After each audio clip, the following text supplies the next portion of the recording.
A young man wandered aimlessly down the street, devoid of purpose and thought, his mind a blank canvas that it has been so long since I have felt the warmth of friendship. Am I, a mere mental patient, truly unworthy of companionship? He pondered. Autism a mental affliction. It is hardly surprising that he bears this condition, for throughout his life, he has been surrounded by none who would care for him. His parents perished in a tragic accident years ago, and childhood friends have long since moved away for various reasons. Severing all ties, he was left to quietly focus on his studies, where he performed decently well.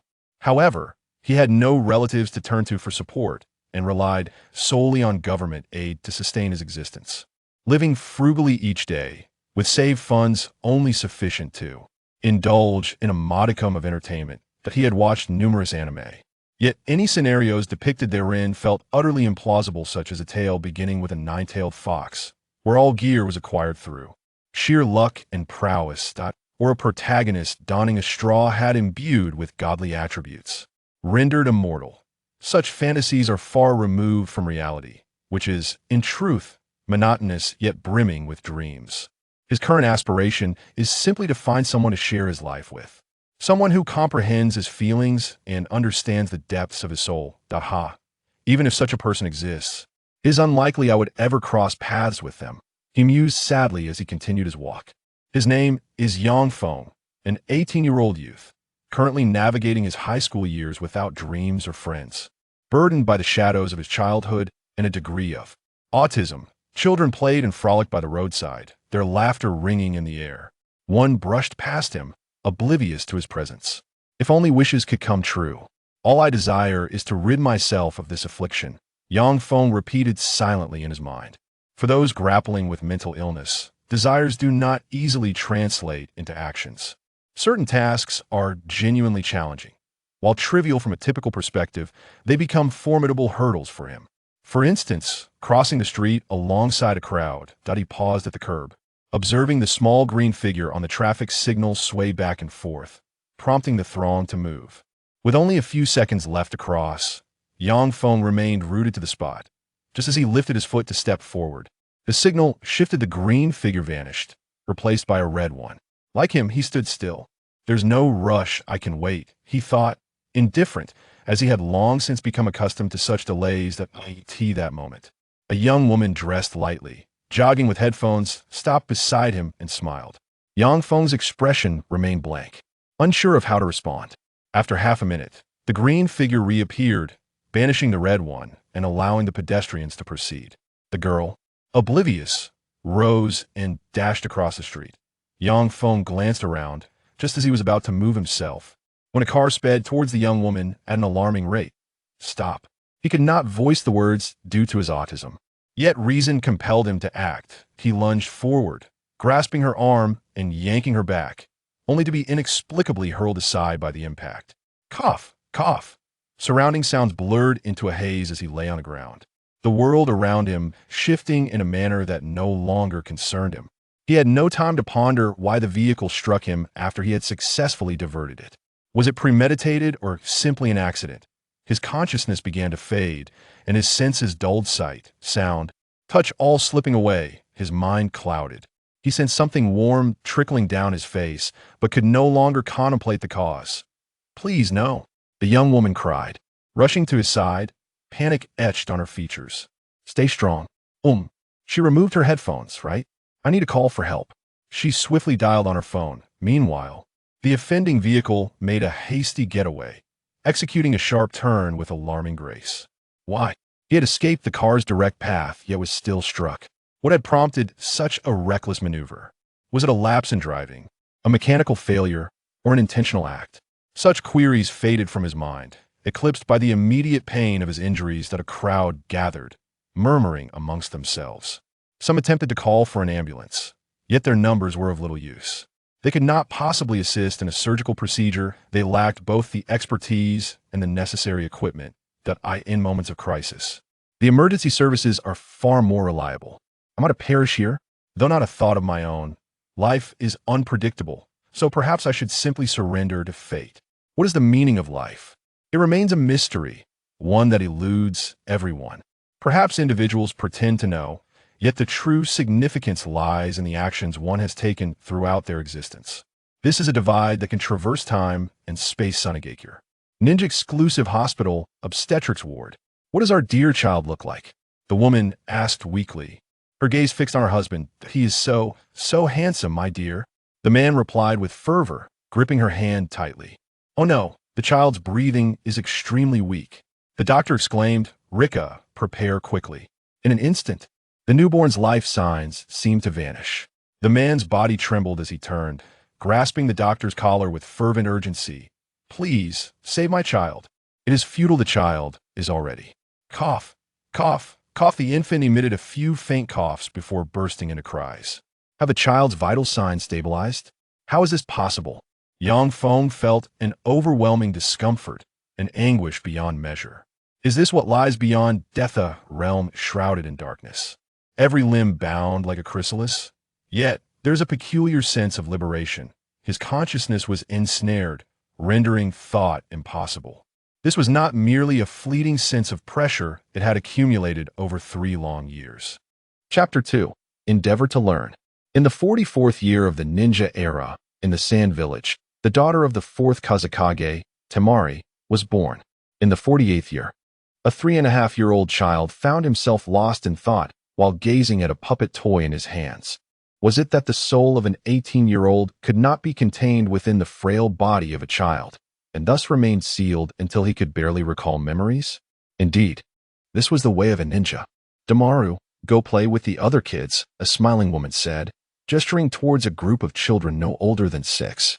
Hey, what did you say? Yang Feng mumbled, his immature vocal cords rendering his words childlike and, moreover, not in the vernacular of the ninja world. Be careful. Don't get hurt. Contemplating for a moment, Yang Feng wondered if this woman was his mother after his transmigration, although he could not decipher her words. They likely belonged to the local dialect. Observing the weathered earthen structures around him, the desolate cityscape, and the peculiar symbols on some buildings, he was certain of one thing. This was the Kazekage village, the hometown of Gaara. He had watched Naruto in his previous life and had a fondness for it, though he couldn't recall every detail. Hesitating, he approached the group of children. Hello, who are you? One child asked. Yang Feng struggled to comprehend the child's meaning. How could he express himself when he did not possess the language of this world? In countless tales of transmigration, protagonists often mastered the local tongue effortlessly, even in alien realms, yet he found himself without such a privilege.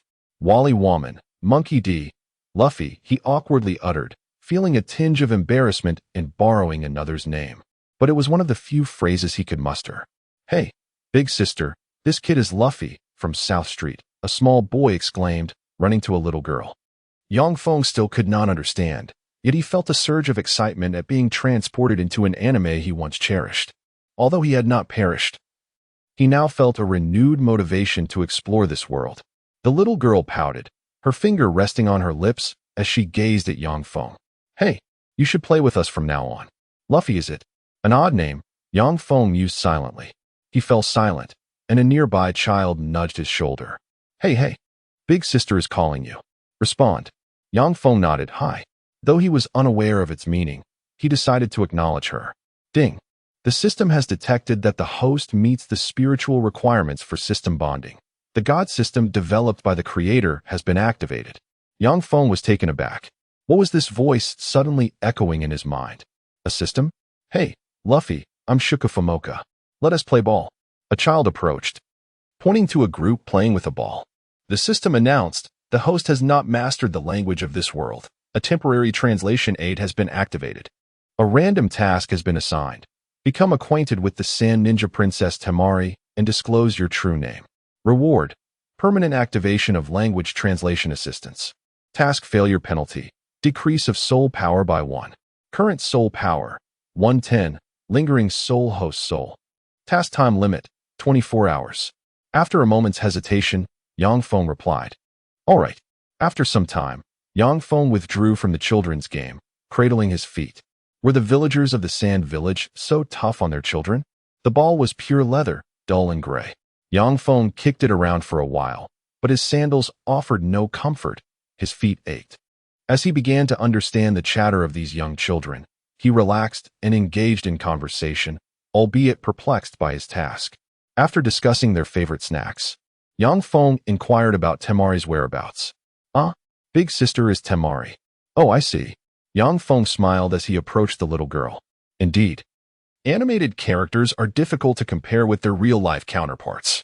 This little girl sported shoulder-length hair, and aside from her dark yellow locks, bore little resemblance to the anime's dual pineapple hairstyle. Truly, hair is the essence of animated characters, Yang Feng pondered. "Hello, my name is Akasuna Damaru." He awkwardly introduced himself. Ding. The host's true name has been detected as Akasuna Damaru. The task requires stating the true name. Temari gazed at Yang Feng with curiosity. "Aren't you called Luffy?" "Ah, you misheard. My name is Damaru." "Oh, is that so? May I ask your name?" "Temari." What is your surname?" Temari's name was simply Temari. "Shouldn't you be called Sandstorm Temari?" Ding. Task completed. Permanent language translation capability acquired. "In any case, my name is Temari. Besides, whose surname is Sandstorm?" she retorted, losing interest. Yang Feng couldn't help but muse. Kishimoto, the old rascal, does not understand Naruto. Famous but nameless, saving trouble across the board. Upon reflection, he realized that the anime he watched had never mentioned names like Sandstorm Kankuro or Sandstorm Raza. So how did Gaara come to adopt the surname Sandstorm? In fact, it was merely a nickname. System notification. The system's translation assistance is limited to the host's comprehension of the language's essence. However, Gaara's title is indeed Sandstorm. Thank you for the reminder. So, what else do you know, system? This system has shut down due to insufficient energy, retaining only the translation assistance function. The host must seek energy replenishment for the system. Detection reveals that the energy available in this world is chakra. Yang Feng contemplated this. Did it mean he had to cultivate chakra to sustain the system? Upon further reflection, this seemed quite scientific. He had never heard of those who possess systems needing to replenish their operational energy. The myriad powerful systems appeared to serve their hosts without burdening them. Akin to perpetual motion machines. This was unscientific. Maintaining such formidable functions undoubtedly required some form of energy consumption. Now, he was to expend chakra to nourish it, quite the scientific notion. However, how to cultivate chakra remained a mystery to him. After some thought, Yang Feng set off on his journey home. "By the way, where is my home?" "Damaru, you're back. Come eat," his mother called. "Okay." Yang Feng felt a sudden wave of emotion. It had been a long time since he shared a meal with anyone. He had always been alone. Was this feeling akin to Naruto's experience in that confined illusion? This was not a dream. Everything here was not mere animated figures, but living, breathing beings. As Yang Feng pondered over his meal, he said to his mother, "Mom, I want to learn to cultivate chakra." Why? "I want to learn ninjutsu." "It sounds cool," Yang Feng hesitated to say. After all, coming to the world of Naruto without learning Naruto's shadow clone jutsu, Orochimaru's impure world reincarnation, or the Sennin mode of the pervy sage would be a wasted opportunity.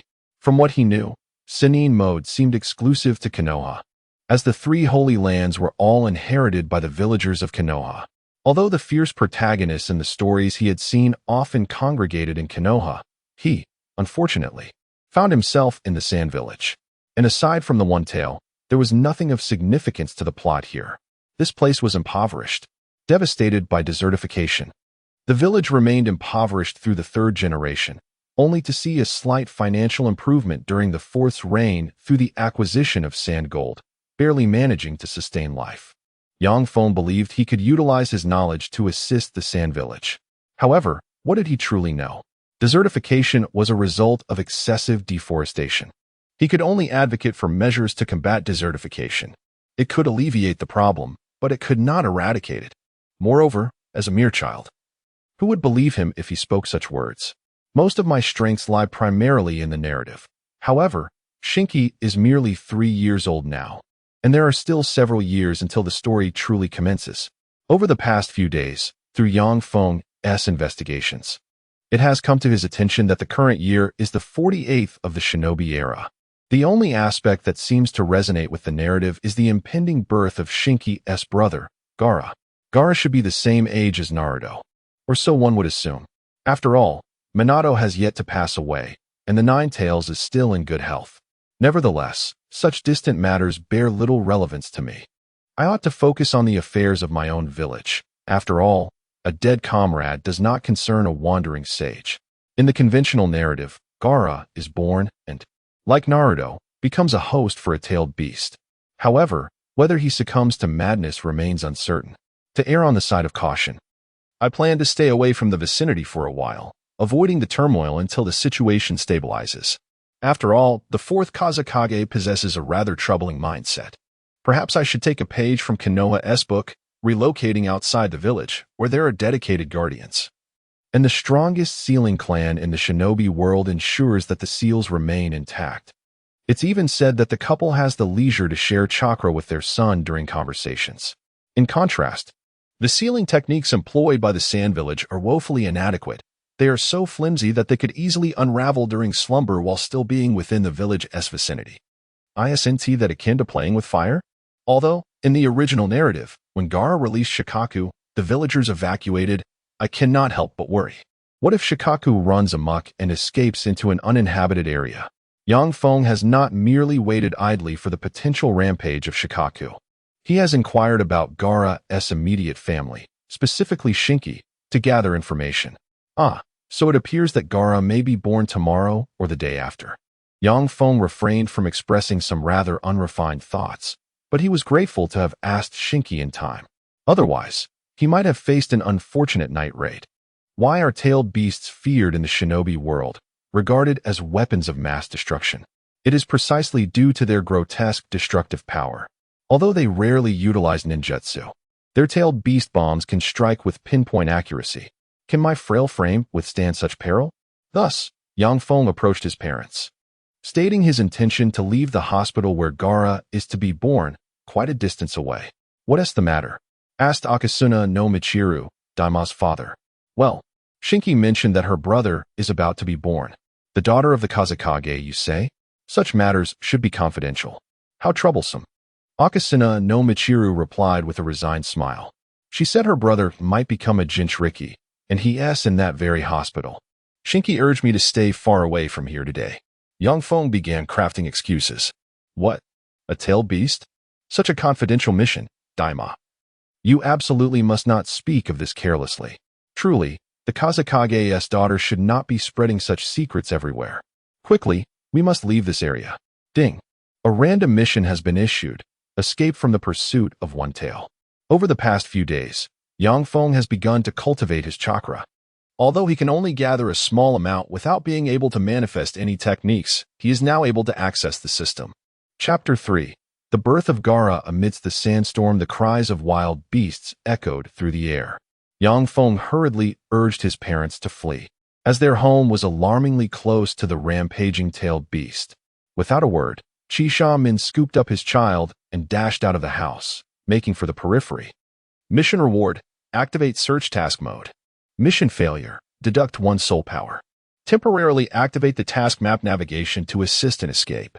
Due to the system's prompts manifesting directly in his mind, Feng swiftly grasped the entirety of the Sand Ninja Village's layout.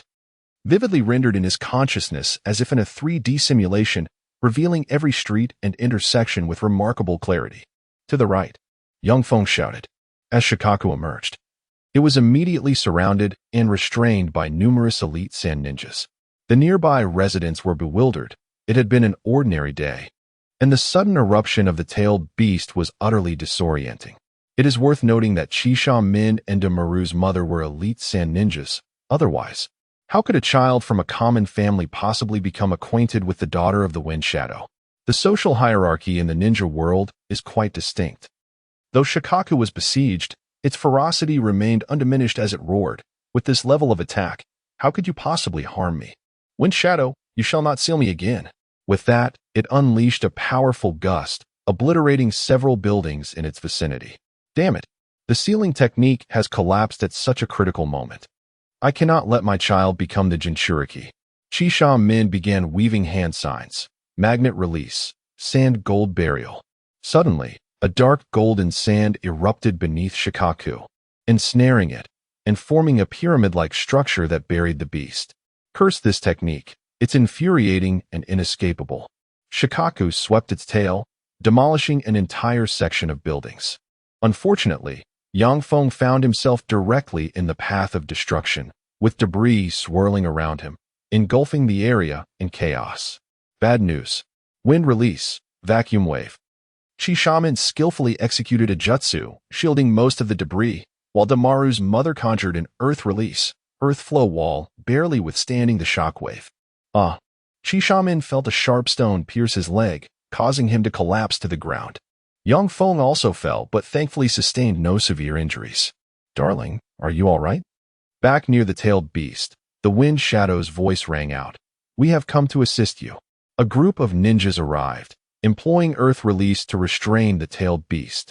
Chi Shaman seized the opportunity to fully seal Shikaku. Damn it, I never anticipated such an incident. There are still many civilians around.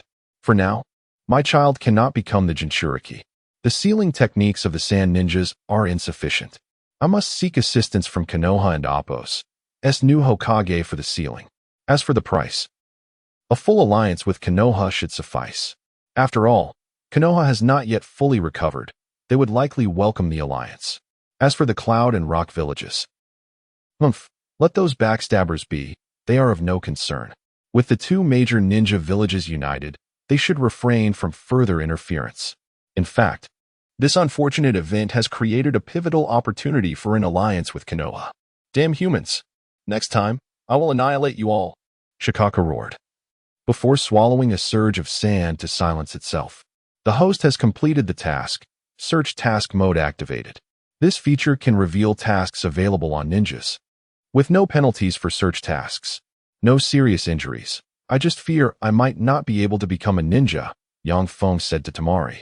Is that so?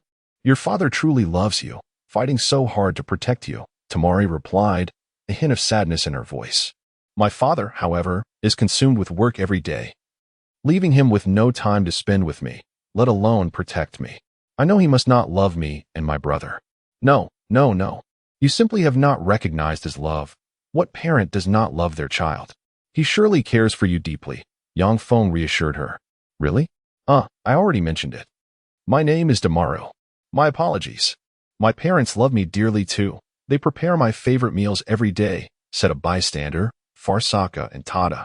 By the way, how's your new brother? Yang Feng inquired of Tamari. He's doing well. My mother named him Gara, Tamari said with a smile.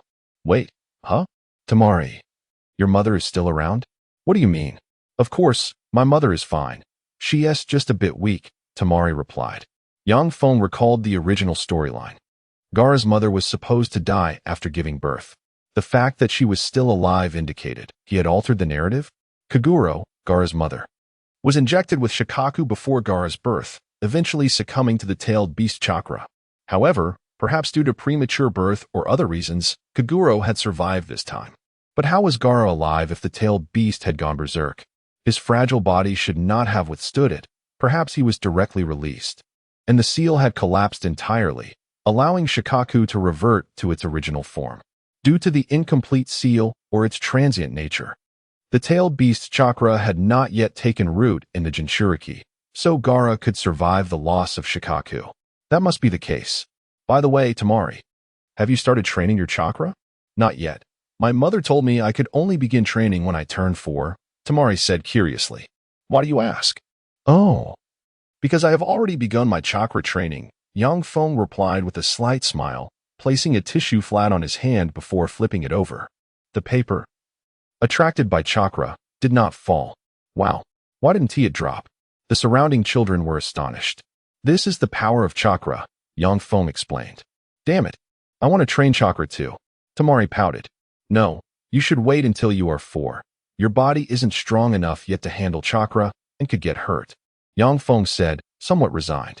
He himself had only managed to meditate a little chakra for system use and dared not train too much, as chakra is a product of the union of body and spirit. A 3-year-old's body could not endure excessive amounts. All right, next year, I will definitely learn to use chakra, Tamari asserted with determination. In fact, children from non-prominent families typically began chakra training at 6, while those from prominent families had their own training methods to commence earlier. Me too.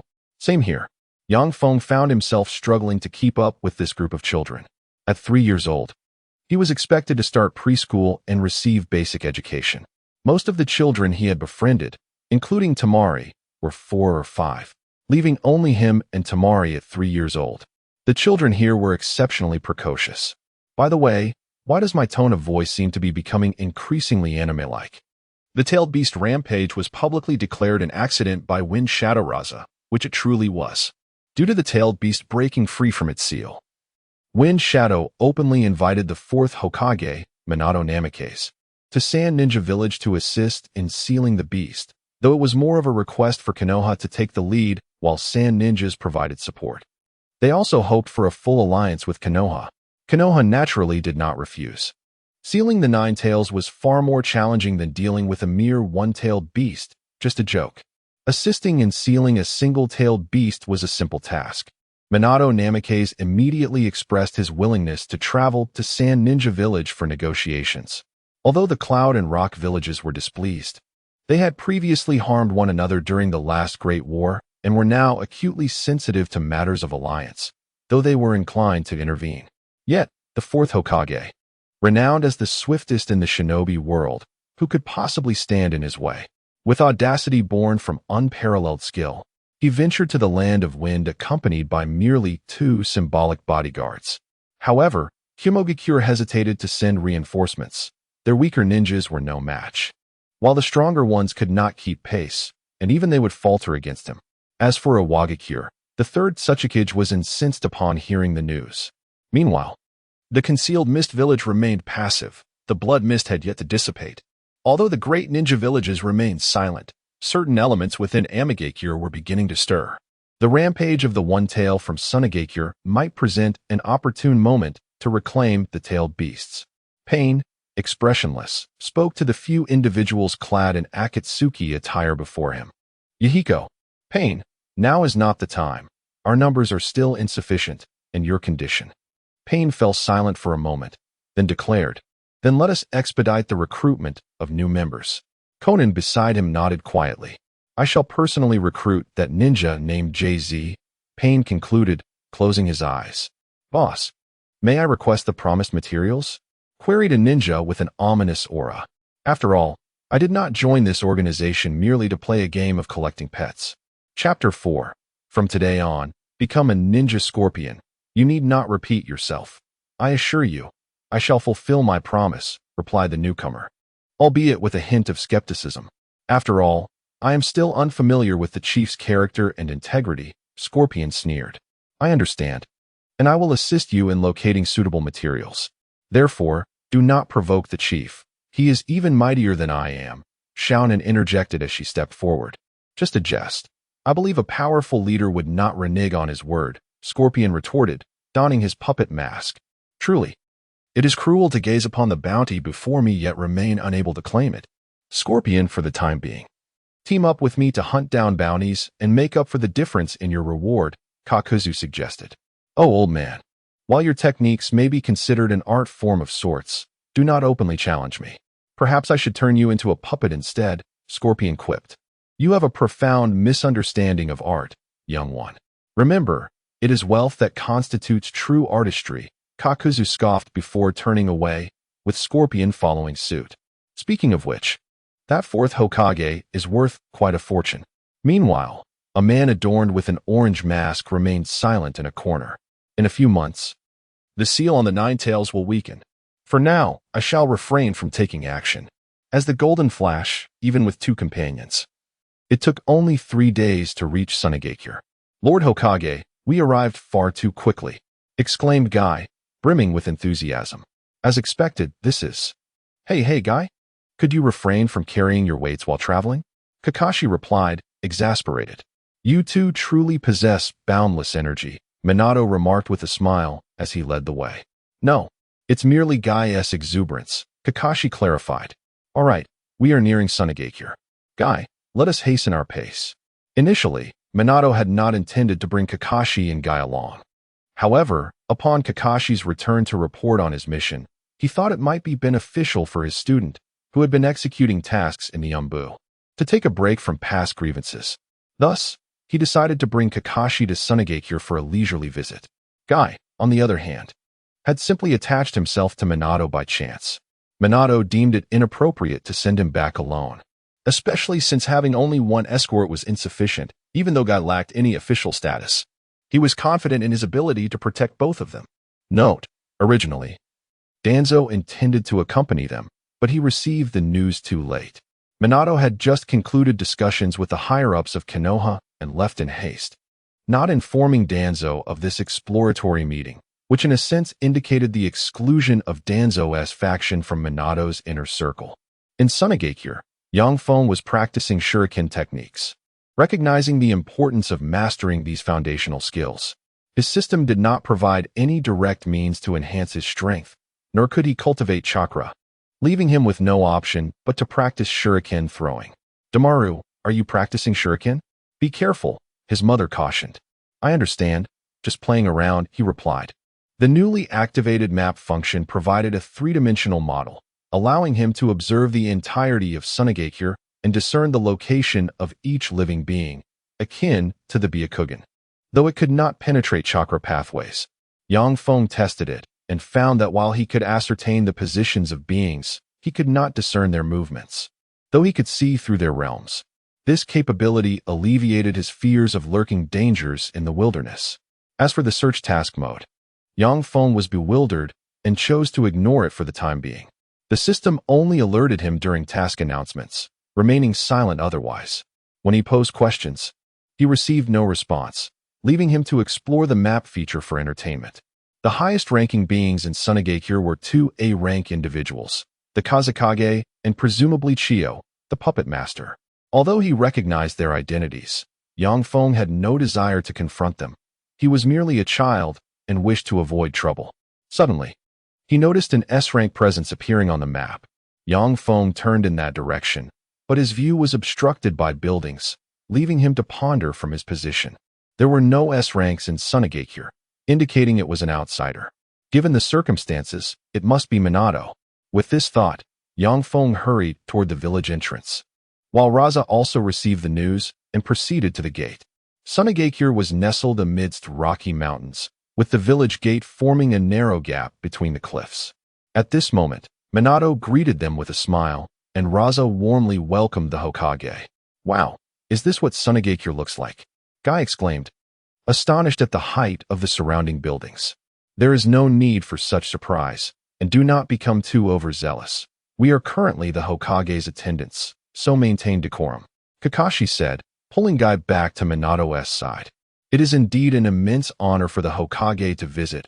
Raza welcomed Minato with a smile. Not at all. It is my privilege, Minato responded with utmost politeness. Together, Minato and Raza entered the village. Feng had just arrived. Driven by curiosity about the appearance of the fourth Hokage. Oh, is that it? He mused. The reality fell far short of the animated depictions. Aside from his hairstyle and attire, Minato appeared exceedingly ordinary. If he changed his clothes and hairstyle, Feng would hardly believe he was the Hokage. Indeed, one cannot transpose animation into reality without distortion. However, one detail caught Feng's attention, a large exclamation mark above Minato's head. Ding! Detected SSS-level search mission. Would you like to learn more? Naturally, Feng was eager to understand. Initiating the SSS-level quest, the fourth Hokage and Appo's S legacy, assist in defeating the world S tyrant. Task reward, pass to the realm of time travel. No penalties for task failure. Time limit, 20 years. At this moment, Feng's expression turned incredulous. This directly initiated the ultimate boss quest? How absurd. Moreover, Minato was still alive. How could this be considered a legacy? This was too tragic. Unbeknownst to him, Minato's attention was drawn to a child from Sunagakure. After observing him for a few moments, he resumed his conversation with the Kazekage. Kakashi and Guy followed Minato's lead toward the guest reception area in Sunagakure. Feng recognized Kakashi as well, as the white-haired figure with a mask accompanying the watermelon-headed youth was an unmistakable sign of a spirited young man. Spotting the exclamation marks above their heads, he received new tasks. Ding! Initiating A-level search mission. Kimui Mangeki Sharingan. Kakashi must utilize his Mangeki abilities to achieve an effect for completion. Task reward. 1 pass to Kimui space. No penalties for task failure. Ding. Initiating A-level search mission. The Radiant Youthful Azure Beast. Guy must unlock the 8 gates to achieve an effect for completion. Task reward. Genuine training method for the 8 gates. No penalties for task failure. Young Feng was somewhat taken aback. He merely needed to wait for them to unlock their Mangeki and 8 gates to obtain passes to Kimui space and the training method for the 8 gates. However, as for the 8 gates, he decided against it, fearing that he might end up injuring himself. The system clarified that the genuine training method for the 8 gates would not cause severe bodily harm and would permanently enhance physical attributes without side effects. Additionally, it would allow one to unlock the true 8 gates, significantly reducing physical strain and preventing permanent injuries. Opening the 8 gates is the same? I want to die? Indeed, for opening the 8 gates merely unlocks the body's potential, transitioning it into the 8-gate state. However, the host must cultivate independently. Impossible. The 8th gate nearly shattered the Seeker's Orb. Such immense power has no side effects. Are there any limitations? There are no restrictions. And the training speed is on par with the conventional 8 gates. The difficulty has been translated into a foolproof method. Anyone who can read can comprehend it. Young Feng began to lose interest in the Kamui space ticket, now solely focused on acquiring the training method for the 8 gates, yearning to soar to great heights. It would be difficult to prevent Guy from opening the gates. He even unlocks them when practicing. Wait, does it count if he opens the 8 gates? Or do all gates need to be opened? Unlocking the 8 gates is sufficient. Amidst the dialogue, clarity is essential. Otherwise, anticipation for the grand conclusion may stretch indefinitely. The 2 major ninja villages engage in amiable discussions, solidifying a permanent alliance and establishing trade routes to facilitate mutual support among allies. Unless the remaining 3 ninja villages unite in declaring war against Konoha and Sunagakure, the early narrative presents little resolution. Konoha has pledged to supply Sunagakure with much-needed resources, thereby winning the hearts of the Sand Village. After all, throughout its existence, Sunagakure has fought primarily out of poverty, with Konoha extending an olive branch. It is only natural for Sunagakure to foster a close relationship. If not for their financial struggles, few villages could rival Sunagakure's commitment to peace. Konoha, too, finds joy in this alliance, as they have emerged victorious in recent ninja world wars, albeit with some animosity, particularly towards the more sinister Cloud and Rock villages. The negotiations conclude satisfactorily, and Minato assists Gaara in sealing the One Tail, a feat that, while seemingly playful, is executed with utmost seriousness and far surpasses the strength of Sunagakure's own sealing techniques. This new method allows for the manipulation of tailed beast chakra, ensuring Gaara's restful slumber. In contrast, the sealing techniques of the Sand Ninja seem antiquated. Within half a day of Minato's departure from Sunagakure, a search mission is completed, revealing the authentic method of mastering the 8 gates. Yang Feng ponders that Guy must have traversed the road using the 8 gates. With ample time now available for training, he decides to immerse himself in practice, reflecting on the method he has discovered, which is remarkably straightforward. Each step in the regimen is meticulously detailed, allowing Yang Feng to simply follow the instructions. In the 51st year of the ninja era, Daimao reaches the age suitable for enrollment in the Ninja Academy. Min reflects on this milestone, suggesting he should indeed begin his studies. Daimao is reassured by the prospect of reuniting with numerous friends at school, ensuring he will not be lonely. The Sunagakure Ninja Academy aims to cultivate high-caliber talent, where all graduates must at least achieve the rank of CH Nin, continuously supplying the village with elite ninja who adhere to regulations. The entrance examination employs a special device to assess the chakra within candidates. A large container filled with chakra is presented, and if a candidate can perceive it, they pass. The quicker the perception, the better the result. Those who have already refined their chakra bypass the test and can report for duty the following day. Naturally, Yang Feng aces the examination, observing the struggles of commoners who, lacking knowledge of chakra refinement, labor to sense the container. He muses on the naivety of the youth today, thinking that if he were in their position, he would find a way to refine chakra regardless of his knowledge. He conveniently overlooks his status as a self-proclaimed spoiler and a 17-year-old recluse. Greetings, young students. I am the fourth Kazakage Raza. To instill a spirit of competition, there will be slight changes in class assignments this year.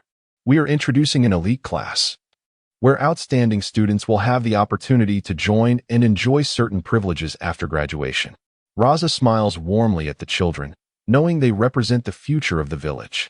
Although Raza smiles, it also reveals his age. An elite class, you say? Regardless, I'm confident I will be accepted. Young Feng remains indifferent, as his focus remains on training and mastering ninjutsu. Ninja students primarily learn fundamental techniques and knowledge about the ninja world, including its history. Young Feng, however, feels adequately prepared, recalling enough information to ensure his success. Daimao, you should also be placed in the elite class, Temari inquires. Perhaps, but it doesn't matter if I don't, Daimao replies. By the way, have you opened the first gate of the 8 gates I taught you? Yes, I have opened it, and my body feels incredibly agile. What should I do next? Temari asks eagerly. Let's wait until after school. We have classes to attend, he suggests. On the first day of school, teachers typically cover little material, primarily focusing on introductions, which the children hardly notice. Young Feng, however, is not attentive. He is absorbed in practicing the breathing techniques associated with the 8 gates.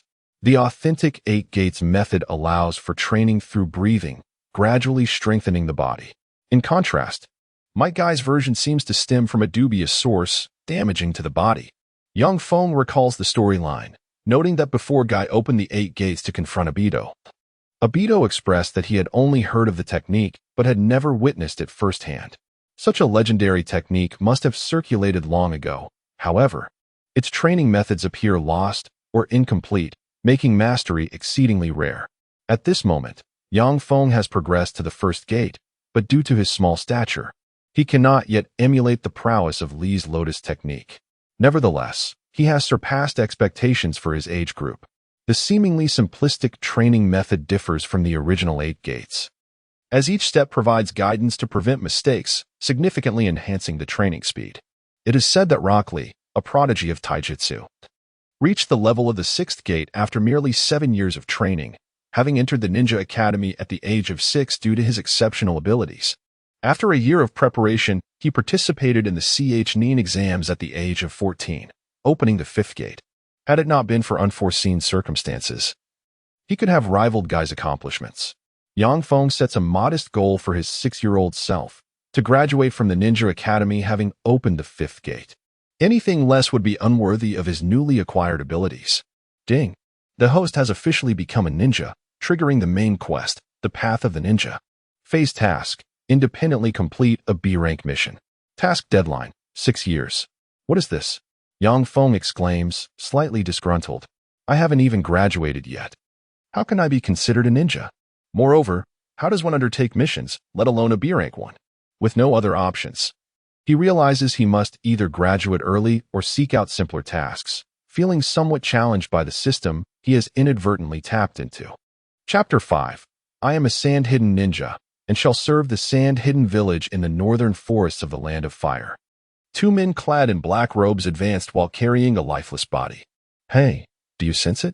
This aura of decay, one of them, wearing a mask, surveyed their surroundings and spoke coldly. Are you still going to remain a mouse, lurking in the shadows? The rustling of the wind in the forest ceased, and one individual stepped out from behind a tree. Apologies, but there is no need for me to hide from someone like you. Brother Kakazu, allow me to handle this one, said one of the black-robed men. I am more than willing, he replied. And you are? A traitorous ninja from the Sand Village. The Scorpion of the Red Sand? A mere puppet master, yet so arrogant. The man with bandages around his forehead obscuring his right eye remained composed in his gray kimono. How dare you look down upon a puppet master? Then, prepare to die. The Scorpion wasted no time and summoned the 3rd Kazakage puppet. Magnet release, sand ring. The bandaged man began forming seals, wind release, vacuum sphere. The 2 powerful ninjutsu clashed, neither gaining the upper hand. The bandaged man cast a glance at Kakuzu and chose to retreat strategically. Truly a mouse, Scorpion scoffed. This individual is not to be underestimated. If my memory serves me right, he should be Shimura Danzo from Konoha. The bounty on him is quite substantial. Kakuzu did not linger, as encountering Danzo was merely a coincidence. Danzo shared a similar sentiment. He was simply attending to some unsavory business. In such a vast forest, encountering a rogue ninja from another village was indeed unfortunate. Observing the black robe adorned with red clouds, he wondered if it belonged to the Akatsuki. Humph. It seems Hanzo has failed to eliminate them after all. No matter, there are pressing matters at hand. I shall disregard this for now. The Scorpion and Kakuzu's objective was solely a deceased individual. After all, new recruits always required research material. Although reluctant, they had no choice but to comply with their leader's direct orders. Orochimaru was exhilarated upon receiving the corpse, as it possessed a unique bloodline limit. Crystal release. The ordinary crystal release could crystallize any material except chakra, and it was said that mastering it could even crystallize chakra itself. While weaknesses existed, it remained a formidable bloodline limit. Orochimaru directly expelled a person from his mouth, encircling him with a formation and arranging the body accordingly. He began forming seals. Earth release. Impure world reincarnation. The body gradually became enveloped in fragments of earth, ultimately transforming into a cocoon. Once the fragments vanished, a new face emerged. This should suffice. But unfortunately, my research on impure world reincarnation is not yet complete. I cannot unleash its full power. Orochimaru then dispelled the technique. In the Sand Village, Feng was practicing a newly learned ninjutsu, the body replacement technique.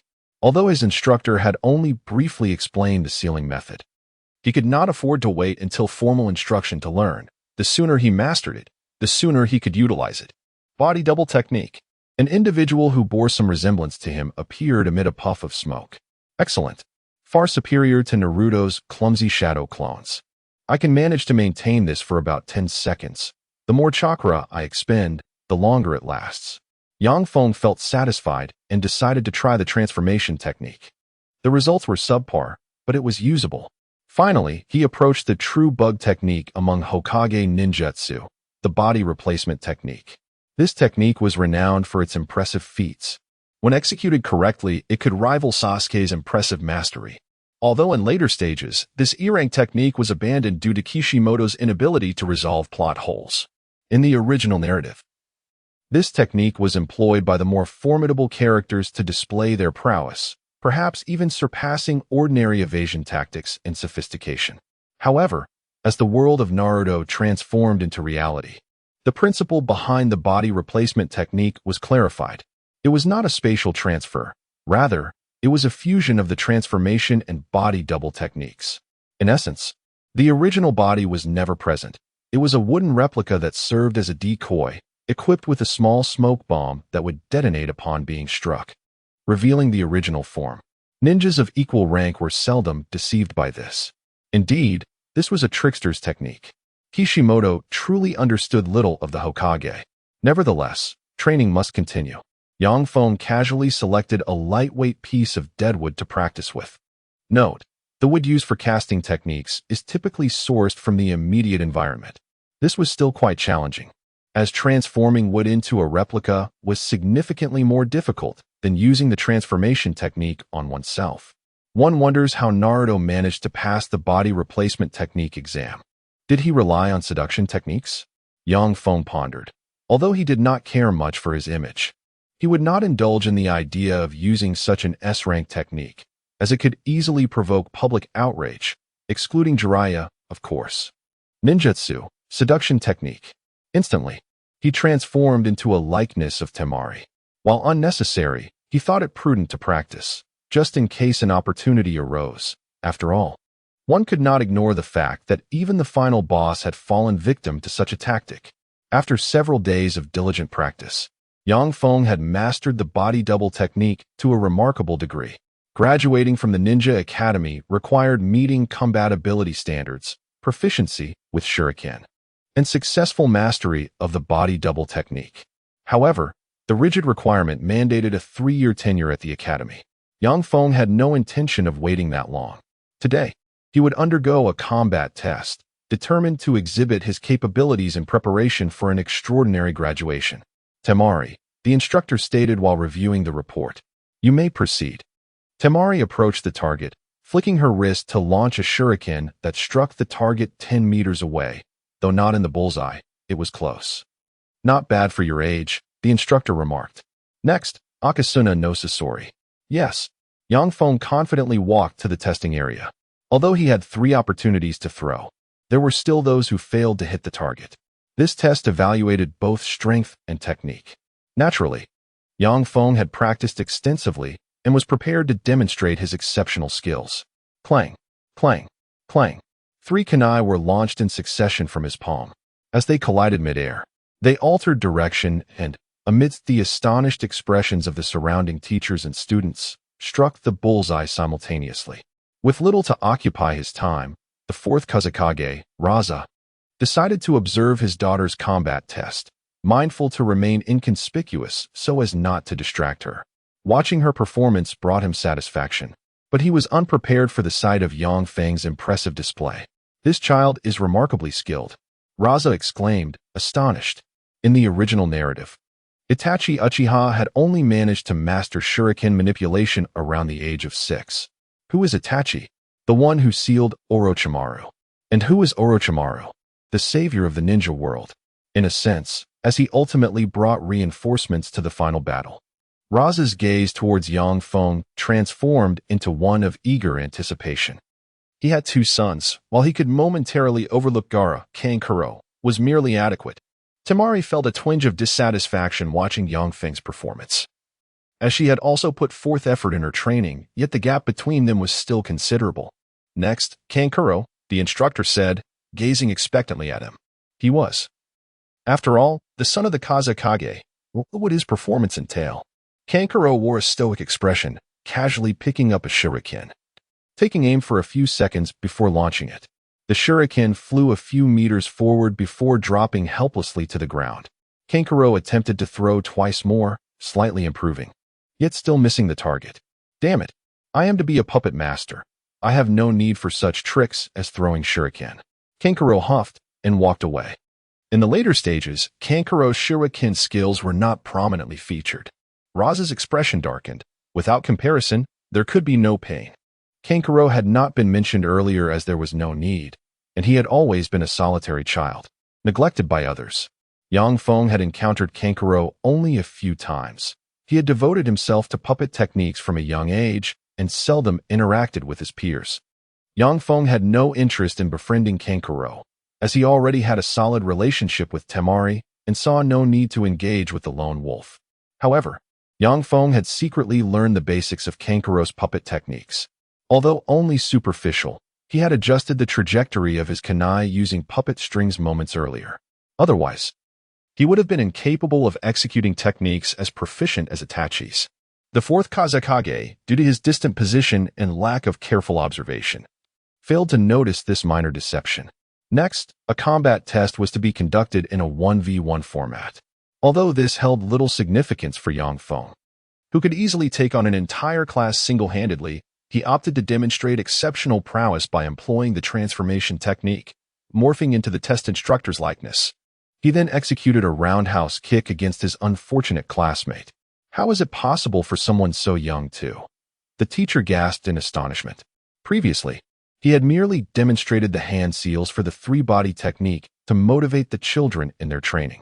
Rosa began to observe closely and noted that Yang Feng and Appo's transformation was remarkably executed, with meticulous attention to detail. However, it seemed unnecessary to employ such a technique. Yang Feng concluded the battle decisively and stepped aside, suddenly noticing that the map indicated an A-level task. He glanced in that direction and saw Rosa, who was merely a short distance away, not hiding at all. Upon meeting his gaze, she smiled. Did the Kazakage witness my performance? Yang Feng pondered. Perhaps, if so, he could persuade Temari to speak with her father, potentially allowing for an early graduation. Yang Feng smiled at the thought, only to then notice the exclamation mark above Rosa's head. An A-level surge mission was initiated. The Wind Country is facing severe desertification, with frequent sandstorms. The host must take measures to significantly alleviate or weaken desertification. Task reward: Star of Sunagake your title. This title grants a certain degree of enhancement. No penalties for task failure. Yang Feng found himself in a quandary upon learning of this task, not to mention the vast desert surrounding Sunagakure, where the only significant oasis was Sunagakure itself. Desertification spreads. And in his previous life, despite numerous measures, the rate of desertification was only barely controlled. How could he possibly fend off the advancing sands? He looked towards the Kazakage and suddenly conceived a bold idea. That evening, at the Kazakage's residence, Temari asked, "Do you know a child named Daima?" "Yes. We've known each other since childhood. He is my friend," Temari replied. "How does he train?" "Oh, he trains normally. But he began practicing chakra and shuriken at just 3 years old." "Humph. Father, you forbade me from training, or I wouldn't have lost to him." Temari expressed her dissatisfaction. "Well, your father only wants to protect you from injury," Gara chuckled. "Sister, what is ninjutsu?" The 3-year-old, devoid of dark circles under his eyes, asked. "Oh, it's the art of using hand seals to manipulate chakra. It's too early for you to understand," Temari responded. Rosa was greatly intrigued by Yang Feng. He could refine chakra at the age of 3? Did he possess exceptional physical qualities? "By the way, father, it seems he admires you," she mentioned. "Really? Although I cannot comprehend what he says, it appears he has researched methods to reduce desertification." "Oh, I didn't expect someone so young to begin contemplating such matters." Rosa began to reflect, recalling that Sunagakure had previously employed ninjutsu to improve the environment, but with little success. Yang Feng began to devise measures for combating desertification at home. First, he realized, to achieve wealth, one must first plant trees. With trees, the task would become manageable. However, planting trees in the desert is a formidable challenge. What about using grass grids? They could intercept moisture and reduce wind force. Perhaps returning farmland to forest or grassland is too ambitious, considering the limited arable land available. He concluded. Yang Feng resolved to experiment the following day to assess the feasibility of grass grids. The next day, Yang Feng gathered a bundle of dry grass and inserted it into the ground, subsequently testing it with some sea-level wind release ninjutsu. Unfortunately, the grass was blown down. "This won't do. No matter how deep I plant it, it cannot withstand the wind. The power of sandstorms in the desert can reach S level. With the minimum being B-level wind release," Yang Feng contemplated. After some thought, he transported some stones to test. The earthen grids possess much greater resilience but fail to retain moisture. No trees can be planted. Perhaps a combination of both methods might yield results. I should consult Temari and speak with the Kazakage. This could also fulfill the main task, he mused, though he felt a sense of frustration. The desert's vastness and the immense workload loomed over him, leading him to consider collaboration with the Kazakage. Yet, he doubted that anyone would take a 6-year-old seriously. The following day, Yang Feng approached Temari to share his desertification mitigation ideas. Temari appeared perplexed, unable to grasp the importance of the matter with her 6-year-old understanding. Nevertheless, she listened as Yang Feng detailed his plan. After school, he even took her to conduct some experiments. "Temari, please convince your father to meet with me and discuss this matter," Yang Feng implored, joining his hands in supplication. "I understand. Don't worry," she assured him. Upon returning home, Yang Feng began practicing the earth release hand seals. Rosa, intrigued by the notion of the talented youth discussing desertification with her, resolved to spare some time to observe him the next day. At the Uchiha clan's residence in Kanahagakure, Shursui inquired, "Itachi, how far can your Sharingan see?" "I don't know. This cursed eye only reveals endless darkness. One must never engage in self-denial. Although the current situation in the village is dire, it's all right. The Hokage has promised to mediate the conflicts." Shursui gazed at a distant tree, where a crow was pecking at insects. "No, the Hokage merely spoke casually. Our clan's fate cannot rely solely on verbal assurances." Itachi responded gravely. Shursui hesitated. "If all else fails, I will use my eyes to enough. That will not resolve anything." Itachi interjected, removing his umbu mask. The youthful visage could not conceal his anguish. The Uchiha clan, founding elders of Konoha, were marginalized due to their overwhelming power. Deemed a threat by the second Hokage, relegated to the village's police force and expelled from the political center. During the third Hokage's tenure, Danzo fervently supported the second's agenda. further ostracizing the Uchiha clan, even relocating them to the village's outskirts. The situation only began to improve during the fourth Hokage's era, yet he relinquished power, replacing it with the aging third Hokage. The third, fully aware of Danzo's actions that could exacerbate tensions between the Uchiha and Konoha, merely pretended to be benevolent, embodying the epitome of formalism. If the Uchiha did not revolt, they might gradually face a fate akin to being boiled alive in water, a slow demise. Conversely, rebellion could lead to regaining leadership of Konoha and restoring their former glory. The Uchiha were not foolish. However, Shursui leaned more towards the third Hokage's passive leadership, desiring the Uchiha to coexist with the Hokage, which bordered on idealism. Young Feng, unaware of such distant matters, had only watched the anime without thoroughly memorizing the plot. Although he knew of the Uchiha's downfall, he only vaguely recalled it happening when Sasuke attended the Ninja Academy. The exact year was a mystery to him. At that moment, he was fervently sharing his theories with Rosa. Naturally, mere words were unlikely to sway the Kazekage, so Yang Feng conducted an experiment. He constructed over 100 earth grids at the village entrance, each measuring approximately half a meter in length, width, and height. In some grids, he inserted dry grass, expending a considerable amount of chakra. Quite a bit of chakra, Rosa remarked, nodding in approval. Yang Feng first unleashed a sea-level wind release technique in an open area. The wind severed through the ground, leaving deep furrows. He then employed the same ninjutsu on the earthen grids. After observing, Rosa seemed contemplative. Kazekage, this is my idea, Yang Feng proclaimed exuberantly. Yang Feng, in a bid to demonstrate his prowess, expended considerable chakra. However, due to his inexperience with the recently learned earth release ninjutsu, he wasted a significant amount of chakra. At this juncture, he needed a moment to catch his breath and recuperate. Does the wind weaken as it traverses the grid? Luo Sha observed closely, employing a B-rank wind release technique directed at the grid formation. Some of the earthen walls were bent by the force, yet they withstood the entirety of the ninjutsu. To his surprise, the combination of these walls proved remarkably resilient. Well done, child. You are indeed a genius, he remarked. However, this realization did not truly. The scientific and cultural advancement within the ninja realm is rather limited. Although high-tech products like televisions appear in animations, there is a conspicuous absence of firearms, indicating a skewed technological perspective. Most advanced technologies are devised to serve the common populace, while ninjas predominantly rely on ninjutsu for communication. Consequently, scientific development faces considerable challenges in this world devoid of contemporary knowledge.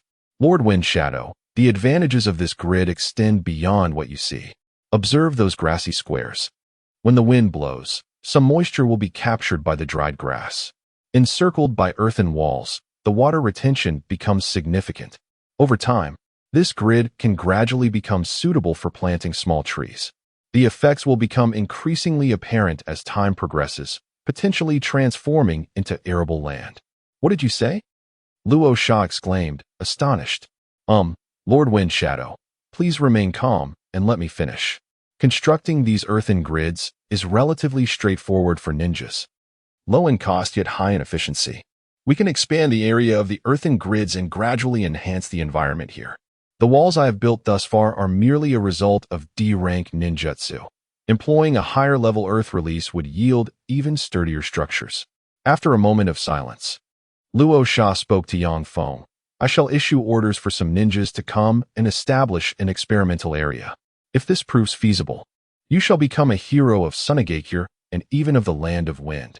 Yang Feng smiled sheepishly. Lord Windshadow, there is one more matter I wish to report. Speak freely, what is it? Luo Sha replied with a benevolent expression. Well, I find it increasingly difficult to enhance my skills at the Ninja Academy, and I wish to take the graduation exam early, Yang Feng admitted shyly. What? That makes sense. Your performance has been commendable. Very well. I shall test your abilities right here. Do you have sufficient chakra remaining? Luo Sha asked with a smile. Just barely enough, Yang Feng replied. Producing a kunai he had pilfered from the academy, as genin were not typically issued weapons. Now then, Lord Windshadow, please observe closely. Chapter 6. The ambitions of Dawn you have performed exceptionally well, far exceeding my highest expectations, Raza remarked joyfully. After all, the prodigious talents of Konoha are renowned throughout the ninja world.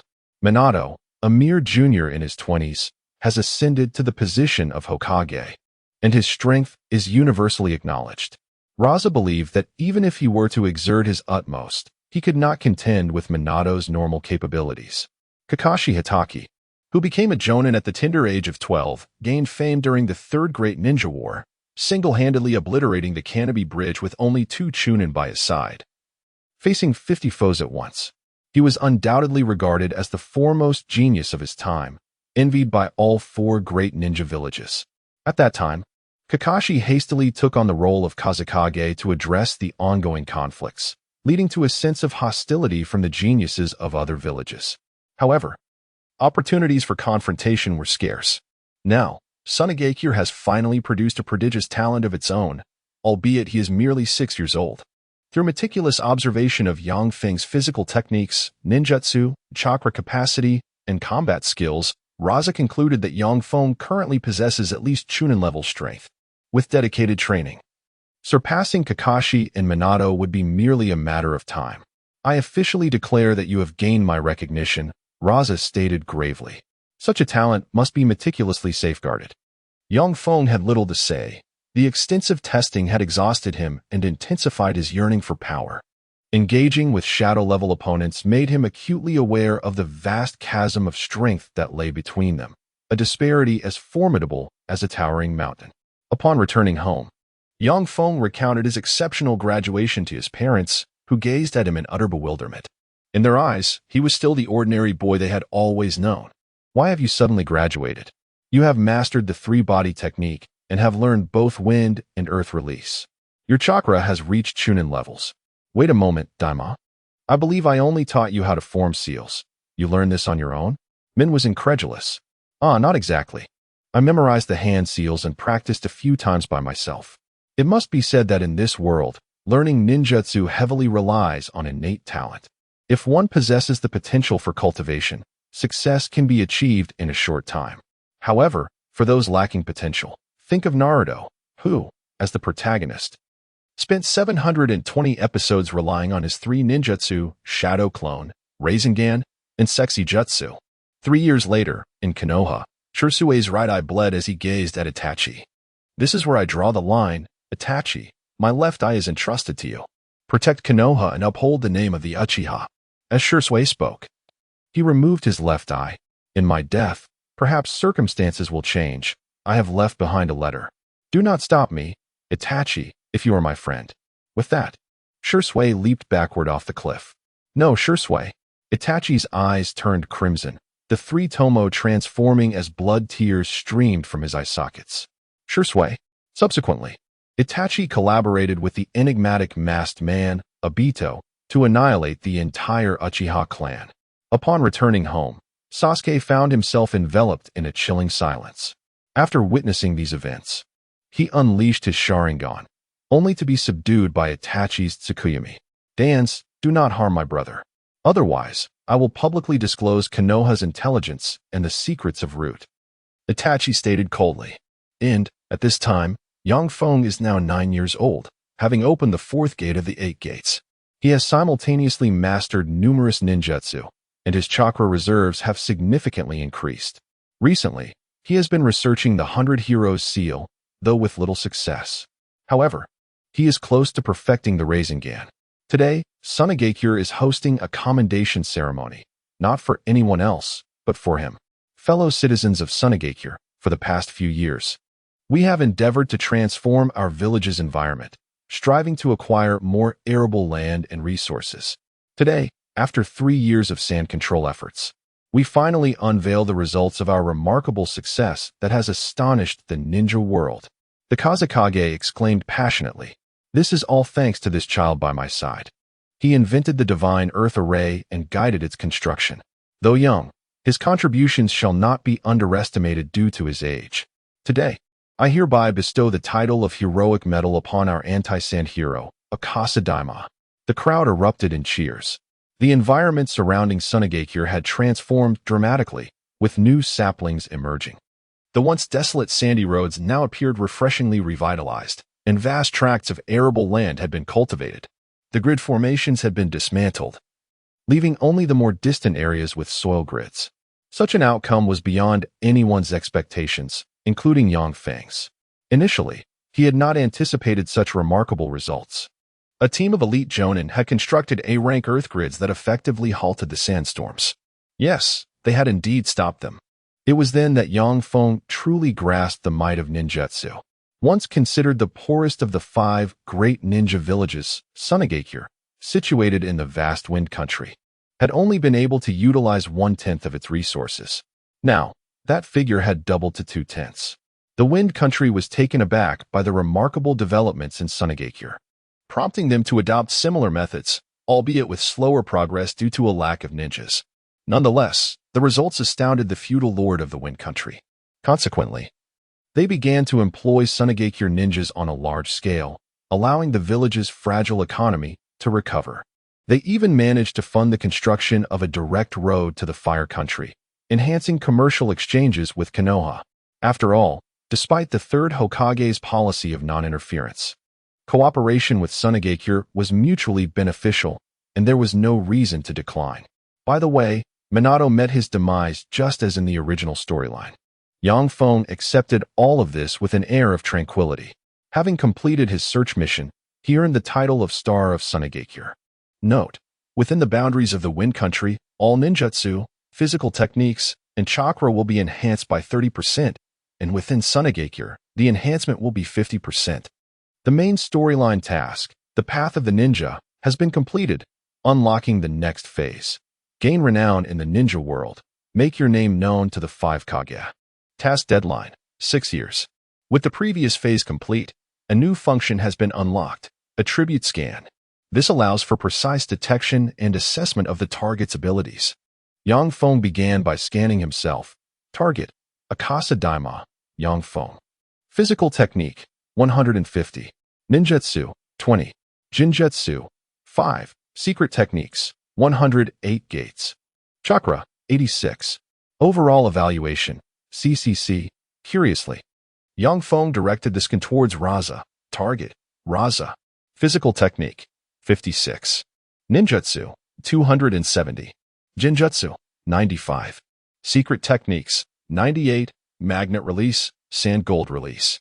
Chakra: 369. Overall evaluation: A. Yang Feng was somewhat taken aback by the substantial disparity in values between himself and Raza. However, he reminded himself that he was only 9 years old. Itachi annihilated his clan at the age of 12. Setting a modest goal for himself at 12, he aimed to surpass the Kazekage, although such an aspiration seemed nearly unattainable. For the past 3 years, he had devoted himself to the sand control project, neglecting other tasks. Yang Feng's thoughts began to wander as he yearned to explore other parts of the ninja world. After all, if he remained in Sunagakure, it would be difficult to make the 5 Kage aware of his name unless he became Kazekage himself. Thus, he decided to seek out Maki to undertake a mission.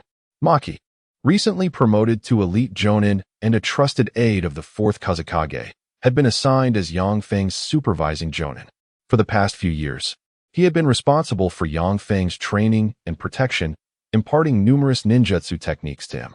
Yang Feng regarded him as a powerful ally. Maki-sensei, I wish to undertake missions that allow me to leave the village. I feel as though I have reached a bottleneck in my strength and wish to broaden my horizons.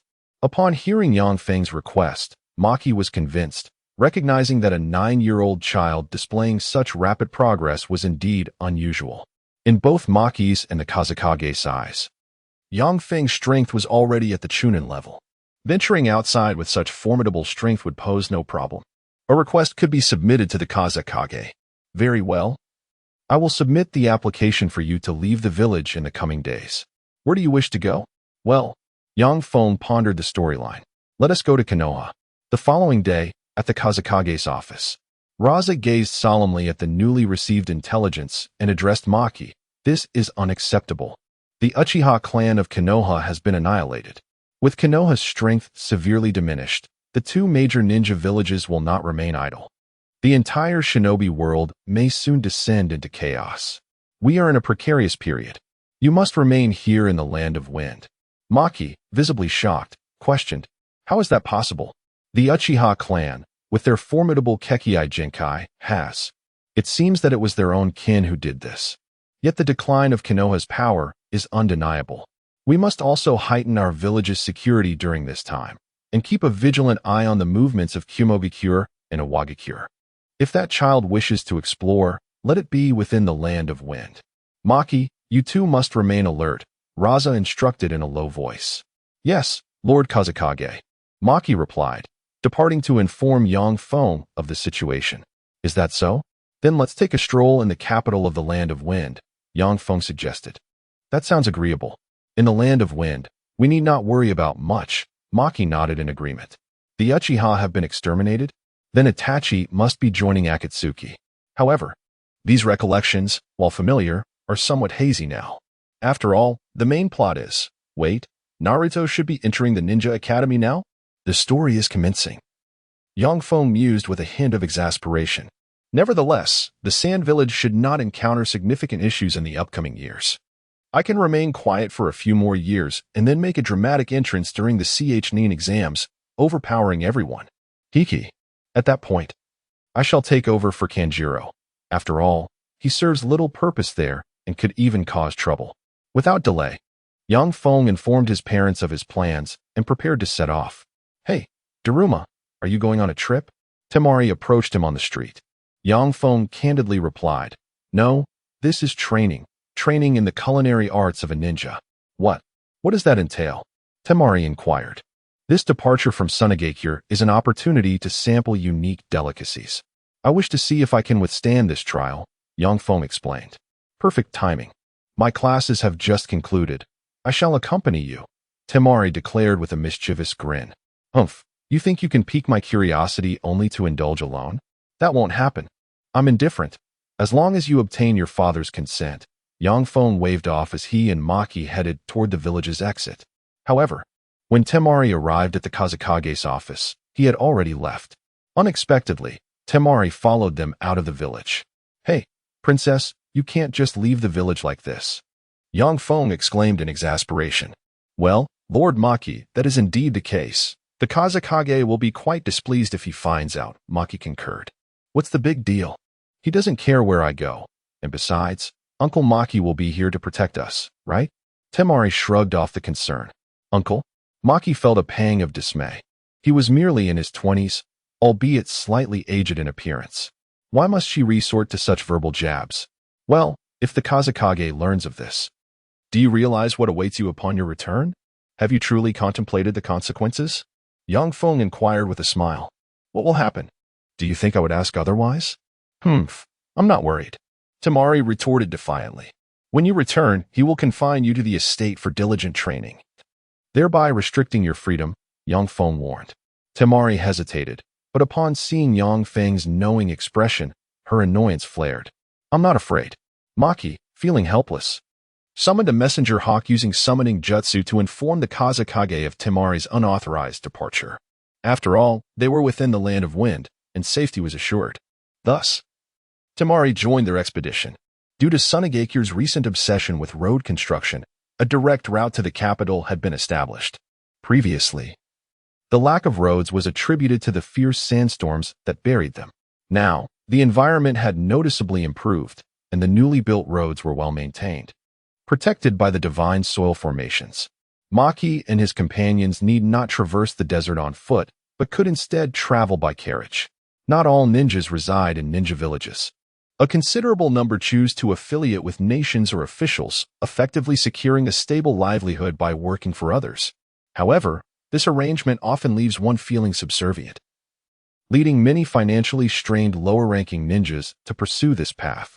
As long as they do not defect to another village, Sunagakure permits lower-ranking ninjas to become mercenaries, a stance shared by most ninja villages.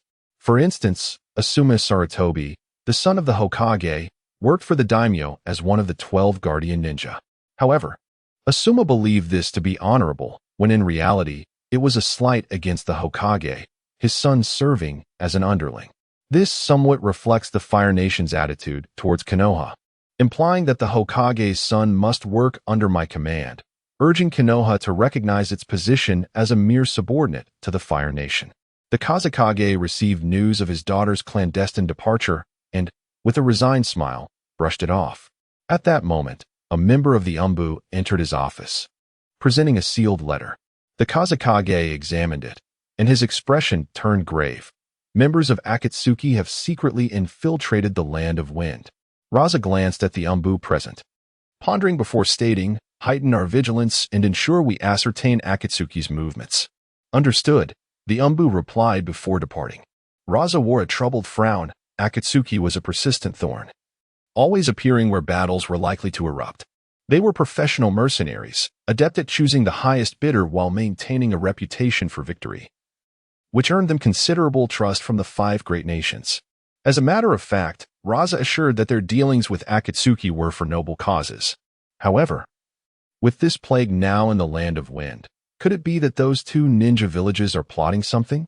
Raza's wallet quivered at the thought. It is prudent to take precautions. End of translation. Note: the following section is a brief summary of the Third Great Ninja War, which may not be entirely accurate and reflects personal insights. Corrections are welcome.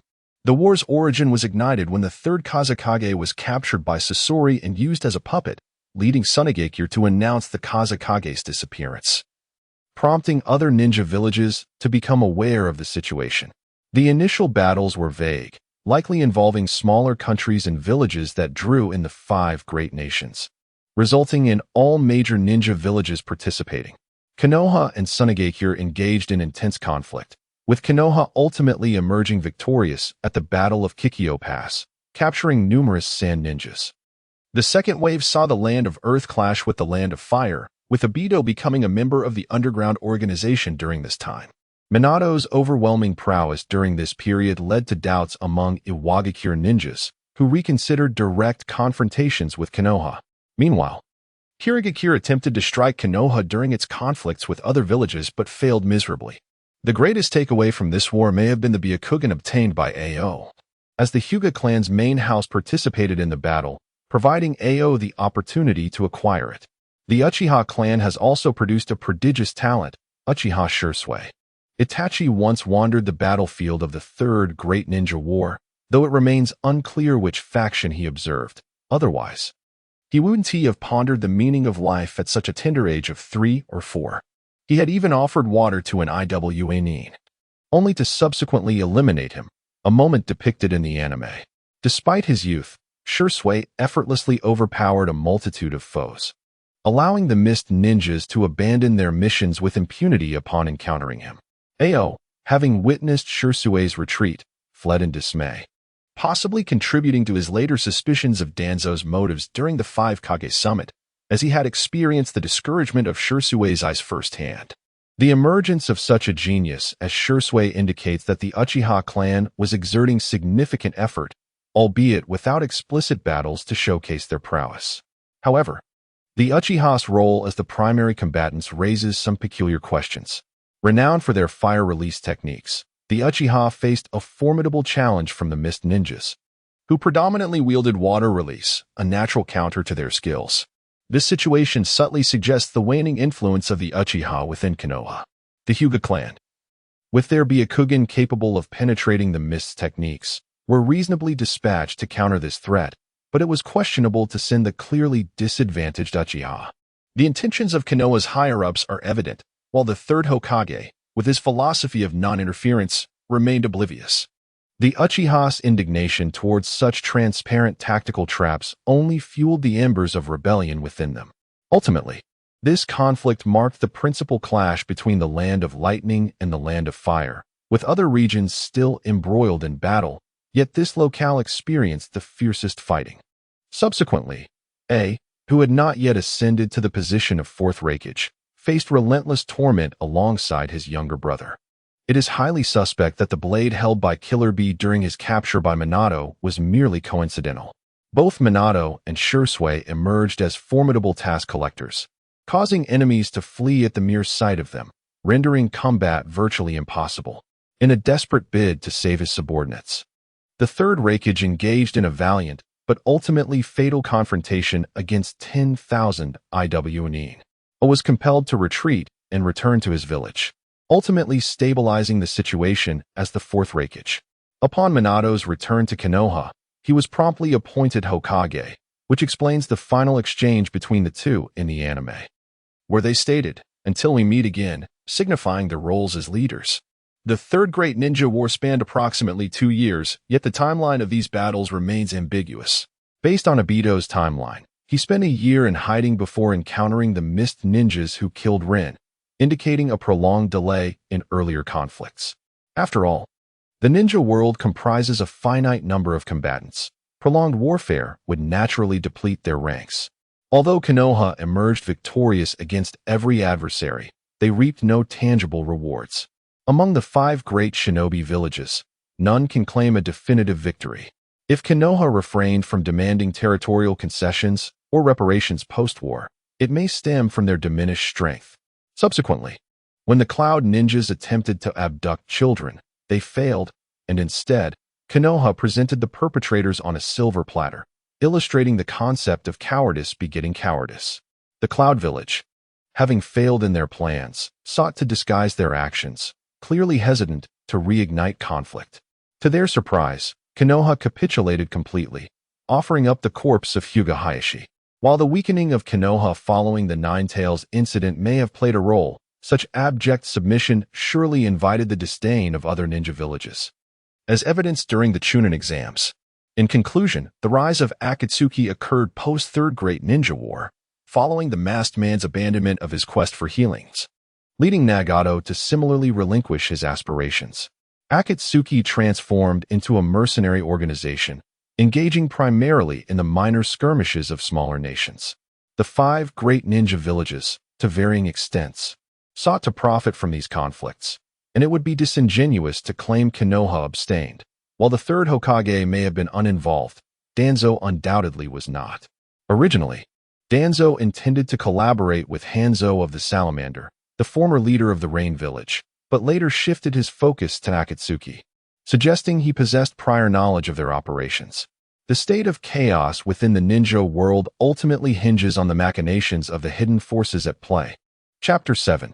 How to navigate the other world without cheating. Throughout the journey, Feng remained quietly contemplative, occasionally practicing hand seals. It is worth noting that as long as one does not channel chakra into both hands, no ninjutsu will manifest. Feng simply sought to hone his dexterity. One must ponder, however, why is it that he cannot master the Rasengan without learning the shadow clone technique? The principles of other ninjutsu are easily comprehensible. Yet despite having watched anime tutorials and grasping the methodologies, mastery eludes him. This perplexity tormented Feng. Currently, he had reached the stage of manipulating chakra akin to a rubber ball, managing to induce a tenuous rotation, though it remained unstable and prone to detonation. Naruto achieved this with one hand spinning and the other controlling the flow. How could Feng replicate such finesse? The shadow clone technique, a specialty of the Leaf Village, had been attempted by other ninja villages to pilfer its utility.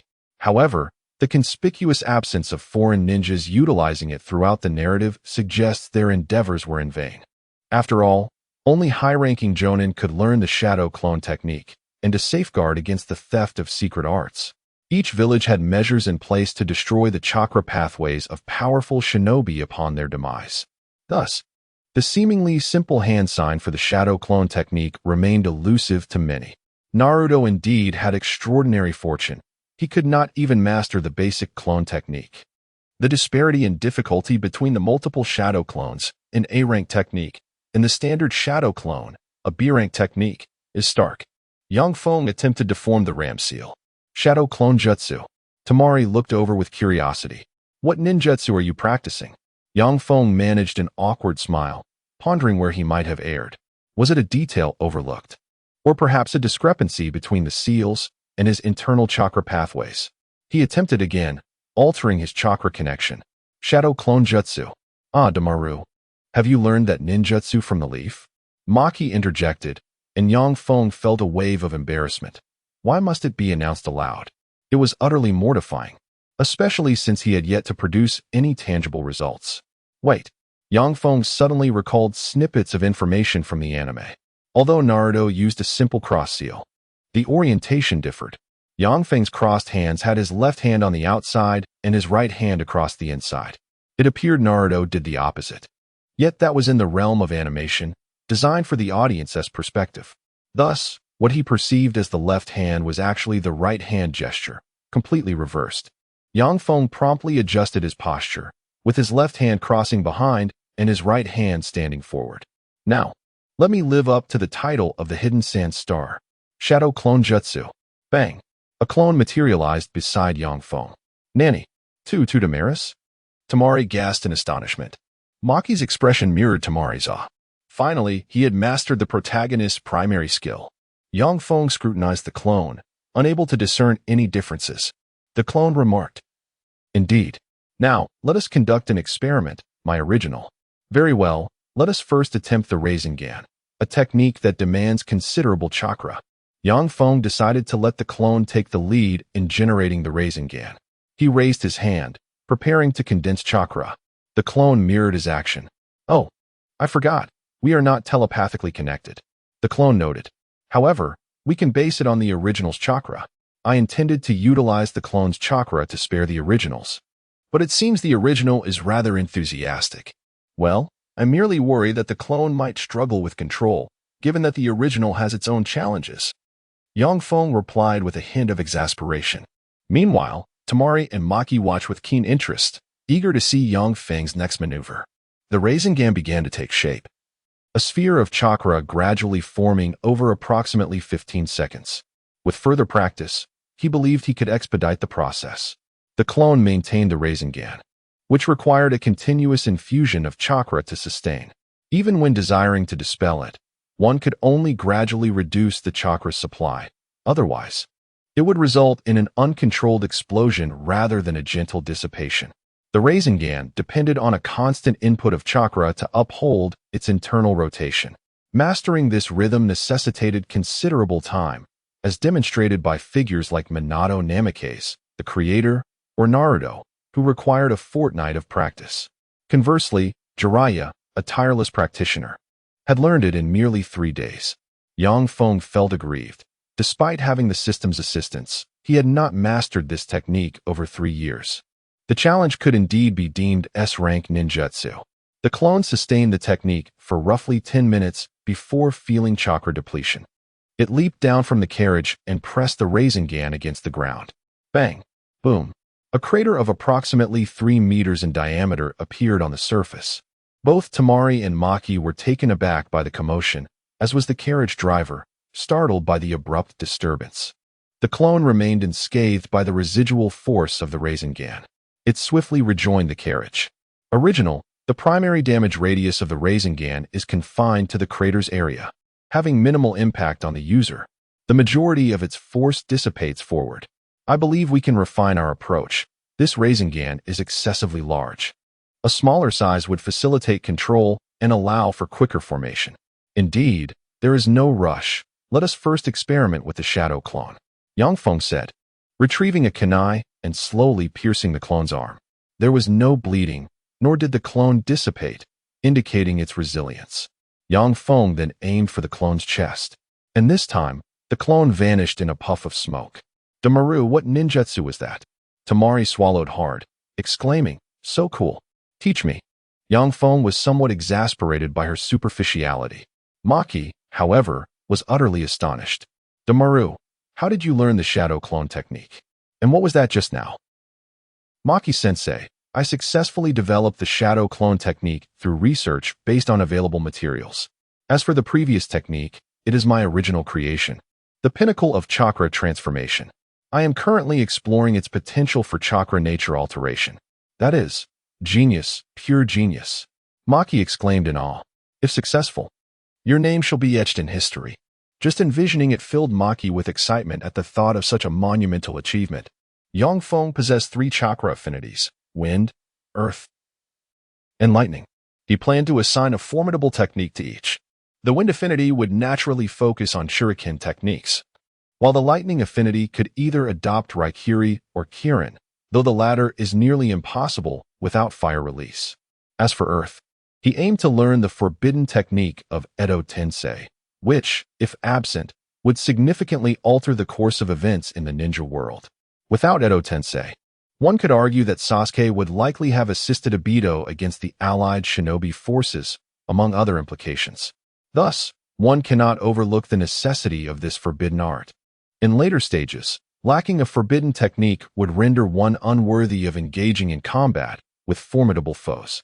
A prime example being Might Guy and Sakura Haruno, who, without the 8 gates or the 100 healings, were ill-equipped to contend with opponents of the sage level. Yang Feng understood this well, and thus commenced his research into the 100 healings technique to facilitate chakra storage, never neglecting the training for the 8 gates. Tamari. This technique demands an extensive chakra reserve, which you currently lack. Therefore, continue your training diligently. Yang Feng offered an encouraging glance. Yet, Tamari merely rolled her eyes in response. Yang Feng smiled faintly, gazing ahead as the silhouette of the city came into view. Chapter 8. The improbability of collaborating with villains. Upon arriving at the capital of the Wind Country, Qianye found the city's prosperity to be quite remarkable.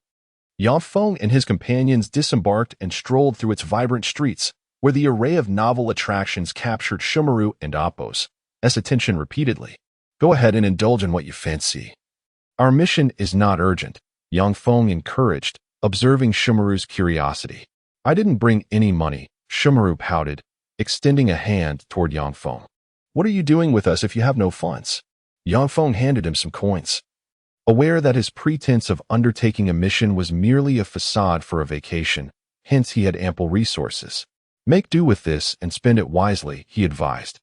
As Shumaru eagerly dashed towards a food stall, Daimao, we should prioritize our mission first, Maki suggested to Yang Feng, who concurred, feeling reassured that they could linger here afterward. The task at hand, merely to exterminate a band of robbers, was rated B class, primarily due to their numbers. Summoning Shumaru, they proceeded to the robbers' hideout, which was not far from the capital, but had managed to evade the city guards due to their swift retreats upon spotting military forces. Please spare us. We did not recognize your greatness. The bandit leader trembled as he knelt, surrounded by the corpses of his comrades. Fear not. I merely wish to inquire about the merchant caravan's whereabouts. It went west. That's all I know. They didn't linger here long, he stammered. Relief washing over him momentarily. Good lad, Yang Feng remarked, only to hear a sinister chuckle from Orochimaru, who swiftly ended the bandit's life with a lethal strike. As they reached the bandit stronghold, Yang Feng prepared to pinpoint their target with a map, but to his astonishment, it revealed a singular, S-class target approaching them at alarming speed. What is happening? Do bandits truly require such high-level prowess these days? He pondered, urging Maki to flee, only to be obstructed by a swarm of snakes, while the S-class target advanced leisurely. Ah, Sand Ninja are we? Orochimaru smirked ominously, sending a chill down Yang Feng's spine. He felt as though he had plunged into an icy abyss. Maki, mustering a semblance of courage, addressed Orochimaru. You are a member of Akatsuki. May I inquire what brings you to our Wind Country? At this point, Akatsuki is not yet the notorious organization it would become, merely a band of mercenaries. Nothing of great significance. I am merely here to acquire some research materials. An elite jonin should suffice. Orochimaru replied nonchalantly, his hands ready to unleash various forbidden techniques. Dismissing the notion that he would have any difficulty dealing with them. Scanning the target, Yang Feng noted, Orochimaru. Taijutsu, 150. Ninjutsu, 530. Genjutsu, 100. Secret techniques, 1523. The list included formidable techniques such as impure world reincarnation and the 8-headed serpent technique. Chakra, 719. Overall evaluation, S-class. Orochimaru, noticing the boy's unwavering gaze, turned his attention toward him. We need not be adversaries, do we? After all, the Sand Village has previously employed your services. Maki stammered, feeling the pressure of Orochimaru's malice. Forgive me, but I have received no such commission since joining Akatsuki, Orochimaru replied, observing Maki with a sense of amusement. As eliminating a jonin posed no challenge for him, Yang Feng began contemplating strategies, recognizing the formidable nature of his opponent. He realized that Orochimaru was not merely a figure of fiction. He was a being capable of annihilating two Kage. He noted the exclamation mark above Orochimaru's head and received a quest notification. Accept S-Class Search Quest, the legendary world-destroying power. Locate the Greal Stone. This mission requires teamwork. Please select at least one companion. Note: team members cannot harm one another. Upon completion, the team will disband. Rewards: 3 opportunities to refine the Greal Stone, which enhances chakra. No penalties for failure. Select Orochimaru. I choose Orochimaru. Yang Feng hastily selected him as a teammate, along with Maki and Shimaru, feeling a modicum of relief, albeit uncertain about the extent of their invulnerability. Now, let me inquire, Orochimaru, what brings you to the Wind Country? Yang Feng approached with feigned calm, bracing himself for an attack. How amusing to be underestimated by a mere child. Allow me to demonstrate my power. Hidden Shadow Snake Hands. Orochimaru proclaimed as serpents lunged forward. Yang Feng managed to brace himself, choosing to endure the attack with his arm raised. The serpents clamped down but were thwarted, unable to penetrate his skin, leaving his clothing unscathed. How could this be? Orochimaru mused, astonished by the boy's resilience. Yang Feng, now composed, realized the remarkable strength of their invulnerability. What if I attempt to use an external object? He mused, glancing at a nearby stone, then abruptly recalling the effectiveness of shurikens. He produced several shurikens from his pouch and manipulated them with his puppet strings, aiming them at Orochimaru. Orochimaru, unperturbed, swatted most of them away, yet 2 struck his forehead protector, clattering to the ground. Orochimaru felt a surge of panic. He was momentarily at a loss to discern the nature of this technique. Meanwhile, Yang Feng closely observed the reactions occurring on the forehead protector. The shuriken struck the protector without leaving a mark, not even a trace of impact. So, external objects can indeed be rendered harmless. But what about directing others? The Akatsuki operates in pairs. Did Orochimaru come here accompanied by an ally? Yang Feng's anxiety intensified. Is this your ability? Merely a trivial skill. Although Orochimaru had yet to fully comprehend the situation, he launched another assault, summoning the Kusanagi sword and aiming it at Yang Feng and his companion, Temari. After all, one must always target the easiest prey. This tactic could also serve to distract the enemy. With a sharp sound, the Kusanagi sword pierced Temari's abdomen but achieved nothing significant. It was only then that Maki, an outside observer, began to comprehend the gravity of the situation and prepared for battle. That's enough, Maki, Yang Feng insisted, determined not to let Maki engage Orochimaru, as it might reveal their intentions. Now, Akatsuki, perhaps you could finally disclose your purpose for visiting the Land of Wind? Catch up to me first, Orochimaru retorted, feeling unable to penetrate the depths of this technique. Acting out of caution, he transformed into a snake and fled. The current search mission was classified as a special task, granting the captain enhanced authority. Team members were prohibited from straying more than 100 meters from their captain, who possessed the right to issue commands 3 times daily. It must be noted that Orochimaru's serpentine form exhibited remarkable speed, covering a great distance in mere seconds. However, he suddenly halted, remaining utterly still. Panic began to grip Orochimaru as he desperately attempted to escape, yet the situation remained unchanged. At this moment, Yang Feng sensed an inexplicable accumulation of chakra from the surrounding environment converging into his body, yet he felt no increase in his own chakra. What could this mean? The system's maintenance of its restrictive function required energy, drawing upon external chakra to sustain its operation. Yang Feng instructed Maki and Temari to refrain from speaking carelessly, as he intended to deceive Orochimaru. Maki, still fraught with inner turmoil, agreed.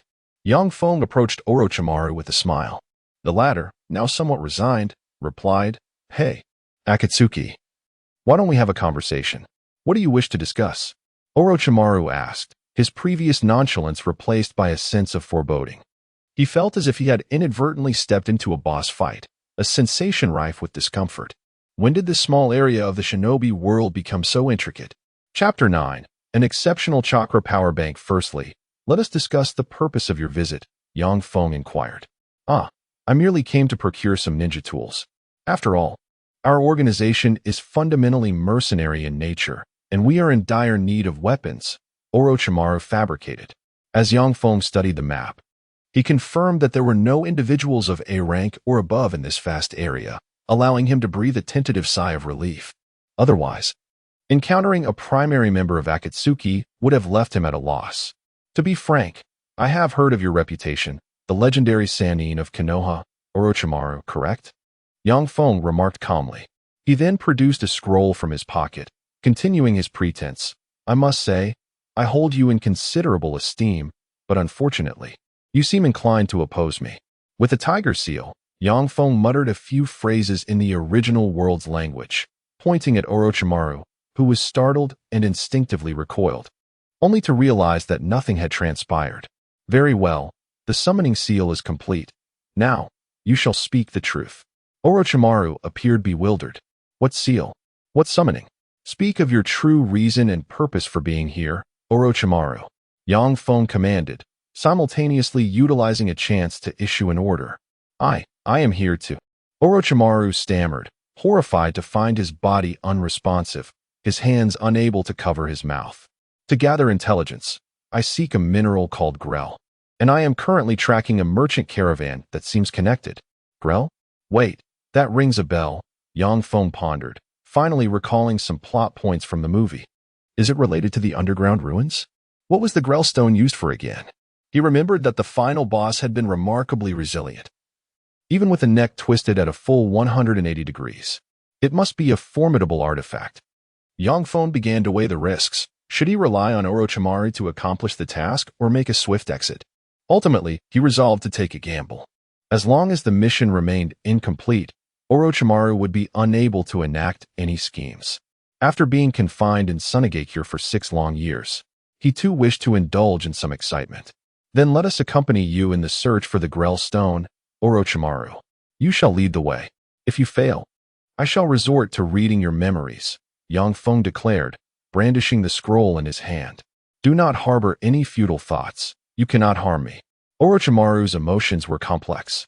After all, just moments ago he had been the one toying with the weaklings in the low-level bureau. Why was he now the prey? Well, I shall assist you, Orochimaru relented, sensing the danger of the unknown abilities Yang Feng possessed. He believed he could wait to discern Yang Feng's methods before making his move, though it was highly unlikely. Really, Niligu, do not run in front of the cart. Be cautious of the wheels, he admonished. The ferret peeked at him from beside the cart before darting back in front. Niligu, look here.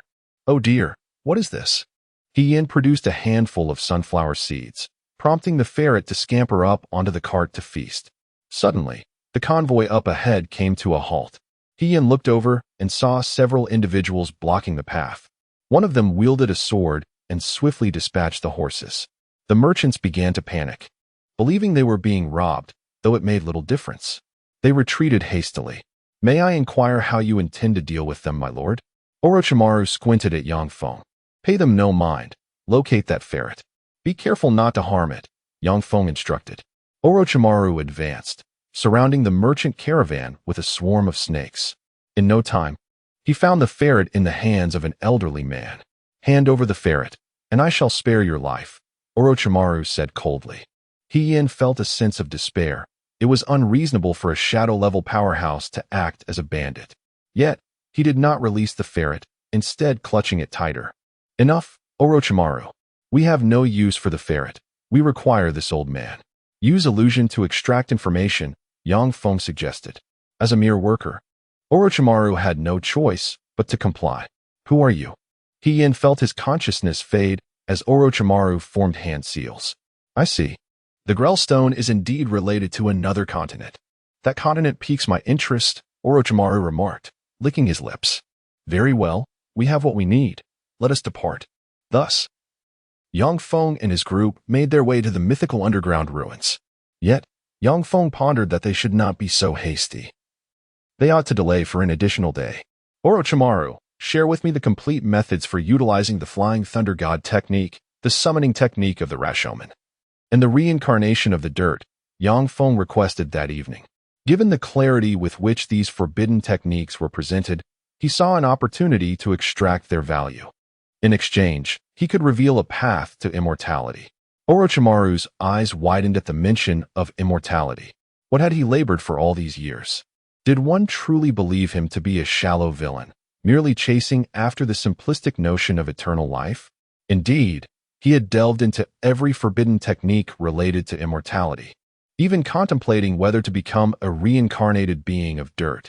Ultimately, he had synthesized various techniques to create his own version of reincarnation without corpses, though it only temporarily preserved his physical form. The short shelf life left him anxious, fearful that he might one day run out of life entirely. Moreover, his reincarnation was imperfect. Each cycle diminished his spiritual strength. Otherwise, he would not have been swiftly defeated by Itachi's Sharingan. Currently, you are left with no viable options. Came the warning. I am willing to exchange. Orochimaru had acquired various forbidden techniques during his time in Konoha, focusing primarily on those closely related to life sciences. As for the Flying Thunder God, it was merely a technique he had conveniently pilfered. Although it was powerful, possessing it did not guarantee proficiency. Thus, Orochimaru regarded it as part of his knowledge reserves. He had not anticipated that today, the reincarnation of the dirt could also serve as leverage. Moreover, he was merely sharing the cultivation methods, not revealing them to others, so it was a risk-free transaction. Consequently, Orochimaru opted to exchange knowledge with Yang Feng. After Yang Feng recorded the methods for the three jutsu, he proceeded to share with Orochimaru the path to immortality. There exists a being among Akatsuki named Kaguya. Are you familiar with him? He is quite an enigmatic figure. He embodies both black and white aspects. The black side has survived since the era of the Sage of Six Paths. Do you grasp my meaning? Yang Feng said with a subtle smile. Orochimaru returned the smile, albeit with a hint of caution. However, that Kaguya possesses at least shadow-level strength, and his evasion abilities are exceptional. Without top-tier sealing techniques, it would be challenging to capture him. I shall refrain from elaborating further. Your success will depend on your own efforts. May I ask, my lord, how do you come to know such matters? This is based on my unique sources of information, but I assure you, it is entirely credible. Yang Feng replied before retreating to the tent for rest. The ninjas camped outside, and since Yang Feng was not in a rush for this mission, he had brought along the convenience of a tent. As a side note, the scroll he had used to intimidate Orochimaru was originally intended to seal the tent. The following day, Yang Feng and the others arrived at the ruins, where a fortress stood. Not wishing to waste time, he instructed Orochimaru to act as muscle and capture everyone inside, directly confronting the final boss. In the incredulous gaze of the benevolent hater, Yang Feng seized the Grell stone from him. After all, it was rather pitiful to be overthrown by a mere chunin. Naruto defeated Kaguya, and Naruto defeated Hater. Thus, Hater equates to Kaguya, just a joke. He instructed Maki and Temari to keep watch over the others, before entering the underground ruins with Orochimaru, hoping to procure additional Grell stones. Note: only members of royalty can directly use the Grell stones. Otherwise, they risk transforming into monsters, as Hater did, with a drastic decline in intelligence. To their surprise, they indeed managed to collect a few pieces, which Yang Feng pocketed, though he granted Orochimaru one piece for research purposes. At this moment, both Yang Feng and Orochimaru gazed longingly at the mineral vein above them, which bore a resemblance to water. Earlier, before entering the ruins, Yang Feng had consulted a map and discovered the presence of a Z-level entity here. Although he was unaware of the specifics of this classification, he decided to explore the ruins. Upon arrival, he encountered the vast mineral vein before him, which was indeed the aforementioned Z-level. Scanning the target revealed, Grell Life Stone. Physical Technique, 0. Ninjutsu, 0. Illusion Technique, 0. Secret Technique, 0. Chakra, 0. Overall Evaluation, Z-level. How could this be? Such immense energy, yet the chakra reads as 0? Yang Feng pondered, soon coming to an understanding. The chakra contained within this mineral vein was indeed distinct from that which he wielded. It likely had no connection to the power of the God Tree, but rather stemmed from the inherent nature of the planet itself. Yet, why was the overall evaluation marked with such an unusual grade? Perhaps it was due to the overwhelming life energy contained within the vein, resulting in a classification surpassing S level. Does the system only recognize chakra dispersed by the God Tree? Task completed. Reward obtained. 3 opportunities to refine the Grell Stone. Yang Feng felt a surge of excitement and decided to refine a piece of the Grell Stone he possessed.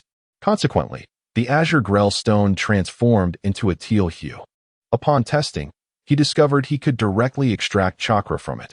Was this akin to a power bank? He sensed that the chakra within had barely diminished. Experimenting further, he found it capable of absorbing chakra as well. Yang Feng believed he had stumbled upon a miraculous artifact. He requested Orochimaru's stone to refine as well, allowing him to experiment with it. Now, it could store and extract chakra, providing ample opportunity for thorough research. What? Orochimaru confirmed this through his own trials. With one more opportunity to refine, Yang Feng contemplated creating another power bank, but was soon distracted by the mineral vein overhead, leading him to a different thought. He decided to transform it. Instantly, the mineral vein changed color and rapidly condensed. Yang Feng felt a pang of regret. Had he been idle, he might have appreciated what he had. This sustainable resource was now gone. The vein had condensed to a size of several dozen meters and ceased its movement. With a mere thought, an immense surge of chakra rushed into his body from the vein. This time, Yang Feng experienced an explosive increase in chakra, compelling his body instinctively to seek a release, yet he found himself at a loss. In a frenzy, he performed the shadow clone technique, with each clone employing ninjutsu.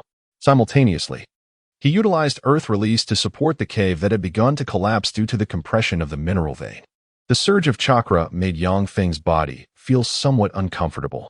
Suddenly, he conceived an idea as the swelling chakra within him began to flow toward a specific location. Chapter 10. The Pact Among Visionaries. On his forehead, a black mark began to coalesce. As a torrent of chakra surged in, the black diamond symbol finally materialized. However, a new chakra vein emerged, compelling Yang Feng to initiate the condensation of a second mark. By the time he reached the 4th, he found himself struggling to maintain control. He directed the chakra through the puppet strings towards Orochimaru.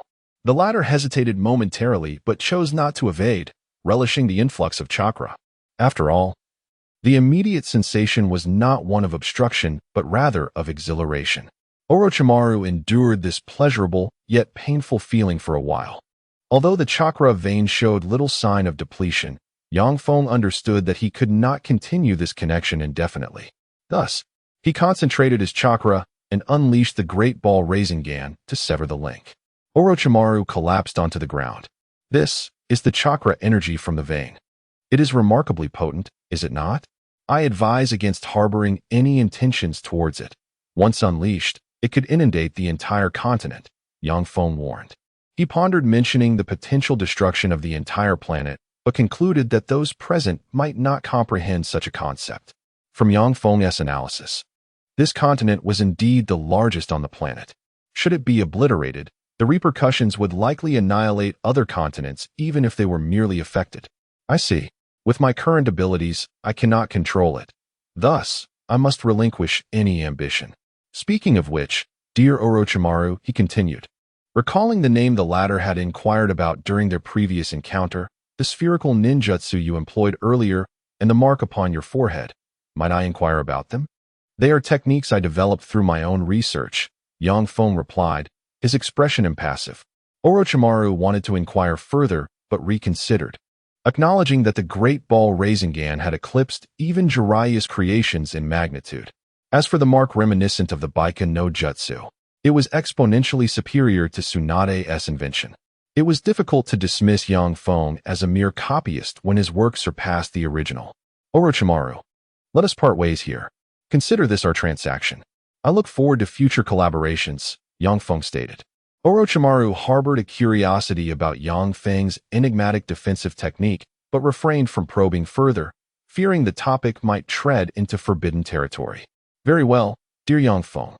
Until we meet again, he replied, intrigued by this prodigious youth. After all, in the land of wind, the name Akasuna no Chiyo was widely recognized, and those who impacted the environment of a nation were often subjects of interest. Orochimaru realized that his understanding of Yang Feng was merely superficial. Geniuses invariably possess an insatiable curiosity for their peers.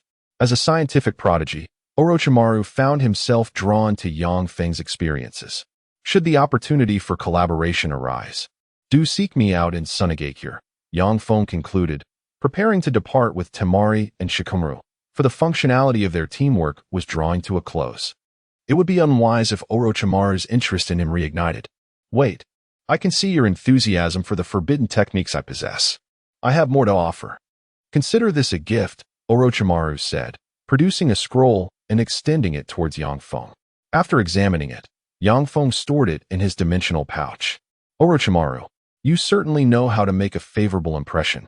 As for the potential revelation that Orochimaru would meet his demise at the hands of Itachi, that notion was perilously risky and therefore best left unconsidered.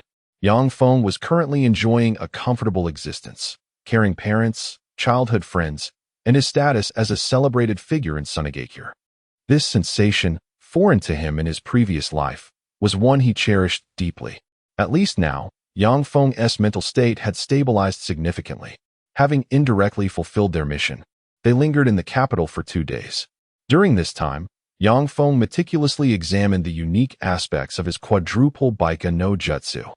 The mark on his forehead formed a clover shape, with one central mark surrounded by 3 resembling leaves. It was not unattractive, albeit somewhat unconventional. Yang Feng sensed he could utilize this chakra to perform ninjutsu at any moment, only to lament that the charging device he had crafted was now rendered useless. This Baika no Jutsu could effortlessly replace the function of the charging device, and since it resided within his own body, extracting it required minimal time. Unlike the Grellstone, which required him to absorb and then utilize its energy, Yang Feng felt somewhat cheated. However, it seemed that his Baika no Jutsu lacked the formidable regenerative capacity of Tsunade's. Testing his abilities, Yang Feng made a small incision on his arm. But the Baika no Jutsu did not facilitate healing. Rather, it accelerated the bleeding due to the chakra flow. He reluctantly ceased this line of experimentation, opting instead to employ the Grellstone's restorative properties. He resolved to begin experimenting with brute strength, a signature technique of Tsunade's known for its ability to shatter Susanoo, first form, with a single kick. The principle involved simply infusing chakra onto the surface of the body. Yang Feng found a stone by the roadside to test this out, utilizing chakra from his Baika no Jutsu for the assault. Ultimately, the stone cracked, albeit barely, and he expended a significant amount of chakra in the process. It seemed less efficient than simply utilizing a Rasengan for detonation. Yang Feng pondered whether Tsunade's brute strength techniques required a specific skill set. In the anime, it appeared there was no cool-down period for the technique, leading him to wonder if his physical constitution fell short. After a brief moment of frustration, he abandoned the practice, recognizing it was only viable as an emergency measure in the heat of battle when ninjutsu could not be employed swiftly. Producing the Grellstone, he handed it to Temari. Temari, this is an energy stone capable of storing and extracting chakra. Use it wisely. When it runs low, you can refill it with chakra. It's advisable to maintain a reserve for emergencies, Yang Feng explained before turning his attention to the forbidden techniques he had acquired from Orochimaru. He had set his sights on the Edo Tensei as one of his targets. Upon unrolling the scroll left by Orochimaru, Yang Feng discovered the latter's generous nature. The scroll contained a comprehensive compilation of forbidden techniques, excluding the Edo Tensei and the 8-headed serpent technique. This storage scroll housed numerous ninjutsu scrolls. Yang Feng selected the smallest scroll, which bore a note from Orochimaru. I can perform virtually all of these techniques. Knowledge of ninjutsu is futile unless put to use. Consider these scrolls as the initial investment in our collaborative endeavor. I hope they empower you significantly, and in turn, our collaborative ambitions will expand. Yang Feng could not help but smile at Orochimaru's adeptness in social interactions, presenting his existing knowledge as a gift. Yet, the contents were indeed to his liking. He diligently scrutinized the scroll pertaining to the Edo Tensei, immersing himself in study from dawn until dusk, approximately an hour, before finally setting it down with a grave expression. The scroll was quite the conundrum. Edo Tensei, a forbidden technique requiring earth-style chakra and sage chakra, Yang Feng mused, utterly astonished. Reflecting upon the storyline, He recalled that Kabuto had employed the technique extensively later on, indeed having acquired Sage Chakra by that point.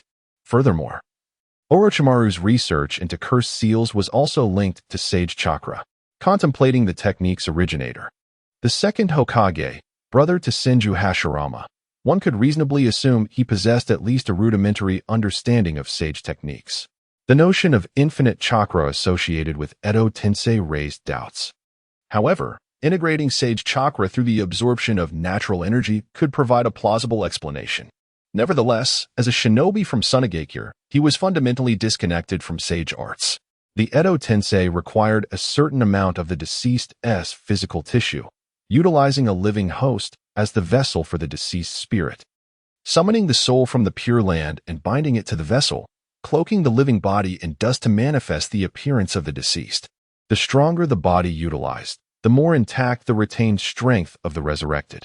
Once the initial summoning was completed, subsequent summons could be executed directly. However, this technique bore a significant risk. When the summoned entity first emerged, there was a period of awakening. Only during this time could the control seal be implanted within the body of the resurrected. Failure to do so would result in the Edo Tensei spiraling out of control. It is understood that the impure world reincarnation can autonomously break the controlling seals even when the practitioner does not have complete mastery over the summoned individuals. A typical example is Uchiha Bido. Alternatively, one might possess sufficient strength to shatter the seals, as exemplified by the first and second Hokage. In the original narrative, Orochimaru's control over them stemmed from the incomplete nature of the power derived from impure world reincarnation. It is also possible that his research on the technique was not fully developed at that time. However, the impure world reincarnation operates much like a game of chance. With good fortune, one might summon the first or second Hokage, while with lesser luck, one might end up with the early deceased brother of the first and second Hokage, potentially even two brothers, as depicted in the anime. In the worst-case scenario, one could draw the distant relative of an acquaintance. Yet, for those like Kabuto, even misfortune can yield benefits if one perseveres diligently, making it quite advantageous. The chakra expenditure is minimal, though the intricate formation required is somewhat cumbersome, and it should be reusable. Feng surmised that before acquiring the knowledge of sage techniques, it would be prudent to refrain from delving into such matters. The allure of what is visible yet unattainable is indeed a trap. After 2 days of amusement, Temari began to insist on returning home. Feng and Maki concurred. Maki was also growing anxious to deliver intelligence to the Kazekage. Feng smiled at him, planning to report ahead of Maki to prevent any potential loose talk that could complicate matters. Supplementary note: the shadow clone technique, as portrayed in the original work, divides chakra with the original body. However, this seems inherently flawed. If other ninjas, after splitting their chakra, find their clones disintegrating from mere collisions because they retain only half the chakra of the original, then the technique would be quite impractical. Consider Naruto, who creates countless clones. Although bolstered by the Nine Tails, they all explode upon deployment, leaving the original with diminished combat capability. Thus, in this narrative, it is established that the technique requires nearly A-rank chakra to perform and sustain. The more clones, the greater the expenditure. Rather than merely dividing chakra, upon the destruction of a clone, a portion of chakra returns to the original body. This deduction, based on Naruto's ability to absorb natural chakra through his clones, elucidates why ordinary ninjas suffer from exhaustion when overusing the technique, while Naruto can manage without significant repercussions. Incidentally, it appears that only Konohagakure employs the shadow clone technique in the anime, or so it seems. It is not altered, as it was indeed invented by the second Hokage. Other ninja villages primarily utilize elemental clones, such as Zabuza's water clone technique or the reincarnations of Indra and Ashura, exemplified by the daughter of the Byakugan clan. Hence, for the sake of simplicity, this narrative establishes that only Konohagakure possesses this particular ninjutsu. As for the reason other villages do not employ shadow clones, it is tentatively suggested that they all have their own superior elemental clone techniques at their disposal. Chapter 11. The first thing to do after mastering the Flying Thunder God technique. It must be said that Maki, as an elite jonin, possesses considerable skills. Feng, After exhausting himself running at full speed through the 4 gates, barely managed to arrive at the Wind Shadow's office ahead of Maki. Fortunately, he had the benefit of a 50% attribute boost from the Sand Ninja Village. Lord Wind Shadow, I have something to report. Yang Feng gasped, leaning against the desk, only to notice that Raza's expression was rather displeased. Did you finally return after 3 days of play to submit your mission? Damaru? Raza said flatly, although he had allowed Yang Feng to undertake an easy task for leisure. He felt it necessary to be somewhat strict to encourage him to focus on training. Lord Wind Shadow, the task isn't of utmost importance. We have discovered a member of Akatsuki, Yang Feng said, still panting. Who? Raza inquired eagerly, concerned about recent developments. It's Orochimaru, one of the legendary Sannin from Konoha. He seems to have designs on a particular stone. We engaged him in battle, although we were outmatched. He was summoned away by his leader. We managed to escape and found the stone, Yang Feng explained. What sort of stone could attract the attention of an S-rank rogue ninja?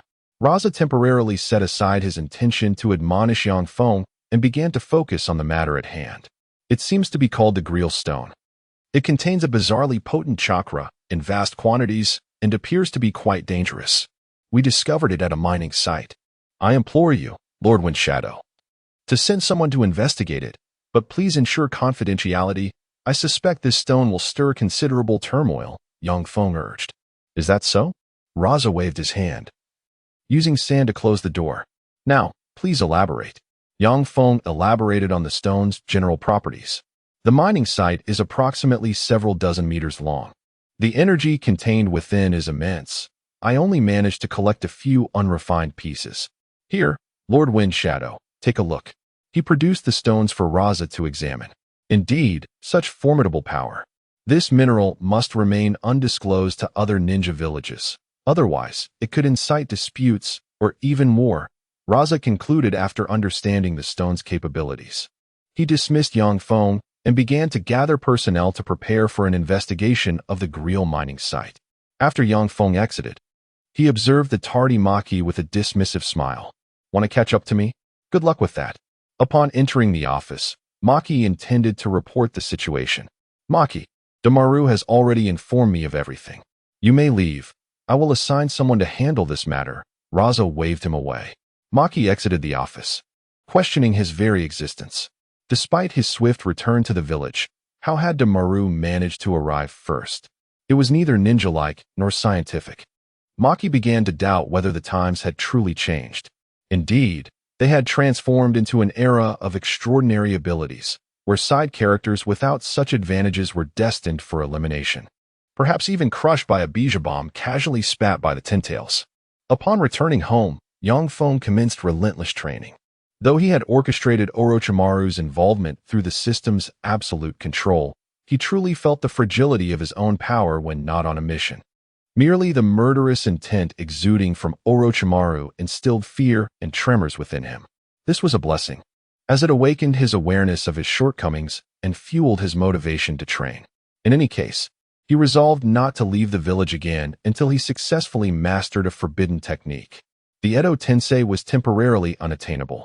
Then, let us explore other scrolls, Yang Feng mused, flipping through them and discovering the summoning contract of the Dragon Cave. Since he had yet to sign a contract with any summoning beasts, he considered that the contract from one of the 3 great sage lands would be formidable. Just recalling how the Great Serpent had withstood a nuclear bomb made it clear. Without hesitation, he inscribed his name in blood. Summoning technique. Yang Feng bit his finger, as it was the most convenient way to produce blood, and pressed his hand to the ground. A 2-meter-long white snake manifested before him. Compared to the hundreds of meters of the Great Serpent, this one was indeed quite diminutive. Yang Feng scrutinized the summoning beast. The summoning contract allowed the summoner to call forth all beasts registered within the scroll, limited to a specific summoning location. Even the creatures from Myaboka Mountain might not all be agreeable. The first appearance of Gamabunta was due to him being tricked into a pit, which certainly contributed to his irritable demeanor. The Dragon Cave, which required a life sacrifice, was even less likely to yield amiable beasts. Thus, Yang Feng summoned a smaller snake, ensuring he could manage its temperament. Hello, I am Misa the White Snake, The little white snake spoke in human language. The summoning contract necessitated a response from the summoning beast. If none were forthcoming, it would forcibly recruit one. Fortunately, young Feng's first summoning was met with a willing response. He returned the smile, saying, "Greetings, I am Monkey D. Luffy."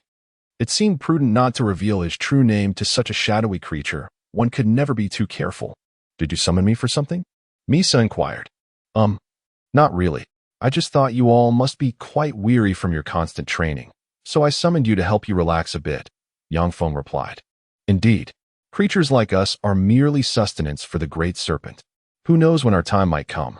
We should enjoy ourselves while we can," Misa remarked, causing the atmosphere to turn somber. Yang Feng felt somewhat speechless, unsure whether to speak or remain silent. After a moment of silence, he suggested, "How about I take you to try some delicious human food? A completely new version that you've never tasted before. Would you mind coiling around me to avoid startling anyone?" Misa complied, wrapping tightly around Yang Feng's body, making it difficult for him to move his legs. "Ahem. No need to grip so tightly. Loosen up a bit." Yang Feng practiced the summoning technique at the ninja training ground. He then put away the scroll and prepared to head to the food street in Sunagakure to resolve his dinner situation. He hadn't tea eaten since returning. Dragon Cave. A large, plump white snake lounged on a stone seat, seemingly sensing something. It lifted its head. "Is it another human who has signed a contract?" "Hee. I recall that only Orochimaru had such a contract. I wonder if this newcomer aspires to learn sage techniques." As the ruler of the Dragon Cave, it had mostly been in a state of slumber lately, but it felt a desire to stretch its limbs. "Sky Snake Princess. When you have the time, go check on that new contractee and see if they possess the qualifications to train in sage arts," the white snake sage commanded. Shifting its body slightly, the snake quivered and began to sway. The snake princess beneath the stone seat felt somewhat exasperated, primarily because no one had visited the Dragon Cave in recent years. After all, even Orochimaru had been too frightened to train. This ancient serpent likely wished to find a human to teach sage arts. It was undoubtedly true, and now it expected her to entice that human to come forth. How hypocritical. The Sky Snake Princess, being the granddaughter of the White Snake Sage, possessed a powerful shape-shifting technique that allowed her to transform into a flawless human form. However, the White Snake Sage rarely permitted her to venture into the human realm, leaving her to feel stifled as she cared for the sage. The monotony of sage training was tedious enough without the added burden of babysitting a haughty old serpent. The Snake Princess decided she would seek out that human, spending some time outside before returning. The White Snake Sage squinted its serpent eyes, aware of its granddaughter's little scheme, believing it to be undetectable. In truth, it had intentionally allowed her some freedom to unwind. After all, she was its beloved granddaughter, and indulging her a bit was perfectly acceptable. Be cautious when you venture outside. Avoid stirring up trouble. Steer clear of the nation's shadows, and watch out for those foul frogs from Mayaboka Mountain, it warned. "I know, Grandma. Don't worry. I'll complete the task," the Snake Princess replied with a forced smile. "Humph. I'm only doing this for your own good." Misa the White Snake smiled subtly. Her disguise was impeccable. No one should be able to discern her true identity. However, Yang Feng had developed significant wariness towards the white snake coiling around him and planned to seize the opportunity to feed it a Rasengan. "What is happening?" Thankfully, he glanced at the map. Otherwise, he would have never realized that such an A-rank creature was right beside him. Scanning. Target. Sky Snake Princess. Taijutsu. 300. Ninjutsu. 0. Illusion Technique. 200. Secret Technique. 100. Chakra. 51,000. Sage Chakra. Comprehensive Evaluation. AAA level. Yang Feng was instantly taken aback. A mere ball of energy might not suffice to defeat such a formidable opponent. How could someone proficient in sage techniques be conjured by him? Those skilled in sage techniques are scarce even among the three great lands. Even Fukasaku, the leader of the Toads, would likely not possess such abilities. Yet, this white serpent does. This implies it is nearly equivalent to the likes of Shimizu and Jima, the two elders of Mayaboka Mountain. Yang Feng respectfully offered the famous grilled frog from Sunagakure to the serpent, although it was not a toad. The expression on the white serpent's face suggested it relished the meal. "Thank you," it said. "Though this may be my last meal, I am truly delighted. If I am not devoured by another serpent by tomorrow, may I request another meal? The white serpent affectionately nuzzled Yang Feng's face. He trembled in fear yet still stroked its scales. Certainly, certainly, he stammered. In his heart, he thought, if I summon from the dragon snake cave again, I might as well summon a dog. Once the white serpent returned to the dragon snake cave, Yang Feng promptly extracted the summoning contract and decisively erased his name. Merely summoning would yield SSRs, and he would be elated even with those from Mayaboka Mountain or the Wetbone Forest. Yet he was stuck with the most troublesome dragon snake cave. Summoning the myriad snakes would cost 100 lives. What if one day the white serpent sage crawled through the network cable? Would he then have to sacrifice Sunagakure? Such a crafty creature likely just measured its size, while entwining around him, contemplating how to consume him entirely. Yang Feng felt uneasy even after erasing his name. Initially, upon seeing the summoning scroll for the dragon snake cave, he pondered whether he could learn sage techniques. However, upon reflection, he realized he could learn within the belly of a serpent and tossed the scroll into the flames at the barbecue stand to serve as fuel, cutting off their means of traversing through the network. Suddenly, the white serpent sage sensed something amiss. Upon seeing her granddaughter return, she inquired about the situation. Oh, that person is only 9 years old. I thought it best to wait until he grows up before introducing him to you. Grandmother, the celestial serpent princess cleverly articulated. Thus, a sustainable smuggling route was established, allowing for spontaneous outings in the future. Is that so? But why did this human destroy the contract? The white serpent sage's piercing gaze fixated on the princess. What? How could that be? I disguised myself as a small snake to deceive him. My transformation illusion is rated A in the human world. How could it have been recognized? The sage scoffed. You couldn't even manage this simple task. I shall penalize you with 3 years of diligent training in sage techniques, with no wandering about. In truth, she was not genuinely angry. She merely wished for her granddaughter to focus on her training for a while. As for that human, he was of little significance. With the route of summoning techniques blocked, Yang Feng resolved to explore other avenues and discovered the Flying Thunder God technique. Flying Thunder God technique, a space-time ninjutsu. Yes, it is yet another S-rank space-time ninjutsu developed by the second Hokage, belonging to the category of body flicker techniques. By utilizing the technique, the user can achieve instantaneous movement, leaving behind the Flying Thunder God seal at any location they can physically reach, allowing for immediate transportation of themselves or objects indirectly connected to their chakra. When in peak condition, the user can repeatedly transfer large targets. Only the second Hokage, Tobarama Senju, and the fourth Hokage, Minato Namikaze, can wield it independently. In Konoha, 3 ninjas can cooperate to utilize it for transportation, such as transporting the Mizukage to confront Obito. Chapter 12. Encountering rogues in the rogue ninja village. Yang Feng prepared the marking technique and began to perform the ninja art. Body flicker technique. The effect was remarkable, showcasing extraordinary speed. As the Flying Thunder God technique required mastery of the body flicker technique, Yang Feng had no choice but to learn this technique first. If only he had learned this earlier, he wouldn't have needed to open the 8 gates for travel. The body flicker technique is a high-speed movement ninjutsu, noted for its rapidity and significant training difficulty. This difficulty lies not in learning it, but in its practical application.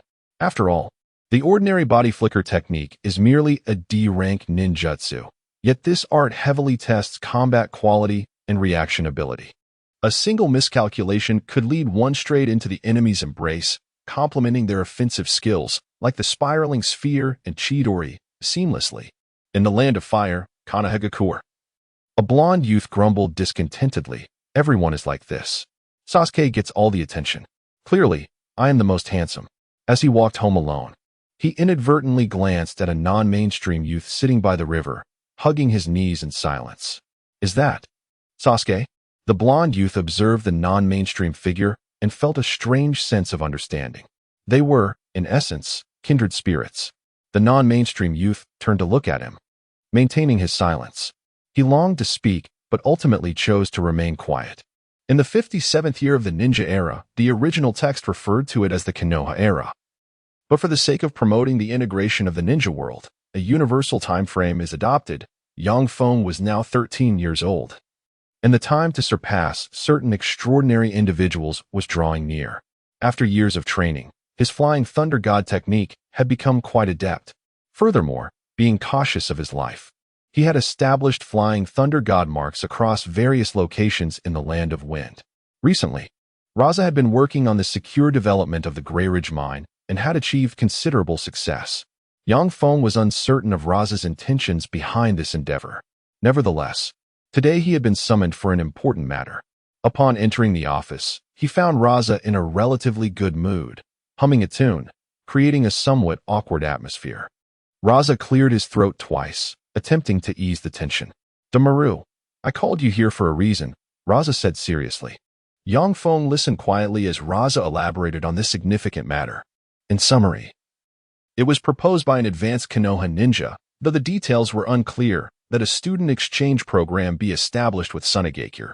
Konoha was set to send 5 elite students to learn from Sunagakure's ninja training methods, while Sunagakure would reciprocate. In some respects, this was indeed ahead of its time. Akin to how when America was cold, a certain character traveled there. Yang Feng felt somewhat speechless. What era are we in that we are still playing these games? Wouldn't it be more beneficial to focus on training, developing technology, and exploring outer space? What could a student exchange program possibly achieve? Learning each other's cheating methods? Refer to the Chunin exams for more details. However, as a mere worker, he had to acquiesce to his superior's wishes. Our Sunagakure has decided, after careful consideration, to send Temari, Gaara, Kankuro, and you. Wait, Lord Kazakage, if I heard correctly, the exchange is for student ninjas, right? I am already a genin. Genin? Is that so? I don't recall that. Do you have a forehead protector? Raza asked with a puzzled expression. Yang Feng was rendered speechless. He had been so focused on public works that he hadn't paid attention to his forehead protector. It dawned on him today that, as a ninja from Sunagakure, he didn't oppose to even possess one. Ha ha ha, when you return, I will personally give you a forehead protector. How does that sound?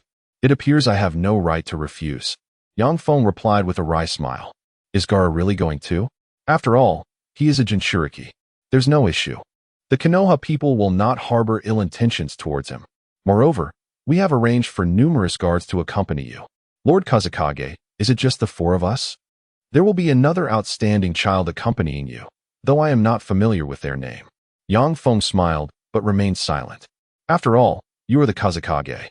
A busy individual. Shall we depart immediately? Yes, approximately for half a year. You must perform well. Yang Feng signaled his agreement, and then proceeded to inform his family and prepare his belongings. A scroll, similar to Tintin's weapon scroll. Damaru, take care of yourself out there. Stay safe. Understood. Yang Feng was ready and left directly, awaiting the arrival of the other members of the exchange team.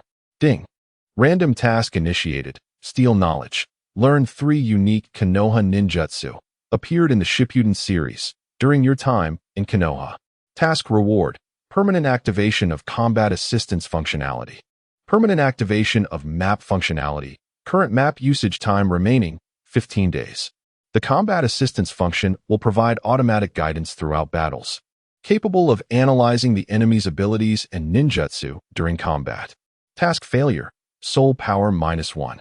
Current soul power, 189. Yang Feng was intrigued. This system had only issued 2 random tasks thus far, both accompanied by a special prompt, and seemed to unlock certain functionalities. The expiring map functionality was indeed significant, and he found the combat assistance feature quite useful. Yang Feng believed he could try to learn some techniques secretly. After all, his visit to Konoha would merely be an opportunity to observe those main characters, and he had little interest in befriending the protagonists. The culinary delights of Konoha were far more enticing. Yang Feng couldn't help but wear a smile that radiated camaraderie. Temari arrived with Gaara and Kankuro at the assembly point, finding Yang Feng standing there grinning foolishly, which elicited some disdain. Maki, the leader of this operation, led a 5-member elite Jonin team accompanying them to Konoha. A simple, unadorned road directly led to Konoha. Big brother Damaru, what differences are there between Konoha and Sunagakure? Gaara asked shyly. Thanks to his mother's care, he had received a good education. Raza had also heeded Yang Feng's crucial advice, keeping the information regarding Gaara's status as a Jinchuriki confidential. Furthermore, young Feng had provided Gaara with some progressive education throughout his life, allowing him to form many friendships and develop a notably healthy psyche, much healthier than the average ninja in the world. Gaara even chatted with Shikaku under Yang Feng's guidance, and the future guardian spirit found it challenging to anger Gaara, often settling for casual interactions that brought him joy. There are indeed significant differences. Konoha is filled with countless trees, stretching endlessly, and teeming with animals, many of which I cannot even name. The food there is also abundant, Yang Feng cheerfully fabricated, as it was his first time visiting, making it challenging to describe to Gaara. By the way, Gaara now seemed taller than Naruto. Once you arrive, you can explore at your own pace. Gaara's eyes sparkled with anticipation. Hey, Damaru, since you haven't been there yourself, don't boast to Gaara. Temari remarked disdainfully from the side. If you have the ability, name a famous spot in Konoha. Ichiraku Ramen. Ah, what's that? Huh, you'll know when you get there. However, their journey to Konoha did not proceed smoothly. Boom. An explosive tag detonated beneath the cart's wheel, triggered by chakra, and the cart was utterly destroyed. Captain, the mission target. Before he could finish, a kunai pierced his throat. Which ninja village are you from? Let me guess. Kimobikure? Yang Feng emerged from behind a wall, made of earth and stone. The captain of the Umbu team turned pale. Their mission had failed, and they had been recognized. What is going on? Is there a traitor among us? The captain scanned the surrounding individuals. It's difficult to say, he scoffed. I believe you have misunderstood. We merely set a trap here, preparing to ambush the traitorous ninja from our village. You have disrupted our trap without cause. Oh, whether this is the land of wind or the land of lightning, I walk this road with confidence. You have either intentionally or unintentionally provoked me. You must perish, Yang Feng declared with an air of arrogance, flanked by 6 elite shinobi. However, the hidden cloud had not dispatched these formidable ninjas. Moreover, you ambushed me on my path of cultivation. Even if I were to annihilate you, that dim-witted rakage would not dare to utter a word. Maki, hold your ground. Let this group of pathetic Umbu escape first. I will grant him 1 minute, Yang Feng stated nonchalantly. The Umbu captain sensed an opportunity. While they certainly could not defeat him, escaping was their specialty, and they felt quite confident in their ability to flee. With that thought, he turned to run, not even considering resistance. The other Umbu shared the same sentiment. The advantage lay with whoever could flee the fastest. Victory was merely a race against their companions. However, as the moment of their escape arrived, Yang Feng had already opened the 5th gate and activated the Flying Thunder God technique. In less than 30 seconds, all assailants lay slain. Did you think I would grant you a chance? How naive. I merely sought to practice my ninjutsu, Yang Feng remarked, shaking his wrist. He instructed Maki to send a discreet message to the Wind Shadow, requesting assistance in retrieving the bodies. He needed to head to Konoha and had no time to spare. Damaru, when did you become so? Maki began to inquire. Oh, I have simply had a new epiphany. I made some improvements to the body flicker technique, Yang Feng interjected. Maki was momentarily taken aback. Could one truly refine ninjutsu merely through casual insights? Was this the realm of genius? In his message, Yang Feng theorized that the assassins were either from the Hidden Cloud or Danzo's faction, although he leaned towards the former. If the Hidden Cloud sought to extort, they could simply counter-extort, claiming that a genius from Sunagakure had nearly been harmed and demanding compensation. Those brash thugs from the Hidden Cloud would undoubtedly shy away from pursuing the matter. Conversely, if the assailants were not from the Hidden Cloud, he would transport the bodies there, insisting they be held accountable, treating them as if they belonged to their ranks. After all, facing the Hidden Cloud with greater audacity would surely pose no issue. As for Maki, he could only speculate about his feelings while delivering the message. Regardless, after receiving Yang Feng's letter, Raza remained silent for a considerable time before ultimately sending the bodies to the Hidden Cloud, even ensuring they paid a sum as compensation. Ultimately, did it truly matter who had sent these individuals?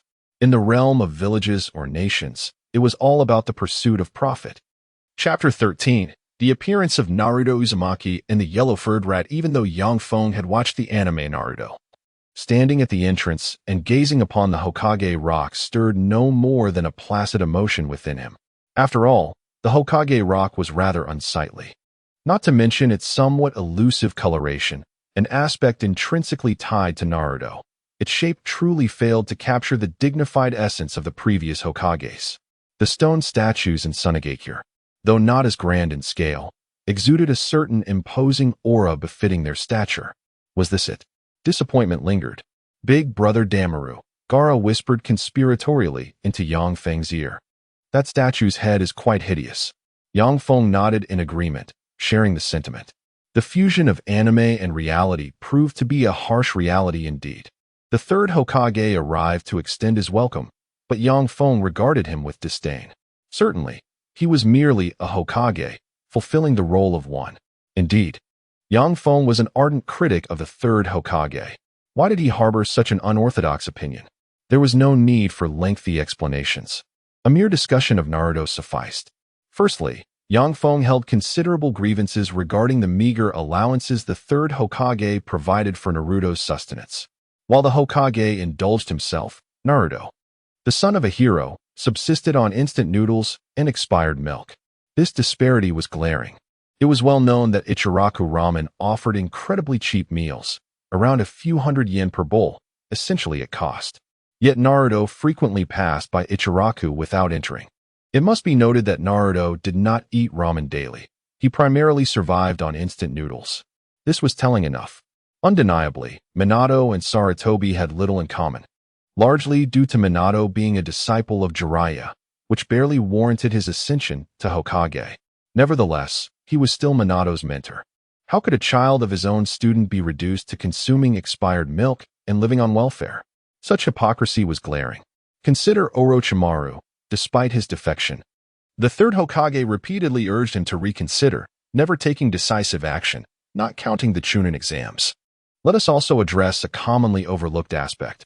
Why did the third Hokage not publicly acknowledge Naruto as the son of Minato? If the villagers were aware, even with their fears of the Nine Tails, they would not so brazenly ostracize Naruto. It even reached a point where they refused to sell him a mere toy mask. Our well-meaning third Hokage claimed he feared that Minato's name would bring danger upon Naruto. How laughable. The entire village knew Naruto was the host of the Nine Tails. Would being the son of a renowned Hokage incite less animosity? A host of the Nine Tails, known to all, would be more identifiable than the mere offspring of Minato. Anyone from outside Konoha could easily discern the truth upon entering the village. And the Nine Tails was indeed the reason for Minato's demise. In attempting to conceal Naruto's identity, the third Hokage seemed unconcerned about the implications of the Nine-Tail status. In the realm of reality, one might criticize Kishimoto for his lack of understanding of Naruto. But in this existing world, one could assert that the third Hokage's actions were inexcusable. By exposing Naruto as the Nine-Tails host while disregarding his status as the fourth Hokage's son, he effectively sought a scapegoat for the village's collective frustrations stemming from the Nine Tails rampage, allowing those in power to shield themselves from accountability. Of course, Yang Feng hadn't yet delved into the Uchiha massacre, which had rendered the village's law enforcement nearly non-existent, nor the trivial matter of Hinata's family's compensation for corpses. As for those who idolized the third Hokage, Yang Feng had little to say. Their admiration primarily stemmed from his desire to maintain the village's stability, or perhaps due to the poignant circumstances surrounding his demise during the Chunin exams. However, his death only complicated matters for future generations, especially considering he was later resurrected. Naturally, all of this reflects Yang Feng's personal views. He had previously faced considerable backlash on social media for expressing his opinions, hinting at unresolved psychological issues. The third Hokage found himself bewildered by the disdainful demeanor of the children from Sunagakure, unaware that he stood before one of his critics. He presumed he had failed to provide adequate hospitality.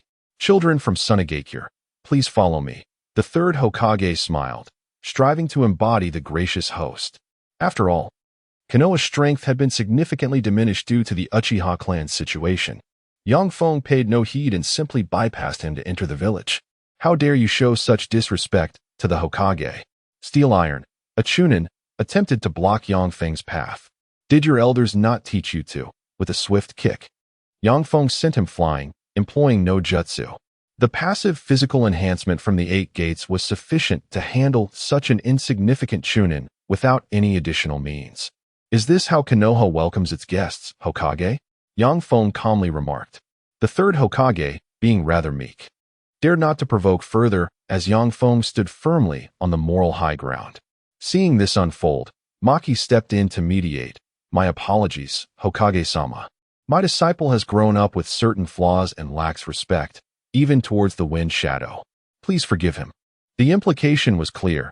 They were offering a semblance of courtesy but hoped for a quick resolution. Despite appearing calm, Sarutobi was internally astonished. This boy had just repelled a chunin. Was he not merely here as an exchange student? What was happening? Steel Iron, fuming, stood up to glare at Yang Feng.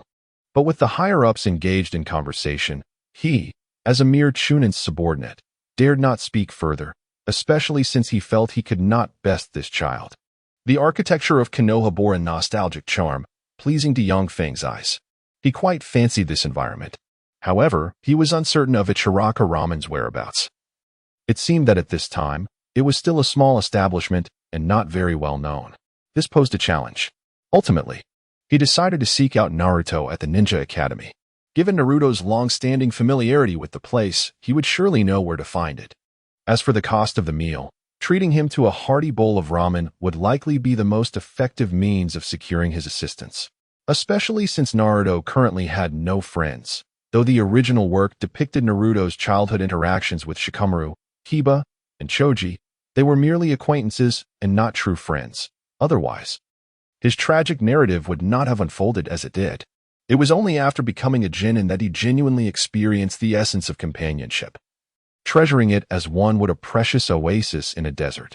Why don't we first visit the Ninja Academy for a tour? Sarutobi suggested.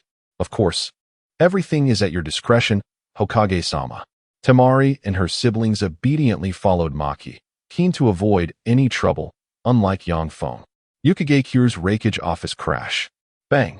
The glass window shattered under the force of a powerful blow. Damn it, Sunagekure is truly pushing their luck. Reikage seethed, striking another window.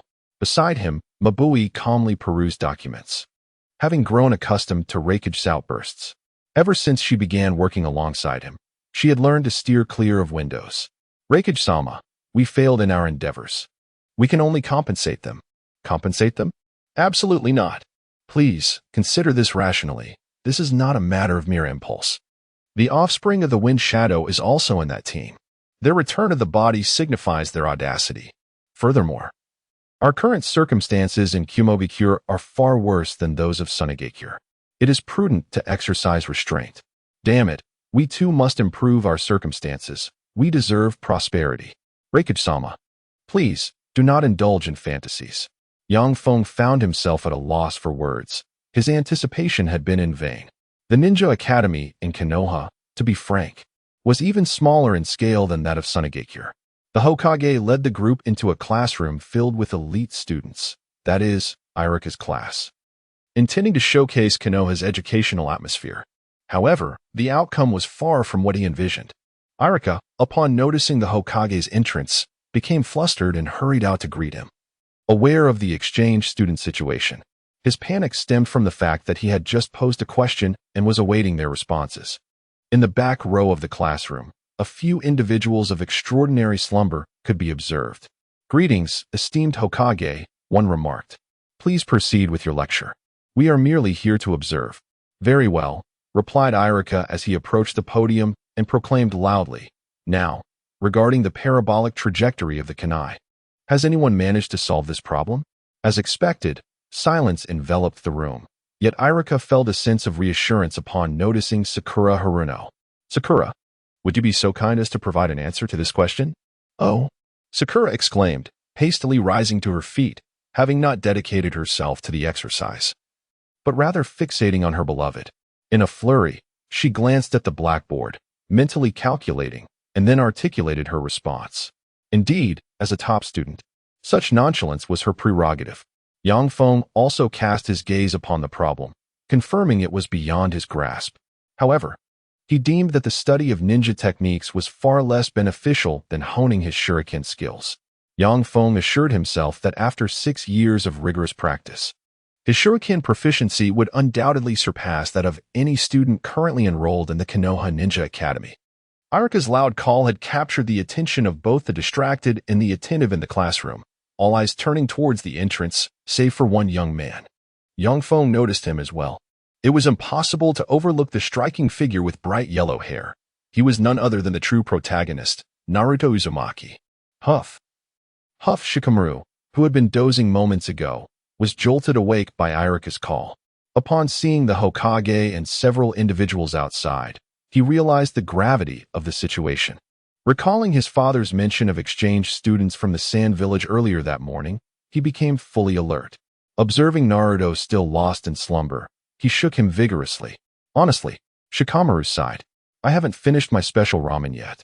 Naruto muttered as he stirred awake.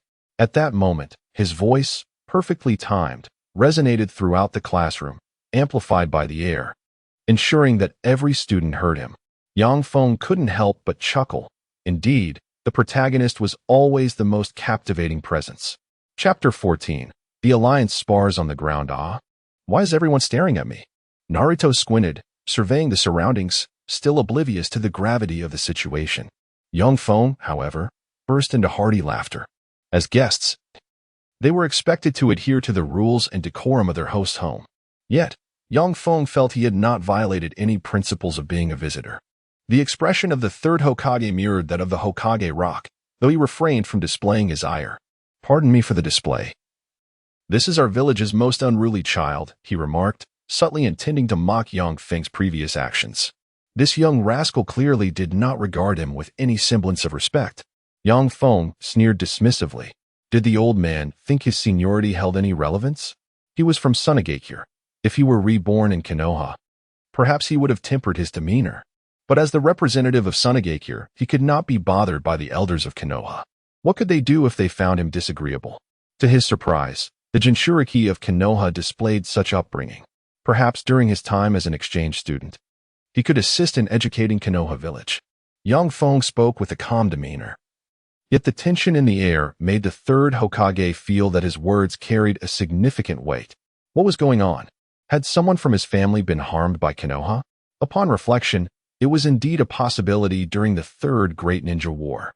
This thought left the third Hokage with a headache. The exchange program was intended to strengthen the relationship between the two villages. Yet it seemed they were starting off on the wrong foot. No need for your village to worry about that. The third Hokage could only offer hollow politeness. Yang Feng also found the situation rather tedious. Hey, who are you to say you're going to educate anyone? Naruto stood up, pointing an accusatory finger at Yang Feng. Oh, my apologies, I did not mean to target you. Yang Feng thought for a moment before falling silent. To speak too arrogantly would only bring shame upon Sunagakure. Moreover, there was no need to incite hatred towards someone as innocent as Naruto. With this in mind, Yang Feng offered a benign smile. Just a casual remark, he added. Maki rolled his eyes from behind, thinking that he would be foolish to believe in Yang Feng's words. As long as Yang Feng did not provoke too much, it would be manageable. After all, if Konoha truly became enraged, even if Sunagakure was stronger, they would still be unable to intervene in a crisis. In reality, Konoha's true strength surpassed that of Sunagakure, given the presence of the legendary three ninjas. In a true battle, two of them would undoubtedly return, all of whom were elite shinobi, alongside Danzo and Sarutobi, a plethora of top-tier shinobi, while Sunagakure currently had only two elite shinobi, Chio and Raza, with mid-tier strength being comparable. Maki had been enjoying a smooth ride with Yang Feng lately, causing him to feel a bit overconfident. Third Hokage, I suppose you do not recommend that I sit in on a class? Yang Feng inquired amiably. Sarutobi felt at a loss for words. Could he not smile so artificially and deliberately? Even a diamond actor would perform better. Of course, the third Hokage replied, signaling Irika with a glance. Irika nodded in understanding. Yang Feng and the three siblings from Sunagakure found seats in the back and waved farewell to Maki. Well then, Hokage-sama, we should take our leave, Maki addressed Sarutobi. Using the term sama to emphasize the representation of Sunagakure, avoiding the more subservient title of Hokage Dano. It was all a matter of decorum. The third Hokage smiled as he led Maki and the others away. 2 days prior, Konoha had sent exchange students to Sunagakure, including Hinata Hyuga, secured by the Hyuga clan, Niji Hyuga, and the Inazuka, Nara, and Akimichi trio. As for why Sasuke Uchiha was not among them, his clan had been annihilated, and it was essential to protect the remaining heir.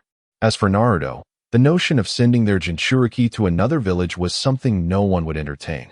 Then, the third Hokage listened, bewildered, as Maki explained about Gaara.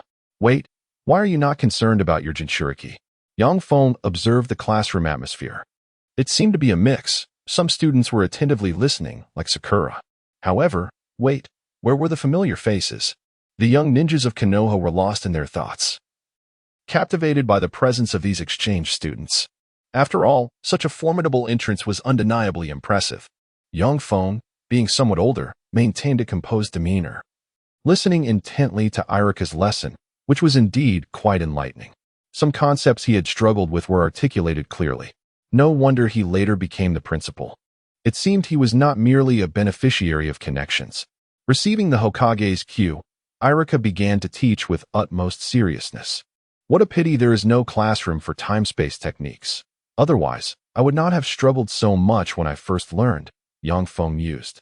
He had spent 2 years mastering the Flying Thunder God technique to attain proficiency, encountering numerous hurdles along the way.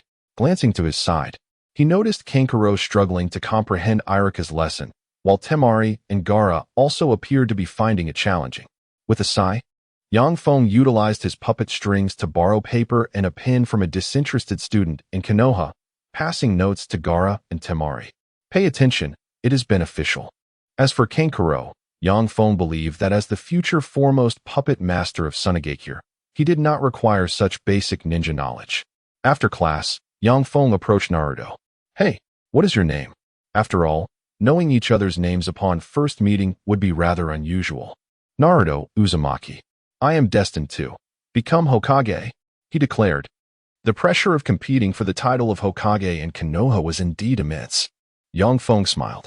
How intriguing. Do you wish to spar a bit? I have heard there is a ramen shop called Ichiraku in Konoha. If I lose, I shall treat you to ramen. What do you say? Naruto immediately agreed. For what could be more important than ramen? His aspiration to become Hokage was more about the recognition from the villagers than a genuine desire for power. After all, how could a child possibly be so interested in becoming a national leader? However, what Naruto did not yet understand was that it was not the title of Hokage that would garner recognition, but rather that recognition was a prerequisite to becoming Hokage. Otherwise, he would undoubtedly reconsider and seek other ways to earn the villagers' esteem. Yang Feng held a degree of respect for Naruto, and thus he easily overwhelmed him in their sparring match. Damn it, I lost, Naruto lamented, envisioning the ramen with wings and feeling increasingly despondent.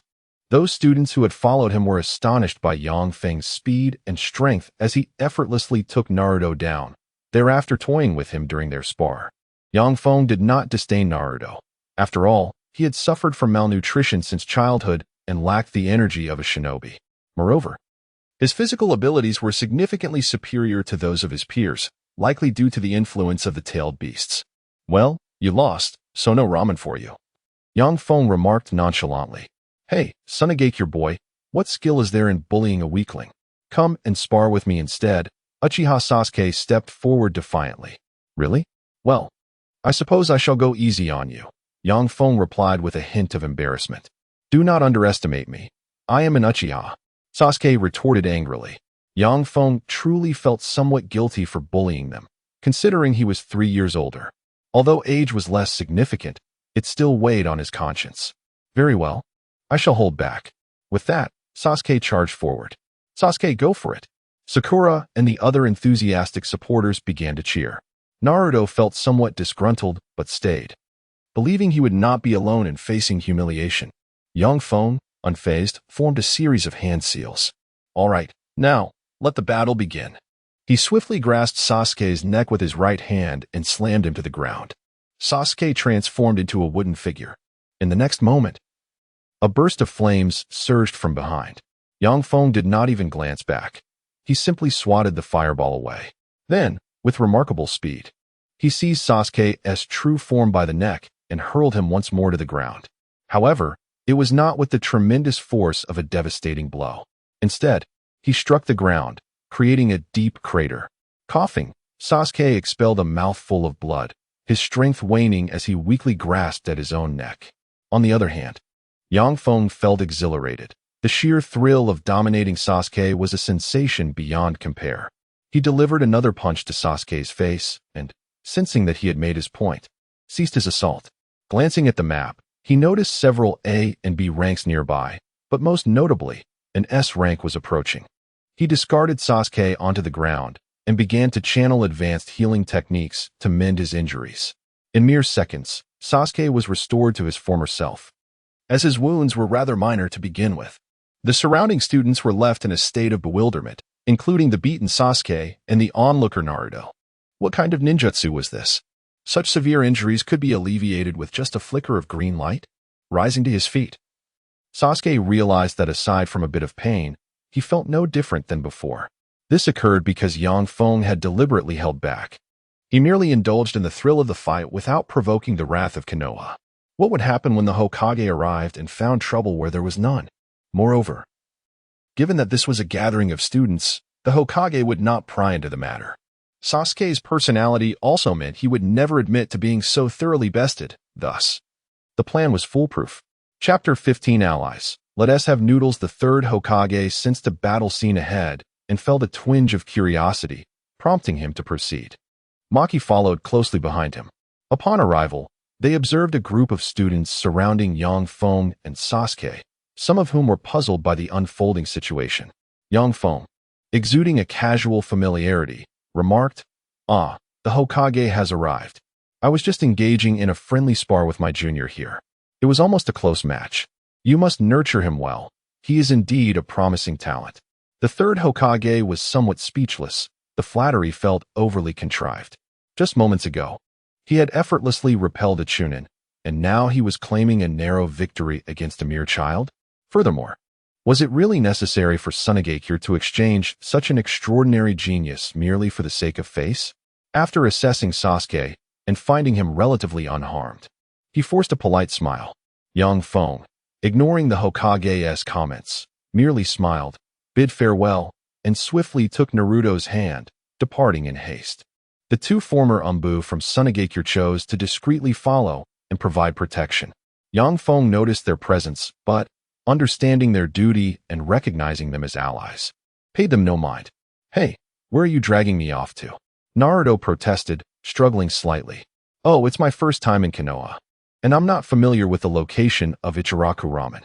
Would you kindly guide me there?" "Ugh, I wouldn't tea as a reward. I'll treat you to a meal." "Really? Then I'll take you there right now," Naruto exclaimed with uncontainable excitement. Feng couldn't help but smile. The Naruto from the original story bore no difference from the present one. His youthful face radiated joy, and the whisker-like markings on his cheeks subtly curved, exuding an infectious positive energy. However, it was undeniable that Naruto had been somewhat foolish in his younger years, naively simplistic, embodying a quintessential anime mindset. Contemplating, Feng resolved to take this opportunity to mentor Naruto in his training. Though Jiraiya cared for Naruto, his tutelage left much to be desired. Minato had excelled through self-study, while Naruto, being both slow-witted and stubborn, had made little progress under Jiraiya's lackluster guidance over the past 2 years. He had only managed to master the Rasengan and basic taijutsu, and the earlier release of the Nine Tails had rendered his seal more unstable, leading to explosive outbursts upon his return.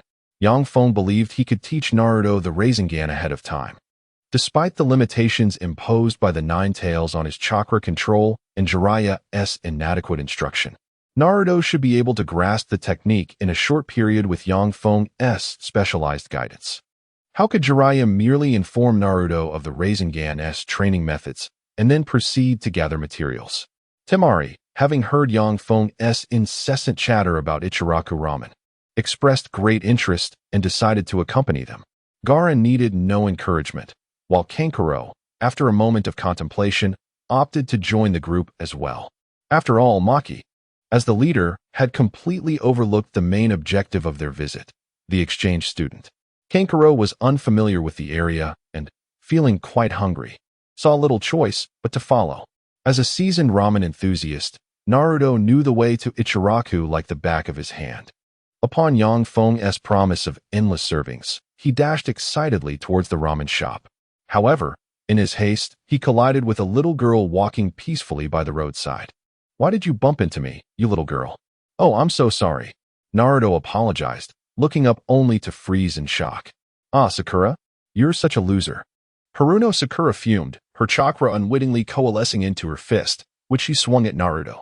Yang Feng's eyes widened at this scene. Was this truly the prowess of the gifted? The efficiency with which she utilized chakra was several times greater than his own. And the power bang. Sakura's fist struck the ground, creating a sizable crater that drew the attention of passers-by, who silently pondered the misfortune of any man who might one day marry such a woman. Naruto stood dumbfounded nearby. Was this a monster? Surely. No human could possess such Yang Feng. Somewhat exasperated, pulled Naruto away. Had he not intervened, Naruto would likely have found himself in a hospital. "Hey, stop right there," Sakura threatened, attempting to strike again. Not wishing to escalate the situation, Yang Feng swiftly positioned himself in front of Sakura. "I've already dealt with Naruto and Sasuke. You're the one who approached me. I feel a bit guilty about this." To ensure Sakura would not retaliate, he playfully pinned her down, though he refrained from exerting too much force, wanting to avoid harming her. Sakura was unharmed but understandably frightened, feeling quite aggrieved as the true victim in this situation. She had merely crossed the street. When she stood up, she found that Naruto and the others had already disappeared from sight. This time, there were no further incidents. Yang Feng and Naruto successfully arrived at Ichiraku Ramen. Yang Feng examined the exterior, noting it was nothing more than a modest storefront with curtains shielding the interior. Inside, a few fixed seats faced a long counter where the owner was busy working. "Hey, old man, bring me a supersized tonkatsu miso chashu ramen. Make it extra large," Naruto shouted enthusiastically. "What's up, Naruto? Have you finally got some spending money? Just don't go wasting it all," the owner remarked with a frown. "Not at all. Hee hee, this time, my friend is treating me to ramen." Naruto pointed at Yang Feng. Yang Feng glanced at the price list hanging on the wall. "I would like a special chashu ramen, and could you add some extra vegetables? Also, throw in an egg. I prefer something nutritious." "All right, coming right up. Is this your friend, Naruto?" The owner inquired, curiosity evident in his tone, especially since he knew Naruto had always dined alone.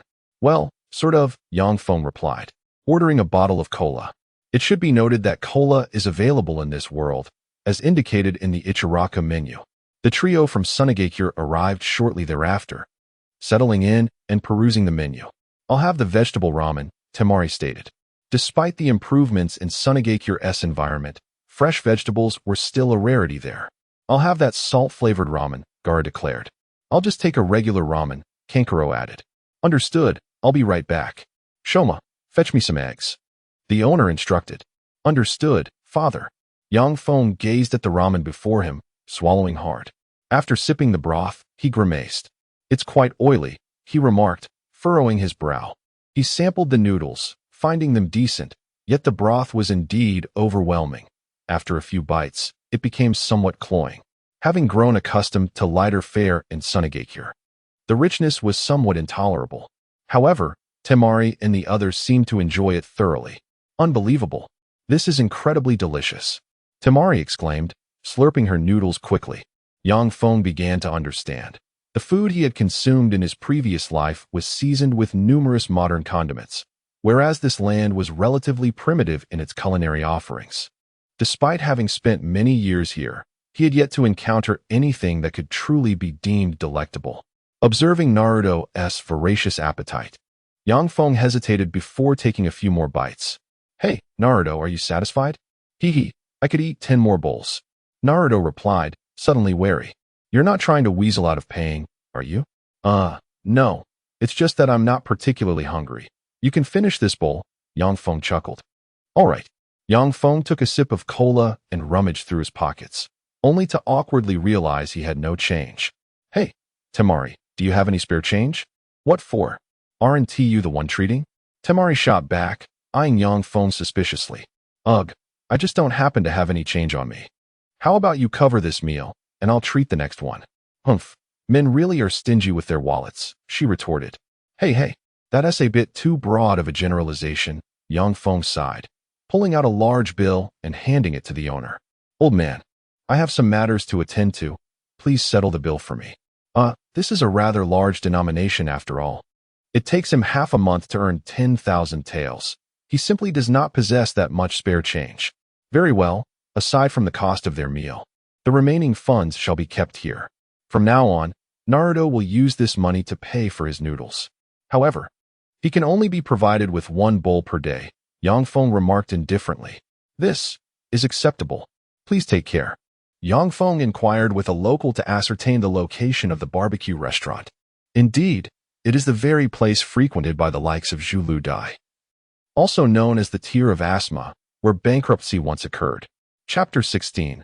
The legendary culinary operation, the barbecue restaurant, was quite spacious, yet during the day, the number of patrons did not match the exaggerated representations often seen in anime. Yang Feng stepped inside and casually ordered some pork and vegetables. Cooking the meat himself in such a setting was indeed a delightful experience. After finishing his meal, Yang Feng began to ponder how to acquire the ninjutsu of Konoha at this hour. The knowledge he obtained from the Ninja Academy was undoubtedly insufficient. Yang Feng contemplated devising a plan to have Naruto steal the sealing scroll, ensuring that he didn't directly instigate such an action, as this required a more intricate strategy. As an esteemed teacher at the Konoha Ninja Academy, Mizuki had recently been experiencing a rather discontented phase. His close friend had been appointed as the homeroom teacher of the elite class, while he continued to toil away. This disparity gnawed at him, for he believed he surpassed Iruka in every regard. Yet, the third Hokage seemed blind to this, inexplicably favoring Iruka. Mizuki was convinced that there must be some nepotism involved. How infuriating! Just because his parents had died protecting the village? Was he, an orphan, deemed unworthy of recognition? He leaned against a tree near the school entrance. Watching Iruka leave, his teeth clenched in frustration. Oh, you wish to surpass him? A chilling voice emerged from behind the tree, startling Mizuki, who hastily turned and stepped back. Well, it seems I left behind a certain formula that you obtained. But that is of little consequence now. Mizuki, would you like to be my informant in Konoha? I can grant you power surpassing that of a Chunin. The speaker wore a black robe adorned with red clouds. A cruel smile plastered across his face. Are you that individual? Aren't you a fugitive?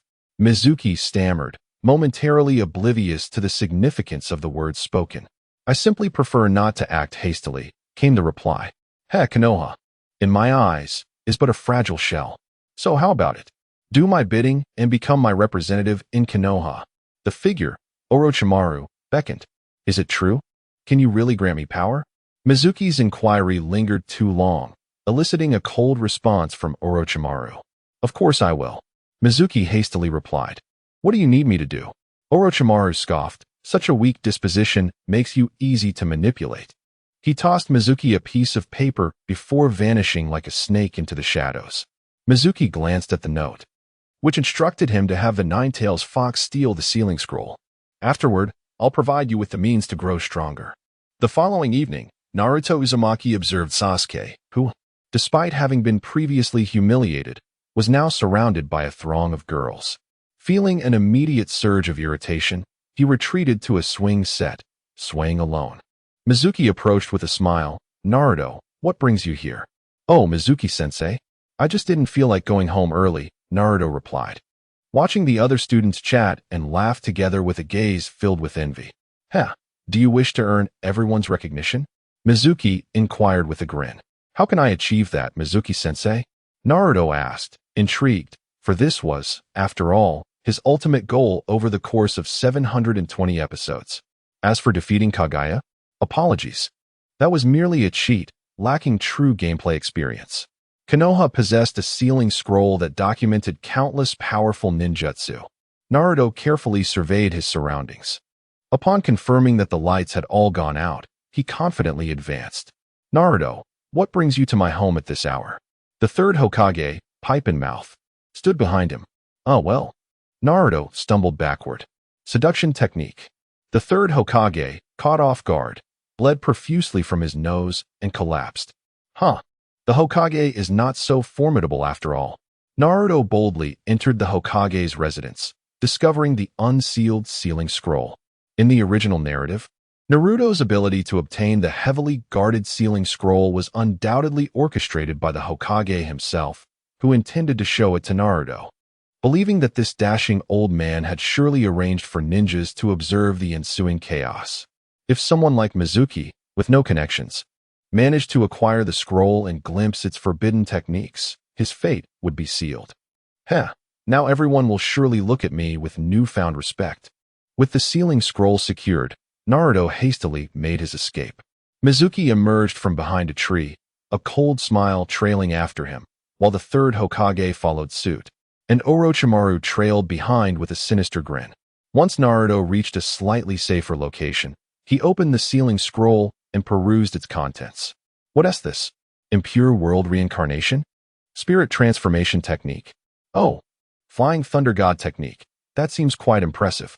Oh, shadow clone technique. Wait, I misread. It's actually the multi-shadow clone technique. The hand seals are so simple. I shall attempt to learn this. Mizuki emerged from the shadows. Naruto, hand over the scroll. I can ensure you pass your exams. Don't trust him, Naruto. The third Hokage finally revealed himself. He is a traitor to Konoha. He manipulated you into stealing the sealing scroll to utilize its forbidden techniques to undermine the village. What? How could this happen? Mizuki was left bewildered, his emotions akin to that of a low-level player encountering a max-level opponent in an arena. He felt ensnared in a web of deceit. Futile. You are merely an old man, Mizuki retorted, but he was abruptly silenced as the third Hokage hurled a shuriken that pierced his head. A mere extra seeking lines? What absurdity! Did I err, Hokage-sama? Naruto asked, somewhat confused. You are still young. Making mistakes is natural, but you must understand that wrongdoings cannot simply vanish. Every action you take has the potential to hurt others. Therefore, from now on, consider your actions carefully, the third Hokage advised gravely. I understand. Naruto removed the sealing scroll. This scroll is rather fascinating. I've already mastered the shadow clone technique. What? The third Hokage's eyes widened. Multi-shadow clone technique. Instantly, countless Narutos filled the space, obscuring the third Hokage's view. I never anticipated this, Minato. Your son is truly remarkable, the third Hokage mused. Speaking of which, this technique seems usable. Heh. Seduction technique. The atmosphere spiraled into chaos. The third Hokage, having just managed to staunch the flow of blood from his nose, found himself gushing once more. An Umbu member approached to steady the Hokage. Lord Hokage, allow me to return the sealing scroll to its rightful place. The third Hokage nodded. Very well. Naruto, quickly revert. Naruto ceased his clones, grinning. Then, this technique shall be known as the Book of the Harem of Lord Naruto Uzumaki. Tada. Well, Naruto was certainly not stingy in this regard. Unfortunately, he only managed to learn the shadow clone technique. Orochimaru smirked slightly, casting the unsealing curse, unlocking the true forbidden techniques behind the shadow clone technique. The third Hokage had just witnessed Naruto unseal the scroll, only to seal it once more. He had not used hand seals or touched the scroll, but this did not stump him. He had researched methods to unseal the sealing techniques for quite some time. Suddenly, the third Hokage sensed something unusual. What is happening? The seal I left on the scroll has been undone? How is that possible? Wasn't that an A-rank sealing technique? Only a few in Konoha could. After hastily instructing Naruto to return home, he rushed toward the location of the sealing scroll he sensed. Orochimaru glanced at the forbidden techniques inscribed on the scroll, finding no issues. He utilized the sealing method bestowed by Orochimaru to seal the self-destruct mechanism of the scroll and also concealed its signature, leaving behind a letter laced with venom from the bottled poison provided by Orochimaru. He hoped that the esteemed third Hokage would carefully scrutinize the operation he had just executed. By the time the third Hokage arrived in haste, only a letter remained on the ground. Cautiously, he pried it open with a kunai. Chapter 17. Unattainable, Orochimaru utilized the Flying Thunder God technique to arrive several hundred meters outside the village, dispelling his transformation technique. He gazed at the Book of Seals, opened it, and discovered it contained a handful of rather disappointing jutsu. Techniques such as the Shadow Clone technique, Impure World Reincarnation, and Flying Thunder God were all within his grasp. However, he found only a few that piqued his interest: the Shuriken Shadow Clone technique, the 5-element sealing technique, and the Impure World Reincarnation, which, although not necessary, could be useful for the numbers. The Spirit technique was beyond the capability of an ordinary ninja. Only someone with a unique constitution, like Danzo, could master it, if he could at all. Yang Feng resolved to abandon this particular jutsu. As for the 8-trigram sealing technique, he merely chuckled. After some contemplation, he decided to incinerate the Book of Seals, deeming it useless since it contained only a limited selection of techniques. Regardless, he had fulfilled the required number of tasks. Yang Feng was determined to covertly acquire a few more techniques. In the following days, Konoha enforced strict security measures, sealing the village gates in search of the thief. Yang Feng merely smiled at this, knowing that if they found him, it would be a miracle. With the Book of Seals destroyed, if they managed to track him down, he would consider it a loss. As a proficient user of the Flying Thunder God technique, he was aware that he bore no tracking marks. They would likely find no evidence against him. Orochimaru, it seems, would bear the brunt of the consequences, and he likely wouldn't mind, given that it involved his beloved teacher. In the Hokage's office, Kakashi glanced at the documents on the table and remarked, "I truly hope this is not the case." The third Hokage sighed in resignation. "Well, if Orochimaru has obtained the Book of Seals, there's little we can do. We must prepare ourselves." Kakashi submitted his mission report. "By the way, what new task do you have for me, Lord Hokage?" "Oh, that. You should be aware of the exchange students from Sunagakure." I wasn't informed about that. In any case, you are to act as their bodyguard in secret. They must not encounter any issues, especially not within Konoha." The third sighed. Although the presence of Sunagakure's exchange students was not particularly pleasant, Konoha had its own interests to safeguard on their behalf. "Hello everyone, I am Hinata Hyuga," a girl said softly. "I am Niji Hyuga." "Ah, such a hassle. I am Shikamaru Nara." "Everyone, I am the super beautiful girl of Konoha, Ino Yamanaka," she declared, making a peace sign. "Please take your seats, Konoha students, and pay attention," their Sunagakure teacher said, beginning the lesson. The teaching system of Sunagakure was previously extremely rigid, conforming strictly to textbook methods regardless of innate talent or ability. In the original series, Gaara initiated reforms in the educational system, while Yang Feng had proposed changes 2 years prior, advocating for the assessment of comprehensive abilities and tailored education. When it came time for genin to form teams, they would be paired according to their respective talents. This greatly enhanced the efficiency of instruction. Gaara recognized the advantages of this approach, transitioning from initial experimental classes to a comprehensive reform throughout the school, establishing specialized courses that allowed students to cultivate their strengths. He felt a profound sense of pride in his wisdom, acknowledging that while the idea originated from Yang Feng, he was the one to implement it and thus enjoy the benefits. As the exchange students from Konoha were present, Gaara shared his knowledge without reservation, conducting assessments to guide their specialized training, enabling rapid advancement. For instance, while Hinata and Niji excelled in taijutsu, they struggled significantly with shuriken and conventional ninjutsu. Gaara thus focused on enhancing their physical techniques while also providing instruction on basic shuriken usage and body replacement techniques. Shikamaru, who possessed few flaws but exhibited considerable lethargy, was assigned taijutsu training. Choji learned how to utilize his expansion technique effectively against foes. Ino, on the other hand, needed to improve across all forms of ninjutsu, as she lacked any distinct weaknesses, yet her signature techniques were nearly ineffective without teammates. Meanwhile, Yang Feng gradually felt that attending classes at Konoha Ninja Academy was of little utility, opting instead to focus on his physical training, essentially skipping class. Irika was at a loss, but he could only search for him, ultimately failing to locate him. To enhance his motivation for training and to ensure he could eventually utilize a forbidden technique in Konoha, Yang Feng sought out Guy for joint training. This way, practicing the 8 gates in the village would raise no suspicion. Thus, 2 ninjas were seen walking backward down the streets of Konoha. Who would have thought, Guy, that you, at such a young age, would grasp the true essence of youth? Now, let us leap another 5,000 meters, Guy exclaimed with fervor. Yang Feng felt that as a genuine practitioner of the 8 gates, he could not be outdone by a counterfeit, though he was indeed the counterfeit. He began to leap alongside Guy. Next up, one-handed push-ups. Let us start with 10,000. Guy continued in high spirits. Yang Feng could only shake his head. Although Guy was spirited, he indeed managed to complete the demanding repetitions. Though he would eventually tire and collapse, he would catch his breath and rise again to continue. Yang Feng couldn't help but exclaim, This is youth? In the world of Hokage, to refrain from such an outburst would simply be unsatisfactory. Indeed, this is youth. The onlookers regarded them with peculiar expressions.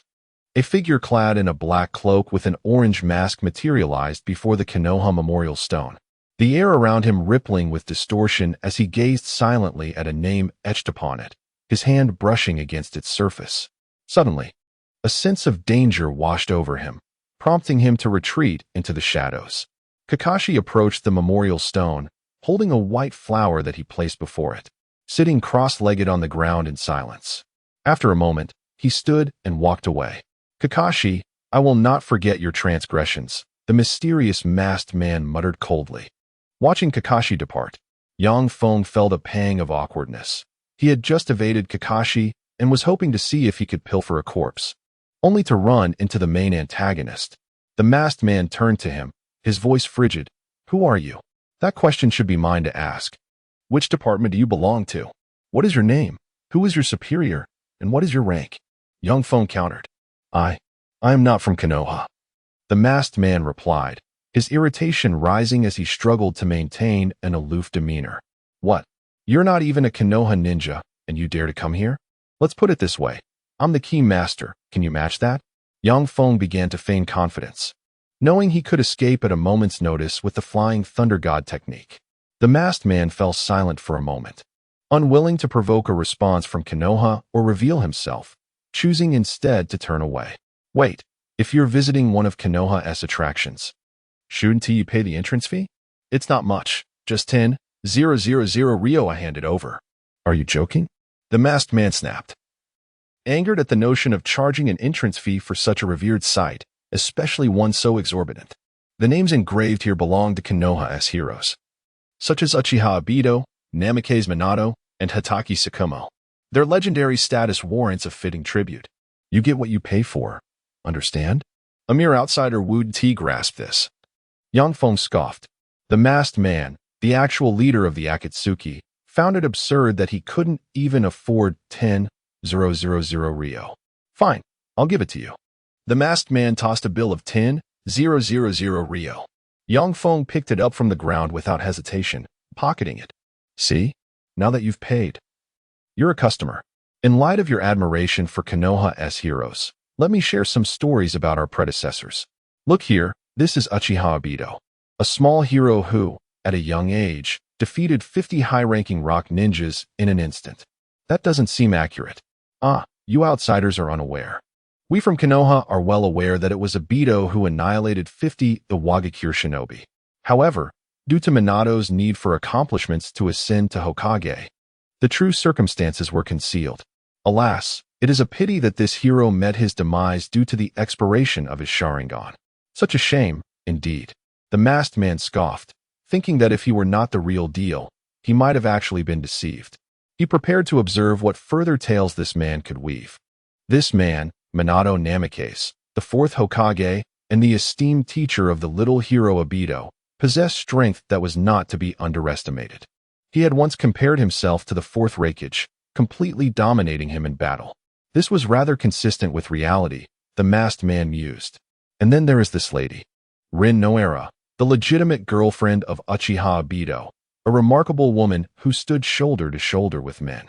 She had plunged into the enemy's encirclement in a tragic act of devotion following Obito's death. Allow me to share a little secret. It is rumored that Kakashi Hatake was the third party involved, and yes, he was with Obito.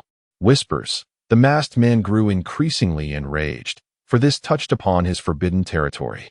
Now, let us speak of the true hero of Konoha, Kakashi's father, Tsukumo Hatake. Known as the White Fang of Konoha, Yang Feng began to extol the virtues of Shatu, a genius among geniuses, a prodigy among prodigies.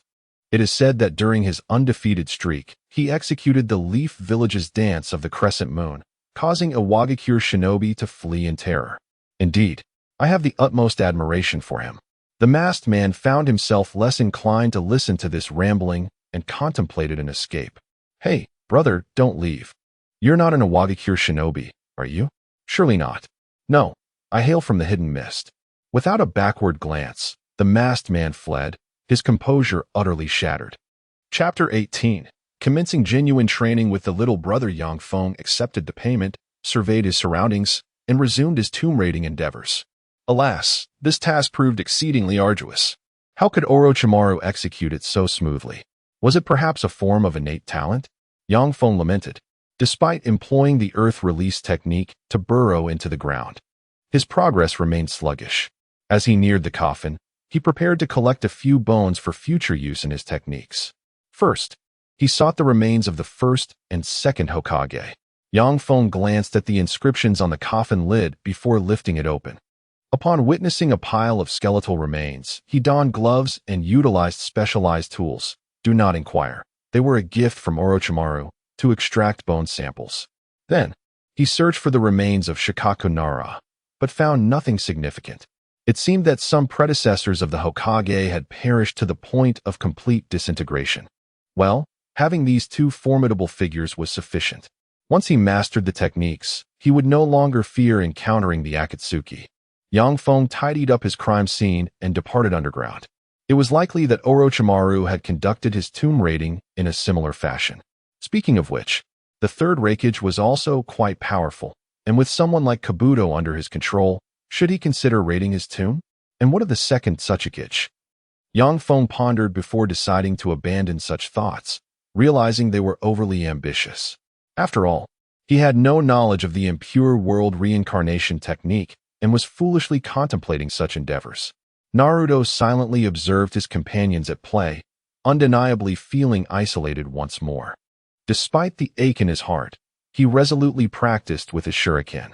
Though lacking the fervent determination of his brow-furrowed peer, he nonetheless exerted himself far more than his contemporaries, even if he occasionally dozed off in class. Upon returning from his tomb raiding expedition, Yang Feng spotted Naruto training. With a gentle smile, he approached and patted Naruto on the shoulder. Naruto, your training method is rather ineffective. I possess far greater strength. Let me teach you. Really?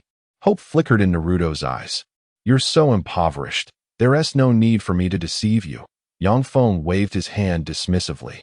Naruto held a high regard for Yang Feng, largely due to the ramen he had treated him to, along with the substantial ramen fund remaining. So what must I do? First, you know the shadow clone technique, right? Heh, I've learned the shadow clone technique. Then, are you aware of its true capabilities? Yang Feng asked, crossing his arms. Well, it allows many hands and feet to attack simultaneously, right? Naruto scratched his head, then executed his ninjutsu, the shadow clone technique. Yang Feng was unsurprised by his simplistic response. Knowing that Naruto relied on physical prowess rather than intellect in his training, he instructed Naruto to command one of his clones to move to a distance, while he himself utilized a clone to do the same, informing him that he would treat him to barbecue that evening. On the side of his main body, Yang Feng instructed Naruto to dispel the shadow clone. Oh, big brother, you're treating me to barbecue, Naruto exclaimed joyfully. Thus, the experience gained by the shadow clones will also be relayed back to you. Your chakra is abundant. So I have decided to initiate an accelerated education for you, encouraging you to produce more shadow clones for joint training, Yang Feng elucidated. This method was indeed unique to Naruto. For others, even Jinchuriki, despite possessing chakra, would find their clones developing independent thoughts. Overly complex training knowledge could overwhelm them, which was never a concern for Naruto, likely due to his singular focus. Let us begin with you creating 50 shadow clones. I will instruct you on what to practice. Yang Feng resolved to teach Naruto the foundational skill of walking on water. Although walking on a sloped surface was technically the basic skill, Yang Feng deemed it unnecessarily complicated. He preferred to start with a higher level of difficulty to enhance Naruto's barren foundational knowledge. Why is walking on water so difficult? Naruto lamented as he tentatively tested with one foot. Is it the tailed beast? Yang Feng mused. Observing Naruto's sealing technique, he had some understanding of the 8 trigram sealing. However, mastering the exclusive sealing technique of the Uzumaki clan was no small feat and required extensive time, thus rendering this path unfeasible. He contemplated methods to unravel the seal. But wait, why would he seek to undo this seal? Even a formidable sage like Jiraiya had been grievously injured due to a moment of impulsiveness. Yang Feng doubted his ability to pacify the irritable Kyuubi with mere words. Let us do this, Naruto. Shout long live. Why? Less chatter, lift your shirt. And shout it loudly. Naruto, puzzled, complied.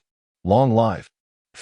At that moment, Yang Feng seized the opportunity to cast the 5 elements seal, suppressing the 8 trigram seal and ensuring that not a single drop of tailed beast chakra escaped. In the original narrative, Orochimaru's sealing technique had suppressed Naruto's own chakra, rendering him ineffective. Yang Feng, however, controlled the output of the sealing power, which should make it easier to manage. Ow, that hurts. What are you doing? Naruto rubbed his abdomen as he stood up. But hey, it seems easier to manipulate chakra now. All right, hurry and practice walking on water. Remember, the most crucial aspect is your meticulous control over chakra. You'll get the hang of it after a few more tumbles into the water, Yang Feng encouraged. Then began practicing the 8 gates technique himself. Opening the 5th gate was trivial. He was gradually contemplating the 6th gate. Soon, his physical prowess would reach a level where he could burn the air with sheer martial skill, akin to mastering fire release, more or less. Uzumaki Naruto recognized the merit in Yang Feng's training methods, leading passers-by to witness dozens of identical children fervently splashing in the water, while an ordinary young man sat meditating nearby. As dusk approached, Yang Feng instructed Naruto to dispel his shadow clones. Naruto collapsed in exhaustion, unconscious. Yang Feng carried him back to his home, as per intel gathered. The following day, Naruto excitedly sought out Yang Feng, exclaiming that he had mastered walking on water. Yang Feng chuckled. You trained at 50 times the speed. Even if you only gained 1% experience per day, you would have accomplished it in 2 days. Besides, in the original story, you managed it in about half a month. Well, next, raise your hand and shout long live. Yang Feng said with a smile. What? I want to fall for that again. Naruto clutched his abdomen. No, I want to use that sealing technique from yesterday. Rest assured, my intentions are sincere. Really? Naruto remained skeptical. Indeed, to deceive you would be unthinkable, Yang Feng swore. Then long live. Naruto found himself pressed against the 8 trigram seal on his abdomen once more, as Yang Feng unleashed the 5 elements release. Curses, you promised This time it's the 5 elements release. Quite different from the last time, Yang Feng laughed, then led Naruto to the back mountains of Konoha. The ensuing training would be intense. Is it very dangerous? Indeed, quite perilous. However, you can achieve it, believe in your strength. Of course, I am Naruto. Uzumaki Naruto declared confidently. Yang Feng felt a sense of satisfaction at Naruto's confidence. He promptly kicked him off the mountain. Author's note, dear readers, your silver tickets are inconsequential. If you've reached this point and find it agreeable, why not add the book to your shelf? A little boost in collections would greatly motivate the author to update. Of course, I welcome all comments. Flattery is not unwelcome either. Chapter 19. The eerie prophecy of Mount Myaboku. As the acknowledged leader of Mount Myaboku, the esteemed Winta was held in high regard. However, at this moment, he was indulging in a drink with his subordinates. Come on, brothers, I'll go first. Suddenly, a small toad leaped beside him, exclaiming, Boss Winta, the great toad sage is calling for you. What? Can't you see I'm engaged in serious business? Winta retorted. No, it's the great toad sage who summoned you. The little toad insisted. Upon hearing this, Winta hastily set down his cup and hurried towards the dwelling of Toad Maru. The great toad sage was trembling with excitement, nearly losing his balance. Zensaku and Shima promptly supported him with their petite forms. As Winta entered the room, Toad Maru gasped, "The child of prophecy has perished." With that, he collapsed onto the mat. Winta was left utterly bewildered. How could he fall just as Winta arrived? He hadn't even laid a finger on him. Naruto attempted to use the shadow clone technique, but the clones descended far more slowly than the original. With only a few fleeting moments to struggle, he seemed devoid of alternatives. Feng remained composed, watching Naruto's plummet with a calm demeanor. In the tailed beast space. Where am I? Naruto found himself in a peculiar realm. Water lapped around his feet, and before him stood a colossal red wooden gate. "Humph. That person outside is quite cunning," the Nine-Tails scoffed.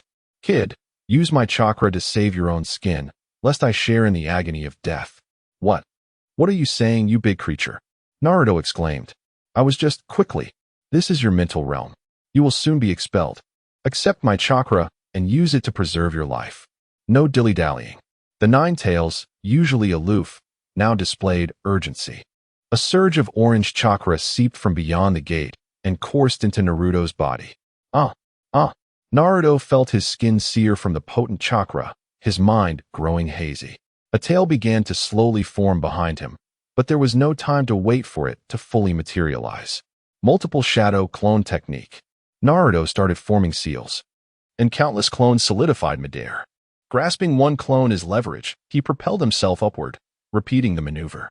Then, using the tailed beast chakra, he formed an elongated claw to grasp the rocky wall, barely managing to halt his descent. "Humph, it's fortunate you survived." Sensing no danger, the Nine-Tails contemplated retracting its chakra. "Naruto, control that chakra. Don't let it get absorbed back." Feng suddenly appeared beside him, a marked kunai embedded in the rock wall. Upon hearing this, Naruto focused on controlling the chakra. The Nine-Tails, feeling its energy being drawn, was somewhat displeased but had no recourse but to lie dormant in its cage. "Big brother, what is going on? Did you just see a giant fox?" Feng inquired. "Yeah, it was enormous, almost as big as this mountain. It is, in fact, your guardian beast. Make sure to converse with it often.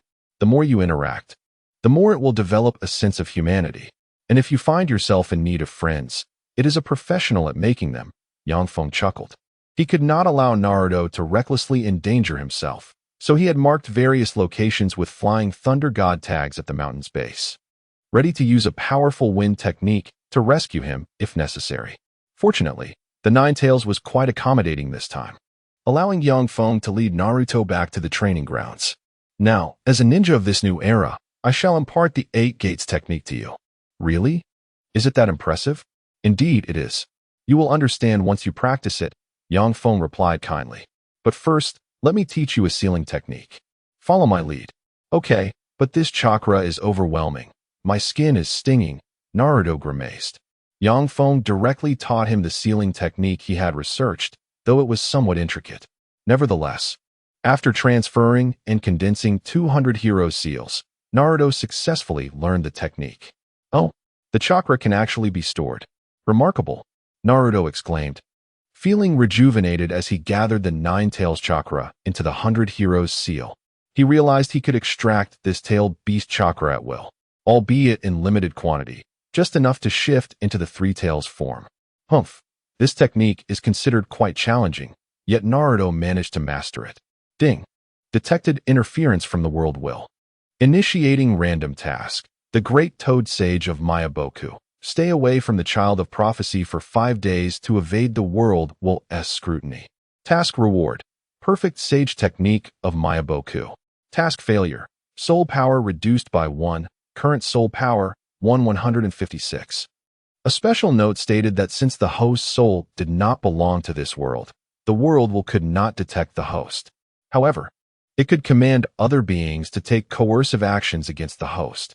Influencing the Child of Destiny would provoke the world will's investigation. Feng pondered. How have I influenced the Child of Destiny? Does pushing him off a cliff count? Wait, the world cannot discover me. Does it think Naruto would perish from the fall? Does it lack confidence in the assistance I provided him? He mused on the implications of the task being assigned by the Great Toad Sage, suspecting that it might be a representative of the world will. He anticipated that someone related to Konoha would soon arrive to observe. Naruto, For the next few days, focus on your training. I have matters to attend to. I will check in on you in a week, Yang Feng instructed. Oh, is that so? Then, big brother, you go handle your business. By the way, do not disclose to anyone that I have been teaching you. Just say it is your own research. This is a vital promise between men. Jiraiya, with a grave expression, hurried towards Konoha, having just been summoned by two elder toads and made aware of the situation. The child of prophecy foretold by the great toad sage resided in Konoha. A matter of utmost importance to him. Konoha? It seems there is only one outstanding genius at the moment. Kakashi? Could something have happened to him? Meanwhile, Yang Feng leisurely arrived at Ichiraku Ramen, ordering a bowl of watered-down tonkatsu, vegetable miso ramen, as the original broth was excessively oily for his taste. Ah, indeed. Food is most delectable when served hot, he mused while savoring his noodles. Through recent inquiries, Yang Feng had discovered a business opportunity. Chili peppers were seldom utilized in this world, except in curry, as referenced by Lee S. Life Curry. He suggested to Tucci that he experiment with chili peppers for seasoning, but was met with ridicule for his lack of culinary knowledge. Is that so? Allow me to prepare a spicy ramen dish to showcase my skills. Yang Feng replied with a dismissive grin. How could ramen with chili peppers possibly taste good? Tucci crossed his arms, scoffing. That is a disrespect to cuisine. Yang Feng wasted no time, borrowing some tools from Tucci. He dried the chili peppers, infused them in oil, and then extracted a spoonful of Ichiraku's tonkatsu broth to combine with the sought-ed chili oil. After contemplating, he also added some uncooked takoyaki from a nearby stall to the pot. After simmering for several minutes, he ladled the noodles into a bowl, garnished it, and presented it to Tucci. Let me enlighten you, you narrow-minded individual, about the true essence of culinary delight, Yang Feng proclaimed with a smile. If this is good, I shall hand over my shop to you, Tucci declared as he picked up his chopsticks and took a bite. Wow, it's so spicy. Tucci quickly reached for a nearby soda to quench his thirst, then couldn't resist taking another bite. It's fiery, but incredibly fragrant. After Tucci finished the bowl, he glanced at Yang Feng, who was grinning, feeling a bit embarrassed. Is it delicious? Well, overall, I concede, Tucci admitted, regretting the gamble he had made with his shop. Though it was merely a verbal exchange, a sense of discomfort inevitably lingered. Never mind. I shall not require your little shop. This recipe shall henceforth serve as a unique specialty for your establishment. Consider me a silent partner. In the future, do refrain from charging me for my meals, Yang Feng jested. Is this truly the case? A recipe so delectable, bestowed upon me? Handcrafted found it somewhat difficult to believe. After all, such secret recipes are guarded with utmost confidentiality, and this particular formula is indeed among the most extraordinary. Could it be so easily given? Well, I suppose so. But this cannot simply be referred to as ramen. It ought to be named spicy hot pot. Ah, then I shall replace the broth tomorrow. Wait. Do not proceed in such a manner. Not everyone can endure spiciness. Let us first procure a small pot to experiment with the customer's preferences. Yang Feng prepared another bowl for himself. As for the recipe, please allocate 50% of the profits to me. After all, I cannot toil without reward. Even though my primary motivation for sharing the recipe is merely to indulge in the dish. Handcrafted acknowledged the understanding. The following day, a new dish appeared on the menu at Ilo, Spicy Hot Pot. Chapter 20, The Beyond A-Class Chilina? Uncle, what is this new ramen? Naruto inquired with curiosity. Oh, this is not ramen. It's called Spicy Hot Pot. It's our new recipe and absolutely delicious, Shouta confidently replied. Is that so? Having eaten tonkatsu chashu ramen every day, I shall try this new variety today. I want a serving of spicy hot pot, Naruto declared, his curiosity piqued. Shouta quickly prepared the dish and placed it before Naruto. It's quite spicy, so I'll give you a complimentary cup of cola. As Naruto indulged in the dish, his lips turned red from the heat. Yet he persevered to finish it. This is really tasty. Half of the customers at Ichiraku today decided to sample this new dish. Aside from a few who could not handle the spice, the rest praised it enthusiastically. The sensation of spiciness is indeed a fascinating experience at times. At that moment, Yang Feng was striving to distance himself from Naruto, enjoying the view atop the Hokage rock. Hey, kid, Aren't you afraid up here at such a height? Kakashi remarked as he joined Yang Feng. Are you the son of the White Fang, Hatake Tsukumo? You resemble your father, he continued. Well, that's what everyone says, Kakashi replied nonchalantly. His primary duty was to protect not just any sand shinobi, but this sand prodigy. For he was the one most likely to cause trouble. Two sand umbu approached, brandishing their weapons and glaring at Kakashi. Don't misunderstand. I'm here as a bodyguard sent by Lord Hokage. We are colleagues, Kakashi smiled. Yang Feng waved his hand, signaling the umbu to retreat, yet they remained stubbornly unmoved. Hey, he is not an enemy. I know him. Stand down, he insisted, and only then did the umbu disperse. So, the copy ninja, Kakashi. I've heard you possess a lightning technique called Chidori, correct? Hey, while I don't mind, the rumors out there seem to label me as the copy ninja. At least refrain from uttering things that might lead to misunderstandings, Kakashi replied helplessly. I do know that technique. What do you want? Then, allow me to witness your skill. Yang Feng smiled. This is quite troublesome. Kakashi thought of slipping away, for he wished to avoid drawing the attention of the sand prodigy. Yet he also didn't want to harm him. He needed to remain within the scope of protection, making this task rather challenging. Yang Feng activated a scanner, targeting Kakashi. Physical technique, 260. Ninjutsu, 450. Jinjutsu, 150. Secret technique, 364. Manjiki Sharingan. Chakra, 203. Overall evaluation, A. Yang Feng was somewhat speechless. This chakra level was rather. He had previously scanned Naruto's data. Target, Uzumaki Naruto. Physical technique, 108. Ninjutsu, 53. Jinjutsu, 3. Secret technique, 0. Chakra, 8096731. Storage seal, 1957319. Ninetales chakra. At that moment, Yang Feng grasped the magnitude of Naruto's chakra. Now looking at Kakashi, he realized that Kakashi's claim of having only a fraction of Naruto's power was indeed an embellishment. What a laughable amount of chakra, Yang Feng thought. Yet he did not hesitate to condense a Rasengan and throw it at Kakashi. Kakashi hurriedly utilized Raikiri to block Yang Feng's Rasengan. Boom. A small crater was formed atop the third Hokage rock. Kakashi broke into a cold sweat. How could you possess the fourth Hokage's? I merely figured it out. This ninjutsu is quite simple, right? I've only learned it for 6 years now. However, I no longer need to rely on shadow clones to condense it. Yang Feng observed Kakashi's hand seals for Chidori. He attempted to replicate the hand seals. Chakra, condense, Chidori. A small sphere of lightning manifested in his hand. Impossible.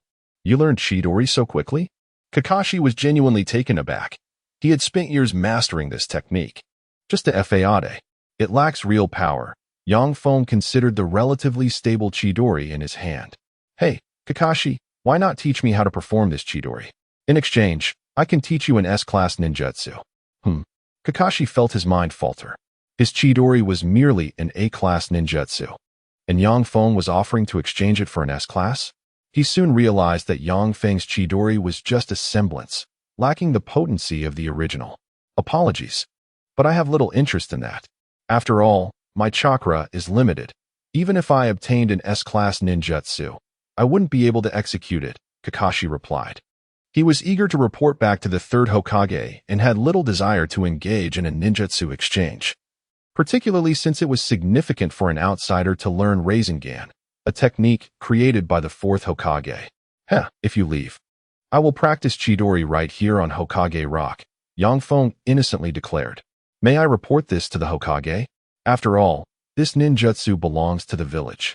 Kakashi sought an opportunity to delay. Yang Feng nodded in agreement. Once the third Hokage confirmed the efficacy of that S-class ninjutsu, he would likely agree. That technique merely required a method and a bit more chakra. Thus, Kakashi's claim of it being unsuitable for him was indeed valid. Kakashi hastily took his leave. Though he couldn't claim to be incapable of defeating Yang Feng, dealing with this kid was quite troublesome, making it difficult to subdue him without injury. As for causing him harm, was he not concerned about diplomatic disputes? Sarutobi, upon hearing this news, was taken aback.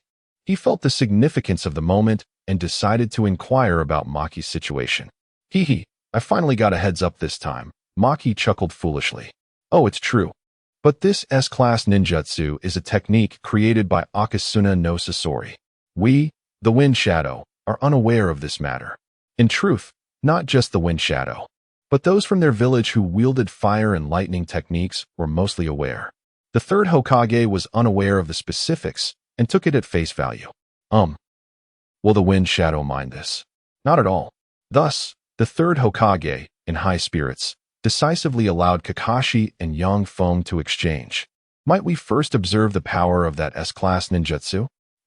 Gather a few upper ninjas proficient in fire and lightning techniques and come outside the village. I shall demonstrate. Yang Feng replied. This S-class ninjutsu is a combined technique. Is that so? Well, given its classification, that is acceptable. The third Hokage summoned 5 upper ninjas skilled in fire techniques still within the village. Yang Feng led them outside the village to a nearby valley. Next, unleash your fire techniques towards the sky. The stronger, the better. The fire ninjas were puzzled but complied, collectively directing their fire techniques skyward. The third Hokage and Kakashi observed from the sidelines as dark clouds gradually gathered above. Yang Feng began forming seals and initiated Chidori, directing a tendril of lightning chakra into the clouds. What is he planning? The third Hokage wondered. Could it be? Kakashi's eyes widened in realization. A tremendous bolt of destructive lightning descended from the clouds. Yang Feng attempted to manipulate the lightning chakra's form, gradually shaping it into the head of a Qilin. Yang Feng dared not delay. He gestured towards the valley, sending Chidori racing forth. The Qilin's head, following the guiding force of the lightning, cascaded downwards towards the valley. Lightning release. Qilin. Yang Feng shouted, his momentum fierce. The Qilin crashed down like a ferocious beast upon the ground. Boom, boom, boom. The colossal sound reverberated through the valley, forcing those above to cover their ears. Yang Feng remained calm, having already plugged his ears. As the noise gradually faded, onlookers beheld the valley, now transformed into a basin by the lightning Qilin's impact. Well, third Hokage, does this small ninjutsu suffice to trade for your little A-class technique? At this moment, it is entirely natural for so many individuals to strive together and surpass him. This power has left the third Hokage utterly astonished. This technique is not much different from a nuclear bomb. Ultimately, Konoha honored its promise, allowing Kakashi to teach Yang Feng the Chidori without dilution. The third Hokage also recognized the significant limitation of this move. It requires several minutes of charge time. Although its might is substantial, the opportunities to employ it are quite scarce. Unless one is unaware, who would not flee upon witnessing such a jutsu? Yang Feng learned the Chidori with remarkable speed, dismissing Kakashi's warnings about the technique's rapidity as inconsequential. In later stages, Sasuke was adept at using the Chidori sharp spear, which could be executed from a stationary position. With a little more effort, wouldn't it be possible to research and develop it? After all, it is also enhanced, and it can still be compared to such ordinary enhancements. I do not seek any collections. I merely ask that you fill my comment section with a few remarks. Otherwise, the lack of comments can be quite discouraging. Chapter 21. Is the prophesied child a sand ninja? A couple of days later, Jiraiya returned and immediately sought out Kakashi. Upon confirming Kakashi was unharmed, he felt a fleeting sense of relief, only to be gripped by anxiety once more. Who could the prophesied child possibly be? Kakashi, has there been any recent unfortunate demise of a prodigy in the village? Kakashi looked somewhat bewildered and replied, I'm afraid not. However, a young talent from the Sand Village has arrived, quite extraordinary, yet he seems to be doing well. How could that be? The great Toad Sage's prophecy has never been wrong, Jiraiya remarked, puzzled. Yang Feng, standing beside Kakashi, felt a surge of panic and decided to slip away. It was clear Jiraiya was likely searching for him. He resolved to leave the village for a time, heading to seek Maki to request an assignment outside the village.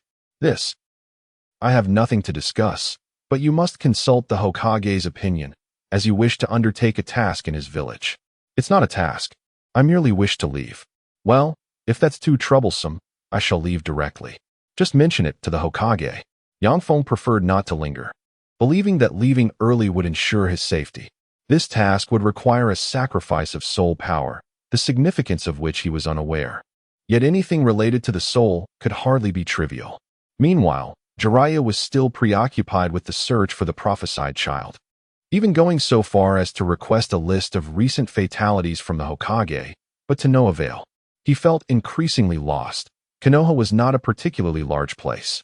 So how could this prophesied child be so elusive? Yang Feng hadn't ventured far. He wandered through the land of grass, where he encountered simple folk who would directly ask for money. With a slight smile, he swiftly dealt with them. Such trifling nuisances would not hinder his progress. He assured himself of that. Kakashi, meanwhile, did not follow Yang Feng but assisted Jiraiya in tracking down clues. The third Hokage was unaware of Yang Feng's departure from Konoha and hastily dispatched someone to locate him. However, the Sand Village's people were unable to find him, nor could the bodyguard that had been trailing Yang Feng. Yang Feng himself was oblivious to the fact that his pace had surpassed even that of a Jonin. But he paid it no mind, confident with a map in hand. The creatures marked as C rank on the map were of no concern to him. It wasn't until Orochimaru appeared before him that he realized these C rank creatures were merely reconnaissance snakes bred by Orochimaru. "Oh, I had not anticipated that you, Orochimaru, would come seeking me," he said with a forced smile, though he felt the warmth of sincerity was absent. Yang Feng had long since built up a resistance to Orochimaru's imposing aura, allowing him to speak more freely. "I simply happened to be wandering about. The intelligence agents in Konoha informed me that you accomplished something significant under my name. That sealing book? I've not even seen the complete version myself." "Huh. That was merely the third trick." He left behind little in the way of forbidden techniques. After all, Konoha is a village known for its forbidden jutsu. The forbidden techniques developed by the second Hokage nearly rival the ninjutsu I possess. Yet, even among these, there might be something I require. Might I have the pleasure of viewing it? Here. Yang Feng produced a copied scroll and tossed it to him, having learned all he could. Keeping these was of little use, and he could not give them to the Sand Village, lest Konoha discover his forbidden techniques and spark a diplomatic conflict. Orochimaru examined it attentively, particularly intrigued by the section on the transmutation technique. "I am deeply grateful. There is indeed something here that I need." Yang Feng chuckled inwardly, considering it a mere favor in return for a trick he had acquired. "By the way, Orochimaru, your visit to find me surely isn't driven by the desire to use your wretched forbidden techniques to seize my body, is it? After all, I am quite the prodigious talent myself." Yang Feng asked with a grin. He had already prepared for a strategic retreat using the Flying Thunder God technique, aware that even with it, he could not guarantee victory against Orochimaru. Orochimaru, still smiling, asked, "Might I have the honor of inviting you to my base for a brief respite?" He closely observed Yang Feng's expression, ready to act should he sense any hesitation. "Then let us go. By the way, who is your informant in Konoha? I could take care of him for you. Why do you inquire about my subordinate's information? Are you planning a sweep? That seems unlikely. He belongs to the Sand Village and would not assist Konoha. Or perhaps you wish to shift the blame. That seems plausible." After a moment of reflection, Orochimaru replied with a grin, "That subordinate is merely an outer circle member, unable to uncover any substantial intelligence. This time, it's only because the matter has escalated." "Huh. I trust you implicitly," Yang Feng mused, maintaining a courteous facade while subtly expressing his desire to witness Orochimaru's impure world reincarnation. This technique piqued his interest immensely, while techniques like the Flying Thunder God seemed too simplistic. However, this jutsu appeared to require a unique form of chakra, and he was curious if he might observe it. Orochimaru, taken aback, realized that the intelligence reports had not mentioned Yang Feng had mastered the Flying Thunder God. It made sense now. He had come well prepared to visit Orochimaru's lair. "Shall I perhaps administer a little poison?" Yang Feng was uncertain of Orochimaru's intentions but remained cautious of any tricks. He kept the 100 healing seal ready to dispel any toxins, though it lacked healing properties. The detoxifying ability of the 100 healing seal was exceptionally potent, capable of forcing out toxins through sheer chakra. After pondering for a moment, Orochimaru refrained from acting, primarily due to his lack of understanding. He recalled an encounter years prior when he had used poison, Yet the individuals he faced had shown no reaction. He began to question his identity as the foremost scientist in the ninja world. Now, he decided to demonstrate his ninjutsu straightforwardly. Impure world reincarnation. A coffin emerged from the ground, opening to reveal an individual devoid of any recognizable traits from the original narrative, a small figure with blue-purple hair and a flat top. Orochimaru calmly inserted a control curse mark into the reincarnated body, and soon the small figure sprang to life. This is the impure world reincarnation, quite simple, really. It merely requires a chakra that is beyond ordinary. What kind of chakra is that? Yang Feng inquired, feigning ignorance, although he was aware it was natural chakra. That leads us to a legend. In the ninja world, there are 3 sacred lands known as Mayaboka Mountain, Shikatsu Forest, and Ryoichi Cave. Each harbors an abundance of wondrous chakra, which we refer to as natural chakra. Beings nurtured by this chakra gain intelligence and acquire a skill known as sage techniques. These techniques are hundreds of times more potent than ordinary ninjutsu. However, the conditions for training are exceedingly strict. I have fortuitously devised methods to harness this power. Oh, is that so? Then please demonstrate. Yang Feng replied with an indifferent expression. Had he been a local, he might have been bewitched by such claims, but knowing the script, he was not so easily deceived. He was merely curious to observe the specific manifestation of this natural chakra. Orochimaru shot him a resentful look, but proceeded to release a hint of natural chakra. After all, his cursed seal was derived from this essence, and he had conducted extensive research on it. He could manipulate a small amount of natural chakra himself. Oh, this chakra feels remarkably similar to the system's utilization of surrounding chakra, Yang Feng pondered, maintaining a conversation with Orochimaru on the surface. Their casual chatter eventually meandered into discussions about matters in the ninja world. Yang Feng casually remarked, the daimyos of the major countries resemble petulant children, focused solely on expanding their power and engaging in political strife. Meanwhile, the common folk suffer under oppression, struggling to make ends meet. Even their efforts to improve livelihoods are mere formalities, as the funds meant for the people are swallowed by local officials. Thus, the greatest significance of the existence of great nations lies in maintaining a fragile balance. Once sufficient interests arise, that balance disintegrates, ushering in yet another era of warfare. Yang Feng remarked, oh, I never expected that the genius of ninjutsu, Lord Orochimaru, would show such concern for matters pertaining to ordinary people. At this moment, Orochimaru was indeed taken aback. After all, within the realm of ninjas, those capable of perceiving such seemingly fundamental issues were exceedingly rare. Orochimaru considered himself among that select few. He had implemented several policies in the Sound Village that favored common folk, as it was quite simple to manage his own base as he wished. The actual leaders of the Sound Village were merely his puppets. Then, Lord Damaru, do you have any suggestions for improvement? He inquired. Eliminate the 5 great nations. Consolidate the smaller ones, and establish a unified authoritarian state governed by highly efficient administrative talents. Naturally, this approach was impractical under the current circumstances, as it required absolute strength. Yang Feng smiled and declined the cup of tea offered by the attendant, not out of fear of poison, but rather due to the apprehension that his physique might not withstand such a supplement. Meanwhile, in Konoha, Jiraiya received new intelligence. The child of prophecy was alive. His emotions were complex, yet he acquired another piece of information. The child of prophecy had once wielded an immense amount of chakra. Jiraiya found this somewhat redundant, as he too could summon considerable chakra. Upon hearing this news, the people of Konoha were astonished. They informed Jiraiya about Yang Feng's change of ninjutsu. Wait, could that genius from Sunagakure actually be the child of prophecy? Senior Jiraiya, allow me to interject. He undoubtedly possesses the strength of a Jonin. When I taught him the Reich, we engaged in a contest of strength, and it ended in a draw. Furthermore, during his days in Konoha, he had learned the first gate of the 8 gates through mutual training with Guy.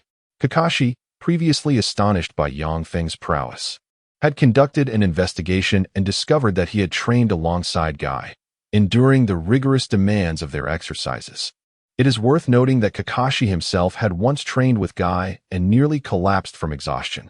Such a level of training was commonplace for Guy. The fact that Yang Feng could adapt to it was undeniably extraordinary. Chapter 22. Are you a god? Get lost. Jiraiya was somewhat taken aback by Kakashi's words. However, if it involved the prophesied child, it was understandable.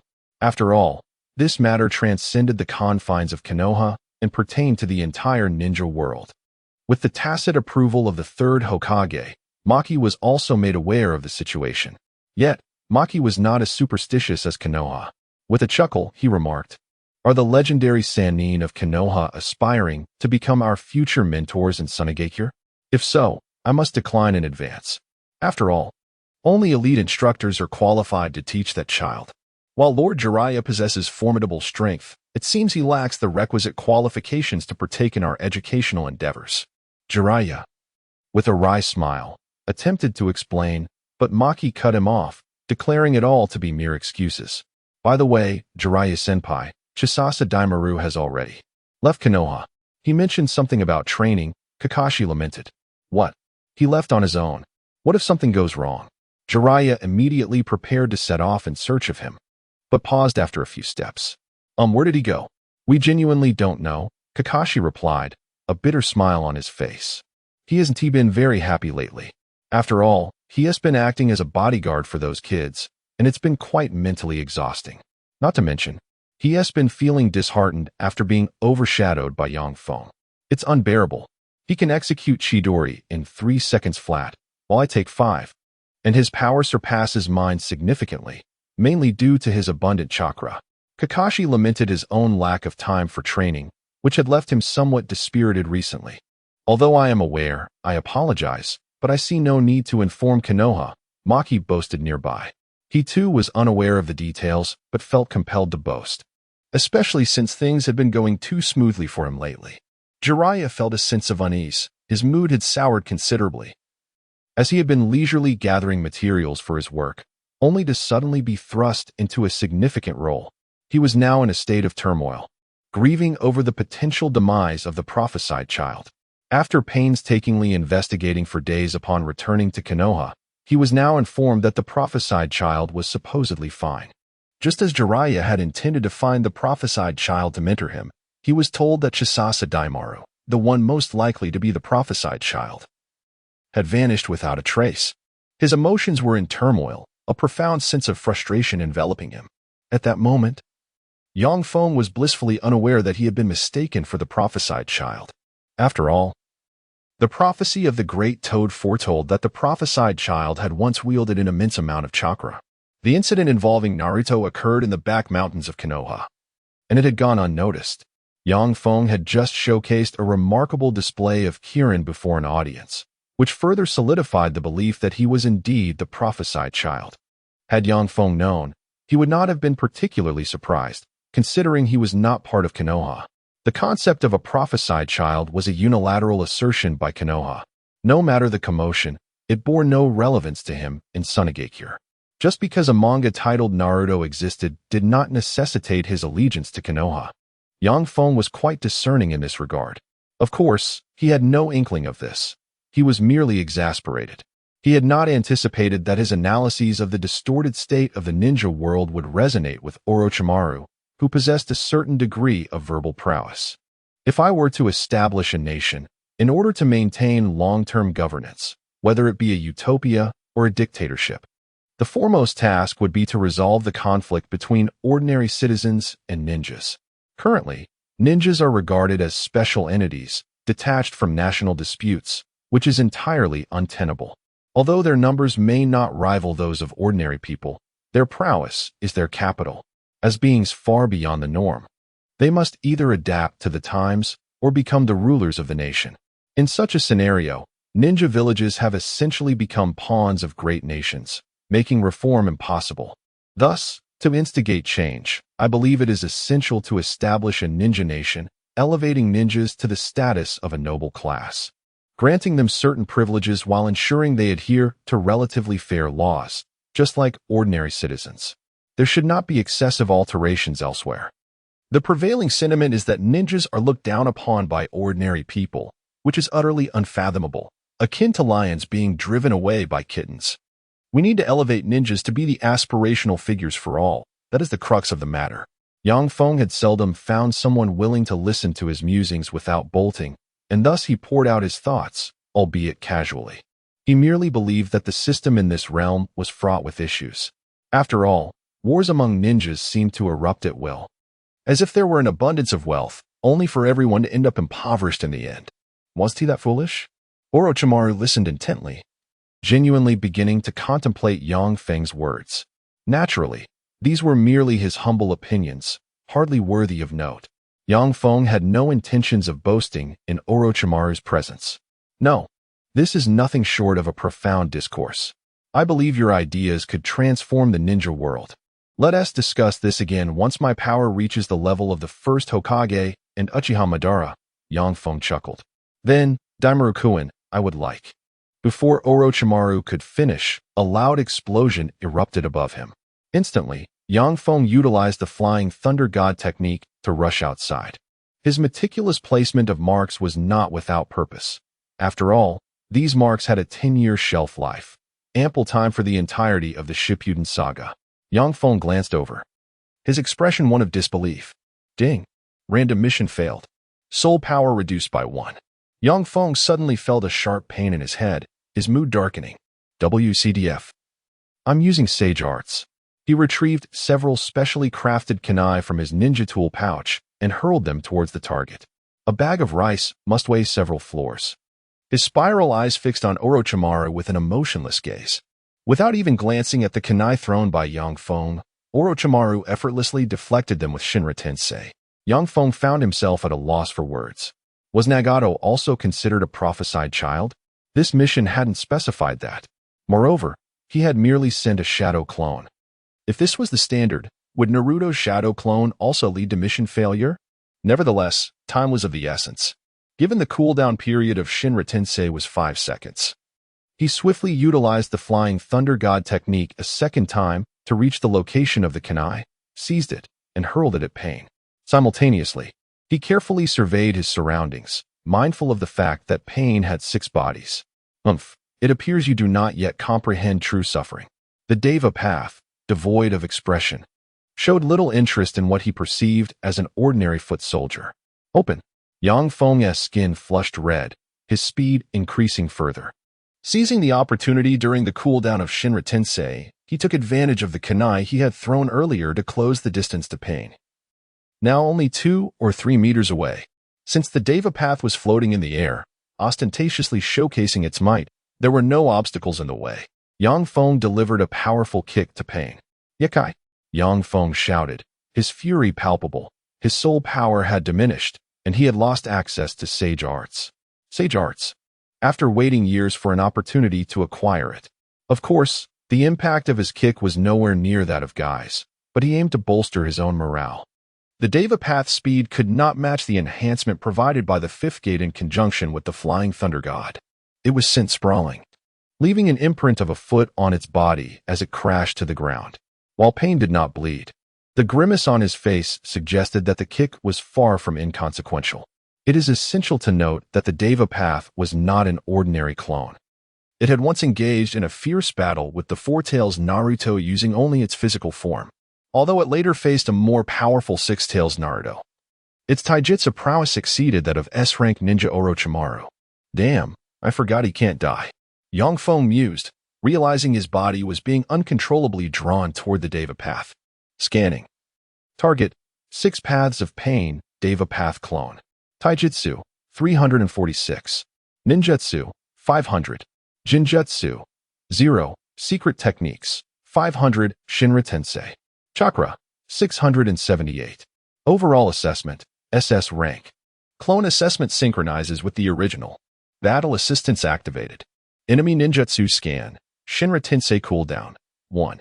Universal Pull Cooldown, 0. Planetary Devastation Cooldown, 0. Win Rate, 58. What? This battle assistance is utterly useless. Yang Feng employed the Flying Thunder God technique to escape from the gravitational pull.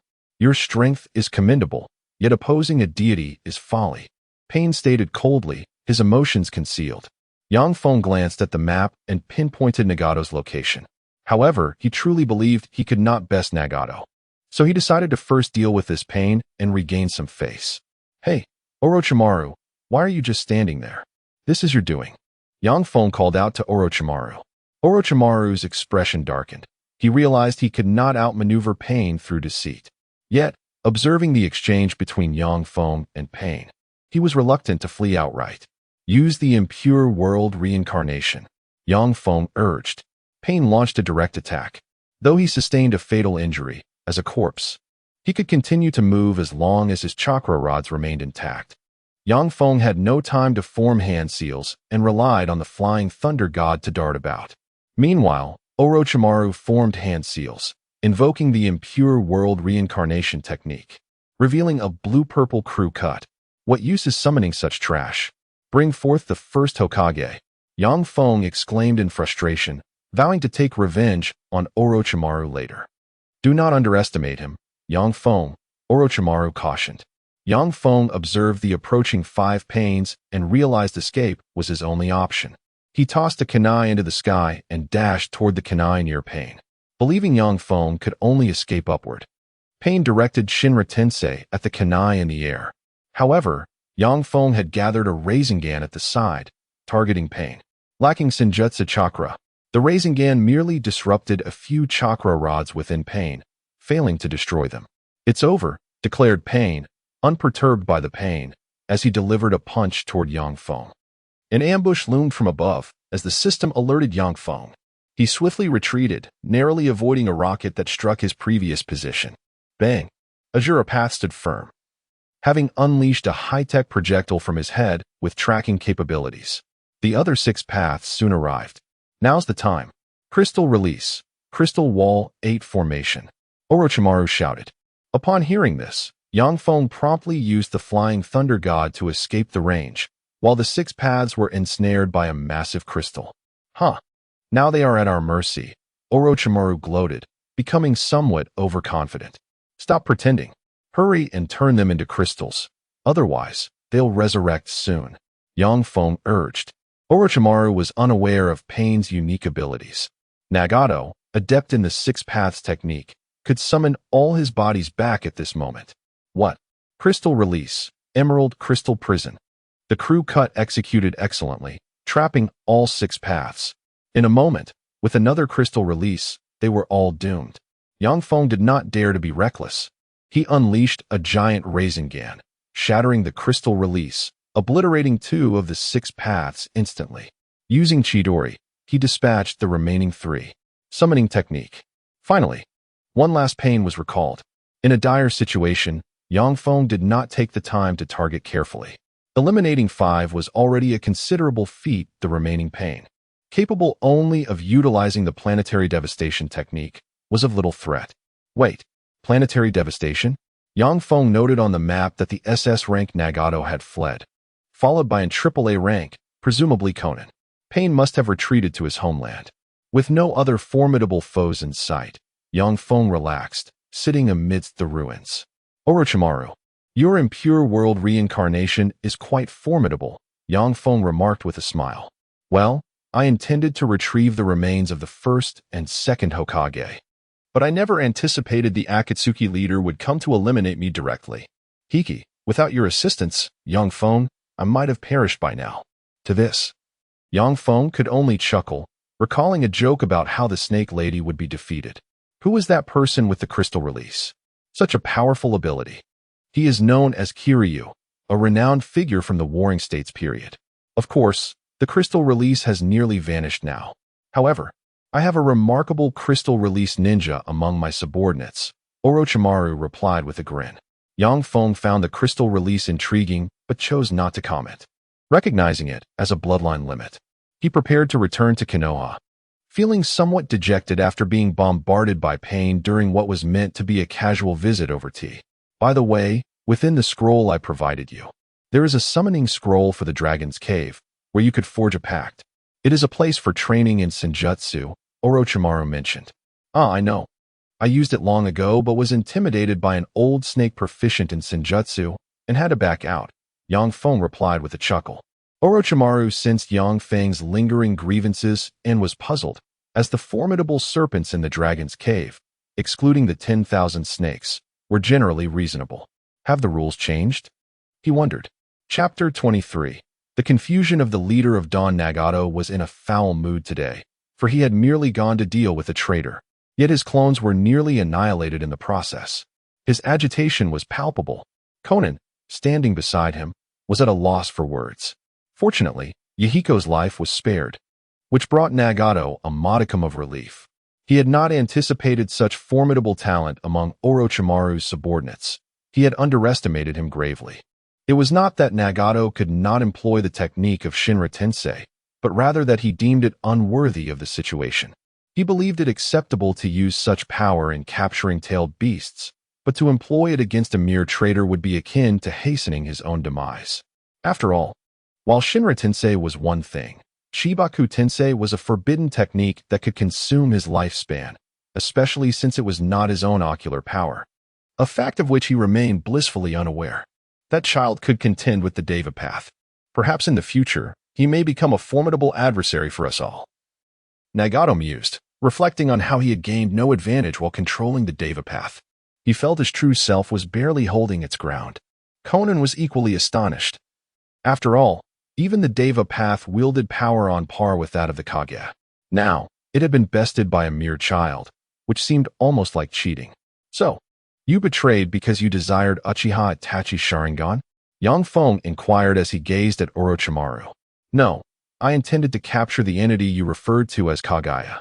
Well, I had successfully captured it, but unexpectedly, a masked individual intervened and rescued it. That person possessed the legendary wood release, Orochimaru recounted, disbelief evident in his tone. He had been caught off guard and severely injured, forced to flee. I encountered that individual in Konoha and witnessed his Sharingan, Yang Feng casually remarked, wishing to convey a point to Orochimaru. However, I thoroughly trounced him in conversation before he made his escape. Nevertheless, he must possess some degree of strength. Orochimaru chuckled, though he suspected Yang Feng was exaggerating. Still, the information seemed credible. The Sharingan, you say? It is the Manjiki Sharingan. That pattern is not an ordinary tomo. Yang Feng stated as he sought paper and pen to sketch a rough outline for Orochimaru. Orochimaru began to search for records on the Manjiki Sharingan in Uchiha history, while Yang Feng prepared to return home. Indeed, he had merely come to leave a mark for the Flying Thunder God technique and had not anticipated being inadvertently caught in a boss-level conflict. However, this battle had clarified his understanding of his own capabilities. Even against Kage-level opponents, he could hold his own in a few exchanges, and at the very least, he could retreat. Of course, this did not imply he was becoming arrogant. Rather, he had gained a clearer perspective regarding the overwhelming power of individuals like Nagato and had analyzed his own shortcomings. What I lack is an ability to counter attacks that nullify ninjutsu, particularly from a distance. Thus, I must delve into sage techniques, Yang Feng resolved. Planning to practice wind release, Raisin Shuriken, a technique of considerable might. Once learned, he would possess a powerful trump card. Yang Feng promptly utilized the Flying Thunder God to return to Konoha. Just as he registered his entry at the gate, he was confronted by Jiraiya. Are you Akatsuki's daimyo? Jiraiya exclaimed excitedly. No, I am Kazuki Momonosuke, Yang Feng replied with a grin. Inazuka Kiba, the gatekeeper, curiously leaned in and remarked, Huh? Isn't the name you registered Monkey D. Luffy? That's my real name, indeed. However, I prefer this one. Yang Feng hastily waved his hand to clarify his stance. Jiraiya was left speechless. He had seen Yang Feng's photograph and recognized him instantly, yet here he was, blatantly lying. All right, I know your face. Rest assured. I am not a villain. I merely seek your assistance regarding a matter of great importance to the ninja world. Yang Feng scrutinized Jiraiya. Speak your mind. If there's nothing urgent, kindly step aside. Additionally, my consultation fee is rather steep, 10,000 ryo per session. Jiraiya's face twitched in disbelief. He had encountered many rogues, but one so brazen was rare. Nevertheless, he was not short on funds and retrieved a large bill from his pocket to hand to Yang Feng. Only then did Yang Feng regard him directly. Now what is it? Spare me the nonsense. Jiraiya longed to strike him but decided to endure. A legendary sage has prophesied that a child who will significantly alter the ninja world will emerge in the coming years. He will either lead it to prosperity or ruin. Yang Feng chuckled. So, I am the one who has been ensnared by Nagato due to this prophecy? Quite the situation. And so, do you believe I am? Yang Feng speculated, having surmised Jiraiya's intentions. After all, he would not be loitering here without cause. It was unlikely he had failed to notice Naruto, who was indeed the prophesied child. But how had he come to believe Yang Feng was the one? Was it perhaps that his extraordinary prowess had drawn such conclusions? Or maybe the frog's prophecy had indicated a problem in Konoha, revealing no extraordinary individuals except for himself, who had been exhibiting S-rank techniques with such audacity, making it plausible he was the prophesied child. Indeed, you created an S-rank ninjutsu, did you not? Oh, it was merely a casual thought that led to its invention. Yang Feng replied with an infuriating expression, prompting the gatekeeper to consider delivering a few punches in frustration. Unable to bear it any longer, he chose to distance himself. Jiraiya, though displeased, managed to force a smile. Young man, I see great potential in you. Would you consider becoming my disciple? I possess many powerful techniques to teach. Sure. Wait. Don't rush to refuse. Hold on, you agreed? Jiraiya was taken aback. After all, throughout their interaction, this child had given him the impression of being rather difficult to deal with. Now he had readily accepted the most challenging step? After a brief moment of astonishment, Jiraiya quickly accepted Yang Feng's apprenticeship, determined to prevent him from having second thoughts. Absolutely, he must not reconsider. Rest assured, I will not, Yang Feng replied nonchalantly, for he intended to utilize Jiraiya before reconsidering. From this day forward, I shall teach you ninjutsu. Jiraiya exclaimed excitedly. At last, he had an opportunity. Do you have any idea how I have spent these days? Rising early and returning late, gathering intelligence, researching materials, even investigating death lists. Finally, I have located the individual who ruined my vacation. I vow to ensure that his training will be nothing short of grueling.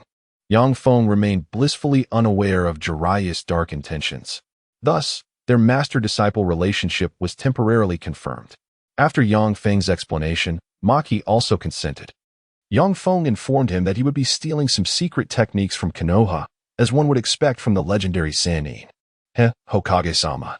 I believe Daimau's apprenticeship under the Sannin of Konoha marks a significant achievement in our mutual relations between Sunagakure and Konohagakure.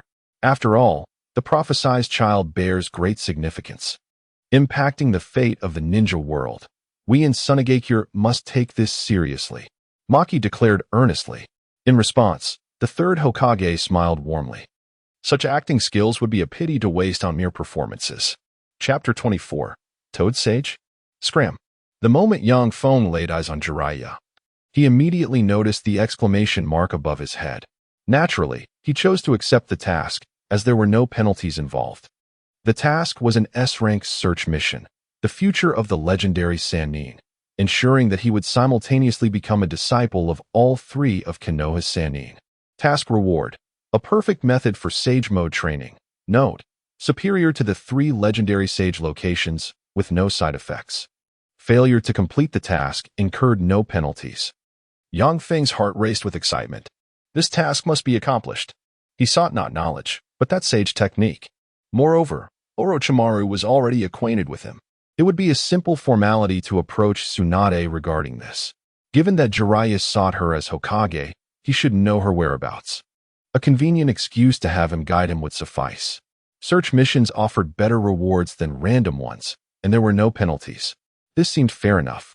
Yang Feng suppressed his frustration but refrained from vocalizing it. So, the legendary Sannin of Konoha, what can you teach me? Yang Feng crossed his arms, his demeanor quite arrogant. Jiraiya chuckled. Let me assess your strength. Spiraling sphere. In an instant, Jiraiya formed the technique and propelled it toward Yang Feng. The speed was beyond what Yang Feng could contend with at present. However, to avoid revealing his abilities, he refrained from using the Flying Thunder God technique and opened only one gate. Due to a specific task, Yang Feng decided to reveal a fraction of his capabilities. Baihao mode. Yang Feng unleashed the Baihao seal, channeling the stored chakra throughout his body, enhancing his strength. Lightning release. Chidori. Blue lightning coalesced rapidly, countering the force of the spiraling sphere.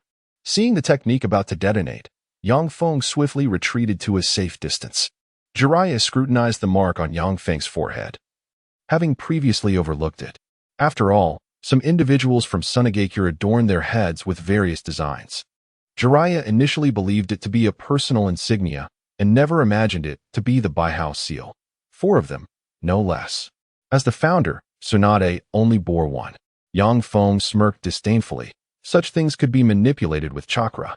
He casually formed a spiraling sphere of his own, leaving Jiraiya astounded. What is going on? 2 of the Sanin's representative techniques have already been replicated? Even Kakashi couldn't copy this much. This was undoubtedly a cheat. Jiraiya, adopting a relaxed stance against Yang Feng, thought it rather embarrassing to exert full effort against a mere 13-year-old child.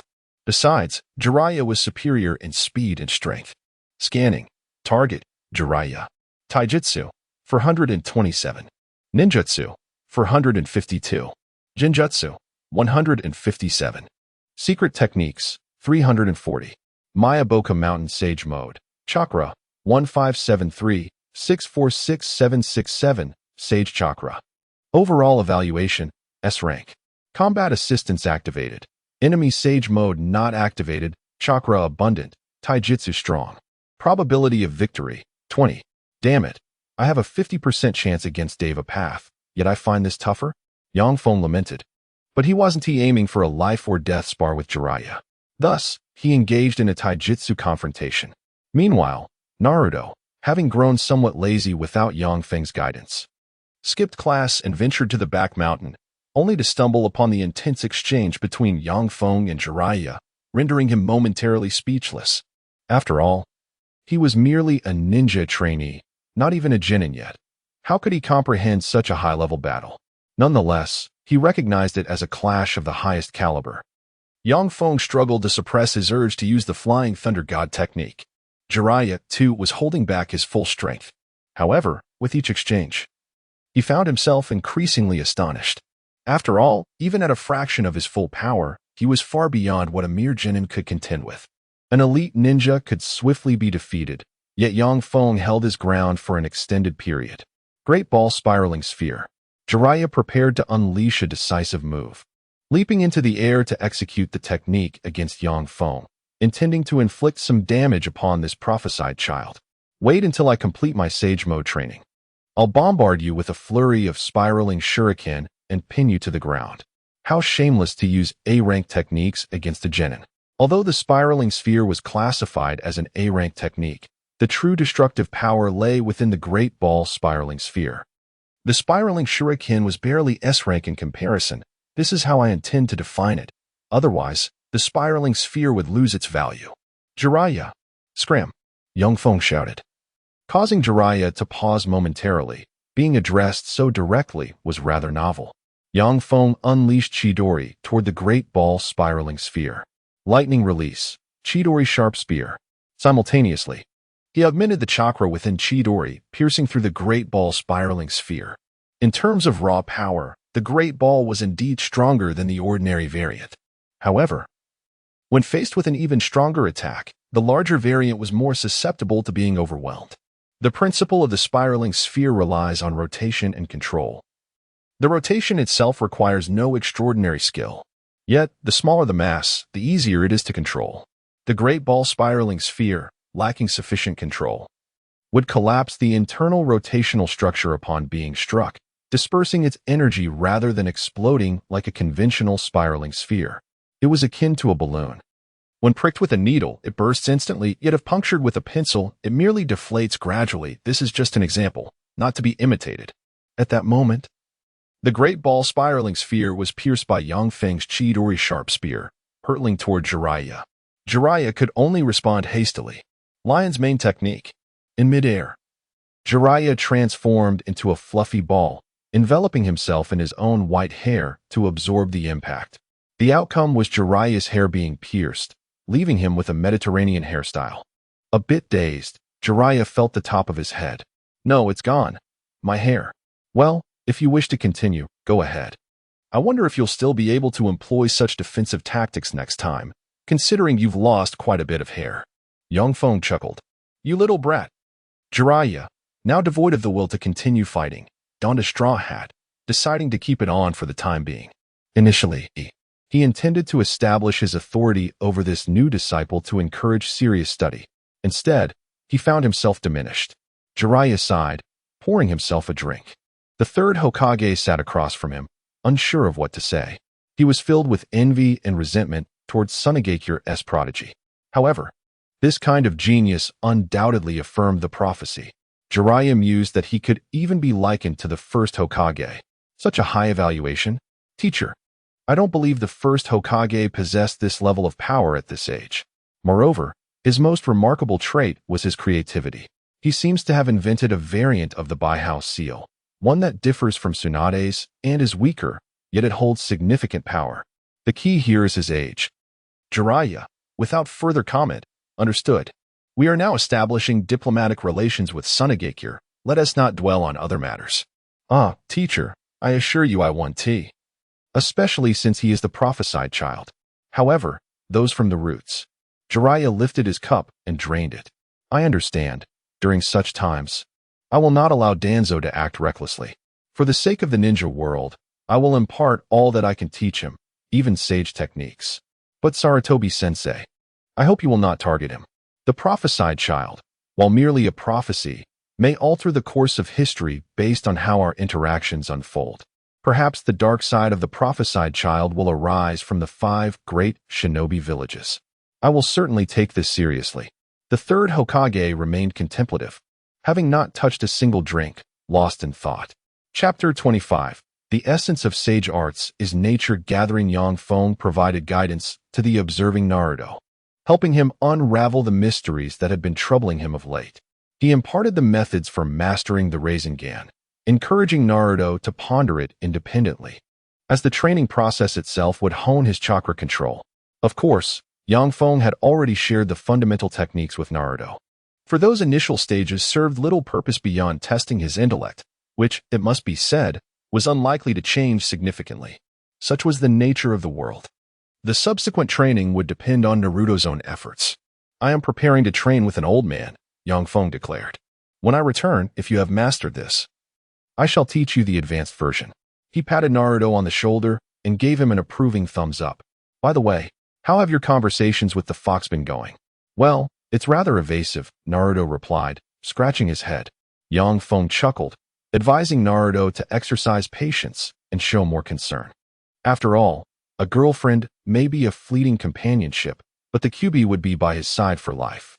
Bidding farewell to Naruto, Yang Feng commenced his training with Jiraiya. That little brat, is he the child of Minato? Indeed, Yang Feng replied calmly. I found him quite likable and offered some training guidance. Naruto Uzumaki. Is he really that grown now? I wonder why he doesn't share the surname Namikaze like the 4th Hokage, Jiraiya mused, curiosity evident in his tone. Perhaps it is because the Uzumaki clan has dwindled to this sole lineage, Yang Feng suggested. Jiraiya fell silent for a moment. Could it be that the 4th Hokage was adopted into the family? Hey, sister, could you help me scrub my back? Of course. A lovely young woman smiled brightly as she held a washcloth.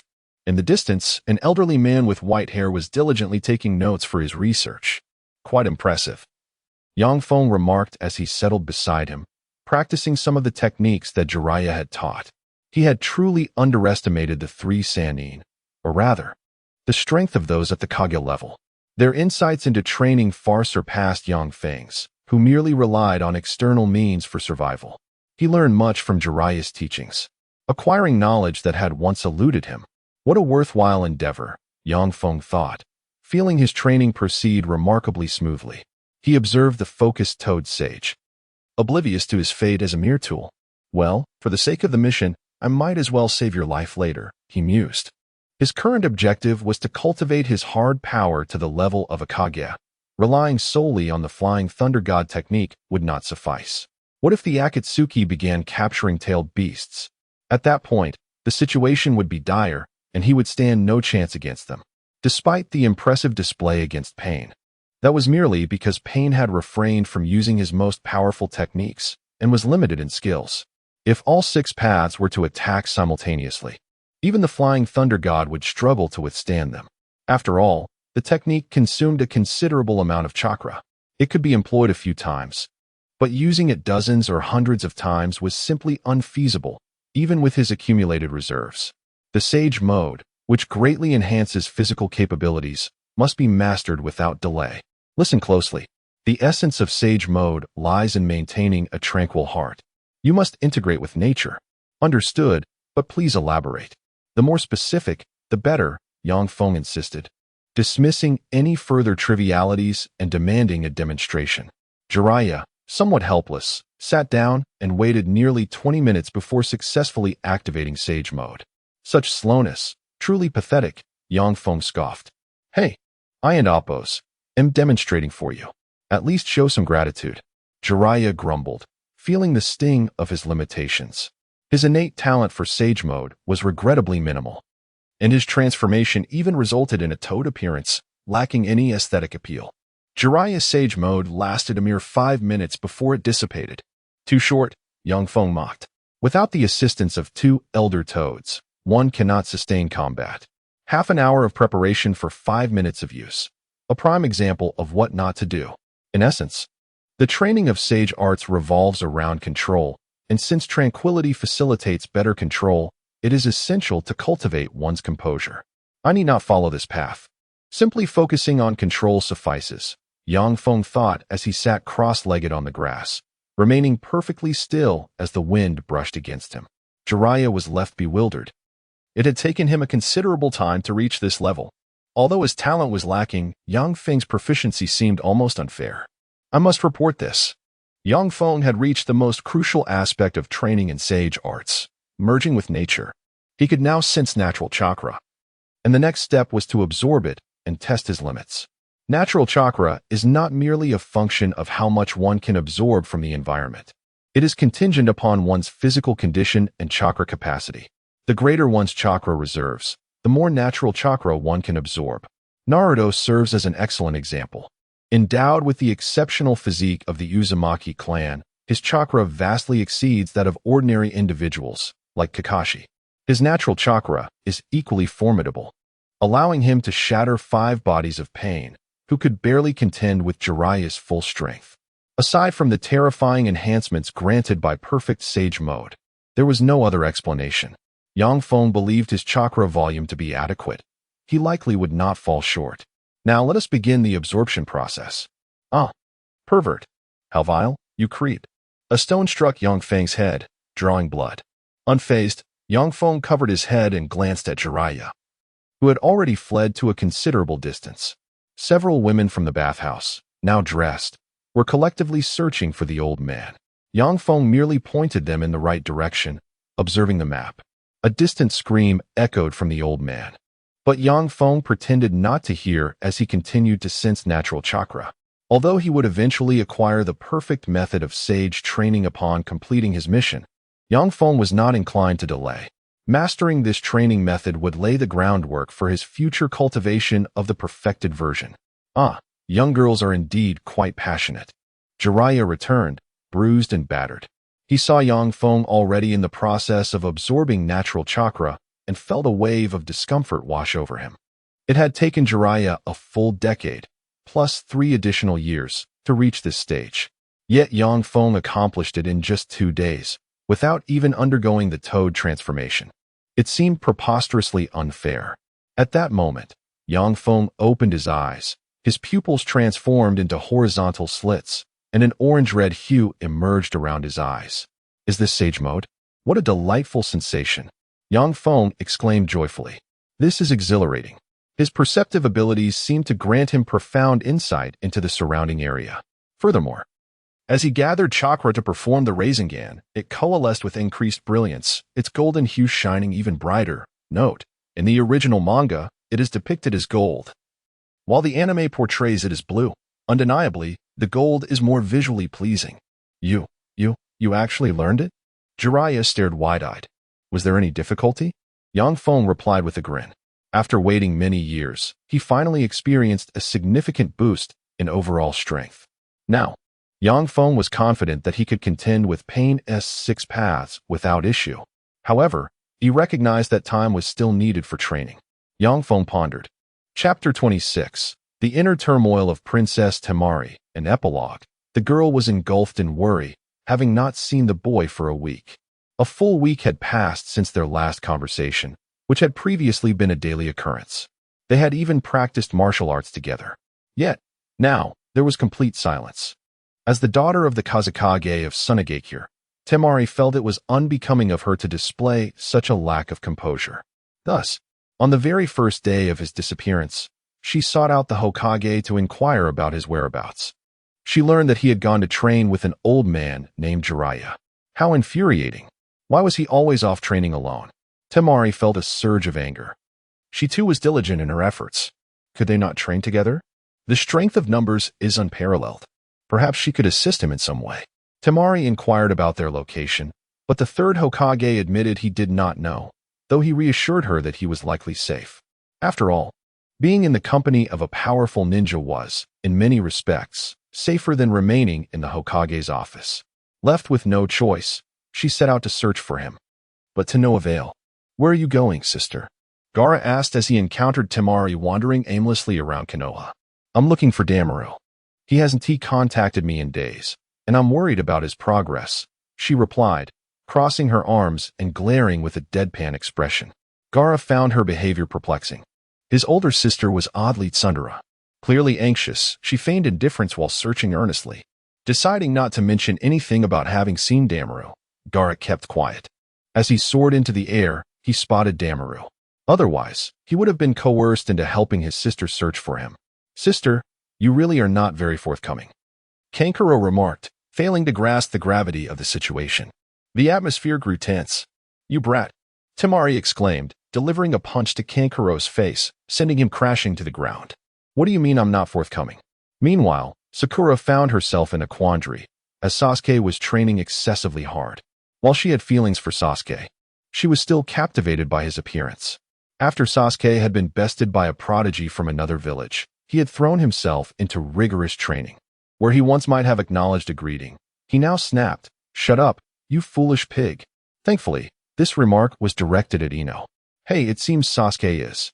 "Hey, you're blocking the way," Sakura exclaimed, realizing it was her longed-for Sasuke. His reprimand stung, yet brought her a peculiar joy. Sasuke looked bewildered. He had merely been ascending the stairs, yet she had obstructed his path. Despite being classmates, it was no excuse for her to act so audaciously. Sasuke was genuinely irritated by her mockery. He had no intention of indulging her whims and pushed her aside, causing her to stumble. "Get out of my way, nuisance," he said, walking away without a glance back. He had no intention of apologizing. After all, it was her fault. "Sasuke pushed me down. Does he dislike me?" Sakura sat there, oblivious to her own shortcomings, feeling despondent.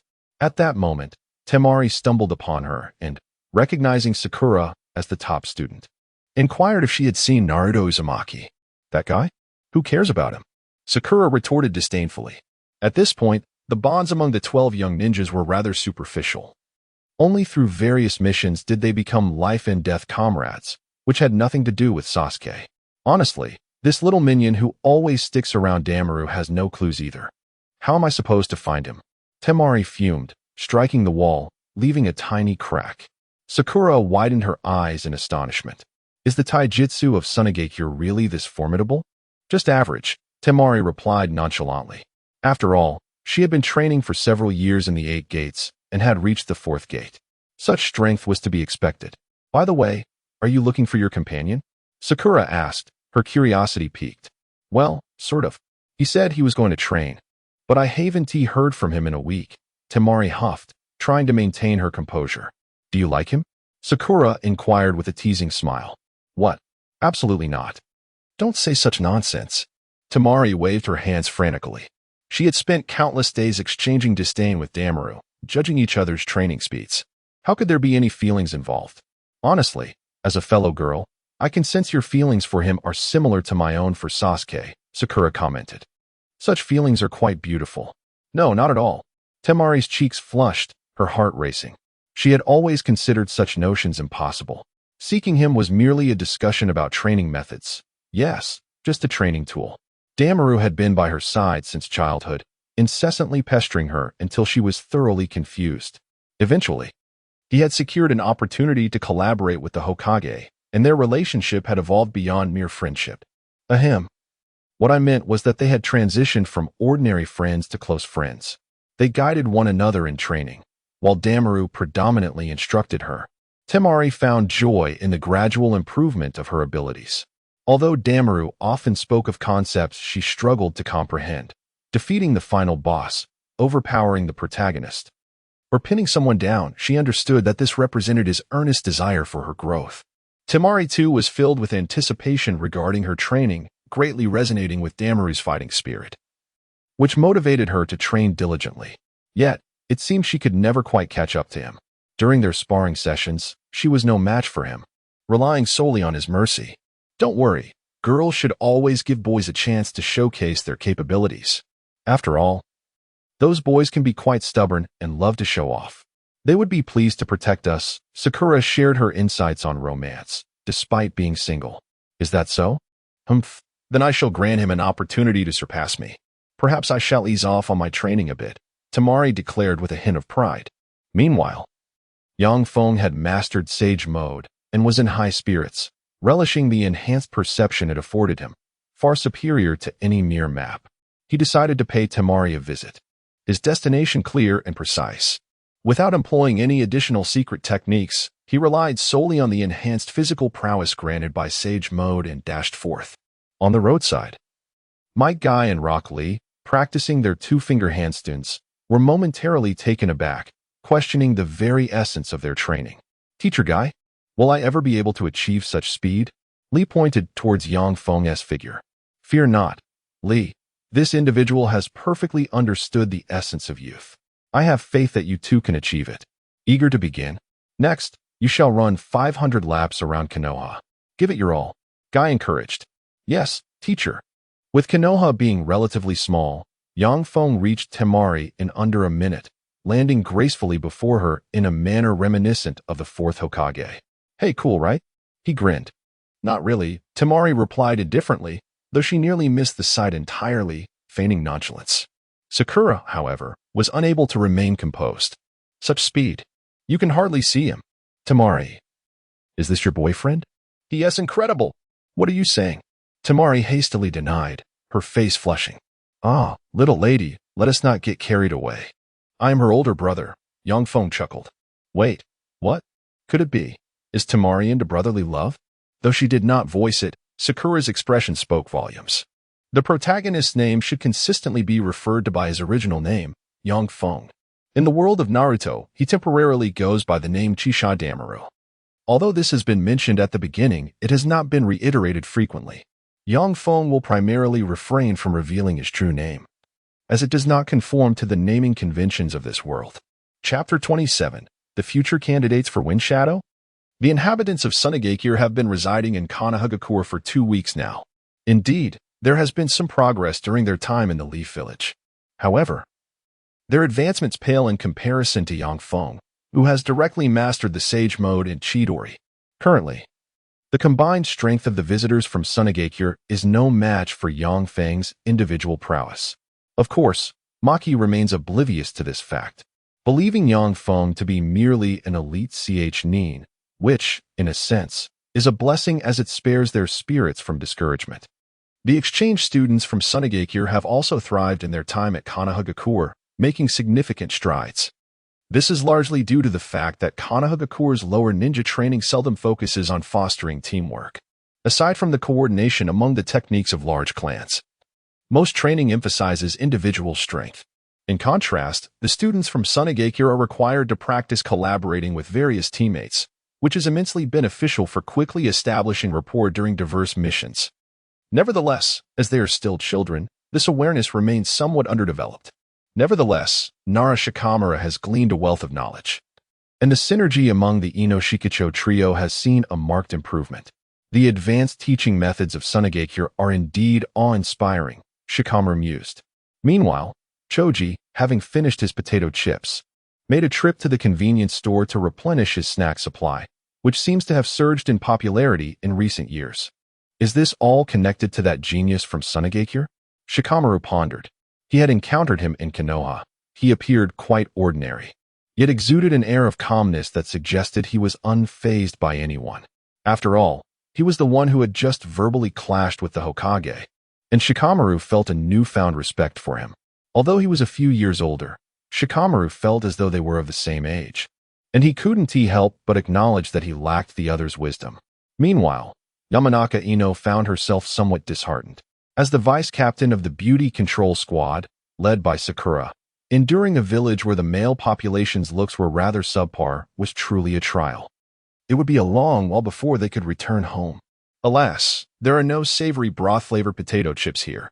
As Choji mumbled about his salt and pepper-flavored chips, a teacher from Sunagakure approached, instructing them to undertake some tasks to meet certain objectives. Of course, these were not significant missions, merely D-rank tasks, such as catching cats or farming, intended to assess the performance of these young ninjas.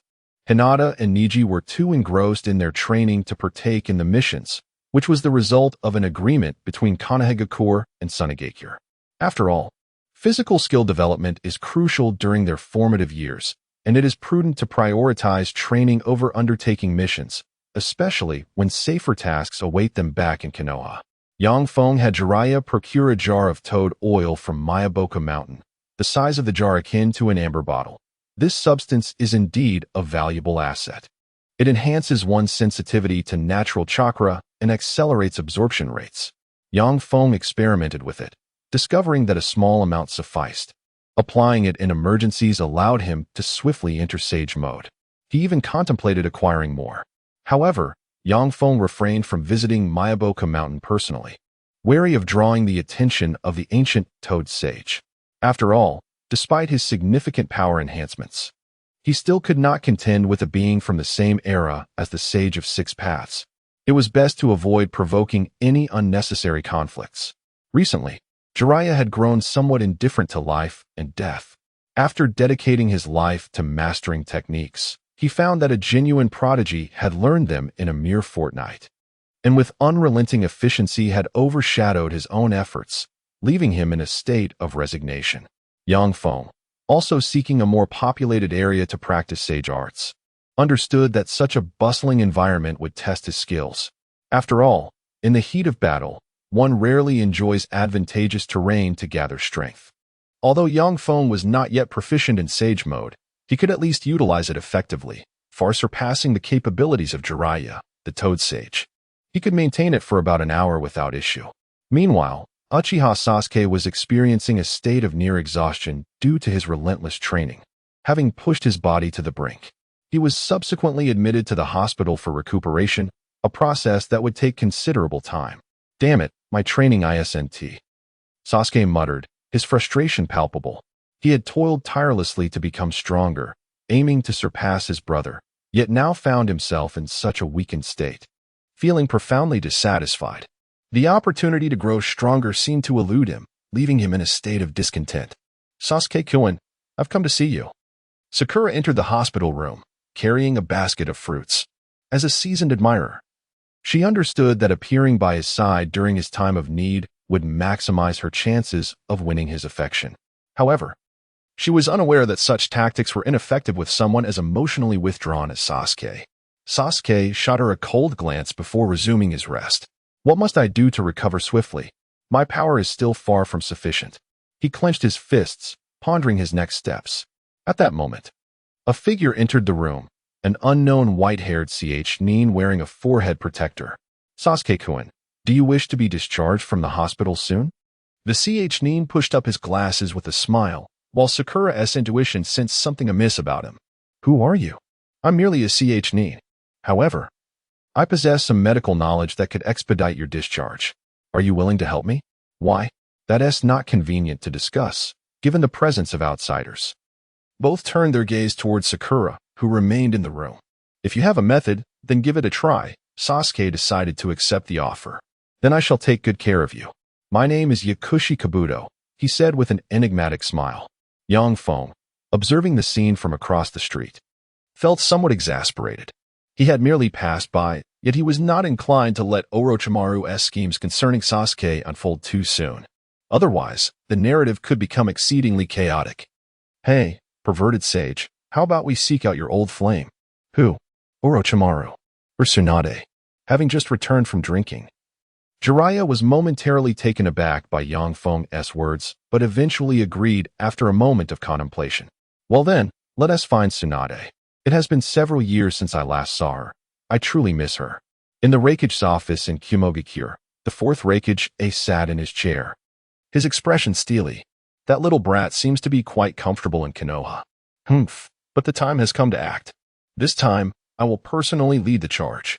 Even with one of the Sannin by his side, he must die? Lord Raikage, I believe it is still necessary to. Mabui began, only to be abruptly cut off. Enough. I am the Raikage. Meanwhile, Yang Feng remained unaware of Raikage's outburst. After bidding farewell to Tamari and the others, he departed with Jiraiya, setting off into the night. Is Tsunade in the Land of Fire?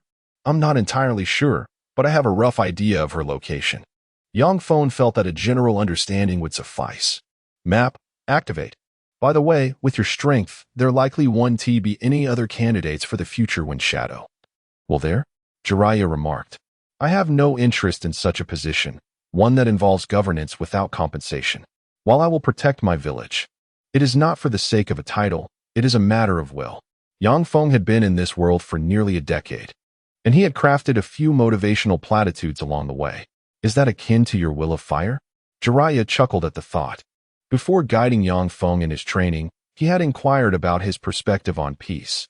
He wanted to assess the mindset of the prophesied child, as he did not wish to inadvertently mentor a figure of malevolence. Yang Feng's response was straightforward. To achieve peace, one must unify. However, that is currently unattainable. It is better to emulate the first Hokage and Uchiha Madara, wielding overwhelming strength to instill fear. Jiraiya contemplated this. He did not favor such an approach, yet he did not entirely oppose it either. He merely hoped to observe Yang Feng's actions closely, ensuring he did not veer off course. The reason the ninja world has been embroiled in constant conflict lies in the pursuit of illusory gains, territory, resources. Despite their countless battles, no one has truly profited.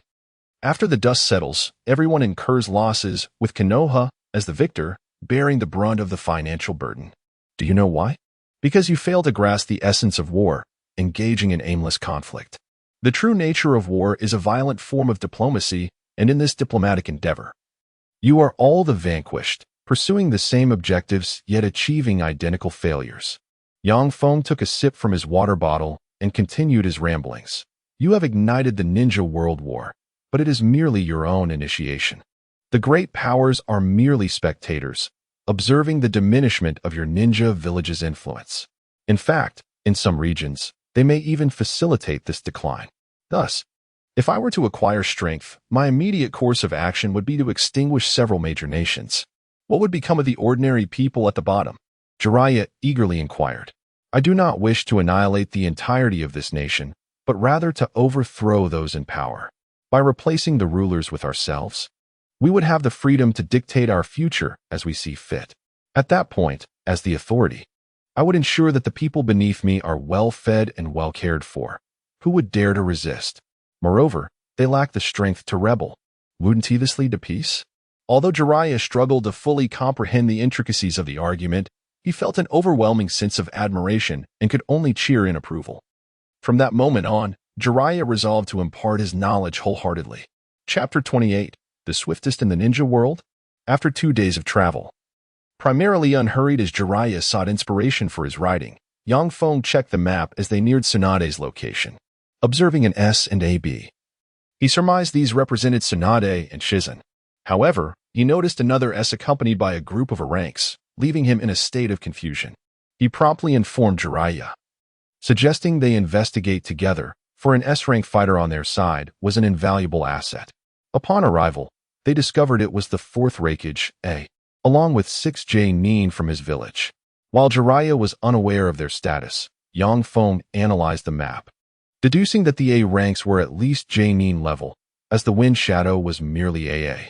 The Raikage remained oblivious, but a nearby ninja with heightened sensory abilities had already detected them. What is that? The Nin hurled a kunai towards Yang Feng's position. He deftly deflected it with a shuriken, pondering the Raikage's purpose in the Land of Fire, especially given the lack of recent diplomatic endeavors.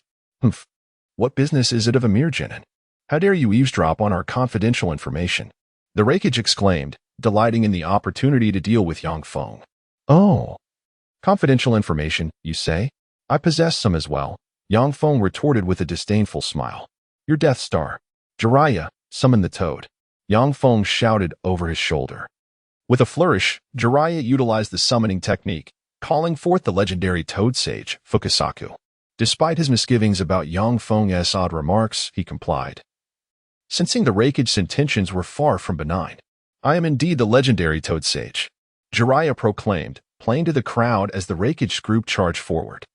Merely a parlor trick, the Raikage scoffed, dismissing Fukasaku's formidable size as mere bluster. Hey, Jiraiya, didn't you say not to call me unless necessary? Fukasaku grumbled.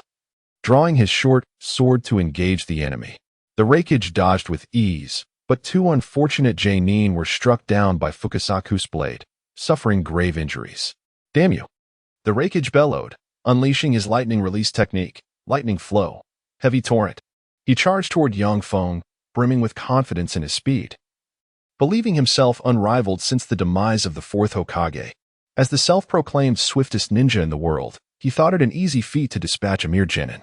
Yet, with a flicker, Yang Feng evaded to a nearby tree trunk, conjuring a Rasengan and launching it towards the Raikage while forming another seal. Impossible, the Raikage exclaimed, struggling to evade due to his momentum, having underestimated Yang Feng's capabilities. At that moment, a distant ninja donned in sunglasses initiated a lightning technique, a bolt striking down towards Yang Feng. However, he remained undeterred, slamming the Rasengan onto the Raikage. The thunderclap echoed as Yang Feng's shadow clone executed the Rasengan, while he himself produced a specially crafted kunai, plunging it into the Raikage's retreating form before marking him and vanishing from the battlefield. Ah, curse brat, the Raikage growled. Nursing his injuries, both physical and psychological, Jiraiya, glancing at Yang Feng, relieved to see him gaining the upper hand, turned his attention to the 6 Kumo Genin, engaging them with his own techniques. Ninjutsu Needle Jizo. He unleashed a flurry of needles, piercing several foes, while some were deftly deflected. Yang Feng remained vigilant, aware he faced an opponent of elite caliber. Lightning release, lightning strike. The Raikage's fist surged toward Yang Feng, who narrowly avoided the blow and retaliated with a punch enhanced by the Baika no Jutsu, striking the Raikage's arm. Fire release, Toad Oil Fireball. Seizing an opportunity, Jiraiya collaborated with Fukasaku, obliterating 2 Genin, including the Sensor Ninja. Simultaneously, the Raikage was struck in the face by Yang Feng, sending him crashing to the ground. Ah, you insufferable brat, the Raikage roared, realizing Yang Feng was not easily subdued, especially given the disparity in skill. Yang Feng, unimpressed, remarked, "Is this all you have? I expected more." Enraged, the Raikage prepared his ultimate technique, lightning release, absolute thunderplow. Concentrating a tremendous amount of lightning chakra in his arm, he declared, "You will surely perish." Is that so? Yang Feng retorted, tossing a specially crafted kunai. The Raikage dodged the kunai, but found himself facing Yang Feng's shadow clone, which had just appeared at the kunai's location, vanishing in a puff of smoke. Nanny? The Raikage exclaimed, bewildered, as a Rasengan materialized above him. This is the second stage of the Flying Thunder God technique. I shall name it, Spiraling Flash Wheel Dance. Yang Feng launched a Rasengan, while another shadow clone emerged from below, executing its own Rasengan. The two forms combined in perfect synchronization, overwhelming the Raikage, who was caught unawares. Gasping, he absorbed the blow, desperately signaling his subordinates to retreat, employing his legendary speed to escape. Is this all? You couldn't even win a race against a tortoise and hare. Yang Feng scoffed, channeling Chidori as he activated the mark on the Raikage. Chidori dominance. His unique technique struck the Raikage with overwhelming force, leaving him chilled to the bone. Though not mortally wounded, the Raikage tore away the marked flesh and fled, leaving Yang Feng bemused as he observed Jiraiya engaged in a fierce battle with the remaining Genin. Hey, pervy sage, he went that way. Hurry and finish him off, or we'll have another war on our hands once he returns to Kumogakure. Yang Feng shouted, pursuing the rakage, now less concerned, for he knew someone would intercept him. Honestly, last time I lost a bet, and this time I'm stuck paying the tab. This is utterly nonsensical, Tsunade exclaimed, slamming her fist on the table, while Shizun cradled the young pig in silence. Are you cheating? You've been winning all morning. How could that be? Remember the last time someone cheated and still lost to you? A gambler chuckled. Betting against Tsunade was akin to mocking a plump sheep. Note, the Rasengan is an area damage technique and possesses greater power than Chidori, yet Chidori can penetrate defenses with pinpoint precision. Author's note. Dear readers, I welcome your opinions, suggestions, or corrections. Please provide feedback. Our comments are a bit sparse. If nothing else, share what plotlines you wish to see next, and I will endeavor to accommodate them within reason. So, please comment. What are you waiting for? Those who have received payment, swiftly comment to support the author's daily updates. Manual Jest, Chapter 29. The legendary fat sheep. As a renowned figure in the gambling world, Tsunade possessed extensive experience in wagering. Upon witnessing the cards being revealed, although she was largely aware of the outcome, her gaze remained fixated on the table. Big, big, big. The crowd cheered. Small? It's a small one. Oh yes. Lady Tsunade, we won. Ino chuckled, while Taunton made a happy noise in agreement. However, Tsunade felt something was amiss as she looked at the cards and decided to take her winnings and leave. Ino hurried to follow her, sensing an eerie feeling enveloping them. What could be happening?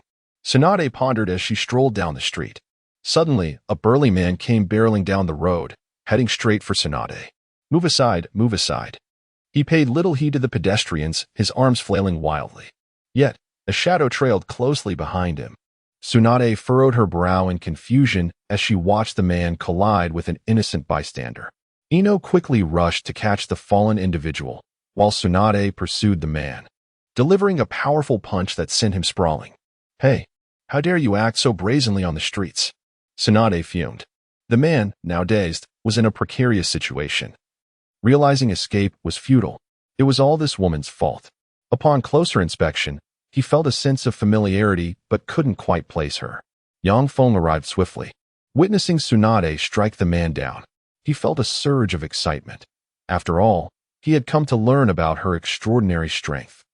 If Tsunade could exhibit such power with a single blow, despite his youth, he believed his mastery of sage techniques and the 100 healings mark might not fall short. The man, now filled with despair, understood that in this life-or-death confrontation, his opponent would not grant him mercy.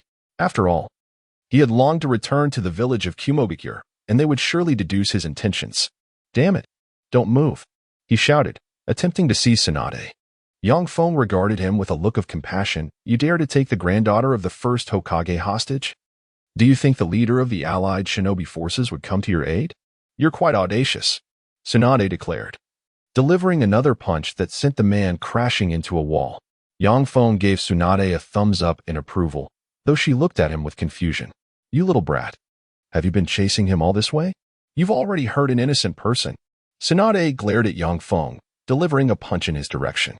Unfazed, Yang Feng used the Flying Thunder God technique to summon Jiraiya, who had previously marked the technique. Ah, this is Minatos. Thud. Jiraiya was struck in the kidneys by Tsunade's fist, collapsing to the ground while clutching his abdomen. Tsunade was taken aback, stepping back in surprise. Jiraiya? How is it you? She was astonished, as it had been many years since the wandering Jiraiya had sought her out. Cough, cough, Tsunade, your strength remains formidable, Jiraiya groaned, rising while still holding his stomach. We came to pursue this man together. With a hand sign, Jiraiya summoned a small toad, which promptly opened its mouth wide and swallowed the man whole. Let us find a place to talk. Yang Feng noted the injured bystander nearby and, without hesitation, formed a hand seal to perform healing techniques. Ino, no longer merely a spectator, set down Taunton to assist. Hey, Jiraiya, who is this kid? Tsunade inquired, her attention diverted from the injured man, who was bleeding internally from the impact. She still struggled to face the sight of blood. Well, I suppose he is my apprentice, Jiraiya replied. Damn it. This kid didn't even tell me he knew medical ninjutsu. Truly a prodigy, Tsunade remarked, intrigued.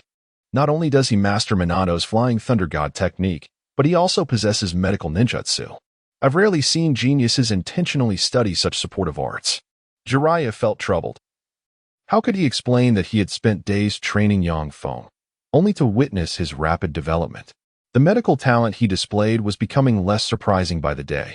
Wait a moment, this kid asked me for the Flying Thunder God technique a few days ago. Could it be he mastered it so quickly? Jiraiya mused, feeling a mix of pride and confusion. The lack of a sense of achievement in nurturing a genius left him feeling like he had merely provided a tool. Ino was astonished as she assisted Yang Feng with the treatment, noting that his precision in performing medical ninjutsu surpassed her own, Tsunade's apprentice. Although there were minor shortcomings, his technique significantly mitigated the drawbacks. Ino felt as though her years of study had been in vain. Excuse me, may I ask who you are? Yang Feng glanced at Ino, noting her beauty, though he mentally tagged her as a leftover woman given her apparent age. My name is Kato Ino, she replied, curious. From Sunagakure, Chiyo, Yang Feng answered calmly. Tsunade, overhearing, contemplated the significance, as Chiyo was indeed her longtime rival. Yang Feng had indeed consulted Chiyo for half a year regarding poisons and medical techniques, as he was deeply fascinated by medical ninjutsu.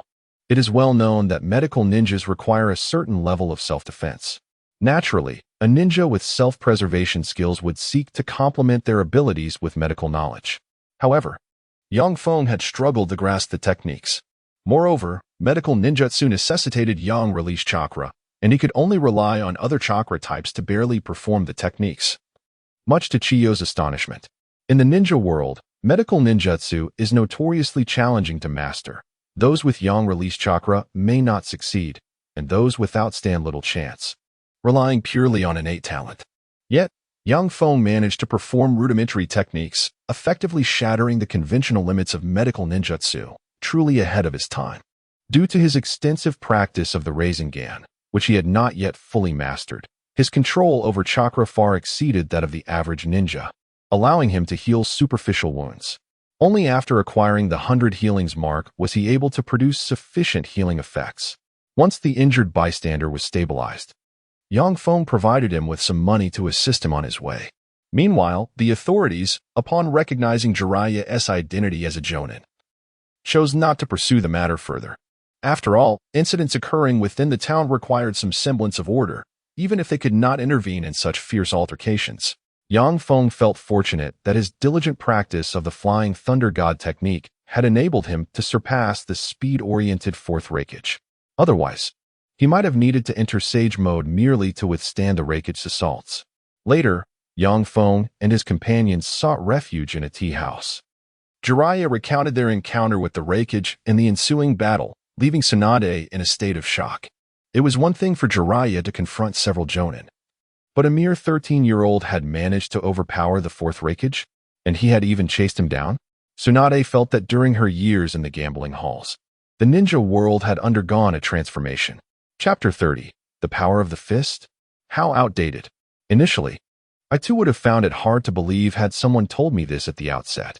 However, after serving as his mentor for a few days, I have truly been convinced. Jiraiya's expression was rather grim. Although the thrill of overpowering the Reikage was exhilarating, he found himself entirely uninvolved. Wait, that's not quite accurate. He ultimately played a part in imprisoning him. Well, Tsunade, let us put it this way. I trained in Sage mode for a full year, 3 months included, just to reach the initial stages. He, on the other hand, accomplished it in a single day. By the second day, he was nearing completion, and by the third, he was already employing it in my presence, Jiraiya lamented. Tsunade was utterly astonished. Such a feat was virtually unheard of. She had spent some time training in the Wetbone Forest and had attempted to master Sage arts. Yet, due to the considerable time investment required in the ongoing Second Shinobi World War, she had not devoted herself to this pursuit, though she was acutely aware of its challenges. As the granddaughter of Chiyo and Hashirama, her talent was on par with that of Orochimaru and Jiraiya. However, following the deaths of her lover and brother during the war, she lost her fighting spirit and became a mere bystander in her training. The fact that Yang Feng could effortlessly master a technique that even she required time to learn was indeed remarkable. In truth, Their understanding was misguided. They believed that natural chakra could only be absorbed in a state of calm. In reality, the stronger one has control over chakra, the quicker one could wield sage arts. For instance, after being reincarnated, Hashirama Senju could instantly enter sage mode with a single hand sign. As the god of ninjas, his control was undoubtedly unparalleled. Is he the chosen one you have been searching for? Jiraiya sighed. What a pity. I cannot find anyone who resembles him more. Unfortunately, he is not from Konoha. This was the source of his greatest dilemma. That would be from Sunagakure. Nevertheless, I will wholeheartedly teach him the ways of ninjutsu, Jiraiya asserted earnestly. Thus, discussing such matters in my presence seems somewhat inappropriate, wouldn't you agree? Yang Feng remarked, resting his chin on his hand. By the way, Jiraiya-sensei, is she your friend or your lover? Well, that is a matter for another time, Jiraiya chuckled, albeit it was merely a figment of his imagination. Yang Feng laughed lightly. He was merely serving as Jiraiya's wingman, yet Jiraiya remained oblivious, being both straightforward and somewhat lewd. No wonder he was single. After all these years. You have not changed one bit, Tsunade chuckled as well. She was of an age where, having been single for so long, she yearned for something more. At present, Jiraiya was her only remaining peer, making conversations easier. However, given Jiraiya's emotional intelligence, Tsunade felt it would take him a considerable amount of time to have an epiphany. As for her pursuing him, that felt akin to willingly lending money to a destitute individual who could never repay it. Somewhat foolish. Was meeting me merely a coincidence? No. Encountering the Reikage was coincidental. I came specifically to find you, Yang Feng replied calmly while sipping his tea. What do you want? I wish to become your disciple. Tsunade laughed. This was, without a doubt, the most ludicrous joke she had heard in years. On what basis? While your medical skills are commendable, they do not warrant me taking you on as a disciple. My pupil, Katsuyu Shizen, far surpasses you. Shizen, sitting nearby, was slightly bewildered. She was just an ordinary apprentice. And it was unfair to compare her with Yang Feng, especially since she felt inadequate, due to her hemophobia. Tsunade had not witnessed the specifics of Shizen's abilities and remained unaware of her insecurities. Shizen had no choice but to whisper a few words in Tsunade's ear. Tsunade's eyes widened, then she fell silent. How can this be compared? Is the Chosen One truly so overpowered? Isn't there a title bestowed by the Sage of Six Paths? Cough. Even so, I would not. Jiraiya's forehead met the ground. Please, Tsunade. Consider this as a request from a friend. This child will need to lead the shinobi world towards a brighter future. And my strength alone is insufficient. Tsunade was taken aback, both shocked and surprised. She could not grasp Jiraiya's feelings, having not shared his lengthy search for the Chosen One. Yet, this was the first time he had ever asked her for something. Well, I can think about it, Tsunade said, helping Jiraiya back to his feet. But you must adhere to my rules. Of course, Jiraiya replied with a smile. As they conversed about the events of the past years, Yang Feng and Shizen discreetly excused themselves. After all, there was no need for them to play the role of a third wheel. In summary, since you have devised a method for storing chakra, I shall teach you how to transform it into the 100 Healing Seal. Tsunade expressed genuine interest in Yang Feng's imitation method and dedicated a week to instruct him. Truly, Yang Feng once believed that mastering the 100 Healing Seal would grant him the same regenerative abilities as Tsunade. However, she clarified that her mastery was far from such superficiality. The 100 Healing Seal first required Yang release chakra, which he lacked. Furthermore, it necessitated a prolonged state of storage. Lastly, one needed a physique at least on par with a Kage to bear the burden of the chakra stored by the 100 Healing Seal. Yang Feng, having prior experience, did not need to train deliberately in this aspect. Sakura's ability to learn this technique stemmed from her possession of genuine Yang release chakra, albeit it was merely standard for a medical ninja. Nevertheless, she was quite skilled. Moreover, she had trained directly under Tsunade for 2 years. Her physical condition enhanced by various rare resources. A single punch from her could shatter the puppet of the Suna's Sasori, a feat not easily achieved even by upper-ranked ninjas. Due to her youth, she did not need to maintain her appearance with the chakra from the 100 Healing Seal. She could simply utilize it at critical moments to achieve an attack level surpassing that of a Kage. When Sakura activated the 100 Healings mode, Her attack power was undoubtedly at least SS. Otherwise, could a mere chunin like Sakura truly land a punch on the progenitor of chakra? Yang Feng also conducted an in-depth study of the power fist. This method of chakra condensation was no simple matter. However, this could be swiftly learned through strong control. Tsunade, why is it called the power fist? Because it sounds quite imposing, she replied. By the way, can you show some respect towards your elders? Referring to me by my name is rather inappropriate. Tsunade expressed her discontent. I believe it seems unsuitable for someone as young as you to be addressed with a title. Yang Feng smiled. Tsunade pondered for a moment and chose not to pursue the issue. After all, she was indeed youthful. Yang Feng harbored a misconception.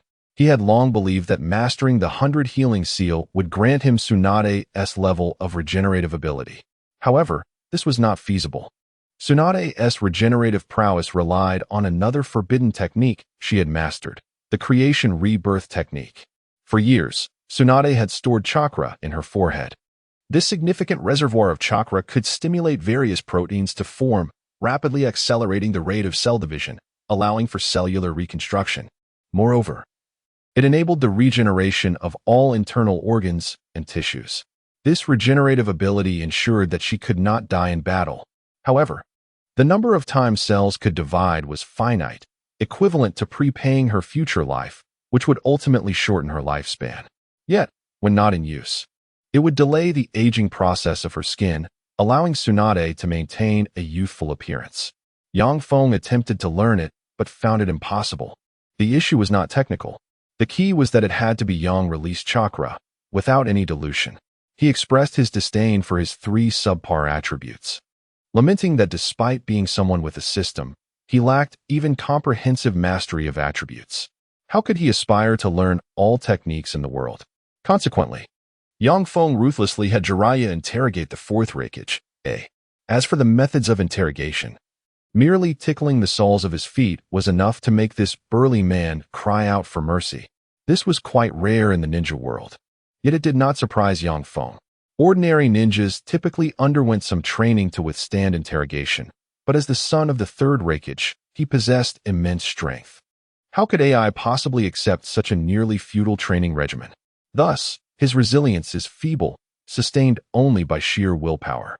Yang Feng, not particularly pressed for time, decided to allow Jiraiya a few days to provide thorough instruction, which indeed yielded results.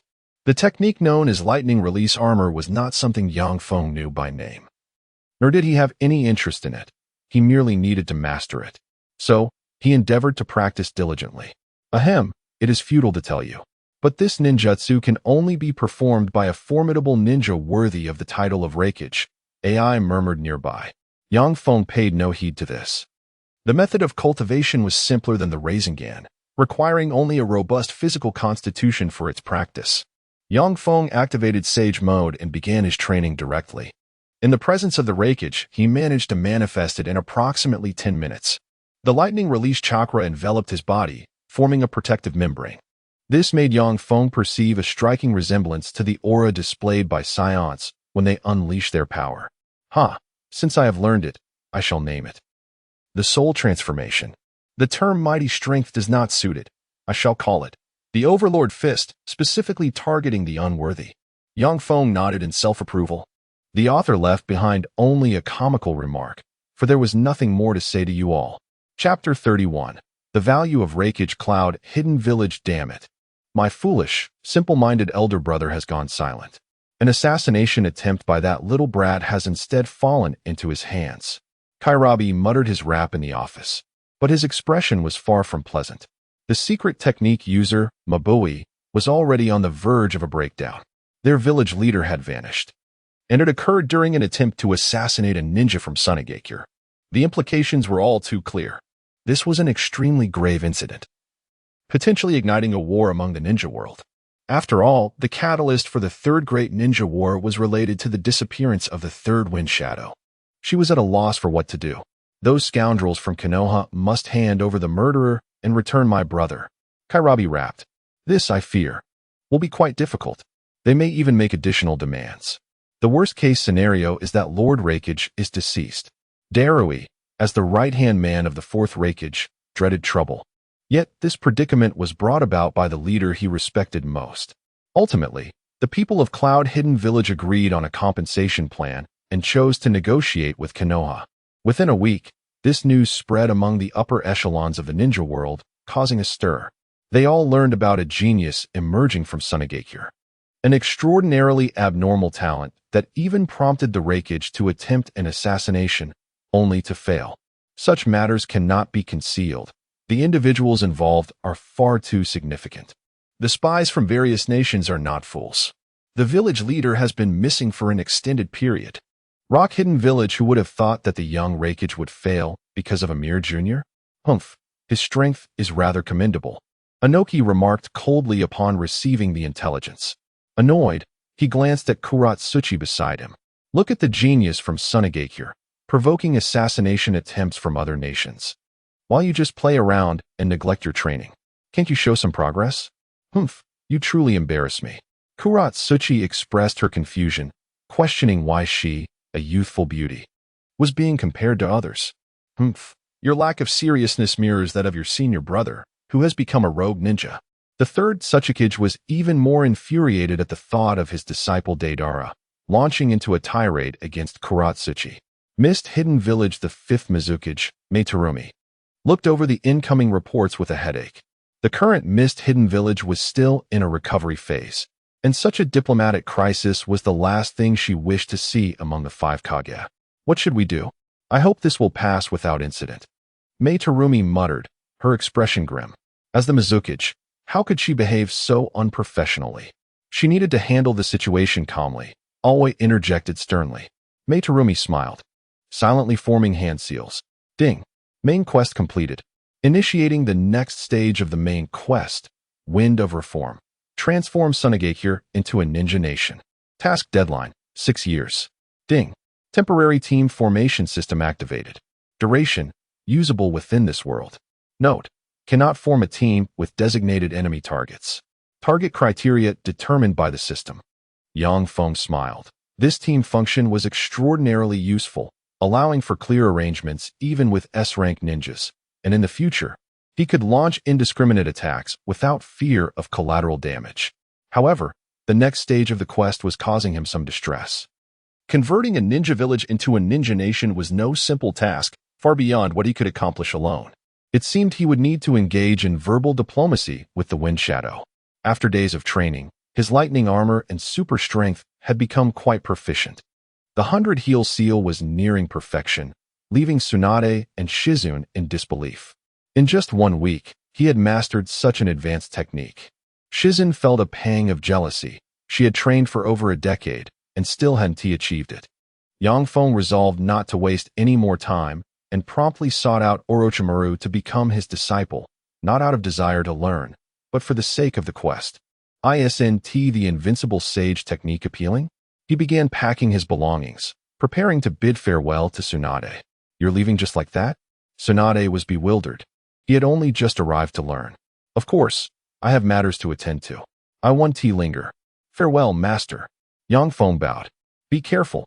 You've gained quite a reputation now, Tsunade warned. Even if he had talent, it shouldn't have led to a manhunt. The Raikage's intent to kill was to disrupt the diplomatic relations between Konoha and Sunagakure. But now, the situation had escalated. Because of him, the Raikage was captured, and several elite ninjas from Cloud Hidden Village had perished. The chances of Sunagakure and Konoha receiving advance notice of the assassination attempt were 0, indicating there had been formidable protective forces guarding him, shadow-level strength. The Tsuchikage was intrigued by the chaos, but chose not to get involved in this ambiguous situation. The Mizukage was even less inclined. At this point, it was up to Konoha and Sunagakure to negotiate. Sunagakure Wind Shadow Raza wore a helpless expression. With a bodyguard like Jiraiya, he was unconcerned about Yang Feng's safety. However, this diplomatic issue primarily involved Konoha, and he did not wish to overstep. Thus, he merely expressed his support for Konoha. The third Hokage was in a quandary. They had successfully withstood the assassination attempt and captured the perpetrator. Yet how to resolve this diplomatic crisis? If mishandled, it could ignite a war among the ninja world. He never wished to be the scapegoat. The delegation from Cloud Hidden Village arrived in Konoha to negotiate. They indicated they would provide sufficient compensation, solely seeking the release of the Raikage. Jiraiya had escorted the Raikage to Konoha and then left, making their negotiation site Konoha. Regarding this matter, may I ask, Third Hokage, how does 50 million ryo sound? Darui calmly conversed with Sarutobi, appearing indifferent, as if their leader's capture was of little concern. This isn't necessary. Everything should be a misunderstanding. The third Hokage hesitated. Beside him, Kakashi was astonished. Third Hokage, this. Enough, I can handle this. The third Hokage shot a glance at Kakashi and continued negotiating with Cloud Hidden. Indeed, the Hokage is a straightforward man. I shall refrain from further pleasantries. Please release our shadow, and we will take him away, and I assure you, there will be no further disturbances. That sounds quite agreeable. The third Hokage smiled. Unwilling to demand compensation, fearing it would provoke retaliation from Cloud Hidden, potentially leading to war. Maintaining this stance, Cloud Hidden would likely refrain from further conflict with Konoha. Konoha and Appos. Third Hokage displayed remarkable steadiness. His actions left the ninja world astonished. The other four shadows expressed their admiration, including the recently freed Raikage, and sent congratulatory messages. In his excitement, the Raikage expressed a desire to establish friendly trade relations with Konoha. Sarutobi hesitated but eventually agreed. Shimura Danzo vehemently disagreed, labeling it a conspiracy. The third Hokage promptly dismissed him from the discussion, asserting that this was an international diplomatic matter, and he would not allow any disruption that could provoke conflict. Stability. Raza, in Sunagakure, ordered a reduction in cooperation with Konoha. Such teammates seemed a bit. The third Hokage's clever maneuver significantly bolstered Konoha's morale. Yang Feng was unaware of the third Hokage's astute actions and was unconcerned. Even if the Raikage returned, he could not be defeated. He had mastered lightning armor and super strength. He was currently preoccupied with locating Orochimaru, who had moved. Yes, he had moved quite thoroughly. After all, the land of grass had ceased to exist. Yang Feng felt a pang of frustration, but knew he had to attend to his business. Upon reflection, his relocation was normal. After all, he had been forced out of his former home by Nagato. Where would he go now? Yang Feng found it hard to fathom Orochimaru's whereabouts at this time. So he decided to return to Konoha and inquire with Kabuto. As a distinguished star of Sunagakure, how could he foolishly search the entire map for someone? Without hesitation, he used the Flying Thunder God technique to teleport to the gates of Konoha. Regardless, Jiraiya is already aware that he has mastered the Flying Thunder God technique, allowing him to utilize it freely henceforth. His strength has also been significantly liberated. Unfortunately, today the gatekeepers are Gongzi Tai and Shinwe Chuan. Gongzi Tai looks at him with an expression of indifference. Hey, who are you? Without an entry permit, you will be considered an intruder. We have the authority to execute intruders, Gongzi Tai asserts with an air of authority. On a side note, I would like to recommend a book by a friend of mine. The theme is undoubtedly rare. So, do take a moment to support him and elevate his popularity. Cheerio. Chapter 32. Sarutobi's ingenious plan to secure the nation. Yang Feng smiled, a smile full of warmth. He regarded the insignificant Chunin, who lacked strength but feigned superiority, with utter disdain, choosing to ignore him as he entered. In the village of Konoha, only a select few pivotal characters in the main storyline could earn his respect. The rest were mere extras, himself included. Guzi Tai and Kamizuki Izumi stood guard at the entrance, brandishing their kunai and casting cold glances at Yang Feng. They believed that with their combined strength, they could overpower Akatsuki's daimyo. With a resigned gesture, Yang Feng prepared to deal with them. Stop! Shimura Danzo arrived with his entourage, timely halting the two Chunin. This is an esteemed guest of Konoha. How dare you offend him? Danzo stated with righteous authority. My apologies, we have been remiss. Danzo was in high spirits lately, as Sarutobi's recent legendary blunder had significantly tarnished his reputation in Konoha, while concurrently diminishing his standing in Sunagakure. Conversely, Danzo found himself with an increasing number of supporters. Though temporarily sidelined, he knew this was merely a pause. Once the third Hokage's reputation plummeted, he would step forward to claim the title. Relying solely on his own strength was unrealistic, but with the backing of Sunagakure, his ambitions could flourish. He had to cultivate a rapport with this Sunagakure prodigy. Yang Feng merely smiled faintly. He had little interest in Danzo. After all, while he spoke to him with a smile now, the next encounter could very well be tearful. I shall not impede your duties any longer, Yang Feng remarked, casting a glance before entering the village. Now it was time to seek out the elusive Yakushi Kabuto. Yang Feng calmly opened his map, revealing a plethora of C-rank missions. Finding Yakushi Kabuto solely by level would prove futile amidst the throng of villagers. As a medical professional, his work must surely be associated with a hospital, Yang Feng concluded, and thus he chose to head to the Konoha Hospital.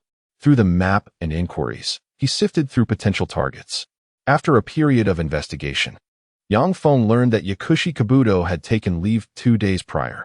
Let me think this through calmly, Yang Feng mused, sipping the cola he had just purchased, mentally calculating his options. Ding. Random mission activated. 5 Kage Summit. The host must participate in this meeting with a formal identity. Mission reward. Title of and Appos. Pinnacle of Shadows. And Appos. Title effect. 150 enhancement of overall capabilities when confronting the 5 Kage. Failure penalty. Decrease of 1 soul power. Current soul power. 27812. What is this? The 5 Kage Summit is convening now? What is going on? Yang Feng expressed serious skepticism regarding this task. Was it genuine? After all, it was merely a trivial matter of the Raikage being defeated. Did it necessitate a summit? Could he possibly rival Uchiha Madara? Participating in this meeting posed no problem for Yang Feng. A word with the Wind Shadow, Rasha, would suffice, given his heroic status. Meanwhile, the prophesied child was still struggling with the Rasengan. This is indeed quite challenging. However, I shall succeed soon, provided I can stabilize this. Boom. The Rasengan exploded, sending Naruto flying. Yang Feng spotted Naruto from a distance and decided to check on him. He approached at a leisurely pace, reaching Naruto's side in mere seconds. Hey, Naruto, still haven't mastered it? Naruto turned with surprise. Big brother, you're back. I'm on the verge of learning it. It and Appos. Just that controlling the form is quite strenuous. Yang Feng reassured him, no need to fret. This ninjutsu is classified as A rank, one of the highest caliber techniques. Once you master it, you will become very powerful. Moreover, it naturally requires time. Take your time. As it happened, it was now noon. Shall we go for ramen? Yang Feng suggested. Absolutely, Naruto exclaimed, pumping his fist in excitement. The Ichiraka ramen shop's business had drastically changed, now bustling with patrons drawn by the irresistible allure of spicy hot pot. The small establishment could hardly accommodate the growing crowd. The owner had rented a larger space, converted it into a dining area, and employed several workers to manage the influx of customers. He was busily content, greeting Yang Feng and Naruto with a smile as he prepared their orders. Naruto, remember, the essence of the Rasengan lies in control. As long as you can manage it, even a minuscule Rasengan can unleash tremendous power. Really? Naruto replied, eyes wide with anticipation. I'll start by practicing the mini version to gradually enhance my chakra control. Then I shall leave you to your training, Yang Feng said, affectionately ruffling Naruto's hair before taking his leave to attend to more pressing matters. In truth, locating Yakushi Kabuto was not particularly difficult. It merely required leveraging Konoha's influence. However, this risked exposing his ties to Orochimaru, so Yang Feng opted for a more discreet approach. Ultimately, he found Kabuto using a process of elimination via the map. You certainly made it challenging to find you, Mr. Yakushi. Yang Feng smiled, causing Kabuto to shiver. Had he merely ventured outside the village to relay information? Was it necessary to harbor such hostility towards him? Although Yang Feng spoke with a smile, the fury in Akatsuki Daimau's eyes was unmistakable. Where's Orochimaru? I have a transaction to discuss with him. No need to worry. I am quite familiar with him. Yang Feng produced a token from their previous meeting, a serpent-shaped earring. Upon seeing it, Kabuto ceased his resistance and truthfully divulged Orochimaru's location, a small island in the land of water where he was conducting biochemical research on a previously abandoned project that had recently been revived. Having acquired this information, Yang Feng planned to remain in Konoha for 2 days before heading there. 2 days later, Sarutobi Hiruzen surveyed the intelligence reports with a grave expression. He summoned his assistant and instructed him to notify Jiraiya that recent events would not unfold quietly. He was indifferent to his current image in the village. After all, the public's dissatisfaction was marginal, and he was acting for the greater good of the village. However, he was unaware that Shimura Danzo, with nothing to occupy his time, had been orchestrating a campaign to undermine the Hokage's reputation, bringing it to an all-time low. Reputation was a fickle thing. It often went unspoken until the next major blunder, at which point the Hokage's position could swiftly crumble. The entire Konoha seemed shrouded in an eerie calm, devoid of external affairs or internal strife, nearly the mundane flow of daily life. Yet, the village saw a substantial decline in visiting merchants. An unsettling peace enveloped Konoha. Why did the Raikage now wish to convene a 5-Kage summit? Kakuza, what are your thoughts? The third Hokage queried, puffing on his cigarette as he regarded Kakuzu. I can only observe, Kakuzu replied, internally cursing. He was not from the Raikage's village. How would he know their intentions? Yet, faced with his superior, he feigned seriousness, stating, I believe this is a strategic move by Kumogakure in light of their recent setbacks, given the magnitude of the events that transpired in their village. They may fear that outside villages are plotting something during this time, hence their desire to unite with the other 2 villages to counter us in Sunagakure. Konoha must adopt a stance befitting a great village, he concluded, though he noted that the security arrangements required careful planning. Nara Kakuzu offered this half-hearted reasoning, having no desire to engage in such significant matters.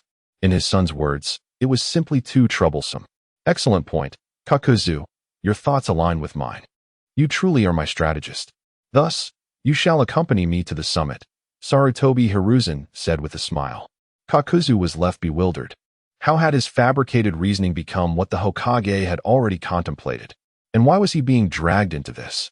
Shouldn't such a meeting involve powerful subordinates? He was merely a jonin. Even the elite were barely sufficient for such matters. Yet, due to his duty, he could only endure this indignity. Chapter 33. What gift should I present when a genius seeks me as their mentor? At this moment, I was engulfed in profound shock. As one of the few scientific prodigies in the ninja world, I had traversed the labyrinth of human relationships, endured the harrowing experiences of the second and third great ninja wars, and had been both a disciple to the third Hokage and a rival to the fourth. My background was not insignificant, yet the shadows of war had imparted upon me a stark realization. What is the essence of life? It is impossible for life to lack meaning. The very existence of this world attests to the significance of life itself. However, the fleeting nature of existence confines both the world and humanity. A single life is limited, hence I resolved to transcend mortality. I transformed myself into the legendary Yamada no Orochi, adorned with an almost infinite capacity for resurrection. It is not an exaggeration to assert that the only circumstance under which I would succumb is if I chose to forsake life. Struck down by lightning? Sealed by a divine artifact? Who dares claim that I am truly dead? With a mere cursed seal, I can reincarnate at will. Yet, I too possess limits. A few years prior, I encountered a genius whose potential far surpassed my own. Recognizing this truth, I imparted to him all the knowledge I could offer, eagerly anticipating his growth, perhaps heralding the emergence of another kindred spirit in this world, a genius, a scientist, an innovator. Not merely one of these, but a synthesis of all. To my astonishment, he approached me, expressing his desire to become my disciple. After a brief moment of silence, I burst into joyous laughter. What an honor this is. Random task completed. Reward acquired. Perfect method for cultivating immortal arts. Well then, I have matters to attend to, so I shall take my leave. Wait, are you leaving already? Orochimaru was taken aback. His newly acquired disciple was rather peculiar. Having just completed the ceremony, shouldn't he pose some inquiries? It seems his combat prowess exceeds mine. What could he possibly be busy with? Oh, nothing of great importance, Yang Feng replied, subtly shifting Orochimaru into a teammate status. There's an upcoming meeting of the 5 Kages, and I am to accompany the Kazekage as an aide. You might find it intriguing to attend. Such an event had escaped my notice. Clearly, this is a matter shrouded in secrecy, with your intelligence operatives lingering on the periphery. However, you should receive word soon. Such significant matters are often initially concealed. Do take care not to stir trouble, Master. Otherwise, I cannot ensure your safety there. Those bearing the title of Kagar, not to be trifled with. Well, I wonder what this meeting will entail. Nothing of great consequence. It should hardly be tranquil. Now, I must take my leave. Wait, there is an experiment I am conducting on this island that is nearing success. You should come and see.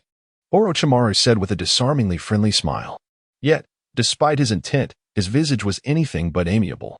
Yang Feng, intrigued, accompanied Orochimaru into the underground research facility. There, he beheld a red-haired girl bound to an experimental bed, her head oriented towards a large, bubbling pool, a most unsettling sight. Yang Feng felt discomfort at the scene. Such experiments were not to his liking. Noticing Yang Feng's reaction, Orochimaru smiled and explained, "This is my latest research project.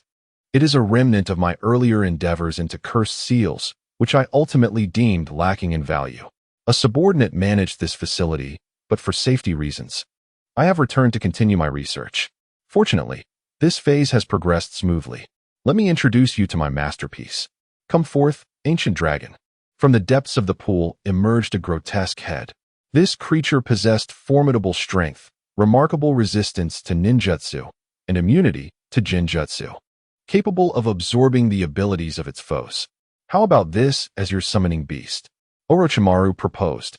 Yang Feng gazed at the unsightly creature, a smile creeping onto his lips. "Such a powerful beast, I doubt I could tame it. Besides, it is far too hideous. It bears no resemblance to a dragon or a snake. While it may appear strong, to use it as a summoning beast would tarnish my image." Nearby, the girl on the table cried out, attempting to free herself from her restraints, but to no avail. "What is the purpose of this child?" Yang Feng inquired, pointing at her. "Oh, she serves as the control center for the ancient dragon. Her willpower is far beyond that of an ordinary individual, and she possesses a whirlpool bloodline, making her invaluable for my research," Orochimaru elucidated. Yang Feng hesitated, feeling a pang of sympathy for the ordinary girl enduring such torment. His current mindset was no longer one of seeking death. He was not a cold-blooded creature. Yet, he hesitated, realizing that he had merely become a verbal disciple of Orochimaru and did not regard him as a true master. Well, her role is no longer necessary. Consider this research facility as my gift to you for becoming my disciple, Orochimaru chuckled. The young researcher nearby expressed his discontent. Lord Orochimaru, how can you make such a hasty decision? This research is of paramount importance. This represented a culmination of his life's work, a collaborative achievement with Orochimaru, given away as though it were a mere trinket to a child. It was a significant blow to his morale. Fear not. I have many other experiments that require our collaboration. This one is a completed product and bears no consequence, Orochimaru reassured. After a moment's hesitation, the researcher retreated. Yang Feng regarded Orochimaru, feeling somewhat relieved. Though he could not place complete trust in him, he did not sense any imminent betrayal. Had his forward-thinking discourse truly resonated with him? Yang Feng stepped forward and released the girl, observing her closely. She appeared to be of a similar age, gazing into his eyes with gratitude. "Thank you," she murmured. "Do not mention it. This experiment now belongs to me, and you shall heed my commands from now on." "Understood." Yang Feng turned his attention to the ancient dragon, feeling a twinge of headache. Could such a creature truly serve as a summoning beast? It remained still, demonstrating impressive control. Yet, he doubted its utility. Moreover, it resembled a snake more than a dragon, truly a testament to Orochimaru's craftsmanship. "Master, if I were to attack it, would it retaliate against me?" "That will not happen." Yang Feng conjured a Rasengan and hurled it at the creature, leaving only a fist-sized dent, a trivial matter compared to his towering form. Its defensive capabilities were indeed formidable. "Excuse me, what is your name?" Yang Feng asked the girl. "Muki." "Very well then. You shall henceforth be known as Uzumaki Muki." Yang Feng, having suffered the indignity of being nameless, resolved to bestow a surname upon every individual lacking one, especially considering her distinctive hair color. Today marked yet another day of constructing a nuclear power plant. Let us extend a sympathetic gesture to the unfortunate souls. By the way, I am contemplating establishing a group. Are there many who would lend their support? Chapter 34. The Stance of Sunagakure in the End. Yang Feng reluctantly chose this ancient dragon as his spirit beast. After all, he seldom had need for a spirit beast in ordinary circumstances. And when the time came for summoning, he would not be concerned with appearances.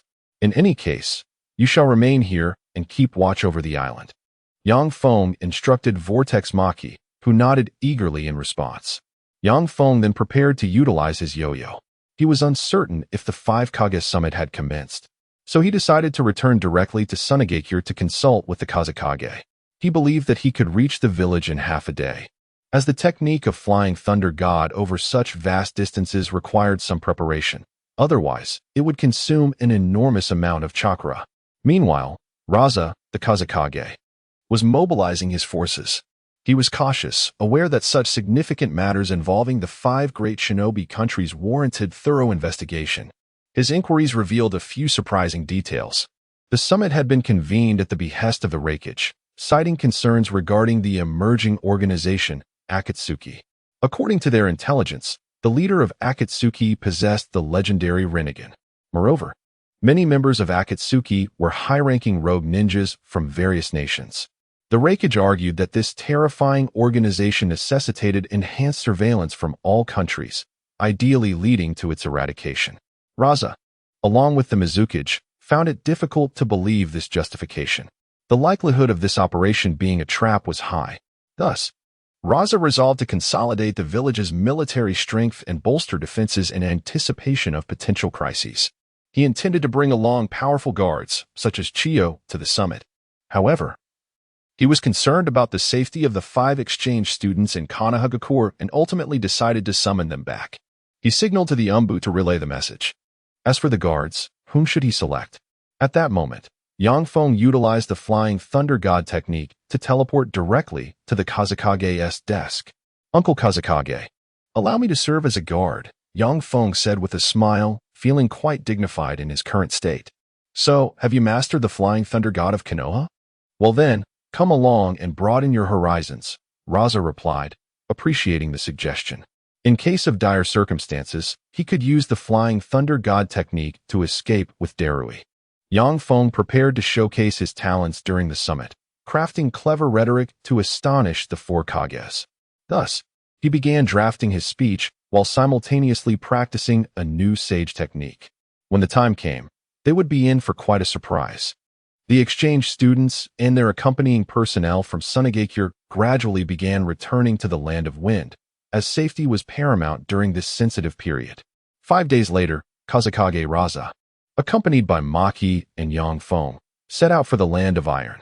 He had initially wished to bring along Grandma Chiyo, but she had been in poor spirits lately and had feigned illness to avoid leaving her home. Raza felt helpless.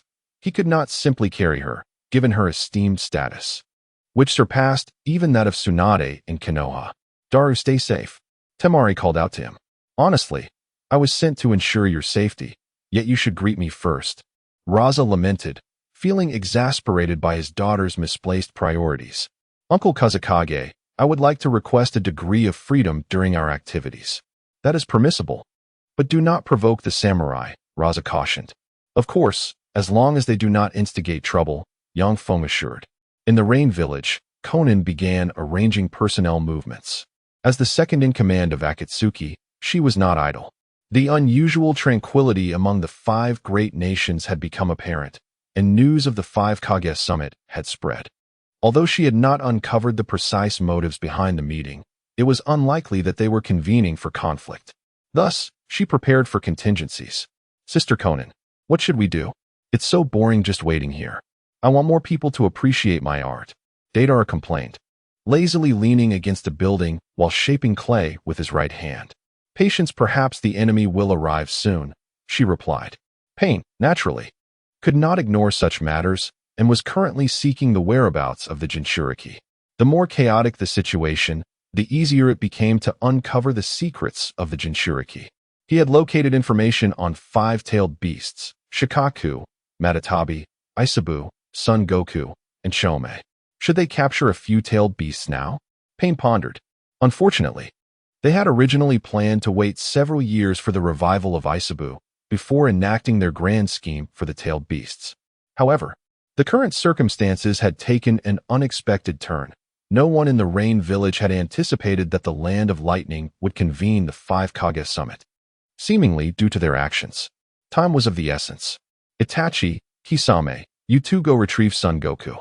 Haiden, Kakazu, you're tasked with capturing Matatabi and Chome. Deidara, Sasori, you'll head to Sunagakure to retrieve Shikaku.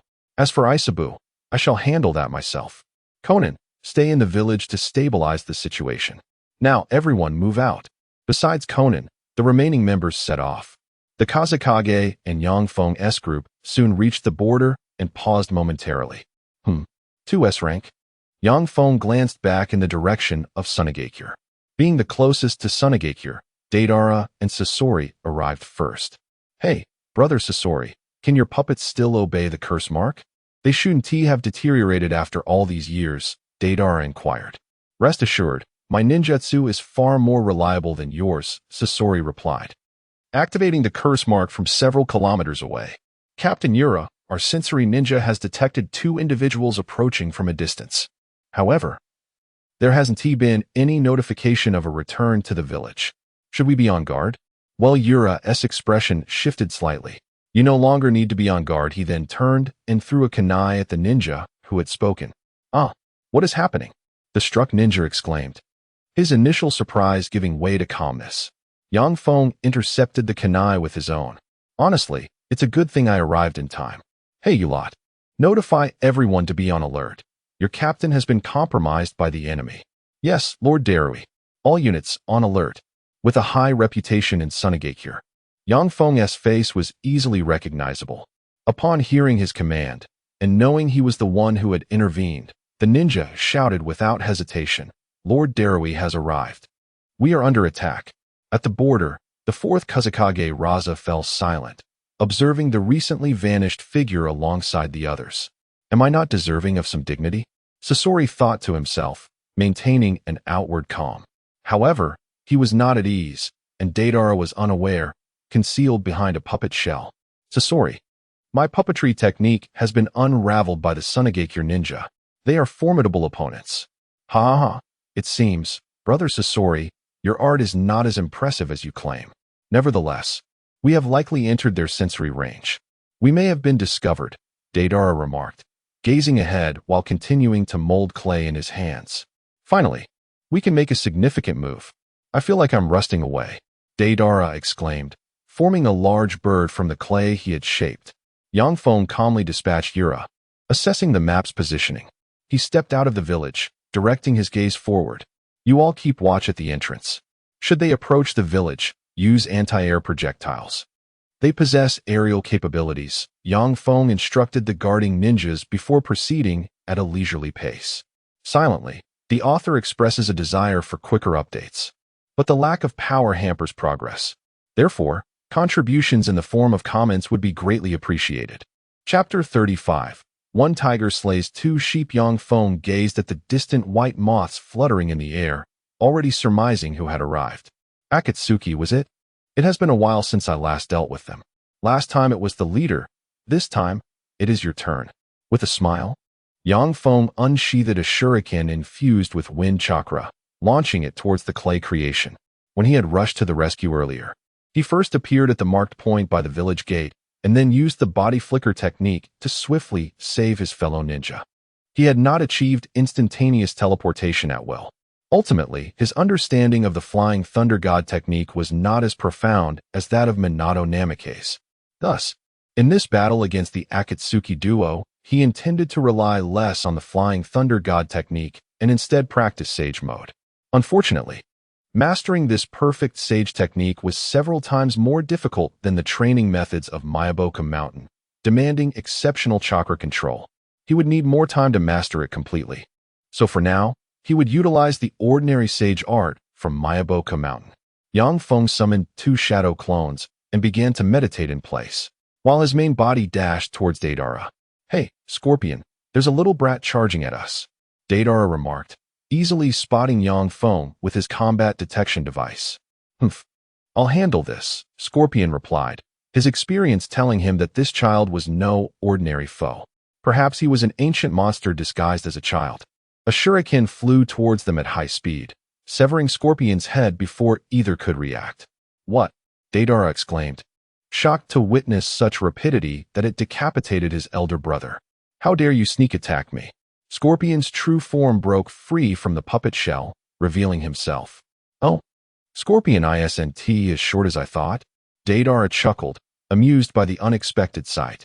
From a distance, Yang Feng began to gather energy for a Rasengan. The shuriken, merely a casual creation infused with wind chakra, lacked precision and was unlikely to hit even a stationary target. Yet, unexpectedly, it collided with Scorpion in the air. "Huh, how can you fight me?" Yang Feng hurled the Rasengan towards them. Wind release, Rasengan shuriken. Though it was a Rasengan, its potency was undeniable. It was a technique he had refined over a few months. Naruto required Sage Mode to unleash the Rasengan shuriken primarily due to its greater power and the higher control it demanded. In his normal state, merely maintaining the Rasengan was exceedingly taxing, and throwing it might result in an explosion.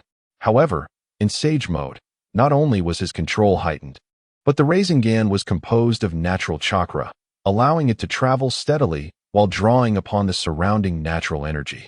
Yang Feng possessed sufficient control, though not as monstrous as Naruto's chakra, hence he seldom employed it. Regardless, Deidara and Scorpion were momentarily bewildered. The swirling sphere indicated immense power. Deidara promptly jumped off his clay bird, while Scorpion was a moment too late, getting half of his body ensnared by the shuriken, though his core remained intact.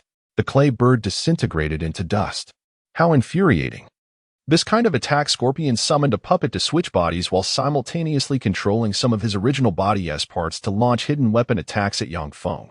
Yang Feng skillfully dodged the poison projectiles. Deidara, meanwhile, began crafting another clay bird while scattering small spider bombs. This could be troublesome.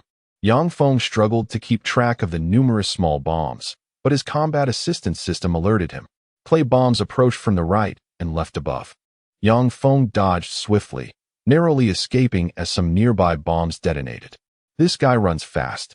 Deidara concentrated clay in his right hand while hurling small bombs with his left. Scorpion landed safely using some puppet mechanisms and summoned the third Kazekage puppet. "Humph, just a little brat," Scorpion thought, his gaze growing increasingly cold. His understanding of art was profound, and his obsession formidable. Being easily thwarted enraged him. "Sand release, Iron Sand Rain." The third Kazekage waved his arm, extracting a minuscule amount of iron sand from the desert. "Wait, what?" Scorpion's expression turned incredulous. Despite executing his specialized ninjutsu in the iron sand-rich desert, he could only summon such a paltry amount. Where was the rest? He began to suspect that Yang Feng possessed some countering ability. Illiterate," Yang Feng mocked. Although Scorpion did not comprehend the taunt, it only fueled his anger as he commanded the third Kazekage to transform the scant iron sand into spikes aimed at Yang Feng. "I've thoroughly managed the desertification. Where would you find iron sand for your tricks?" "Even if there were some, it would be in the underground mines," Yang Feng chuckled.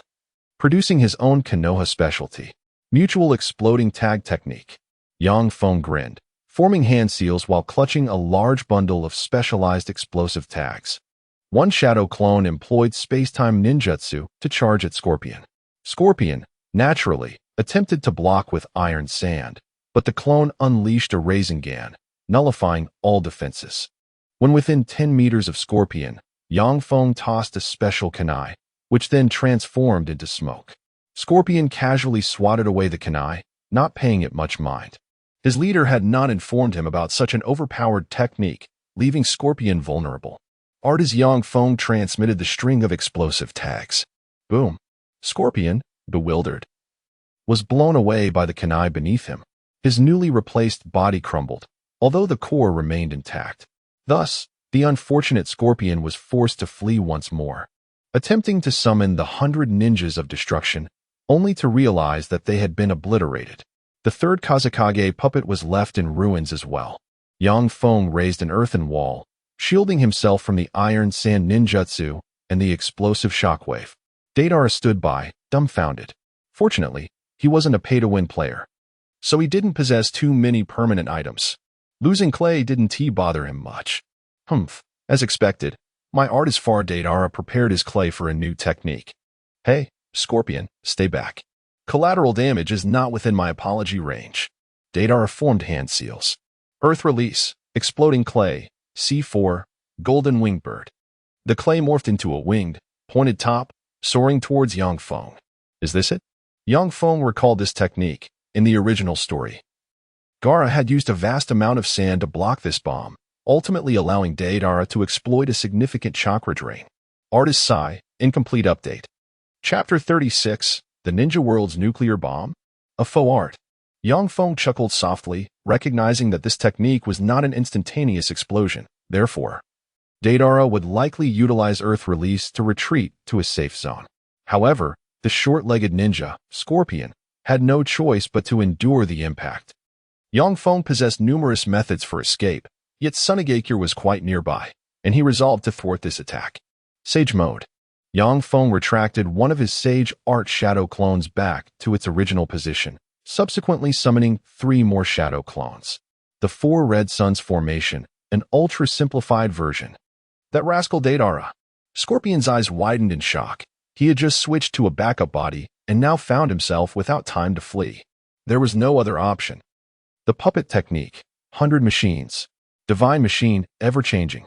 Scorpion opted to unleash his ultimate puppet technique. The last usable scroll opened, releasing several iron chains that pierced through his heart. Ugh. Yang Feng admired Scorpion's unyielding spirit, prompting him to further diminish the size of the formation, thus providing him with greater momentum. By the way, what was the secret of Scorpion's final scroll? How intriguing. What?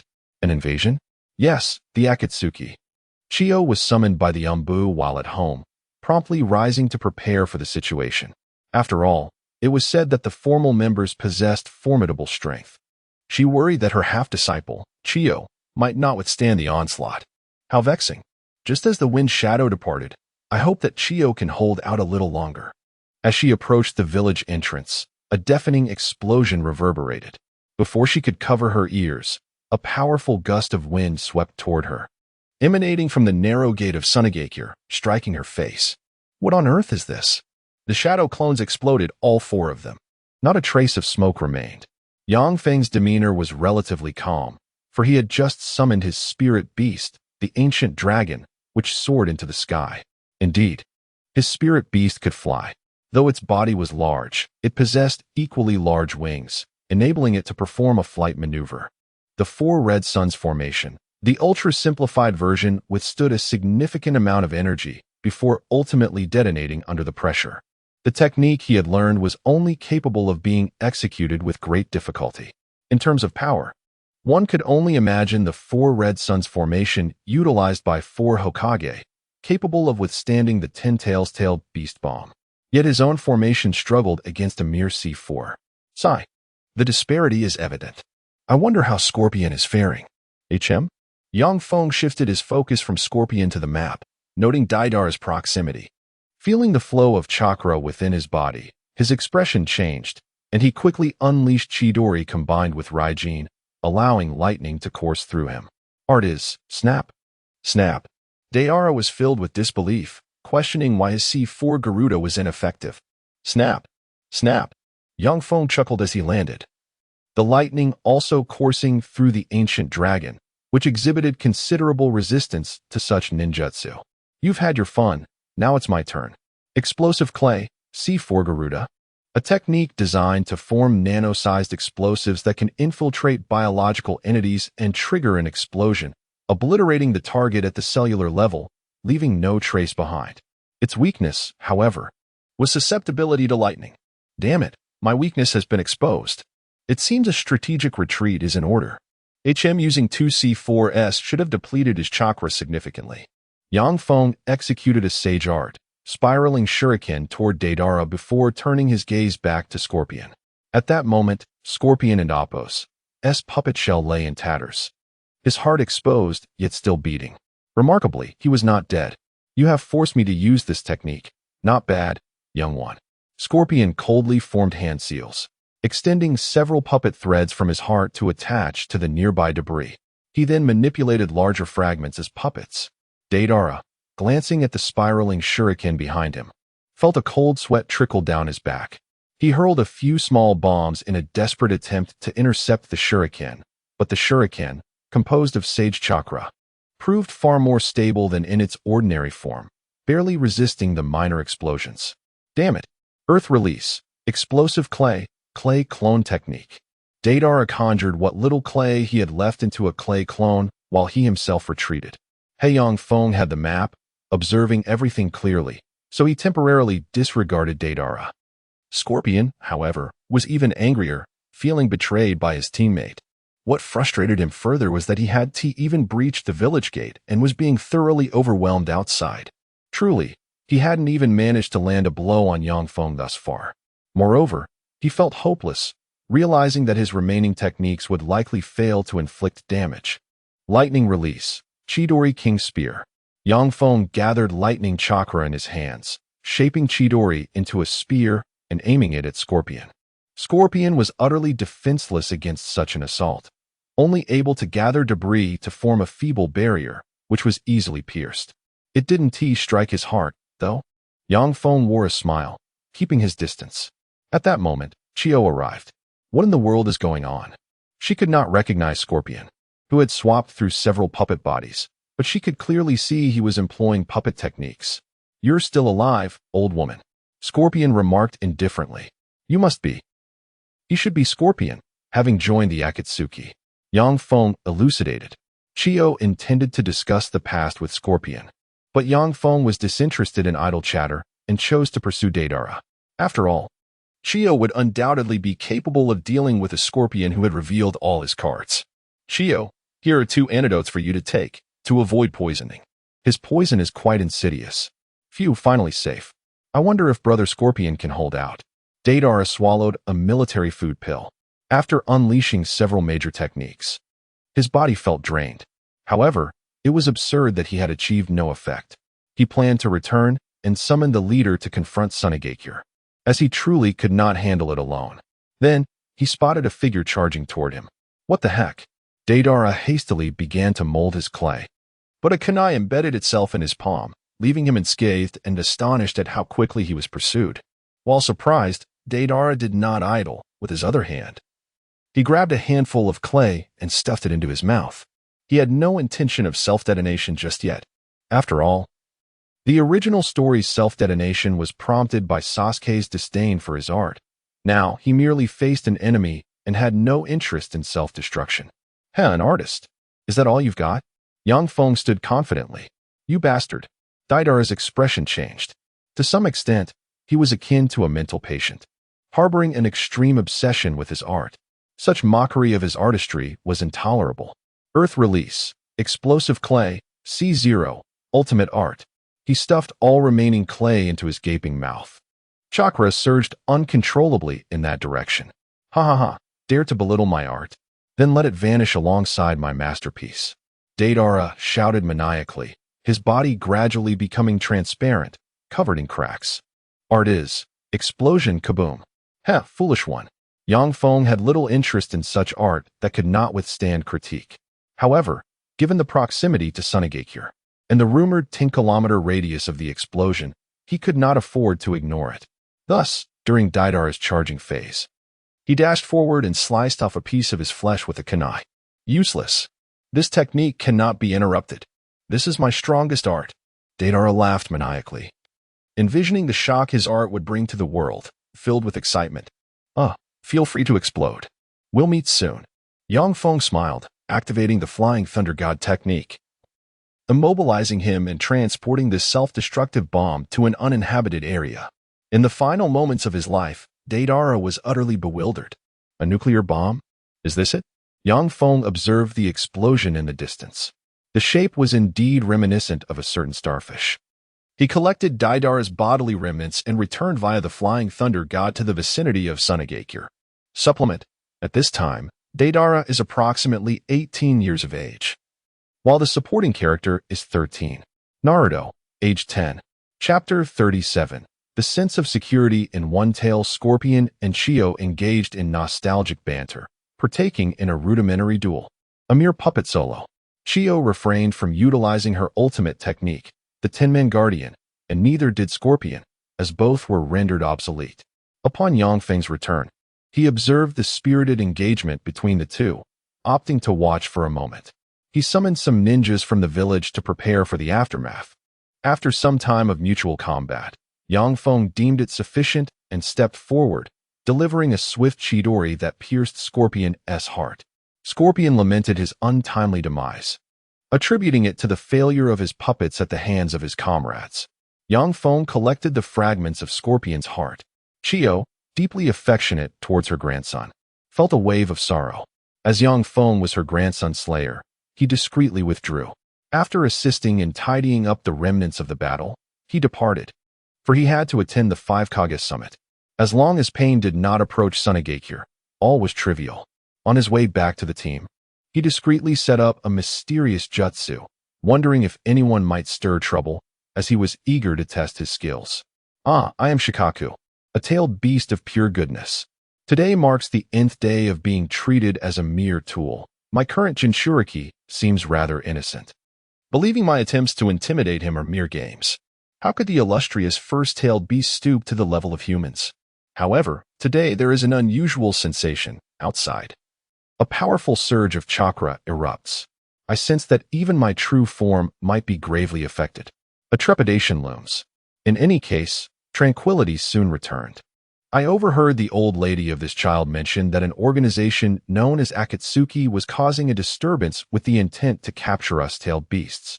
How infuriating. Were it not for my seal, I would not need their protection. Yet, it seems reasonable for these humans who work for me to provide some measure of safeguarding. I have learned Earth Style, Earth Wall. Gaara exclaimed joyfully. Well, it's passable. Merely a jutsu of that tier. I feigned enthusiasm. Yet, this little brat is becoming increasingly articulate, likely due to that monstrous human's influence, always attending his lectures. He can only hoodwink children. I, Lord Shikaku, have seen through it all. Observing the Nine Tails and Konoha suffering, as I do, has inexplicably lifted my spirits. I, the one-tailed Shikaku, find today to be yet another idle day, meowpa. I am a tanuki, not a cat. Upon Yang Feng's return, he briefed the Kazekage, Raza, on the situation. Raza pondered the motives behind Akatsuki's actions as they journeyed. To think you could defeat a member of Akatsuki, their main members possess strength at least on par with elite Jainin, he remarked. Hee. I owe it to the Flying Thunder God technique I learned in Konoha, allowing me to contend with them. We shall resolve matters once Grandma Chio arrives. Yang Feng modestly replied. Maki, listening nearby, felt a pang of discomfort. His own student had surpassed him before even reaching adulthood. How can ninjas survive like this? He thought. I never expected Konoha to be so generous. The Sannin treat you quite well, Raza speculated, but soon abandoned the notion. Doubting Konoha would seek to recruit the likes of Darui, a prominent figure in Sunagakure. However, what could their true intentions be? Perhaps it is indeed related to the prophecy of the Child of Destiny, which might upend the ninja world. Raza smiled with satisfaction. Yang Feng found his demeanor perplexing. After all, he had merely bested 2 elite contenders. As they reached the border of the Land of Iron, Akatsuki continued their pursuit of the tailed beasts. Yang Feng was in no rush, unlike Akatsuki, who hastened to capture their quarry. Deidara and Scorpion had failed 2 days prior. Itachi and Kisame had already captured the Four Tails and were returning to Amigakure. Unexpectedly, they encountered Yang Feng's team in the wilderness, quite suddenly and face to face. Both parties halted, silent. Itachi recognized the Kazekage's hat, while Raza identified Akatsuki's attire. They both understood the situation. What a coincidence. However, if we are merely passing through, might you allow us to proceed? Kisame, ever straightforward, failed to grasp the full scope of the circumstances. Enough, Kisame, Itachi said, activating his Sharingan. Beads of sweat forming on his forehead. Kisame obediently fell silent. The feeble breathing of the Four Tails Jinchuriki, slung over Kisame's shoulder, became distinctly audible. Kazekage-sama, we mean no offense. We shall take our leave. Itachi bowed slightly and prepared to depart. Raza exhaled a sigh of relief. Dealing with Akatsuki was contingent upon the outcomes of the upcoming summit. He was not inclined to take the initiative and become a target. Nevertheless, as Kazekage, allowing 2 rogue ninjas to pass would tarnish his reputation. Young Feng, however, fixed his gaze on Itachi's head, where a red exclamation mark appeared. Discover S-rank search mission, The Man of Tsukuyami. Experience at Tsukuyami. Mission reward, immunity to Jinjutsu below the level of Tsukuyami. No penalties for mission failure. Yang Feng's lips twitched as memories of his former captain, Kakashi Hitaki, surfaced, his parting words. Take good care, followed by the tale of being stabbed for 3 days and nights. Yet, the reward was exceedingly tempting. Why are they stirring trouble now? Akatsuki's main members can engage in battle at will, primarily because they lack advanced Jinjutsu. If he were to encounter Itachi, or even the masked man, he would dare not engage directly but would call for assistance. His resistance to Jinjutsu was merely at the level of an average Jonin, insufficient to withstand high-level Jinjutsu. The enigmatic masked man possessed the ability to control the Nine Tails with his ocular powers, and Itachi was no different. Just a Jinjutsu would suffice, no need for Tsukuyami. Forget it, I'll take the plunge. Itachi likely wishes to avoid conflict. Yang Feng shouted, halt, and charged forward. Kisame retreated, burdened by the Jinchuriki, making combat inconvenient. Itachi activated his Sharingan, observing Yang Feng. Although he could not match Yang Feng's speed, his eyesight was keen. Rasengan. Yang Feng thrust forward. Fire style, Phoenix fire technique. Itachi executed a series of hand seals in an instant, unleashing a barrage of fireballs. Yang Feng deftly wielded the Rasengan to block them all. Yet, a shuriken found its mark in his side. Boom. Wind style, vacuum wave. Yang Feng exhaled a gust of wind, dispersing Itachi's newly formed great fireball. He then delivered a kick to Itachi's hands, which had just risen to defend. Chapter 38.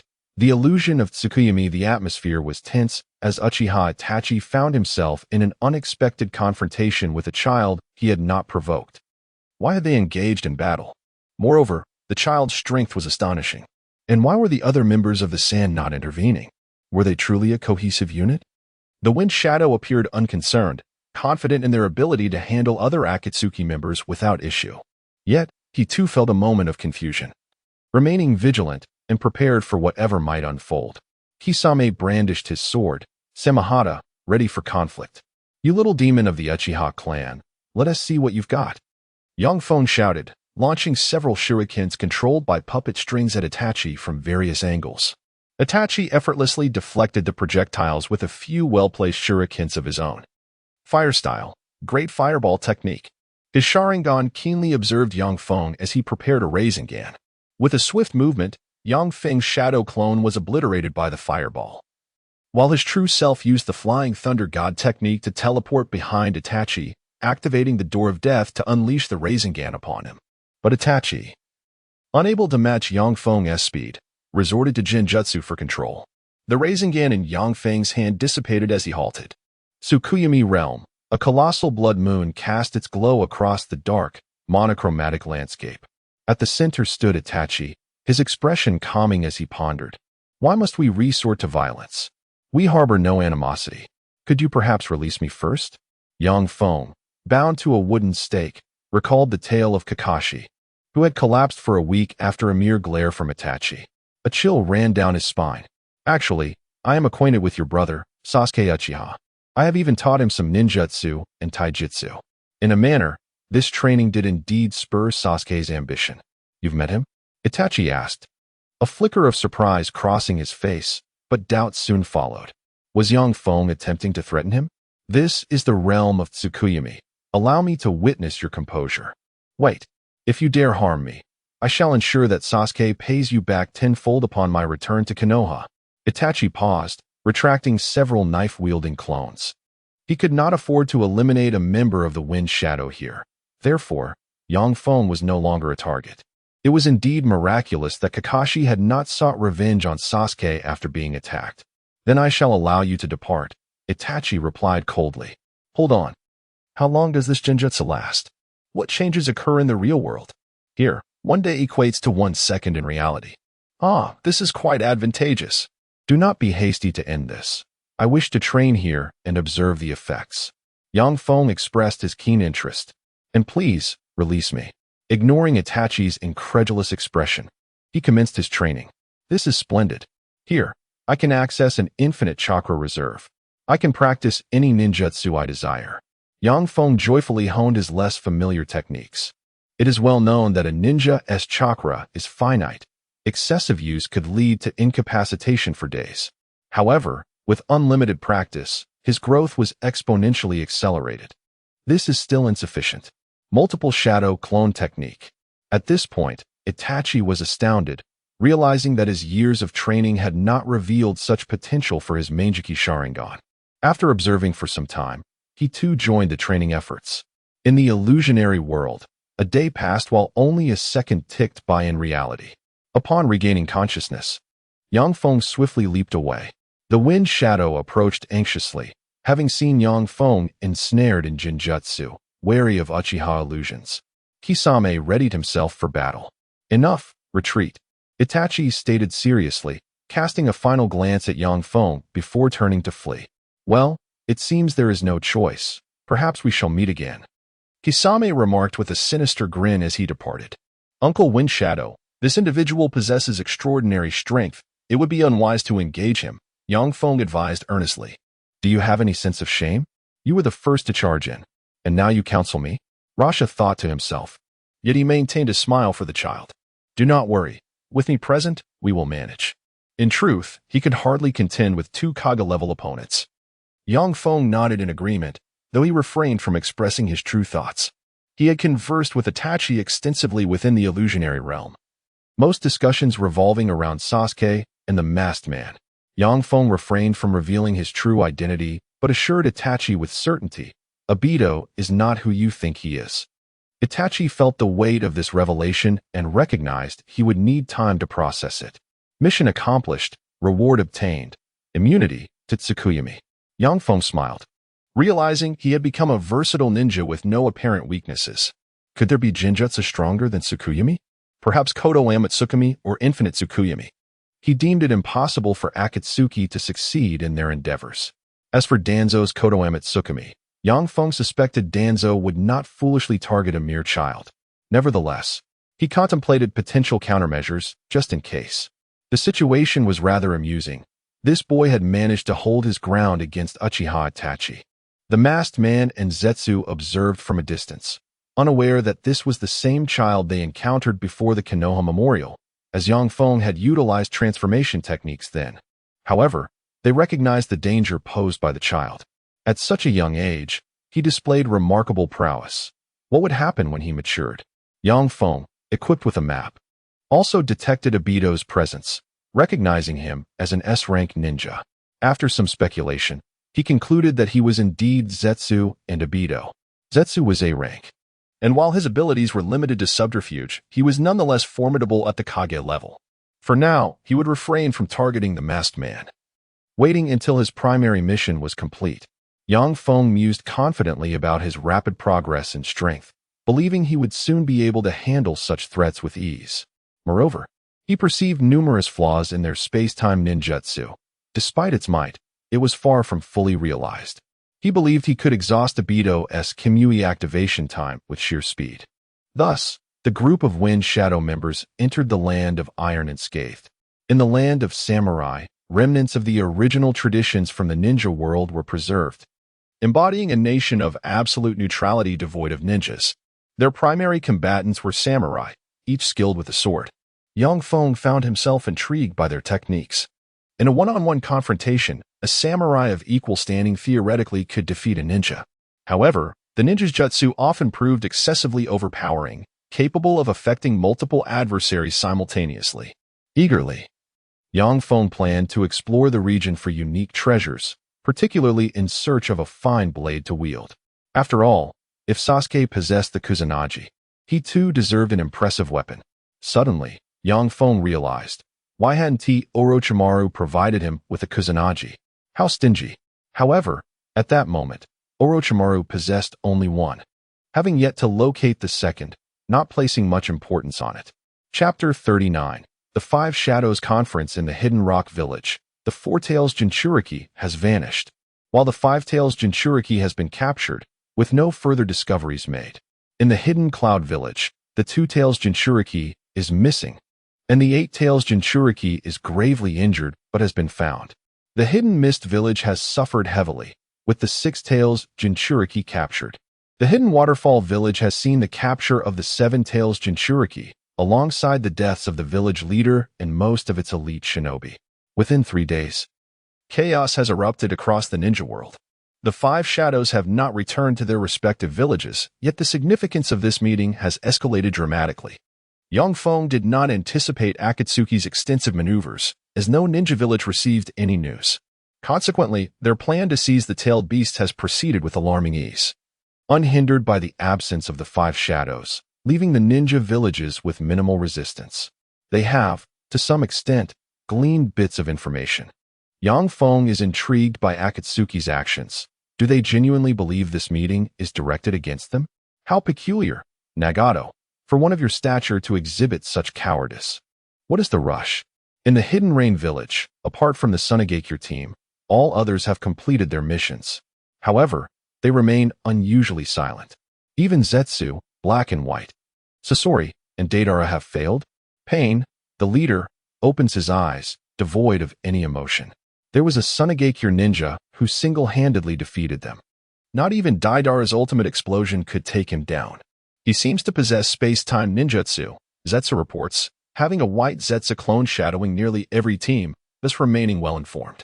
Simultaneously, he feels a sense of panic, believing this ninja may thwart their plans. That ninja is merely in his teens, he adds. Teenager? Pain suddenly recalls the fear instilled by the Flying Thunder God technique. Understood. I will personally capture the one-tail. He believes his 6 paths clones can overcome this bewildering space-time technique. Previously, he had not exerted his full strength due to unfamiliarity and the presence of Orochimaru. Yet how did this individual discover his vulnerability? Was it mere coincidence? A arrives at the meeting accompanied by Mabui and Darui. With Killer Bee severely injured and captured, his mood is exceedingly grim, yet he cannot simply leave this meeting at will. He must attend, albeit with a simmering anger. For this is his initiated summit of the 5 shadows, thoroughly planned in advance. Isn't that the Tsuchikage? A remarks with a smile, observing the diminutive Inoki. Oh, my apologies, I almost didn't recognize you. The Reikage who was recently sent back home by Konoha, Inoki replies with a genial smile, harboring a long-standing disdain for the Reikage. After all, in every war, the Hidden Cloud village has always been the most troublesome. Having once been allies, they were ambushed. It is no wonder he cannot extend a friendly demeanor. Tisich, old fool, a mutters, aware of the disdain, but choosing not to retaliate. His capture is undeniable. Just then, Yang Feng enters the room alongside the Wind Shadow and bursts into laughter. Reikage, you've acquired yet another new wound. He points at A.S. slightly skewed face. A result of Tsunade's punch. Nonsense. Can the affairs of ninjas be termed as injuries? A retorts, turning to see Chiyo, and his anger flares. You little brat. He clenches his fist, attempting to glare him down. However, Yang Feng remains unfazed. It seems my subordinates are everywhere these days. Such a bother, he sighs, raising his hands in exasperation. I exclaims in fury, but Yang Feng is indifferent. With his current prowess, he could eliminate a group of elite shinobi in an instant, akin to Minato, or refrains from attacking, as he is still a Kage. Meanwhile, Inoki falls into contemplation. He is unaware of the circumstances surrounding A's capture but recognizes the cause lies with this boy. Surviving an assassination attempt from A signifies exceptional skill. Are you the Wind Shadow's disciple? Inoki inquires. Quite adorable indeed. The Water Shadow approaches and pinches Yang Feng's cheek. Quite large. Quite powerful. Yang Feng chuckles, casting his gaze down, unwilling to tarnish his image. However, this older woman only remarks on his cuteness. Yet, she calls Sasuke handsome. How superficial. Please forgive me. This is not my disciple. However, he serves as my little aide. With his assistance in governing Sunagakure, I find my burdens considerably lightened. Raza speaks with a smile. Hey, isn't there a wife waiting for you at home? How shameless to be out causing trouble at your age, Yang Feng silently scoffs. Then, Lord Wind Shadow, please, the Water Shadow gestures for him to enter. The wind shadow forgoes further pleasantries and takes his seat. As Yang Feng, being a subordinate, has no designated seat, he chooses to sit atop the table, showcasing his identity. Except for the wind shadow, everyone else casts peculiar glances. Sambutsu, as the elder mediator, displays greater astonishment. He has witnessed countless young talents, including the current 5 shadows, yet none have displayed such audacity as Chiyo to act so disrespectfully. Sambutsu's curiosity surges, but he is merely a facilitator of dialogue, not a participant in the fray, so he opts to remain silently inquisitive. Today's youth truly lack understanding of propriety. Yang Feng remarks with a smile. Oh, so, Suchikage, you're quite knowledgeable then? Well, that is not your concern. This meeting was initiated by the hidden cloud, so I shall refrain from excessive commentary. Of course, you old man, perhaps you should speak less nonsense, lest you live a few years longer. Scans the room and continues. I know that each of our villages has suffered from Akatsuki's threats. I am certain many nations have lost their tailed beasts. I shall speak plainly. Our village's two-tails Jinchuriki has already been abducted by Akatsuki. Therefore, I believe the issue of Akatsuki can no longer be ignored. We must unite to eradicate this organization. Then may I ask why Sunagakure has not lost any tailed beasts? Is it that you are simply too weak? Or are we too strong? Yang Feng interjects with a smile. What? Stutters, perplexed. Is this boy here to cause trouble? How dare he speak so freely? Ahem.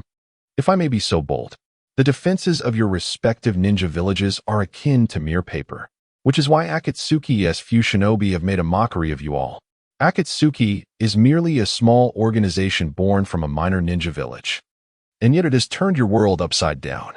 One must admit, your levels are simply inadequate. If memory serves, many of the members of this organization are defectors from your villages, correct? Previously, an Akatsuki member known as Sasori infiltrated our Sunagakure and, through a surprise attack and poison, defeated our third Kazekage.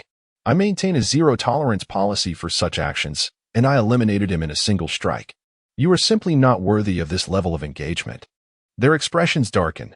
Having just been robbed, they are now being ridiculed, each contemplating how to retaliate against Chiyo.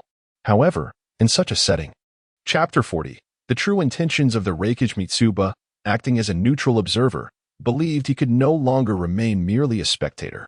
Ignoring Chisato's performance, he proclaimed, thus, the 5 Kage summit shall commence. The Reikage was the first to speak.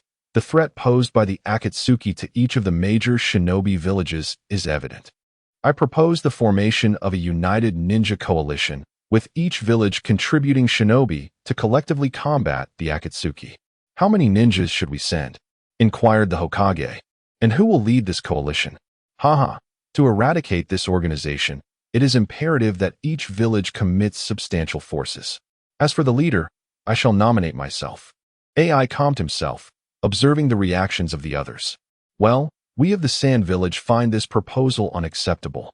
After all, your village has suffered the most at the hands of the Akatsuki, and it seems the Reikage strength is somewhat lacking, spoke the Kazekage, Yang Feng, voicing his dissent.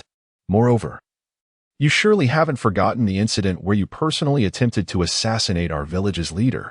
That has already been resolved, hasn't it? Huh? Resolved? Between you and Konoha? I never said that. Our village's affairs are not intertwined with Konoha. You ought to prepare for reparations instead. Otherwise, we might take actions you wouldn't anticipate. The Kazekage's stance was firm, influenced both by Yang Feng's insinuations and the advancements in Sunagakure's capabilities. Various reforms had rejuvenated this village, allowing it to flourish amidst the sands. Resources had become plentiful, and the quality of its shinobi had seen a remarkable improvement. This was the capital of Sunagakure. Enough. What is paramount now is how to address the Akatsuki. Hey, Mizukage, Suchikage, Hokage, you all must grasp the significance of this meeting, urged Mitsuba. We have several days to deliberate on this matter. Perhaps you should first resolve your internal disputes, chuckled Suchikage Onoki, clearly relishing the unfolding drama. The Mizukage, Terumi Mei, remained silent, feeling no need to engage in such grave diplomatic disagreements. As for the Hokage, it was evident that they merely viewed the tailed beasts as tools for balance. With the exception of Kumogakure, They had not achieved any significant victories in warfare with them. Seeing other villages lose their tailed beasts, he felt no cause for alarm, except for the lingering issue between Sunagakure and Konoha, which could be addressed at a later time. How dare you? Do not overstep, Kazekage. Oh, are we, the injured party, not entitled to seek reparations? Laughed Rasha, his grin malevolent, his visage ill-suited for mirth. Let Lord Mitsuba intercede. What follows is a private matter between Sunagakure and Kumogakure. Kazekage, the 5 Kage summit prohibits personal duels. Mitsuba hesitantly interjected, wishing to avoid conflict on neutral ground. Haha. This is not merely a personal duel. It is a moment to uphold the dignity of our village. The Raikage's audacity cannot go unchallenged if we do not act. We shall appear weak. Furthermore, I shall not engage directly. I will allow my bodyguard, Chisato, to administer the lesson, the Raikage stated with impunity. Mitsuba sensed the situation was amiss and chose silence. Feng stood up, a smile gracing his face. Raikage, do you recall just days ago when your arrogance was met with my retribution? Now, you convene this summit seeking to stir trouble, regardless of your preparations. I offer you a choice. If you compensate now, I shall refrain from further punishment. Should you resist, I will leave you gravely injured. If your guard intervenes, I shall dispatch you without hesitation. You little brat. I see that in anger. Darui, allow me to duel with the Raikage, given his esteemed position. Haha, at your age. Do you truly find this appropriate? Do you possess any sense of shame? Raikage appeared older, and the assembly mused upon this. This is a conference room. Perhaps we should move outside. Darui began, but before he could finish, Feng lunged forward, kunai poised at his throat. No need. You're not worthy. Let the Raikage come forth. I had intended to salvage some semblance of dignity for Kumogakure and possibly forge an alliance with Iwagakure and Kirigakure, yet now, no one would grant him the respect befitting a defeated leader. He sought to use the pretext of battling the Akatsuki to regain honor, only to provoke the Akatsuki's might instead. Forced into battle, Ai found himself in the snowy expanse outside. The 3 Kage looked on skeptically, unsure if a mere child could triumph over the Raikage. Yet it quickly became evident as the Raikage's guards were swiftly subdued. They struggled to keep pace with Chisato's speed. This child might genuinely be capable of defeating the Raikage, albeit with great difficulty. The Hokage was most astonished, realizing that their village's forbidden technique, the Flying Thunder God technique, was being wielded with such finesse by a child from another village. He believed that was all there was to it. Yet the child did not even require the Flying Thunder God to exhibit such prowess. You little brat. Last time, I was unprepared. This time, you shall. Enough with your ramblings. Let's commence. Feng cheerfully tossed out several specially crafted kunai, instantly altering the Raikage's expression to one of shock. Already outmatched, he now faced an additional layer of complication. Curse it, the Raikage's level. He growled, opting to charge forward at a moderate pace while assessing the surrounding kunai. Look, the child is terrified, Feng noted, remaining still, refraining from evasion. Instead, he activated his lightning armor and concentrated his immense strength into a fist, preparing to clash directly with the Raikage. What? Gasped the crowd. Among the 5 Kage, few could trade blows with the Raikage and not falter. None had yet taken office. More astonishingly, Raikage was pushed back. My hand. Raikage clutched his palm, racked with excruciating pain. Well, it appears you are merely of this caliber. Feng had opened the 5th gate, enabling such an extraordinary outcome. Now, will you compensate or not? He inquired, turning towards Darui. We shall arrange for reparations. Please, have mercy, Lord Chisato. Darui's heart was heavy with disbelief as he witnessed his admired leader being so thoroughly bested. It was as if all his fervor had been extinguished. Then let the matter of reparations be discussed with the Kazekage.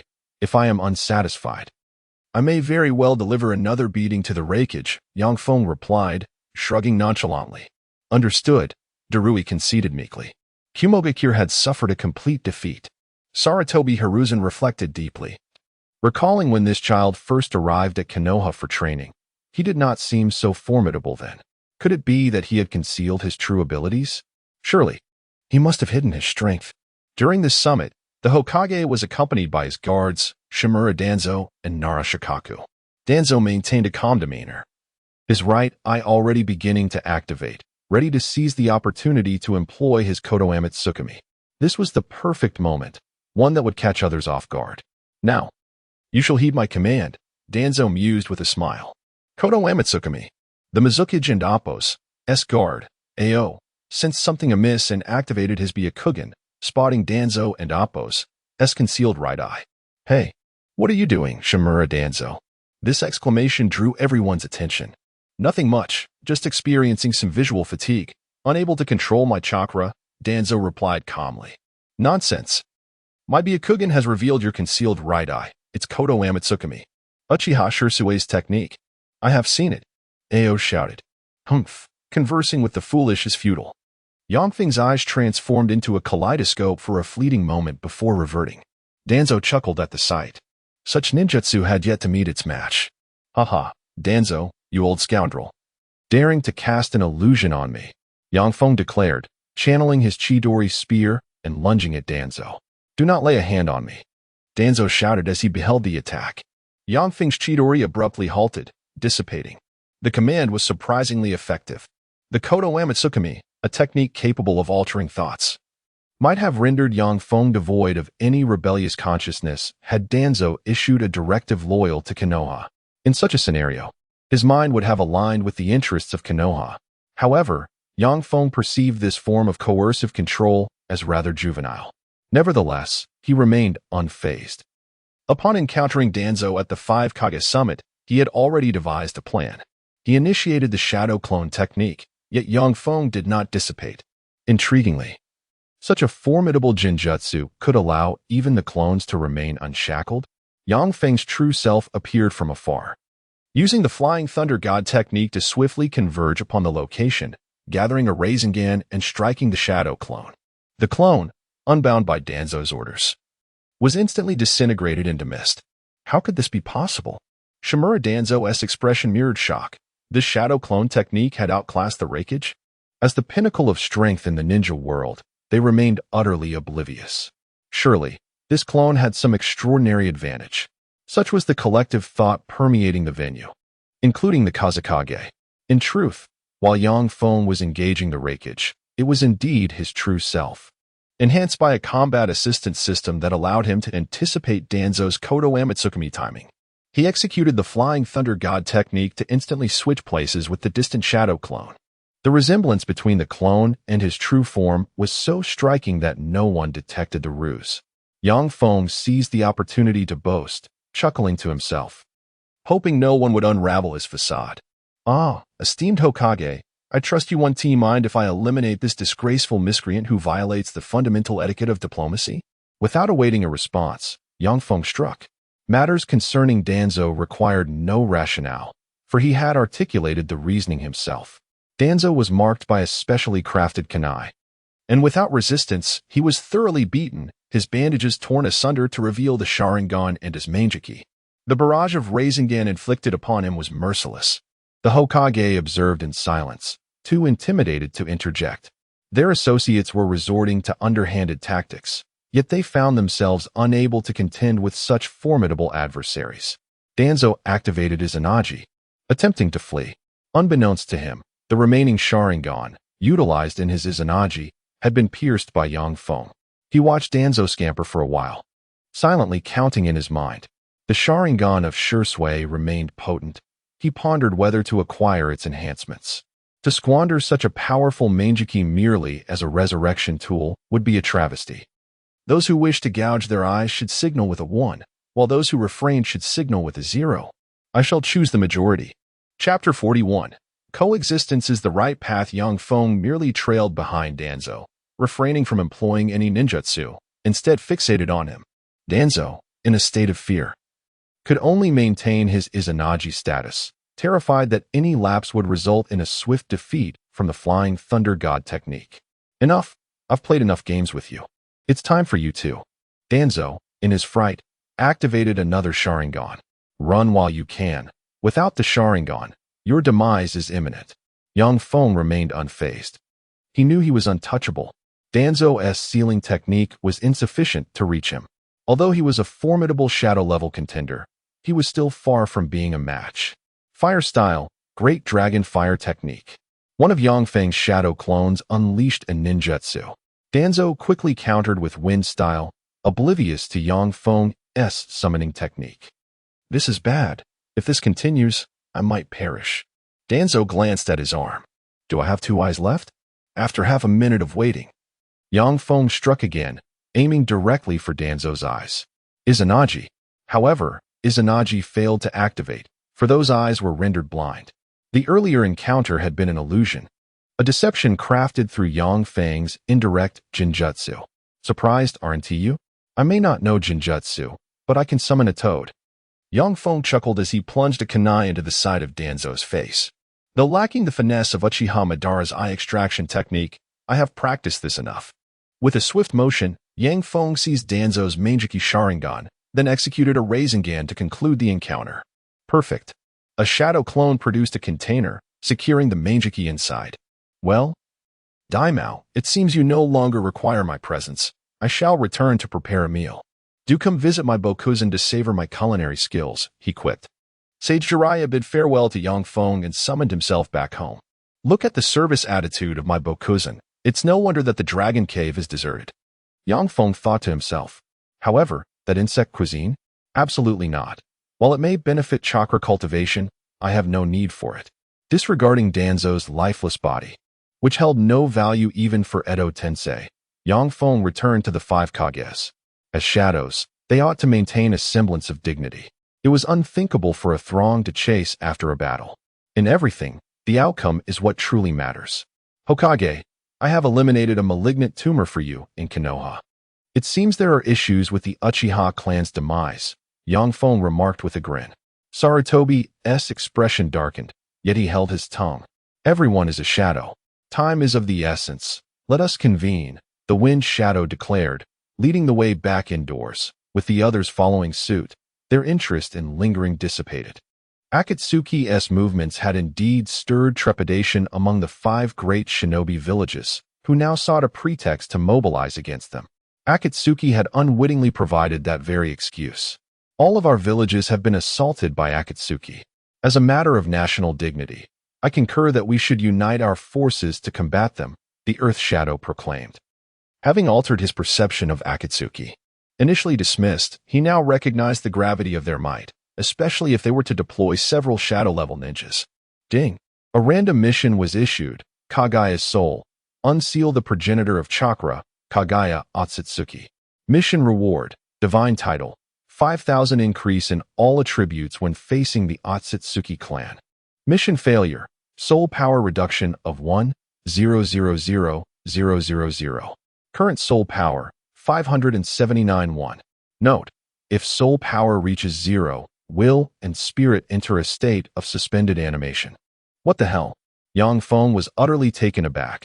He had only slightly altered the plot, yet it triggered a catastrophic failure in the mission system. This is absurd. I can't even engage in battle with Akatsuki now? Wait, upon reflection, the pace of progress is indeed too rapid. The prospect of a united ninja coalition against Akatsuki, whether victorious or defeated, carries no good tidings.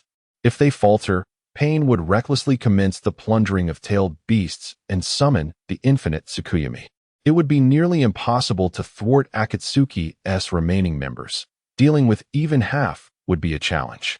Moreover, he was currently incapable of confronting Kagaya or countering the infinite Tsukuyomi.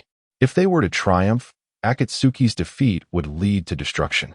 And Black Zetsu might manipulate Nagato into resurrecting Uchiha Madara from an unknown location. He could not contend with Madara either. It's well known that the newly resurrected eyeless Madara had effortlessly bested the then Super Shadow level Sasuke with his taijutsu. Once he regained his eyes, he directly absorbed the 10 tails, showing no discernible difference in power. However, he was undeniably at the pinnacle of the 6 paths. Only Might Guy posed a genuine threat to him, and here I am, barely at the 5th gate. There's no hope. Can Feng thwart Black Zetsu? In the narrative, no one has ever truly managed to control Black Zetsu. He felt as though he was indeed at a loss.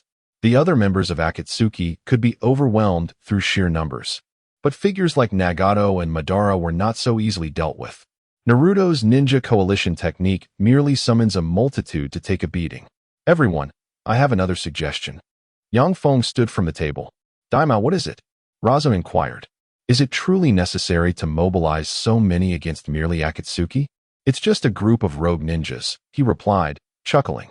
Perhaps the Akatsuki members you encountered at your sand village were merely the periphery, the Earth Shadow smirked. Not all of them are so weak, little brat. That much is true. I'm familiar with most of them, including a certain Sasori of the Red Sand and one named Deidara, who truly was weak. I easily bested him, Yang Feng taunted. He continued. I thought he was formidable, but his self-detonation was rather underwhelming. What? Deidara? The Earth Shadow's demeanor shifted instantaneously. In any case, our sand village does not consent to the coalition. This meeting is hereby concluded, Yang Feng stated coldly. He had to maintain his composure, lest he lose the aura he had established. The Wind Shadow regarded Yang Feng with new eyes. He considered that the coalition was indeed reasonable, but upon further contemplation, Akatsuki was merely a rogue ninja group. Perhaps it was feasible to confront them without uniting. He remained unaware of Akatsuki's true strength. Even though the other shadows had described their formidable nature, their primary achievements amounted to capturing a few tailed beasts and Jinchuriki without ever releasing them, indicating their inability to contend with the beasts themselves. Cough, cough. My guard's opinion reflects my own. We shall take our leave, Raza declared. The other four shadows remained, puzzled by the Wind Shadow's behavior, yet recognizing the necessity of discussing pertinent matters. They prepared to form their own coalition. Raza was notably displeased with Yang Feng's conduct, resenting the decision made on behalf of the Wind Shadow. Uncle Wind Shadow, I apologize, Yang Feng said on their way home. Well, yes, you were indeed at fault. However, seeing as you showcase the spirit of our sand village, I shall absolve you of punishment this time. But do take heed in the future, the Wind Shadow replied. Mindful of maintaining his facade, he had no intention of penalizing Yang Feng. Sasori Daimao was the most suitable candidate to inherit his position within the Sand Village, possessing the requisite reputation, strength, and capability. He was already preparing to cultivate Daimao's governance skills. His most significant flaw was perhaps his tendency to act too independently. Uncle Wind Shadow, I have an idea. Yang Feng chuckled mischievously. Please consider reading my book, Fire Dragon Eye, Time and Space. It is a work constructed within a complete worldview, and I hope to secure a contract for it. I would greatly appreciate your support through collections. Your assistance in boosting my readership would mean the world to me. Rest assured, if that book's collection increases by 100, I shall add an additional chapter. A promise is a promise. Chapter 42, The Hidden Sand Village's Ninja Nation Plan. Inspired by the dual divine might, the group from the Hidden Sand Village returned unscathed. Yang Feng began to implement his own plans regarding the Ninja Nation mission, which could be regarded as the main storyline for the next phase. This task required meticulous execution, yet it demanded time. It appeared he must first visit the Akatsuki. This would indeed be a genuine adventure. The operations within the Hidden Sand Village would be executed under the leadership of the Wind Shadow. First and foremost, they must sever ties with the Land of Wind. The Hidden Sand Village had once been impoverished, reliant on the financial support of the Land of Wind. However, recently, upon perceiving the newfound prosperity of the Hidden Sand, the Land of Wind had terminated its assistance. Now, the Hidden Sand Village no longer required such support. Loza had no desire to remain subordinate to the Land of Wind, as if it were merely an auxiliary entity. The Hidden Sand had achieved self-sufficiency. Yang Feng now hastened towards the Hidden Rain Village, not daring to delay for fear of unforeseen complications. Conan's expression was grim. Who are you? Enough with the chatter. I have no interest in fighting you now. I have serious matters to discuss with Nagato. Yang Feng wielded a katana, purely for theatrical effect, as it was a mass-produced weapon devoid of any finesse. How do you know his name? Conan unleashed her paper jutsu. There's no choice. Those who uncover secrets cannot leave alive. Wind release. Air slice. Yang Feng swiftly formed hand seals, conjuring a blade of wind that shattered Conan's paper technique. If that is the case, I will personally seek him out. The other members of Akatsuki rushed out of the building. Oh, this kid seems to be the Wind Shadow's attendant, Zetsu, White remarked.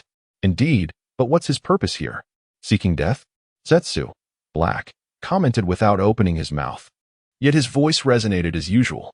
Uchiha Itachi activated his Sharingan, refraining from any rash actions as the others observed from the sidelines. Pain himself was sealing a tailed beast within the building. Is that him outside? Though there are others present, it should be fine. Haydn hurled his scythe, which Yang Feng narrowly dodged by tilting his head. Hey, feel the wrath of the evil god. Feel your own foot. Yang Feng charged forward, delivering a kick that sent Haydn flying. Haydn's taijutsu was formidable. He lacked any ninjutsu, yet his physical prowess was at least at the level of a Kage. Conversely, Yang Feng's taijutsu was beyond that of even the Kage level. Seeing the situation escalate, Kakuzu extended his tendrils to pull Haydn back. But Yang Feng swiftly severed the tendrils with a single strike. Chidori, lightning blade. He believed that wielding a blade should carry an air of ceremony. Such actions would convey elegance. Water release, water bullet technique. While Kisame was an honest man, he was fiercely protective of his comrades. Upon witnessing the unfolding scenario, he immediately intervened. Paper jutsu, dance of the paper. Conan unfurled her paper wings, launching several explosive tags at Yang Feng. Well then, Sage Mode, charge complete. Yang Feng's pupils transformed into a horizontal line. Now, let us get serious. Bang, crack, boom, ding, duong. Silence enveloped the outside. I shall take a look. The new animal path stepped out of the building, only to be halted by a hand pressing against his head. Ah, so this is how the Akatsuki members are? Well, most are just standard combatants. Yang Feng chuckled as he entered the building, casually crushing the animal path and Appo's head in the process. You, stop. I did not come to fight. It was your actions that forced me to retaliate, Yang Feng protested cunningly. Such speed and strength were simply unfathomable. How could he have improved so significantly in such a short span of time? The Deva Path was astonished. There's nothing to discuss with a puppet. I came to find your true body. Yang Feng glanced at the map, confidently opening the hidden door behind the outer path's golem. Nagato was indeed inside. What do you wish to discuss with me? Nagato sensed the lack of immediate danger from the Akatsuki members outside and relaxed slightly. No, it's not just you. There's also Toby. Yang Feng sensed his presence just in time, swinging his long knife back to strike the masked man who had teleported behind him. Yet the blade passed through him. At that moment, the masked man reached out, attempting to grasp Yang Feng. He had not anticipated being discovered so easily.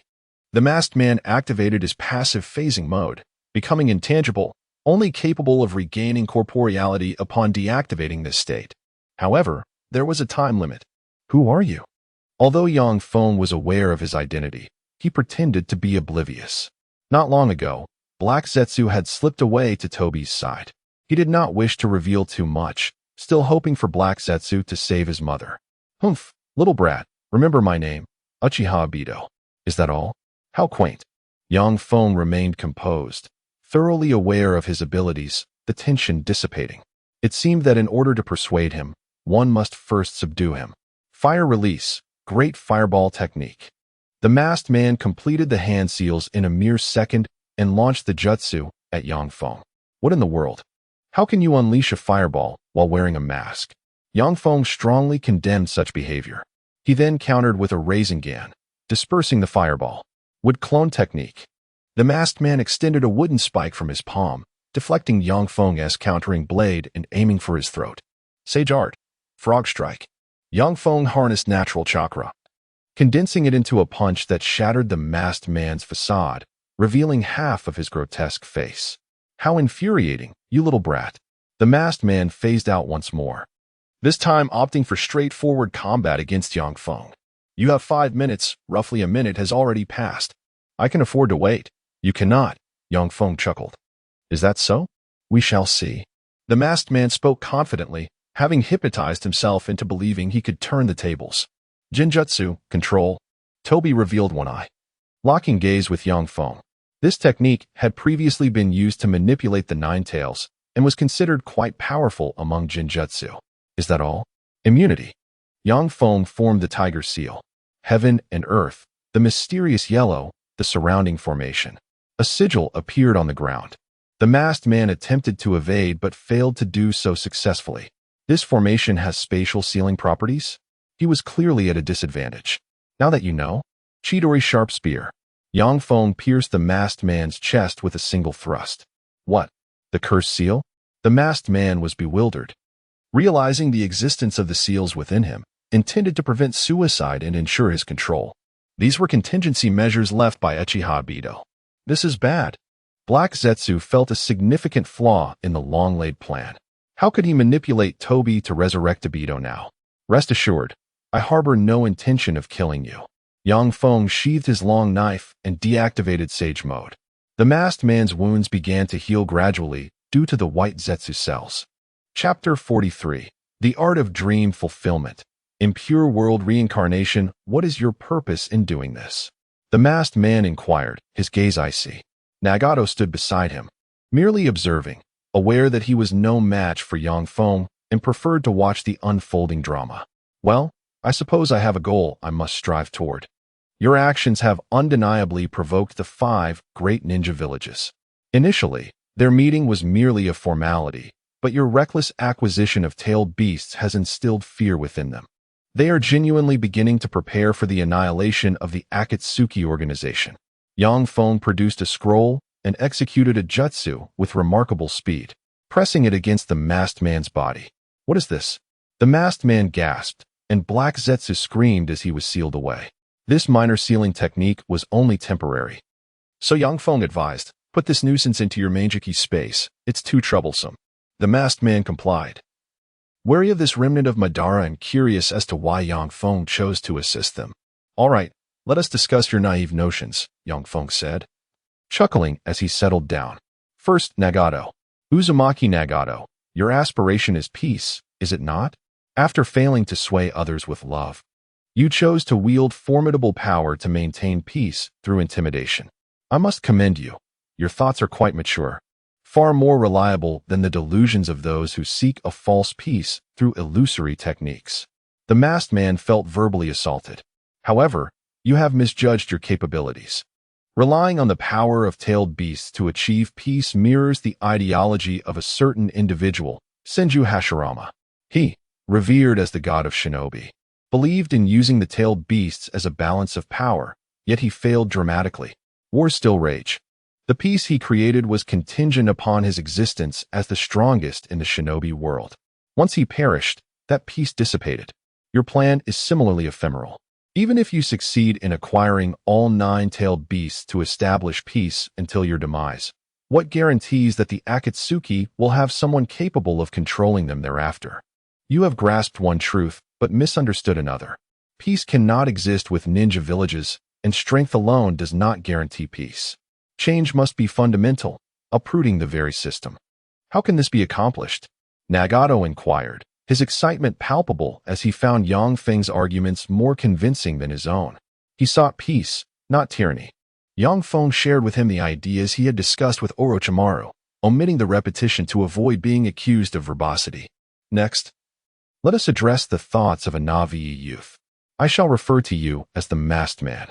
Your intention is to summon the 10 tails using the 9-tailed beasts, then cast the infinite Tsukuyomi to plunge the world into dreams, is it not? I must admit, you are quite the expert in delusions. The advancement of human society stems from the continuous evolution of thought, distinguishing humanity from other creatures. They learn from failures and attain progress, yet you wish to imprison the minds of humanity within an illusion. Assuming no external interference, if humanity remains in this illusion, reproduction ceases, leading to eventual extinction without even the power to resist. What do you understand? My ideal is, the masked man, being a member of the Uchiha clan, was more obstinate than Nagato. It is well known that the Uchiha clan often exhibits a history of mental instability, Madara's threats, Itachi's massacre, and Sasuke. Well, he simply lacked a proper upbringing. Obito, driven by the loss of his beloved, began to harbor hatred for the world, marking a disgrace upon the Uchiha clan as the sole one driven mad by a woman. In his quest to escape reality, he yearned to live out his days in an illusion, seeking to drag the shinobi world along with him. It is quite normal to be troubled by emotions, as the world tends to be relatively forgiving towards those with mental afflictions. However, I am not the world, and the people of the shinobi world do not intend to represent it. I declare your infinite Tsukuyami plan a failure. As for your beloved, Yang Feng began to weave a divine jutsu, tiger, snake, dog, dragon. Finally, he brought his hands together. Impure world reincarnation. This forbidden technique required a worthy sacrifice.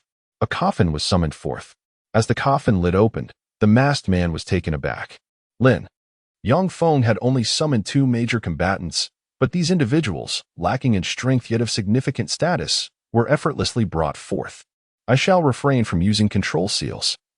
You two may converse, Yang Feng remarked with a smile. Ah, by the way, let me borrow a portion of the body of pain. After extracting a piece of body from Nagato, he dedicated some time to arrange matters and summoned Yahiko as well. This jutsu was indeed a powerful negotiating tool. Had he summoned Conan against Madara, it would have sufficed, but alas, her remains had long since vanished. Ultimately, after Yahiko articulated his unwavering belief in peace through the lens of impure world reincarnation, Nagato experienced an epiphany, choosing to align with Yang Feng's vision. The masked man too came to a realization, spurred by the heartfelt call of the resurrected Lin. Ah, Min Yang Feng scoffed. Now then, members of the Akatsuki. Once I depart, you must feign that I have annihilated your organization. Understood? Truly, how can I claim my bounty if you do not comply? No. It can still be collected, provided you avoid using the Akatsuki name. Additionally, you must keep this aberration close at hand and avoid rousing the ire of the great nations. Then Itachi Uchiha interjected. You shall assist Nagato in the reformation of Amigakure. It would be wise to adopt a mask, much like your predecessors, to avoid recognition. Fear not, I shall watch over your brother during this time. You must endure for at least 6 years until the 3 Tails is revived, after which we shall capture the tailed beasts. I will provide assistance then. Why must we capture tailed beasts when we already possess a method without summoning the 10 Tails? Obito questioned, perplexed. Well, the 10 Tails is not the focal point. The true significance lies with its master. Only upon her complete eradication can the shinobi world truly attain peace. I shall elucidate this matter further in due course. Thus concluded the dialogue.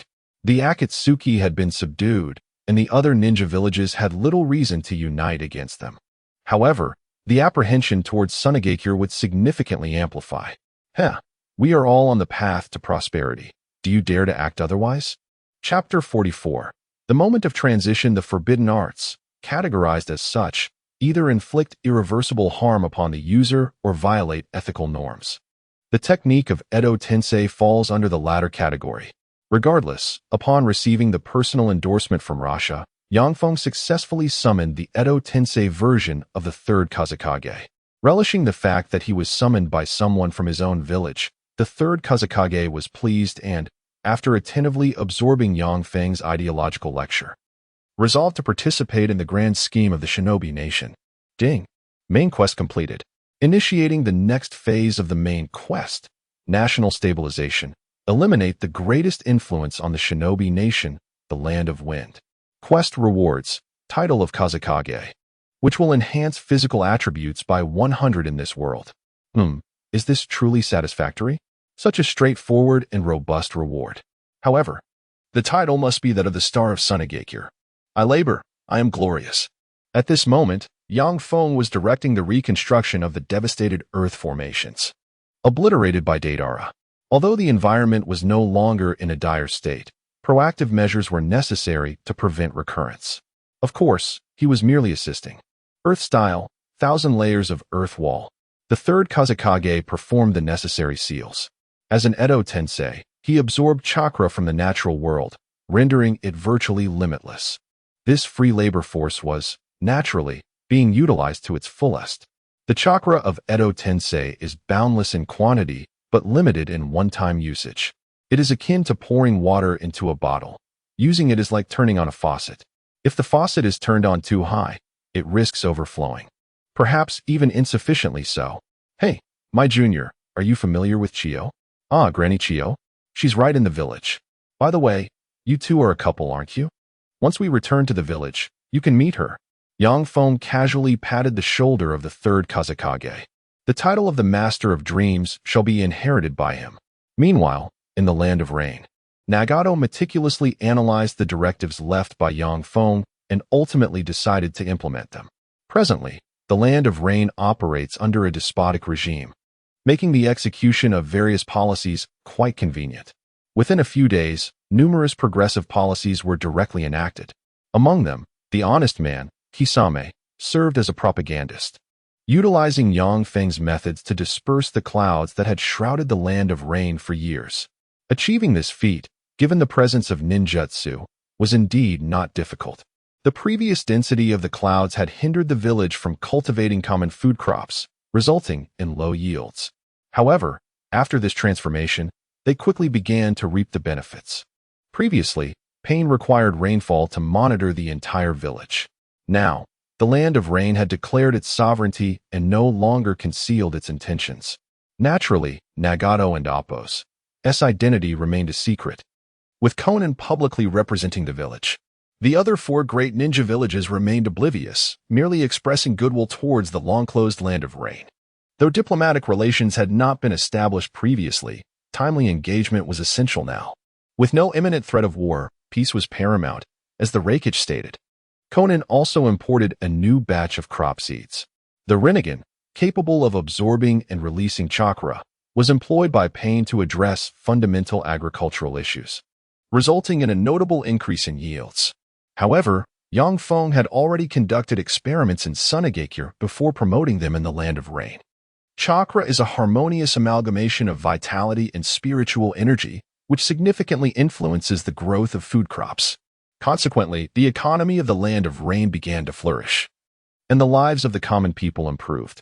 The Land of Rain differs significantly from larger ninja villages like Konoha. The residents possess a deep reverence for ninjas, preventing any collective disparagement of their leaders, as is often seen in other places. This is due to the village's autocratic nature. Under such governance, the rulers can control the thoughts of the populace, albeit subtly and not overtly. Much like a feudal dynasty, unless serious self-destruction occurs, stability can be maintained for many years. Perhaps, under these circumstances, that individual truly could affect change in the ninja world, Nagato pondered. The masked man had also been tirelessly working for the Land of Rain. He once believed that after Rin's death, he would never feel emotions again. Even knowing that the Rinnegan could resurrect individuals, he experienced no emotional turmoil. Yet he found himself utterly defeated.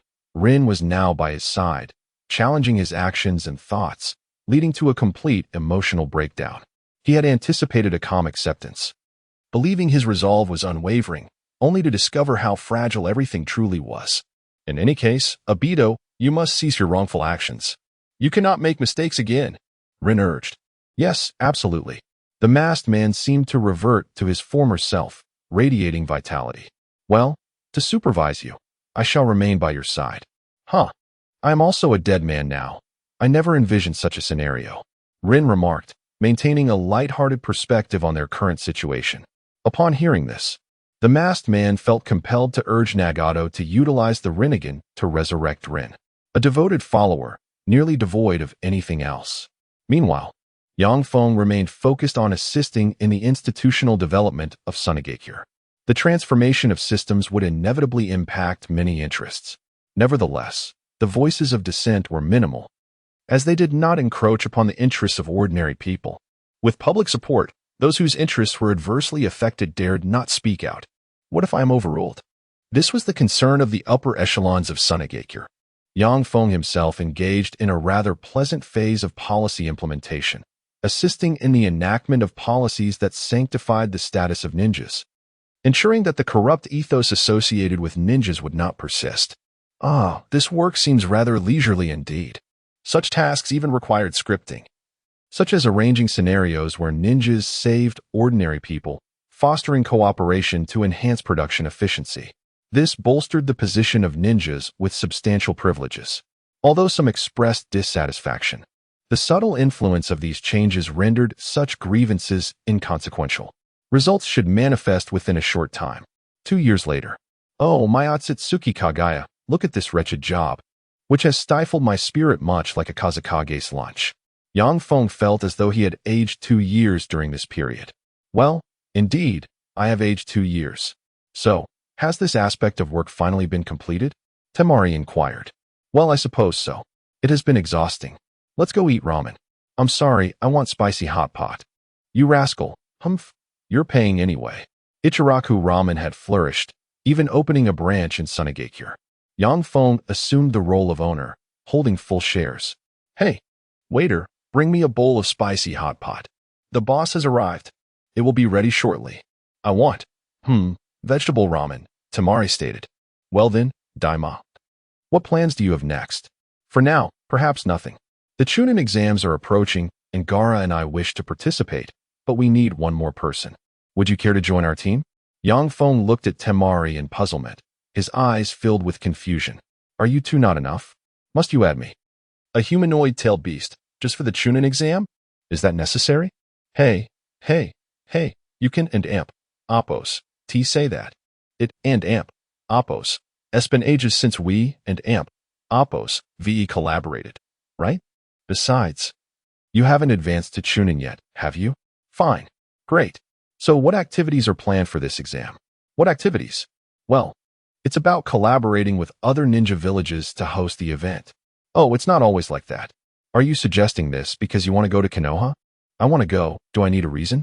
However, he had been placed under house arrest by the Kazakage and had not left Sunagakure for a year due to concerns about potential threats from the Land of Wind. The following is self-talk. Please skip it. I have a little secret. Oh? I haven't mentioned it yet. Oh, never mind. All right, I shall confess. In the blink of an eye, we have reached the 44th chapter. I remember starting this on a whim, inspired by the popularity of other Naruto fanfictions, thinking perhaps I could achieve a similar success and maybe even earn some money. However, that notion proved to be quite unreliable. Do you see the absence of an exclusive premiere mark on the book's page? That indicates a lack of a publishing contract. There are no advertisement fees to be had. I advise anyone considering writing to reconsider this ambition. Otherwise, the lack of readership can be quite disheartening. Initially, this work attracted no readers, which left me feeling somewhat disheartened. Yet, I persevered, motivated by my fantasies. Now, there are still a few hundred who have followed along. If you aspire to write, consider your age. If you are not yet 16, it may be wise to refrain. This is due to insufficient exposure, energy, and experience, and even basic knowledge may not be fully grasped. For those looking to make money, I strongly advise against delving into fanfiction. This genre is a veritable pitfall, an endless trap. I was Navi at the time and inadvertently chose this category. Had I selected another, perhaps I would have fared better. I am grateful for everyone's support of this book, and I assure you, under my Naruto moniker, I will continue to update it. The Dragon Boat Festival has passed. I wish you all happiness. Well, I shall grant myself a day off. A day of rest. No objections, I hope. If there are any, feel free to prompt me in the group. Chapter 45. The attitude and actions of the Land of Wind. Yang Feng now feels compelled to report all his activities to the Wind Shadow, primarily out of concern for inadvertently provoking further issues. His previous altercation with the Lightning Shadow had attracted considerable attention. Fortunately, this time, the Wind Shadow did not refuse his request. Very well, but do refrain from using ninjutsu. If you do, failure will be inevitable. Yang Feng chuckled. All right then. It's merely a formality. At this moment, within the confines of the Land of Wind's daimyo residence, the daimyo gazed at several high-ranking officials before him with a furrowed brow. Esteemed ministers, what suggestions do you have on how to counter the immoral actions of Sunagakure? My lord, I believe we should suppress Sunagakure with military force. After all, their ninjas are limited in number. We need not fear them, one of the officials proposed. Indeed, our strength should be more than sufficient to confront them, another echoed. However, a voice interjected, though they may seem insignificant, engaging them in battle would likely result in our own losses. Should other major nations seize the opportunity to take advantage of our weakened state? The room fell into a hushed silence. Do you think I have not considered your perspective? They have been developing for several years now, while you remain either verbose or utterly silent. What use are you to me? The daimyo, though lacking in certain areas, possessed a keen political acumen, having discerned the advantages held by Sunagakure.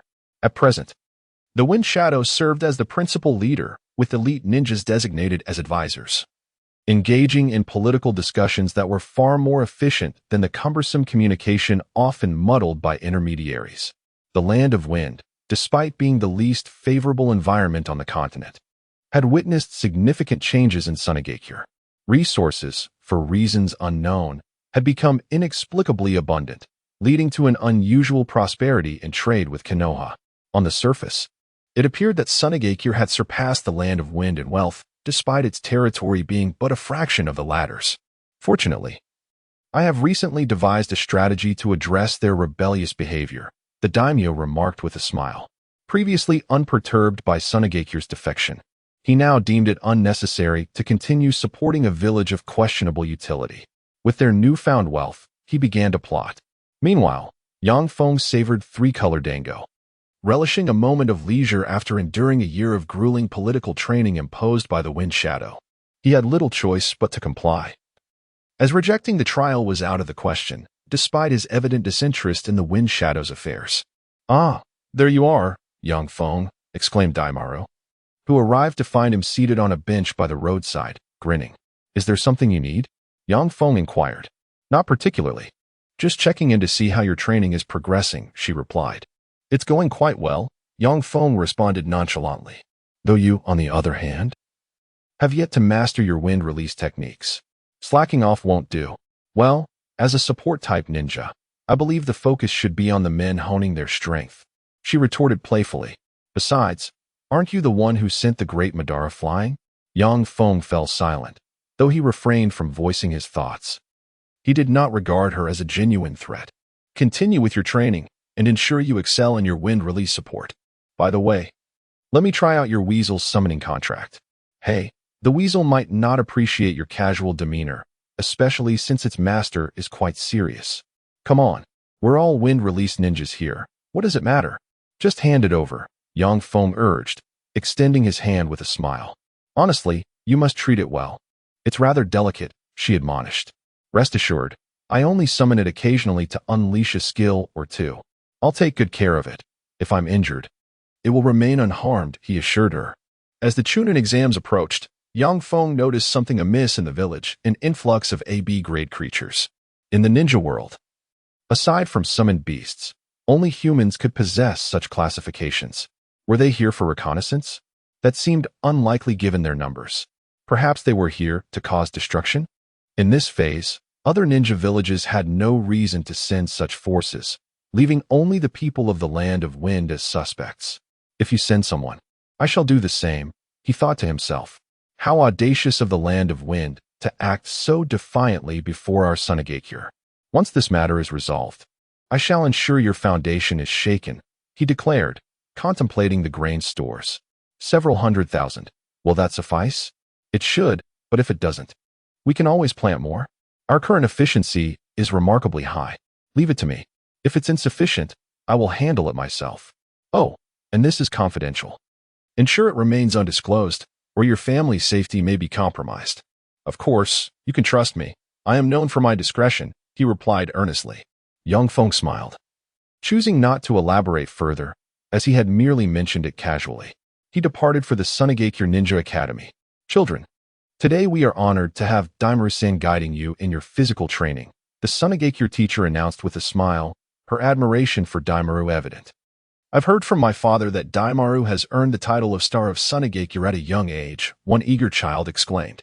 "Yes, and he is a genius in both ninjutsu and taijutsu. With his guidance, we are sure to gain much." The children buzzed with excitement. Unbeknownst to them, Yang Feng was not particularly adept at teaching. His presence was merely a performative gesture to enhance his standing among the younger generation. "When I grow up, I want to become an." Such aspirations stemmed from years of propaganda that subtly influenced the public's mindset, idolizing the title of as a symbol of national spirit. Every must possess some achievements to qualify for the role, and Yang Feng's qualifications were undoubtedly sufficient. He merely needed to bolster his public relations efforts. Becoming the Wind Shadow would be a simple task. Although the Wind Shadow occupied a position akin to that of a president, The role was not accessible to just anyone. One required a background, merit, strength, and reputation, all of which were indispensable. But I merely wished to be an ordinary ninja relying on my background. The Wind Shadow is burdened with responsibilities. Where's my freedom? Yang Feng lamented inwardly, though he soon donned a smile for the children. For their emotions must not be burdened by his own. Dear children, feel free to ask any questions you may have, he encouraged with a warm smile, understanding that maintaining a favorable image was paramount. As the morning wore on, Yang Feng finally escaped the confines of the academy, coincidentally encountering a familiar face. "Oh, Zyro," he greeted. "Oh, it's you, Daimaru. How did your teaching session with the little ninjas go?" Zyro inquired cheerfully. Yang Feng handed over a book by a mutual acquaintance, earnest in its content, devoid of any commercial motive. The author, Bugu, is committed to his craft. Chapter 46. Next time for sure. Having completed their tasks, Yang Feng and Ziluo sought refuge in a tea house to rest. Alas, the aptitude of these young ones to find problems is indeed quite formidable. There are matters I genuinely do not know. Thus I can only resort to the adage, speak less, act more. This has been my mantra in dealing with the past. This serves as a trial for you as well. By the way, when you have the time, let us engage in a friendly spar to refine our physical techniques. After referencing your 8 gates of Duanjia, I have attempted to enhance my 7 days breathing technique and discovered considerable efficacy. Ziluo is merely a supporting character. In the original narrative, he gained prominence through his battle with Xiao Li, thus he hails from the land of sand. He was also previously accompanied by an exchange student. However, since it did not affect Yang Feng, it was omitted. Well, Yang Feng is rather familiar with him. But due to the superficial nature of his 7 days breathing technique, Yang Feng chose to forego its practice. This method truly requires a specialization in physical techniques to master, and it conflicts significantly with the 8 gates of Duanjia. Many conflicts. Yang Feng is only versed in the training methods of the 8 gates. Learning this 7 days breathing technique is exceedingly challenging for him, let alone considering the fact that 7 days pales in comparison to 8 gates. Nevertheless, Ziluo is quite enthusiastic about the modification methods. He is the type that seeks stability, relying on sheer willpower to forge his own unique physical techniques, which, compared to the 8 gates of Duanjia, have minimal side effects. Indeed, Yang Feng greatly admires this spirit of exploration, yet he remains rather weak. During their sparring sessions, Yang Feng must always hold back, merely smiling in response. "Are you participating in the Chunin exam this time?" "Ah, indeed. Then I shall attempt to take part as well." "Haha, let us see who can become a Chunin." Yang Feng found this rather perplexing. Is the Chunin exam truly such a fervent affair? Hey. Even the election for the Hokage is not this intense. When the exam arrives, I shall certainly crush you, allowing you to experience the harsh realities of society and understand the disparity in strength. In recent days, Yang Feng had been mentoring Gaara in the realm of physical techniques. There was no need to instruct him in ninjutsu, as he was quite adept in that regard. Gaara's aptitude in physical techniques was somewhat lacking, yet he was making progress. Yang Feng continued to teach him 3 training methods. Things fell into place. At this moment, Gaara was diligently practicing, while Yang Feng had already wandered off quite far, indulging in barbecued delights. Outside, a member of the Umbu arrived, kneeling at the entrance. The Wind Country has recently initiated some movements. There have been troop deployments.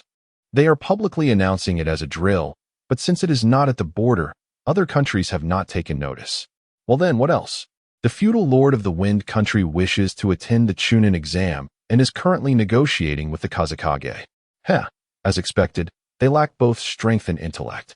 Even a fool can discern that something is amiss with such actions. However, this is not the primary intelligence we seek. I apologize, my lord. Their defenses are exceedingly tight. Moreover, they have deployed multiple formations aimed at sensory ninjas. We are unable to gather deeper intelligence. Inform the Kazekage that the Jonin forces should prepare for troop consolidation, and I shall lead the team. Just say that I have my arrangements. Understood. You may leave. There is nothing further to discuss. With a wave of his hand, the Umbu utilized body flicker technique to depart. Still playing these superficial little games, thinking themselves clever? Well, after all, this is a place where intellectual capabilities are severely limited. They can only think on the second or third layer, while I am operating on the fifth. On the day of the Chunin exam, the Jinin of Sunagakure did not undergo any written tests or survival trials. They commenced direct combat. Why, you ask? Because the written tests had been completed a few days prior. First came the 1v1 format. Yang Feng chose to stand in the arena, calmly observing his opponent. I am Murakami Tsubaki. I look forward to your guidance, the opponent stated. I am Akasha Daimaru. I shall not hold back. Yang Feng clenched his fists, planted his feet firmly on the ground, and charged forward. Good. PFF. Murakami Tsubaki was sent flying by a single punch, sprawling on the ground, clutching his abdomen. Quick. Yang Feng assisted him to his feet. First, we fight. Then we educate. This is my ninja way. Daimaru-senpai's strength is truly extraordinary. Nonsense. It is merely the result of training. Through training, one can grow stronger. Oh, I see. Senpai, I have realized something. Murakami Tsubaki nodded earnestly. Have you come to understand the art of being struck? Yang Feng expressed his confusion. Effort can indeed surpass genius, right? He exclaimed. The audience fell into a slight hush. Yang Feng felt quite awkward, unsure how to respond to such a naive youth.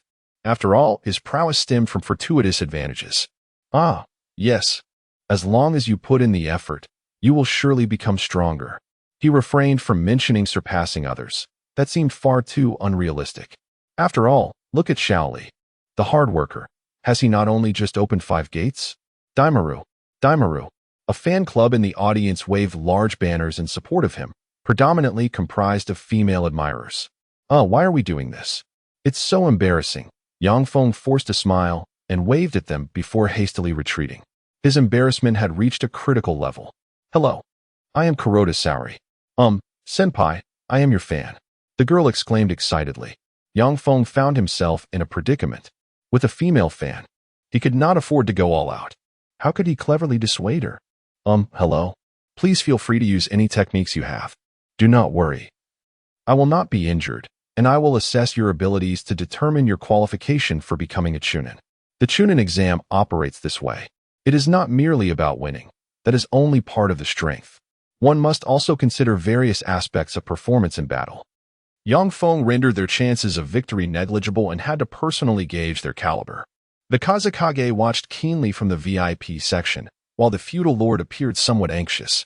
Kazekage-sama, how many more matches remain? Why the hurry? After all, you have no urgent matters, do you? Raza chuckled. This fellow had become quite arrogant since establishing his nation. It is merely a village that aspires to become a country. Soon, I shall shatter this ugly fantasy of yours. The feudal lord mused silently. There was no need to elaborate on the sparring among the other lower-ranked genin. Gaara and Temari had already become formidable ninjas, passing with ease. By the way, Sunagakure did not adopt a championship format, but instead selected the strongest from each group. Yang Feng was paired with Gaara and Temari, yet they were not in the same group. The final highlight was Yang Feng versus Zilluo. As expected, a fated duel. Zilluo assumed his combat stance. It is a clash between the genius of talent and the genius of hard work, the Kazekage observed with amusement. They are merely children who have yet to mature, the feudal lord scoffed quietly. Then, be cautious. I shall not utilize the 8 gates of Duanjia. Let us see if you can withstand my assault, Yang Feng said with a smile. Zilluo ceased his idle chatter and charged forward. 7 days, breathing technique. First activation. He began the charging phase, widely known to be undisturbed. Although Yang Feng could interfere, he deemed it unnecessary. After all, he wished to measure Zilluo's strength. Second activation. Third activation. Zilluo's breathing intensified dramatically. Peacock dance. Yang Feng leaped from the ground, his fists executing a barrage akin to a machine gun. This technique of friction against the air, he had reached a point where he could utilize it without relying on the enhancements of the 6 gates. Break for me. Zilluo's punch collided with the peacock dance, dispersing it. He then surged forward, delivering a kick to Yang Feng. Yang Feng blocked with his left arm and retaliated with a punch aimed at Zilluo's abdomen, only for it to be intercepted by Zilluo's hand.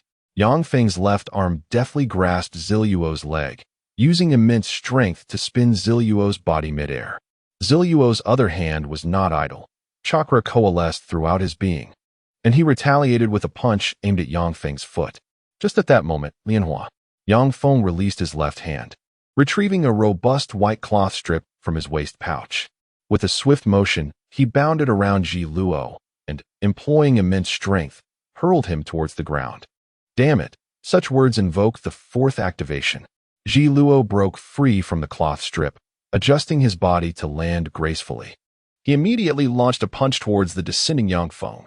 However, Yang Feng did not descend directly. Instead, he tossed the white cloth strip with the intention of entangling Ziluo. Ziluo was left with no choice but to evade, allowing Yang Feng to land steadily. Oh, just a trivial trick, no longer in play. Yang Feng discarded the cloth strip and engaged Ziluo in combat. Once, updates were a matter of discipline. Now, they depend on one's mood. This is again provided by Datara. Chapter 47. Delayed updates indeed. The disparity is quite apparent, Zilu remarked with a resigned smile. Well, your skills are acceptable, your physical techniques are roughly at the level of a chunin. However, you lack ninjutsu. Thus, I would categorize you as a chunin. If you train diligently, you might just ascend to the rank of J-nin, Yang Feng stated fairly. Zilu could easily contend with opponents at the chunin level. But against a J-nin, his reliance solely on physical techniques would render him exceedingly vulnerable, making him ill-suited for J-nin missions. Thank you very much, Zilu replied. It's merely a formality.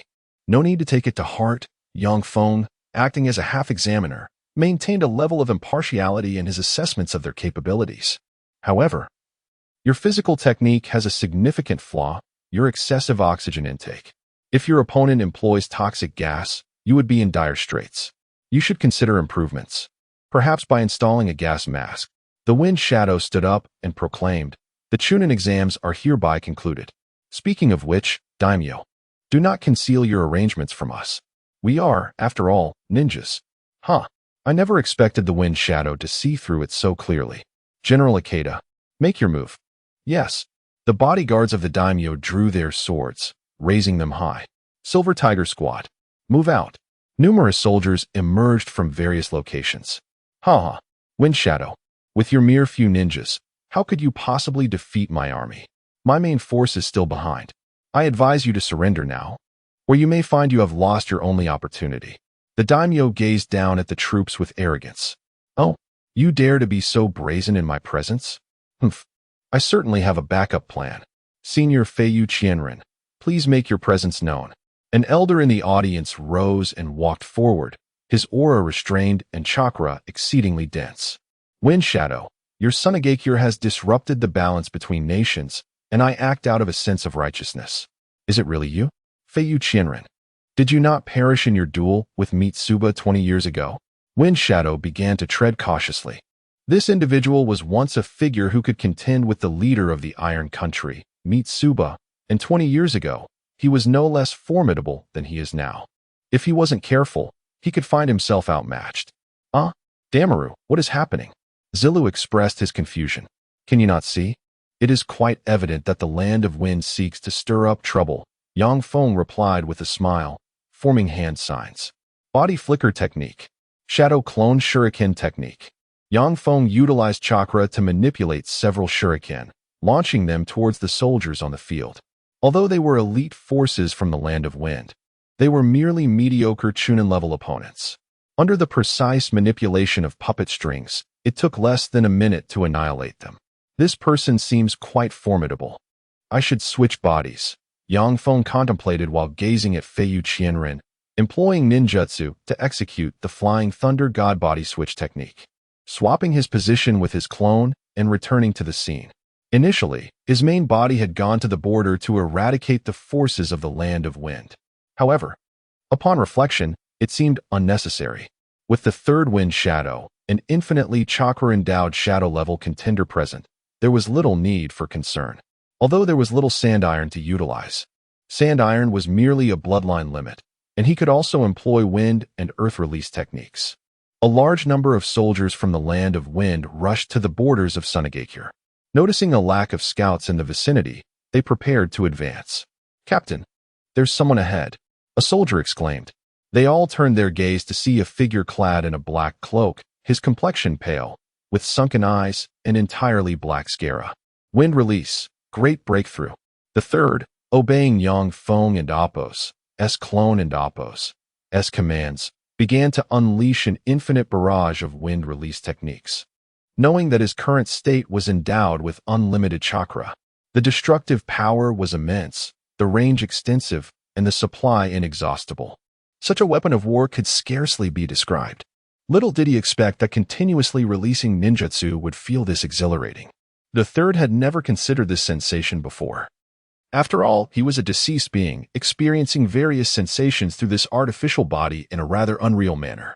Yet, this thrill resonated with his very soul, granting him a taste of the ecstasy of an unparalleled game. Yang Feng's shadow clone chose to sit in silence, accumulating chakra. Truly, he had not anticipated that Feiyu Qianren would be so formidable. A sword-wielding warrior was able to contend evenly with his usual self. Wind release, vacuum sphere. Yang Feng exhaled a gust of wind, charging forward with his standard blade. "Ah, I see I have been underestimated." As Feiyu drew his sword back, his eyes widened fiercely, causing Yang Feng's wind technique to collide with an unseen barrier, dissipating instantly. Blade technique, 1,000 fallen cuts. He executed a rapid draw, unleashing a wave of sword energy. "Good heavens, have you traversed from a pirate world?" Yang Feng quipped while channeling lightning chakra into his long blade to block the sword energy. However, due to the inferior quality of the mass-produced weapon, it was cleaved in two. Flying Thunder God, first segment. Yang Feng dodged to the side as the sword energy soared into the distance, severing a section of the audience, resulting in a collapse. One shadow clone employed Earth Release to stabilize the situation and assist others in evading. At that moment, the Wind Shadow found himself unable to intervene, beads of cold sweat trickling down his forehead. The speed of that sword draw was such that without the Flying Thunder God technique, evasion was impossible. There was no way to win. He could only barely maintain the semblance of a situation. Is this an attack that condenses intent? He pondered. Not only had he survived, but he had also comprehended this profound technique over the years. Be careful, Damaru. Such an attack can inflict mental harm. You must not be struck. Heh, who needs your advice? I wouldn't withstand a physical hit either, Yang Feng replied, somewhat exasperated. This method of attack was indeed formidable. It seemed to have borrowed elements from other realms. Conqueror's Haki, Armament Haki, were these not abilities from the pirate domain? With no suitable weapon, even close combat was. Yang Feng was lost in thought when Feiyu Qianren charged forward. Younger generation, receive my technique. Feiyu, one-sword style, sweep. He wielded his sword with both hands, gripping the hilt in reverse. "Ah, do you think you can bury me?" "Not so fast." Yang Feng had made an overly simplistic assumption. He had only seen a few ultra-shadow level figures in the anime, and assumed the ninja world was limited to those few. Yet, true masters often concealed their prowess. Flying Thunder God, second segment. Yang Feng directly made his entrance. He had no intention of battling that old man, for the truth was, he could not win. Nagato was an ultra-shadow due to the powers of the Rinnegan and his shadow-level physical and ninjutsu. Obito was ultra-shadow because of his shadow-level physical prowess and that six-path level space-time ability. This warrior was SS level due to his physical and sword techniques being at the ultra-shadow level. If one were to argue that he had a special ability, it would be his sword intent. Such sword intent empowered his attacks, amplifying their intimidation factor. It could even strip away an opponent's will to fight, though only the weakest would fall prey to such tactics. To think the world of Hokage would employ such strategies, what an oversight. Yang Feng effortlessly dealt with the surrounding miscellaneous foes and began meditating to perform the perfect sage technique. The energy his shadow clone gathered was from the sage art of Myobokuzen. However, the perfect sage technique differed from the three great sage arts. Its natural energy was unique and required the main body for optimal results. Sage art of the six paths gather. One shadow clone in sage mode drew near Feiyu, engaging him with the Flying Thunder God. Unexpectedly, The younger generation still harbors such talented individuals. Alas, you tread a path against heaven, Fei Qianren remarked, gripping his sword but refraining from striking. Though he would soon regret this decision, for now, he was still posturing as a master. Delays, what of it? If you have the audacity, join the group and urge me. Chapter 48. The True Master of Swordsmanship. The heir of the sword way climb. The third Kazekage was reveling at the border. As long as he refrained from using his ultimate techniques, his chakra could sustain the release of B-rank ninjutsu almost indefinitely, without any need for cooldowns. The mood of the Wind Country's army was, understandably, dire. Even the seal-capable squads were unable to approach the third Kazekage, who wielded infinite ninjutsu with seemingly effortless abandon. You're retreating? Yet, I find this rather unfulfilling. The third Kazekage began to gather his strength. He paused. Commanding the sealing team, quickly, advance. Sand release, iron sand rain. Countless grains of sand mixed with iron transformed into sharp needles that shot towards the army. Sand release, iron sand world technique. The sharp needles elongated into thousands of piercing projectiles, directly impaling numerous foes before exploding into even more needles.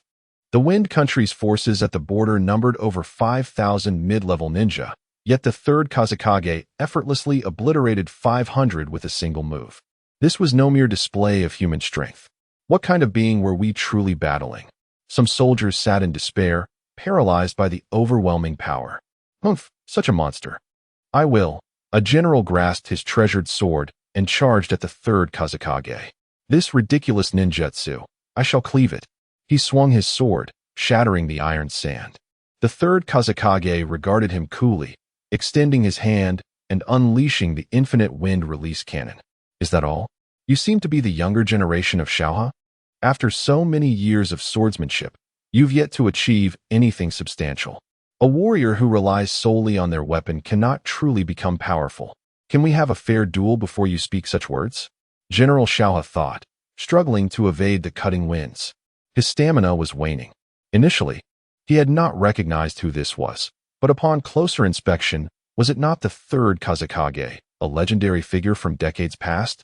His charge was meant to rally the troops, yet he now witnessed more soldiers fleeing in fear. Everyone, let us advance together. The enemy can no longer endure. He shouted, though he could only muster a forced resolve. Is it you who cannot endure? The third Kazekage scoffed inwardly. Nevertheless, the soldiers, seeing their general still standing, believed there was hope and surged forward. Charging together? For a ninja, that is nothing less than courting death. The third Kazekage began forming hand seals. Earth release, earthquake. Upon completing his seals, he pressed down upon the ground. Boom. The earth trembled violently, a massive chunk of land rising from below. Is this the earth explosion star's technique? Young Feng, one of the shadow clones still present, pondered as the army stood bewildered. Some were on the raised earth, while others watched from below. The enormous pit revealed an astonishing sight, a square crater. Fall. With a sweeping motion, the third Kazekage sent the landmass crashing down upon the army. This is the work of a human? Bang. The army's formations were rendered utterly meaningless against such an assault. Flaws lead to demise. General Xiaohe gripped his sword and charged through the dust towards the third Kazekage. Demise, you say? As if you possessed the prowess of a red-eyed warrior. The shadow clone of Yang Feng dismissed him. A Rasengan struck General Xiaohe. How could it be so fast? Xiaohe had no time to react. Sent flying without even executing his intended strike against the third Kazekage. Oh, that sword of his seems quite impressive, the third Kazekage remarked upon noticing. That was my intention in engaging, Yang Feng said as he retrieved the general's blade, teleporting back to his original form. Is this the situation? I've even acquired a weapon for free. Yang Feng observed the sword, its blade adorned with intricate patterns, appearing quite exquisite, with inscriptions that read, Demon Blade, Kichiri. I wonder if it matches the strength of Zoro's blade. Yang Feng held it in his hand, teleporting back to Fei Qianren. Having completed his sage mode absorption, he felt invigorated. What's wrong, young man? No longer fleeing? Fei Qianren, having sheathed his sword, smiled upon Yang Feng's return. As the shadow clone dissipated, Yang Feng felt the need to confront this target earnestly. Old senior, I find you quite intriguing, Yang Feng declared, gripping his sword and charging forth. 6 gates open. Yang Feng assessed the quality of the sword. Lightning release, Chidori blade. Like a swift movement, he struck Feiyu Qianren and Appo's S-blade. Is this Kachiri? Has Xiaohe already fallen? Feiyu adjusted his stance, maintaining his defense. Feiyu sword technique, Rashomon. He assumed a peculiar posture, fixating on Yang Feng. I had thought you summoned a spirit. So, it is merely a defensive technique? Yang Feng lowered his stance, aiming to strike his calf. In this age, surely no one would engage in a sword duel purely for the sake of weapon against weapon? Humph, mere trifles. Feiyu casually blocked the attack and swiftly countered with a slash aimed at Yang Feng. Sage Art, 3000 Thunderstorm Slash. Yang Feng spontaneously named his technique, imbuing the treasured sword with the Sage Art Chidori, directly clashing with Feiyu's swordplay. Your will may be strong, but you are still merely an SS-ranked opponent. The two blades collided, the shockwaves dispersing the surrounding dust, while lightning flickered, slightly affecting Feiyu.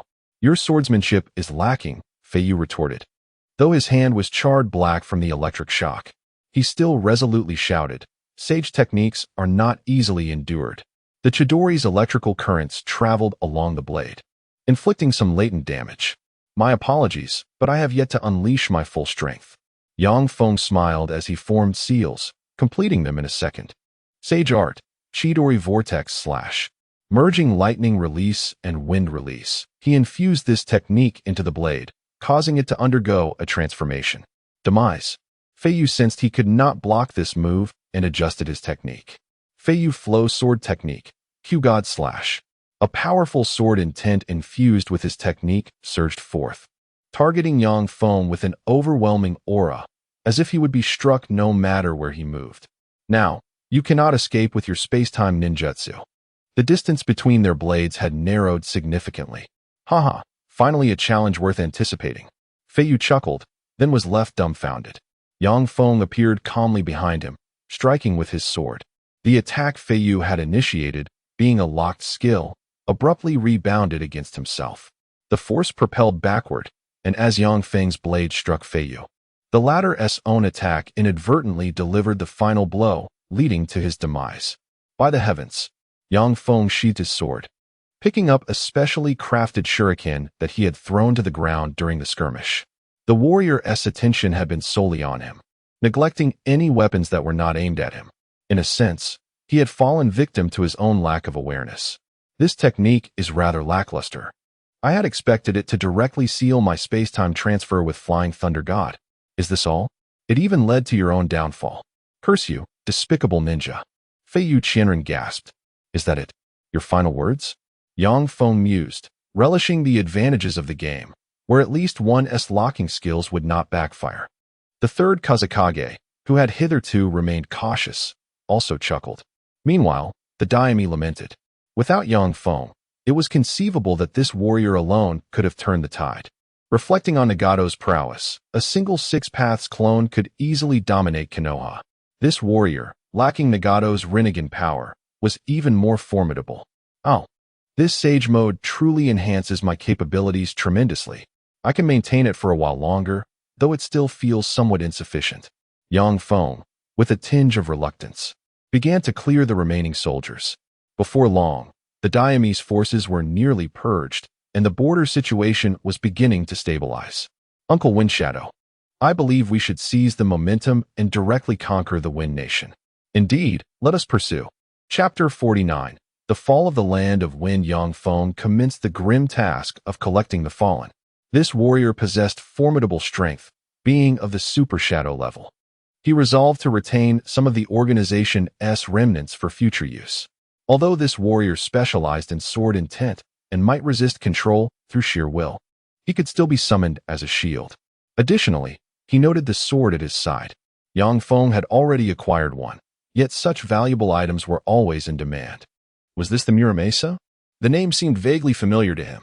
He glanced at the inscriptions with curiosity, though he did not delve into it deeply. In his previous life, he was merely an ordinary individual, a spectator of anime, with no scholarly pursuits in culture or history. A blade usable by a super shadow would surely possess lethal capabilities. I shall experiment with the dual-wielding technique, he mused, feeling quite pleased as he tucked it away. The daimyo was treated as the key to breach the fortifications of the Land of Wind. The other generals, upon witnessing the capture of the daimyo, did not hasten toward vengeance but instead began to squabble over the throne. The daimyo's son, having done nothing, was swiftly assassinated. The identity of the assassin became irrelevant as chaos erupted among them. Meanwhile, Feng led his army of thousands of ninjas, cutting through obstacles and sweeping through the land. His initial task was to assess the integrity of the local officials by consulting with the common folk. Good officials were spared and demoted to commoners, while corrupt ones were executed in public. This also served to enhance the reputation of Sunagakure. Simultaneously, he appointed some ninjas as new officials to implement the enlightened laws of Sunagakure. As the Land of Wind descended further into turmoil, Sunagakure thrived. Thus, after a year, Feng conquered the entirety of the Land of Wind. Ding. Main quest completed. Acquired the title of Lord of the Sand Country. The next phase of the mission commenced. Sovereign of a nation. Subjugate all nations on the Ninja continent. Mission reward. Title of King of the Ninja Realm. Within the territorial boundaries, a full map preview is unlocked. This seems rather inconsequential, he thought. Well, let us first focus on fully controlling the Land of Wind before considering further actions. Feng chuckled as he returned home to rest. The subsequent task of establishing firm control over this nation would require time, but it was no longer something Feng needed to oversee personally. This cursed blade was indeed quite efficient. I wonder how it compares to the Six Paths tools. Perhaps I shall procure one from Raikage? Far away in Kumogakure, the Raikage did not sneeze, but rather perused the latest reports. Sunagakure had actually absorbed the Land of Wind. This could drastically alter the situation, they remarked. Feeling a headache coming on, who would have thought that Lord Raikage had begun to contemplate? Mabui chuckled, examining the intelligence from Sunagakure.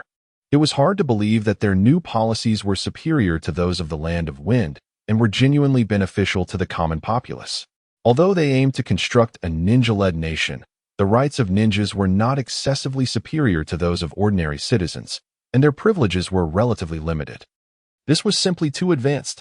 Such matters required no further elaboration. This could not be implemented in Kumogakure, but what if they were to engage with the Land of Lightning? It appeared Sunagakure had indeed found its footing. Meitarumi pondered. To what extent should we pursue diplomatic relations with them? Ao, with a serious expression, interjected. Water Shadow, I believe we should.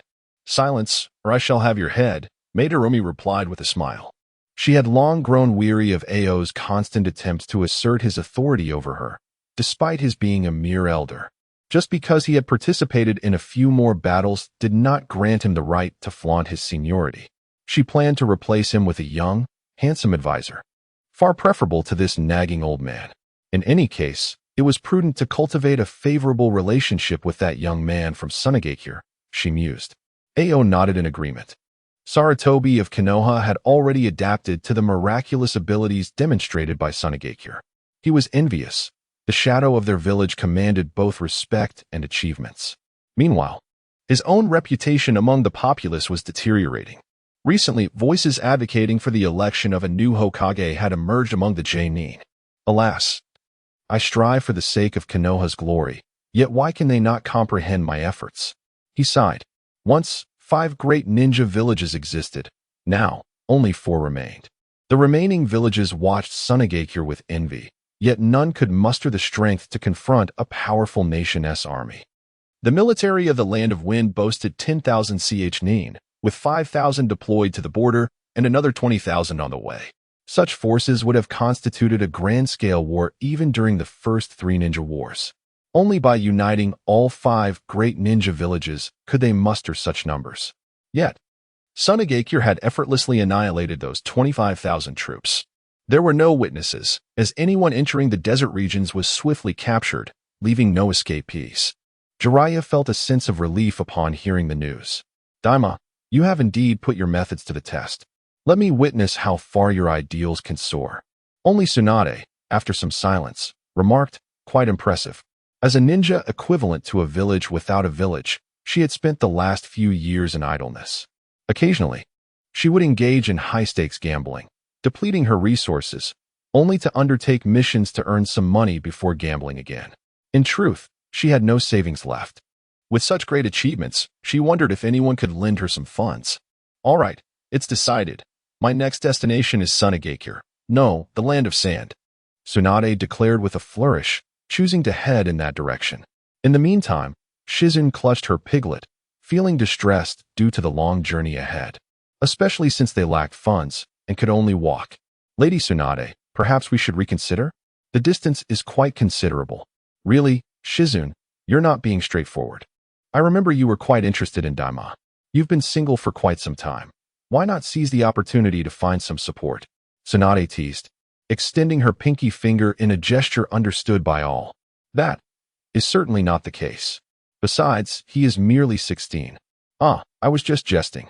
No need to take it so seriously. It seems you truly are. Ha ha, just kidding. Please refrain from such jokes, Lady Tsunade. Shizun exclaimed, clutching her piglet tightly. The piglet squirmed in protest. Since we have nowhere else to go, we might as well explore the new landscape of Sunagakure. I am quite curious. Daima, meanwhile, stood with his hands behind his back, head bowed, struggling to find his voice. What is it? Actually, in the distance, Gaara and Kankuro were watching intently. Go for it, sister, Gaara whispered, clenching his fist. Well, Gaara, I believe that elder sister will succeed. After all, Daima seems to know no other girls. Those few who dared to pursue him were swiftly intimidated by her, Kankuro remarked calmly. Today, they were rooting for Tamari, urging her to muster the courage to approach Daima. Do not inquire why I am late. Simply know that I caught a thief in the act. Chapter 50. The way a straight woman greets Shoju felt as if her voice was caught in her throat, despite rehearsing her words countless times in her mind. She found herself unable to utter a single one. Her entire body trembled, and her thoughts began to cloud. A hand rested on her shoulder. Shoju, what is wrong? Asked young Feng. Ah, it's nothing at all, she stammered. Oh, well, if you can still walk, I want to say more. Just head to the hospital by yourself. No, that is not it. I'm not sick. Shoju grasped Yang Feng's arm and whispered, actually, I wanted to confess to you. Will you be my boyfriend? Her eyes fell, unable to meet his gaze. Yang Feng didn't catch her words. He was disinterested in hearing them, as he was not a straight man but rather a rogue masquerading as one. Forget it. Handle it yourself. I have things to attend to. See you.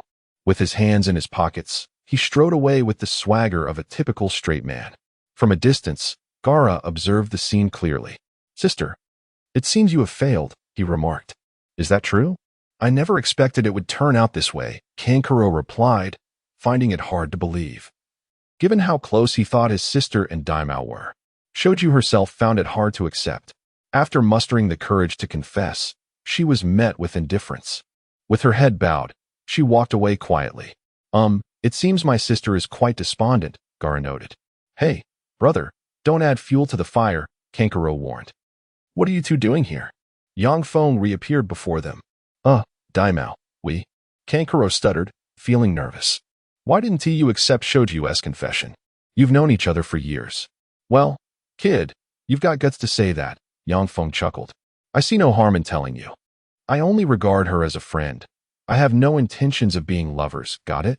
Sigh, the adult world is truly complicated, Gaara admitted, feeling too young to comprehend. There's no need to sigh. By the way, your father is currently assigning people to nurture the next Kazekage. So, work hard. Rest assured, I will guide you diligently. The next Kazekage must be you. But I'm still just a child. 13-year-old Gaara argued with the 16-year-old Chiresa Daimao. Exactly. So, you must strive harder to surpass me. I have high hopes for you. Yang Feng gave a thumbs up before departing. As expected, Kankuro, lacking in emotional intelligence, relayed every detail to his sister that night. Oh, is that so? Then let us maintain our friendship, Shoju responded.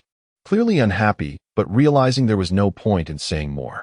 Yang Feng, on the other hand, was preoccupied with thoughts of when he could venture out freely.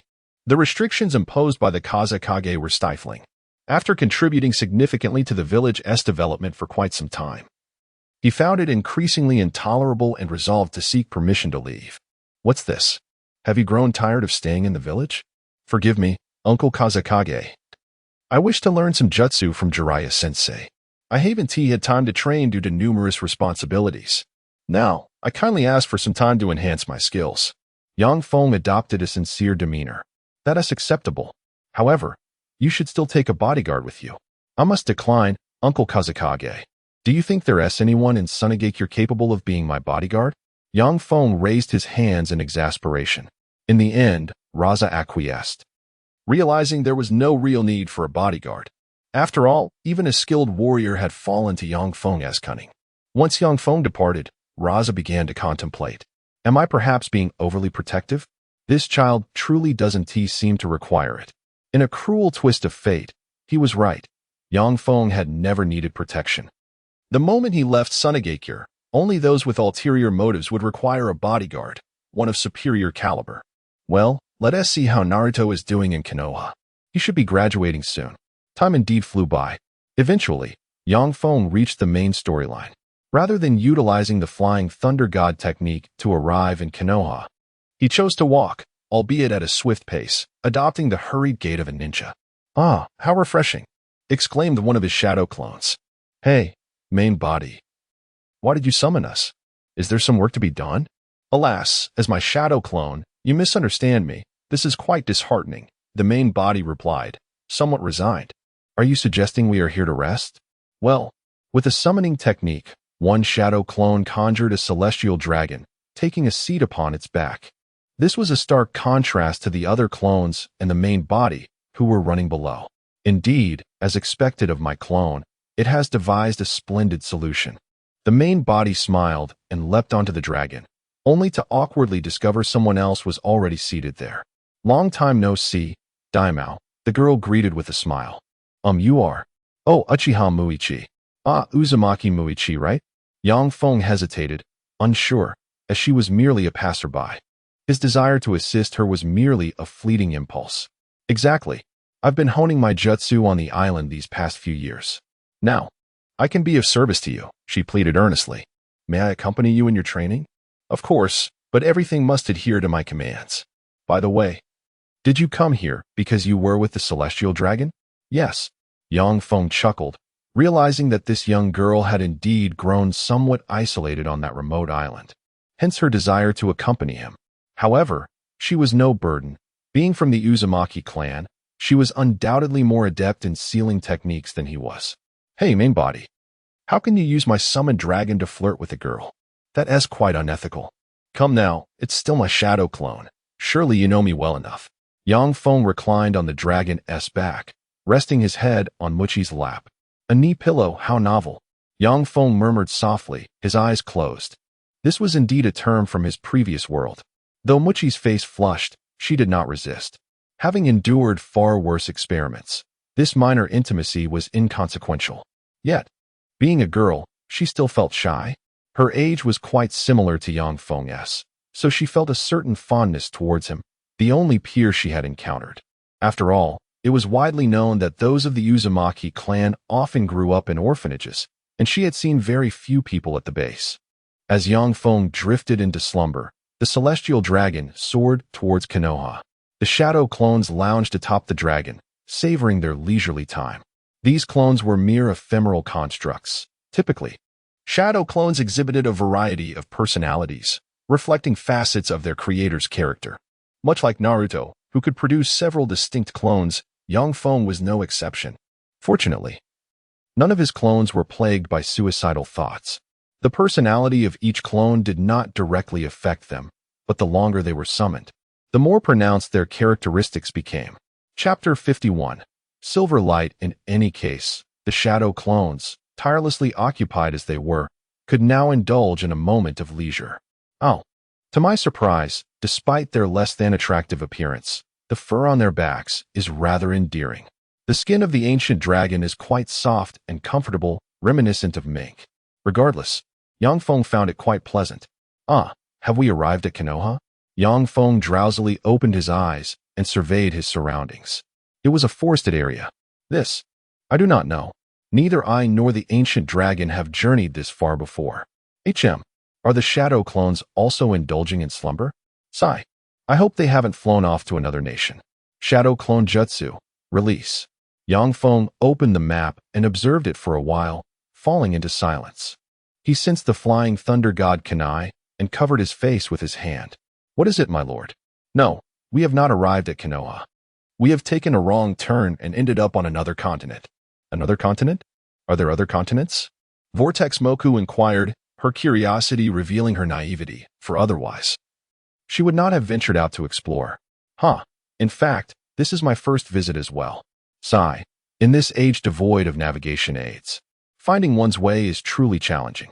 Although he could sense the flying thunder god markings, the distance was insurmountable. Yang Feng estimated that he would need to prepare a large-scale formation to return. Otherwise, direct teleportation would likely consume more chakra than he possessed. No matter. Let us first observe the circumstances here. After all, this is a location not previously mentioned in the narrative.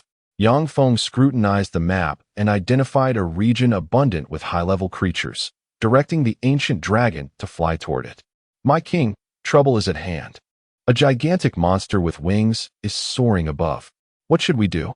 A soldier burst into the room, shouting, as a subject of the Celestial Empire. How could one panic in the face of adversity? Allow me to capture it, the king declared as he rose from his seat and stepped outside, only to be utterly bewildered. What on earth? How enormous? Yang Feng instructed the ancient dragon to descend into a relatively open area near the building. Once landed, the dragon struggled to maintain its footing. Is this what the scenery of another continent looks like? Quite pleasant, indeed. Yang Feng observed a swarm of C-rank soldiers closing in. Unable to suppress a smile, he felt no anxiety whatsoever, even when an S-rank leader approached him, his expression unchanged. Hey, can you speak the language of ninjas? What? Language? Well, if you can understand, that would be splendid. I am a king from another world. You may refer to me as the Star of Sunagakure. Star of Sunagakure?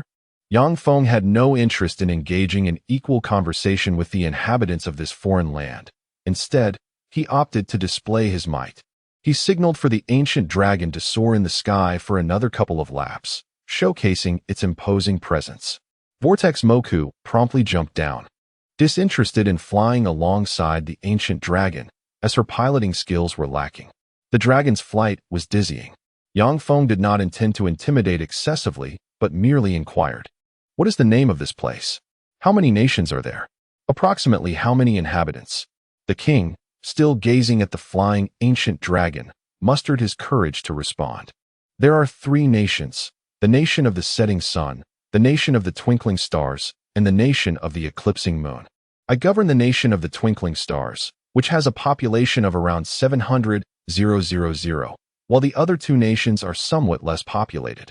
"Oh, is that all?" "The area of Konoha boasts a population of several 100,000 Emir villages. How can a place called a nation have so few people?" Yang Feng chose to land, deliberately positioning himself among the strongest. After all, his intention was to gather intelligence. This is because volcanic eruptions frequently occur here, leading to the demise of many. We barely survive through the power of formations. "Oh, is that so?" Yang Feng chuckled. "What volcano could possibly affect hundreds of thousands? Are you situated at the foot of a volcano?" Ding. Random mission issued. Defense of the active volcano. Ensure a 30 survival rate for this continent during the volcanic eruption in 3 days. Mission reward. One of the Dragonfire legacies. Permanent immunity to all fire attribute attacks except for extreme fire attribute. Mission failure. Acquire the tidal force of nature. Suffer 10-fold damage from any natural harm. Just one volcano? Is it really necessary? Yang Feng expressed his confusion. However, the fact that this did not deduct from his soul energy was quite favorable. Scanning. Target, Voluf. Taijutsu, 758. Ninjutsu, 0. Jinjutsu, 0. Secret techniques, 0. Chakra, 0. Overall evaluation, S. Do the people here lack chakra entirely? Yang Feng attempted to sense natural chakra, but found nothing. Hey, this is a forbidden area. Yang Feng felt somewhat disoriented, unable to enter Sage Mode. The foundation of Sage Mode is natural chakra, yet such a place possesses none? Wait a moment. I recall that before the divine tree arrived on Earth, that ancient toad could utilize sage techniques. Why is this not the case? Is there something restricting it? Or do the energies of different continents vary? Although I can refine chakra on my own, the process would be exceedingly slow. Sigh. I suppose I should store most of it in the 100 heroes. Much can be resolved through physical prowess. With this thought, Yang Feng felt a sense of seriousness wash over him. What do your people consume? Grains. The king dared not withhold an answer, primarily because the ability to tame creatures he deemed too powerful spoke volumes. There was no need to risk his life challenging a stronger being. Oh, then your nation is now under my governance, Yang Feng stated calmly. What? How can that be? The king could no longer contain his composure. A minute later, he added, it is not good for other kings to rule. However, it is acceptable for the king of Sunagakure to reign. Volov, the king, covered his swollen face, forcing a smile. I have no intention of managing affairs. I simply wish to serve as a symbolic figure. As for the other two nations, send them a message, summoning their leaders to a meeting. If they do not arrive within a day, cripple them all. Understood? Go ahead and relay my words. By the way, tell me more about the specifics of that volcanic eruption. 1/10 of the population survives. Each time the volcano erupts, it is not the number of deaths that is staggering, but rather the number of survivors. Yang Feng was astonished upon hearing this. The power levels here were not dissimilar to those in the ninja world, merely lacking any high-end combatants. How could they have suffered such devastation? He began to feel a sense of shock. What kind of natural disaster could cause this? Can I prevent such a catastrophic eruption? He had initially intended to use Earth Release to simply find a massive rock to seal the volcano, but this seemed far from a simple solution. Hey, Volov, tell your people to prepare. An eruption is imminent. What? It just occurred 2 years ago. How could it happen so soon? Volov expressed his astonishment. So, under normal circumstances, how often does it occur? Approximately every 10 years. Each eruption is preceded by a shimmering silver light. Yang Feng nodded thoughtfully. So, is it mere coincidence that we are encountering it this time? Chapter 52. The daily confounding behavior of the volcanic continent. Yang Feng resolved to personally observe the volcano. Oh, my great Otsutsuki Kagaya, is this continent truly so perilous? Yang Feng circled in the sky atop an ancient dragon. To the west lies the coastline, while the north is a chaotic expanse of rocks. The habitable areas for humans are largely within the volcano's striking range. The perils of a volcanic eruption encompass not only the spillage of lava but also the release of copious amounts of volcanic ash, smoke, and gases that ascend into the stratosphere, causing climatic anomalies and a cascade of disasters. Each eruption varies in duration, yet this small region cannot withstand such fury. It is truly troublesome. I ponder how so many perished. The rocky area is a dead end. With such frequent eruptions, it is only to be expected that casualties would be high, as there is nowhere to seek refuge. Frankly, Yang Feng was quite impressed that so many had survived. How to resolve this dilemma? The chakra is insufficient for utilizing massive earth techniques to block the lava and smoke. This is indeed a formidable challenge. Yang Feng surveyed the surroundings of the volcano. Everywhere he looked, there were openings, with lava flowing incessantly. Why, after all these years, does it still flow? The only chance of preserving lives lies in gathering the people together, a realization Yang Feng had come to with clarity. Therefore, preserving the citizens of the Starry Nation must be the priority. He could guarantee the completion of this mission.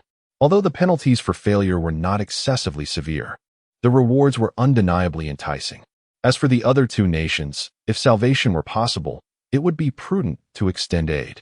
Yang Feng remained in place, observing the volcano as he devised a plan. Previously, he had wondered why no one from these nations was monitoring the volcanic activity. Now, seeing the lava everywhere and the brimful state of the magma within the crater, he questioned the necessity of such vigilance.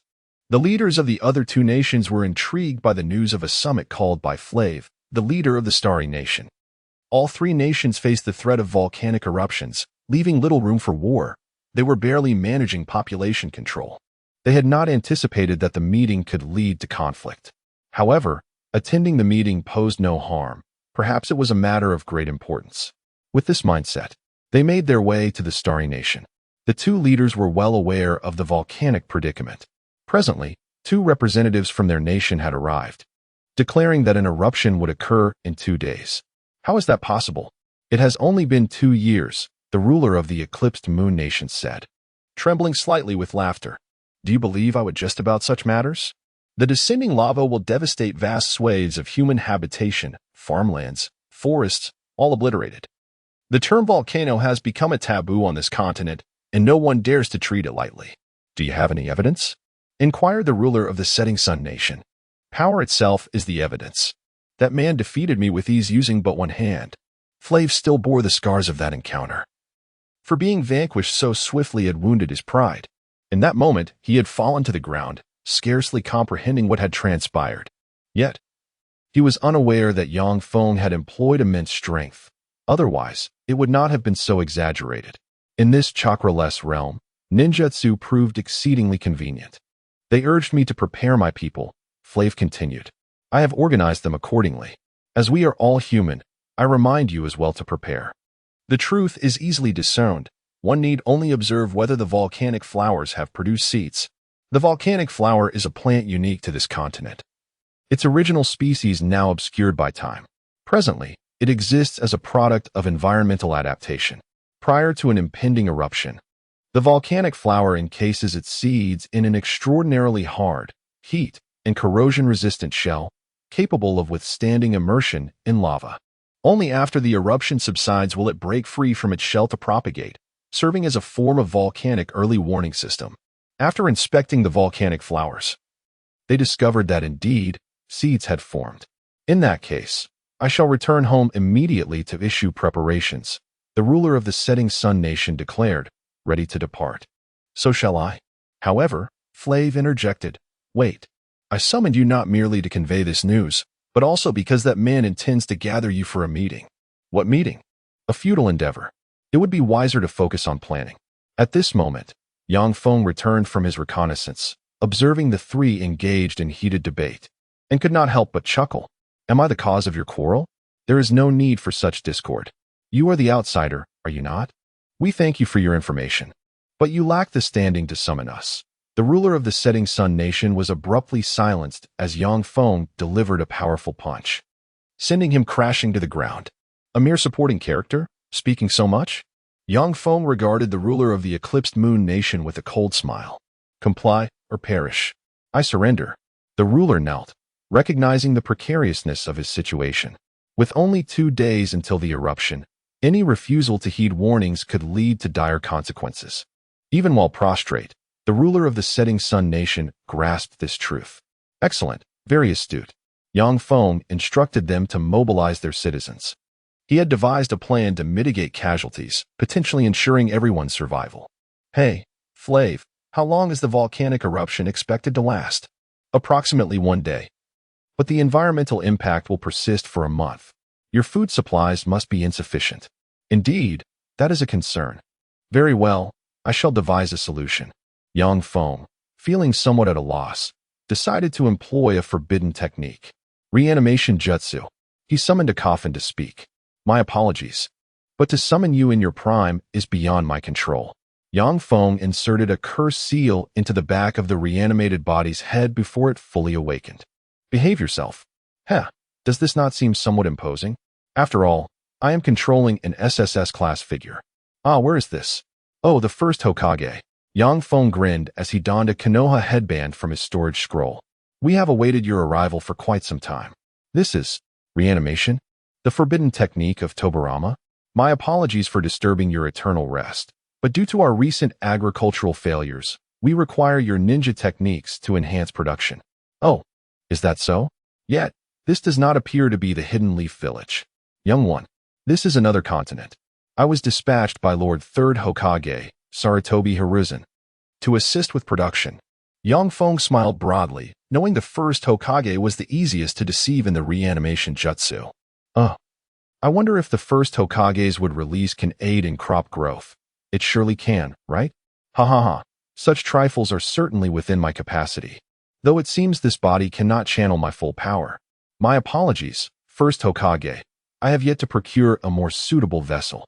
and this body was selected from a notorious villain. Very well, I understand. The first Hokage spoke without a hint of superiority. Chapter 53. The original greening project, the ancient technique of would release, a myriad of true forms. The first Hokage clasped his hands together and chanted. The crops in the fields surged forth as if they were free, rapidly bearing fruit. Yang Feng harvested them in a flurry with his wind release, sowing and reaping with remarkable ease. How convenient, this would release. Yang Feng could forcibly control the first Hokage, as his power was severely suppressed by the cursed seal. However, the sensation of having the first Hokage work for him was undeniably exhilarating. Speaking of which, the act of casually unleashing ninjutsu felt liberating. Yang Feng began preparing his space-time ninjutsu. He did not intend to rely on the first Hokage to withstand the volcano. That was impractical.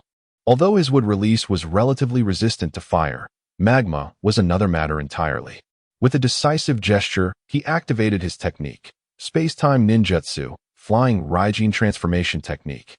And the super lions were spiral teleportation seal. Success.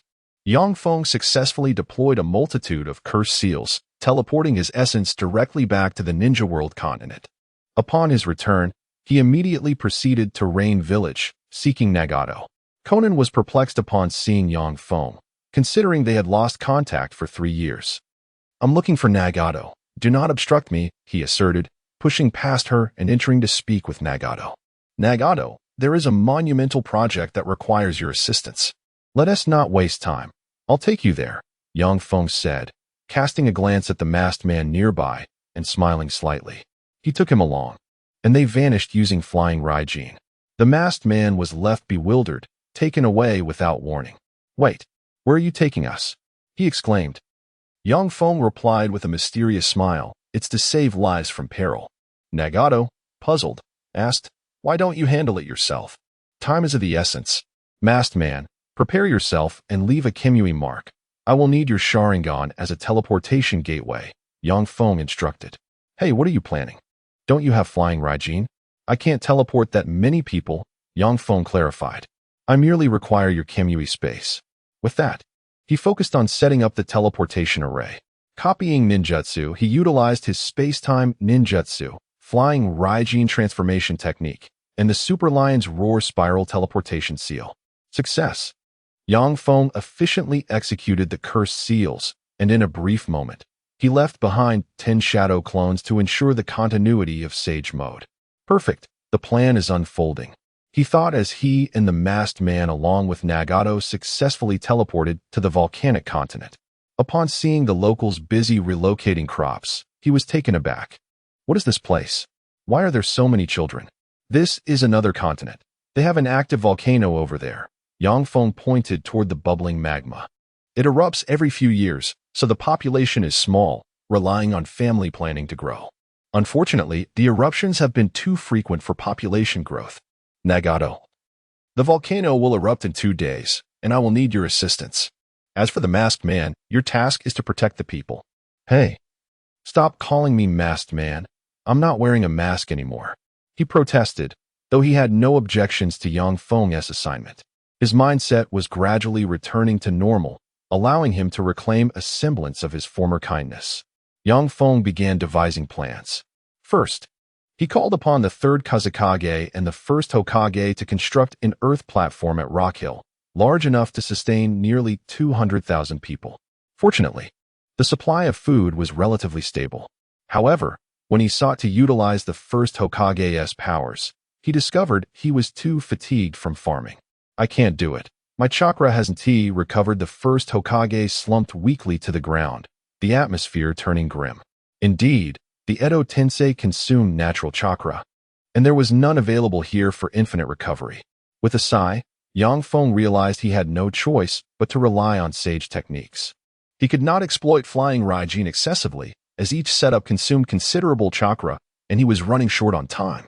Overuse of his chakra could jeopardize his control over Sage Mode. In any case, he proceeded according to plan, explaining the situation to the third Kazekage to begin constructing the earth platform. Yang Feng focused on using Sage Chakra to create a magma barrier while also supplying chakra to Nagato through the 100 Heroes seal. Outer path, planetary devastation. With chakra at his disposal, Nagato, free from sacrificing his life force, eagerly unleashed a powerful technique, drawing a significant portion of the magma from the volcano and casting it into the sea. Excellent work, Yang Feng commended. They did not rest, as he sent one shadow clone to absorb sage chakra from Mount Mayaboku, while he created a massive earthen wall to block the magma. The volcano would still erupt, but the damage would be mitigated. These colossal earthen walls should suffice. The chakra from the 100 Heroes seal was nearly depleted, and both Yang Feng and Nagato were left panting heavily. The masked man observed from a distance, his Sharingan able to perceive the volcano's underlying threats. What is happening?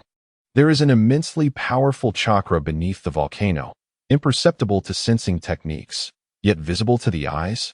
Yang Feng began to analyze. Then, if the source of chakra on this continent is sealed by the volcano, removing the volcano would grant access to that chakra. Wait, you can't be serious. How can we move such a massive mountain? We'll discuss that when we acquire the 6 paths tools, Yang Feng chuckled. Although Nagato and the masked man were puzzled by his words, they continued their collaborative construction efforts. He, an ordinary small leader of the volcanic continent, once believed himself a ruler of a great nation until the arrival of these extraordinary beings. With a mere clasp of hands, he could summon gravitational spheres to siphon magma from the volcano. With a casual touch, he could shift the earth, forming towering platforms. With a mere wave of his hand, colossal earthen walls could rise to great heights. He, an ordinary leader of the Starry Nation, found himself humbled before an S-rank power. This is a miracle. We are saved. The crowd, witnessing the divine spectacle, fell to their knees in reverence, especially as the gravitational sphere of the planetary devastation drew forth the magma. They were left in sheer astonishment. The blazing celestial orbs illuminated them, shattering their mental fortitude. Chapter 54. Do not brag. It is exhausting. A day has passed. The earthen wall defense line has been largely completed. Yang Feng lay on a mat, gasping for breath, yet no one looked down upon him. After all, the construction of this 100-meter-long earthen wall stretching thousands of meters attested to his achievements. The 3 generations of the Wind Shadow had dispelled the summoning technique due to a lack of chakra. The first Hokage retained a bit of chakra, opting to conserve it for emergencies, although he lacked the power to handle any unexpected situations. Ah, you are a descendant of the Uchiha, aren't you?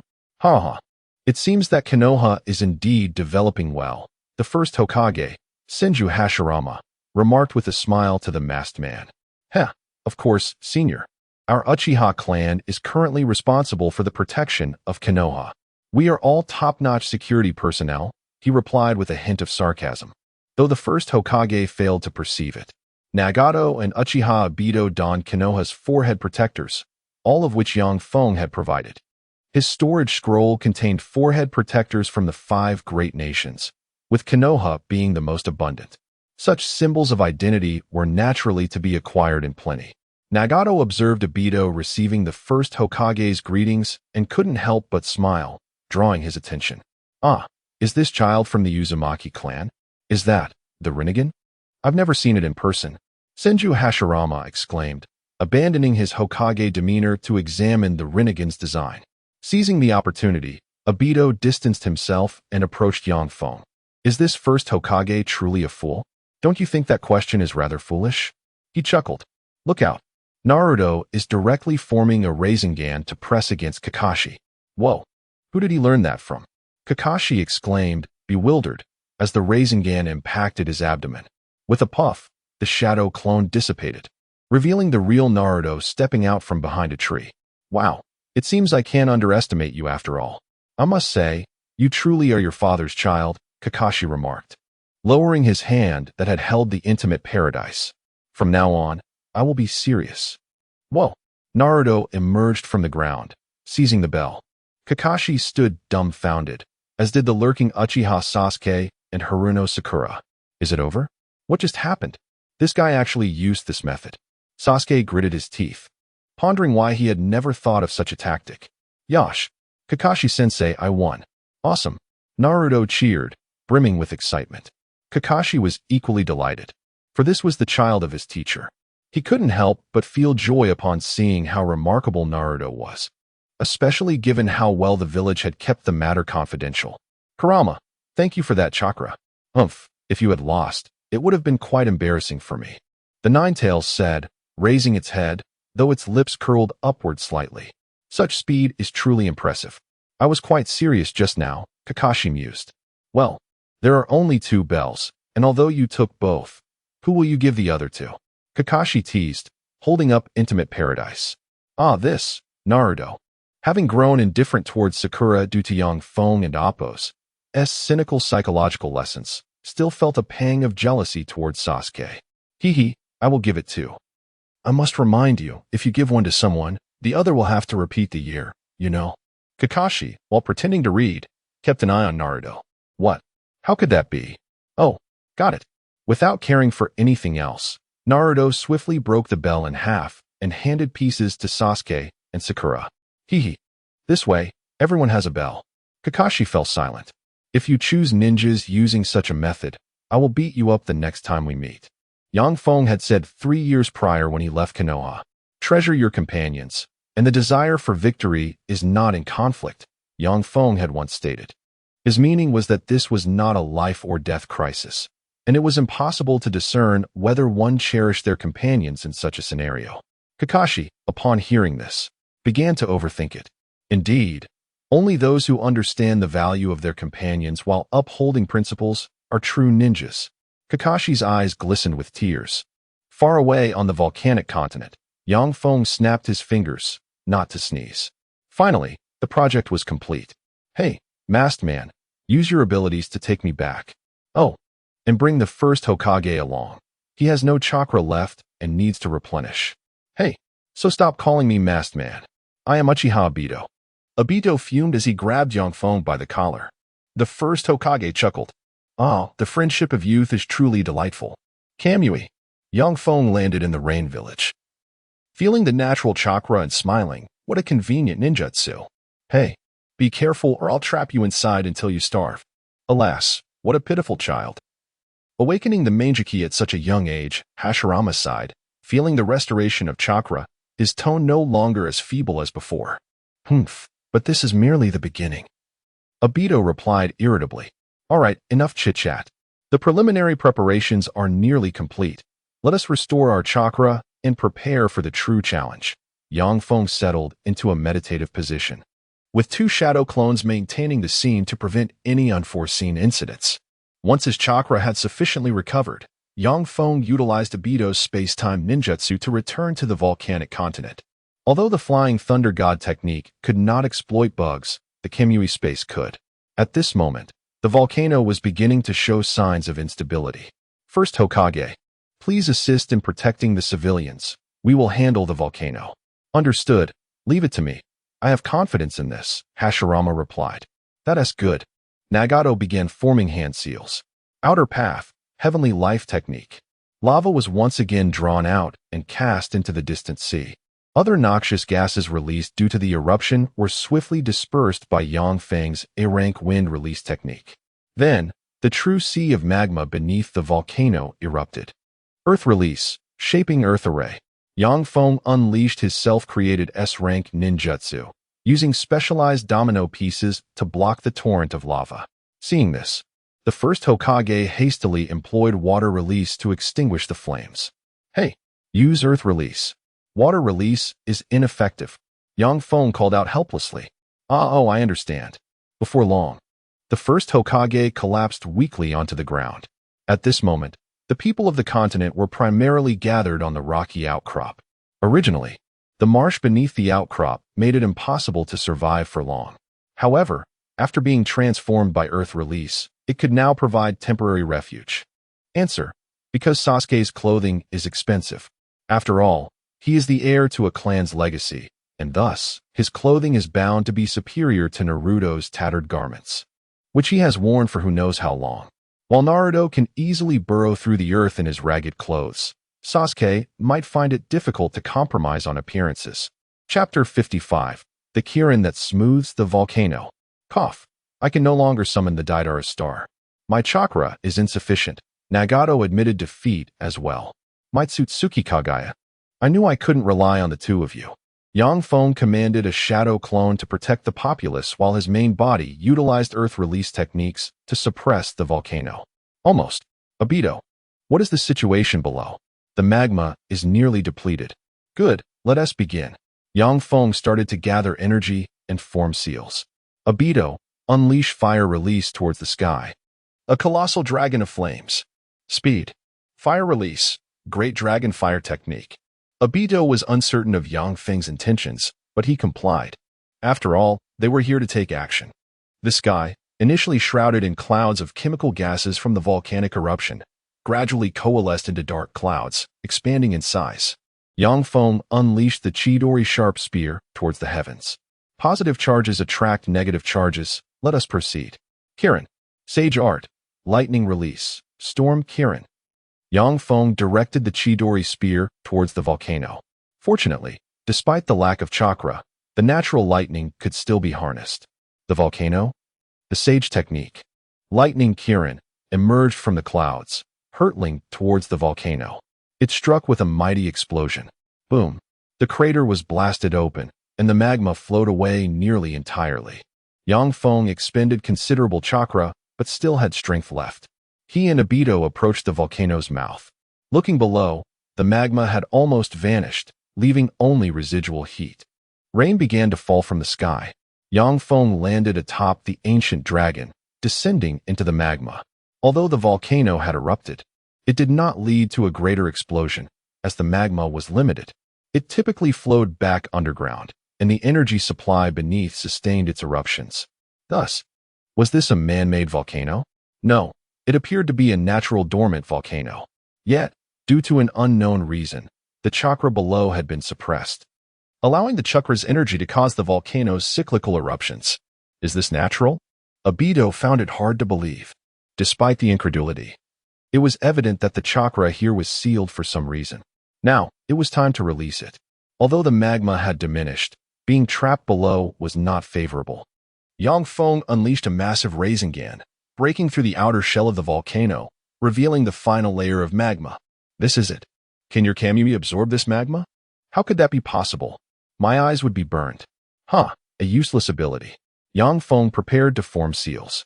Sage Art. Chidori Overlord Gun. 2 Sage Chakra clones dissipated back to his main body, and Yang Feng felt rejuvenated. With a single strike, he shattered the surface layers. A tremendous surge of chakra erupted forth. Abito and Yang Feng were swept out of the volcano by the powerful airflow. The ancient dragon grasped them and soared away. Ordinary people outside, after a while, began to sense a peculiar energy coursing through their bodies. What is this? I feel invigorated. Me too. Abito gasped, slightly fatigued from the excessive great dragon fire he had unleashed. Yang Feng required an exceptionally potent Kirin. Ordinary dark clouds would not suffice. Thus, Abito admitted his exhaustion. Yang Feng took a moment to adjust, rising. He urged Nagato, who had regained some strength, to use Daidara's star once more.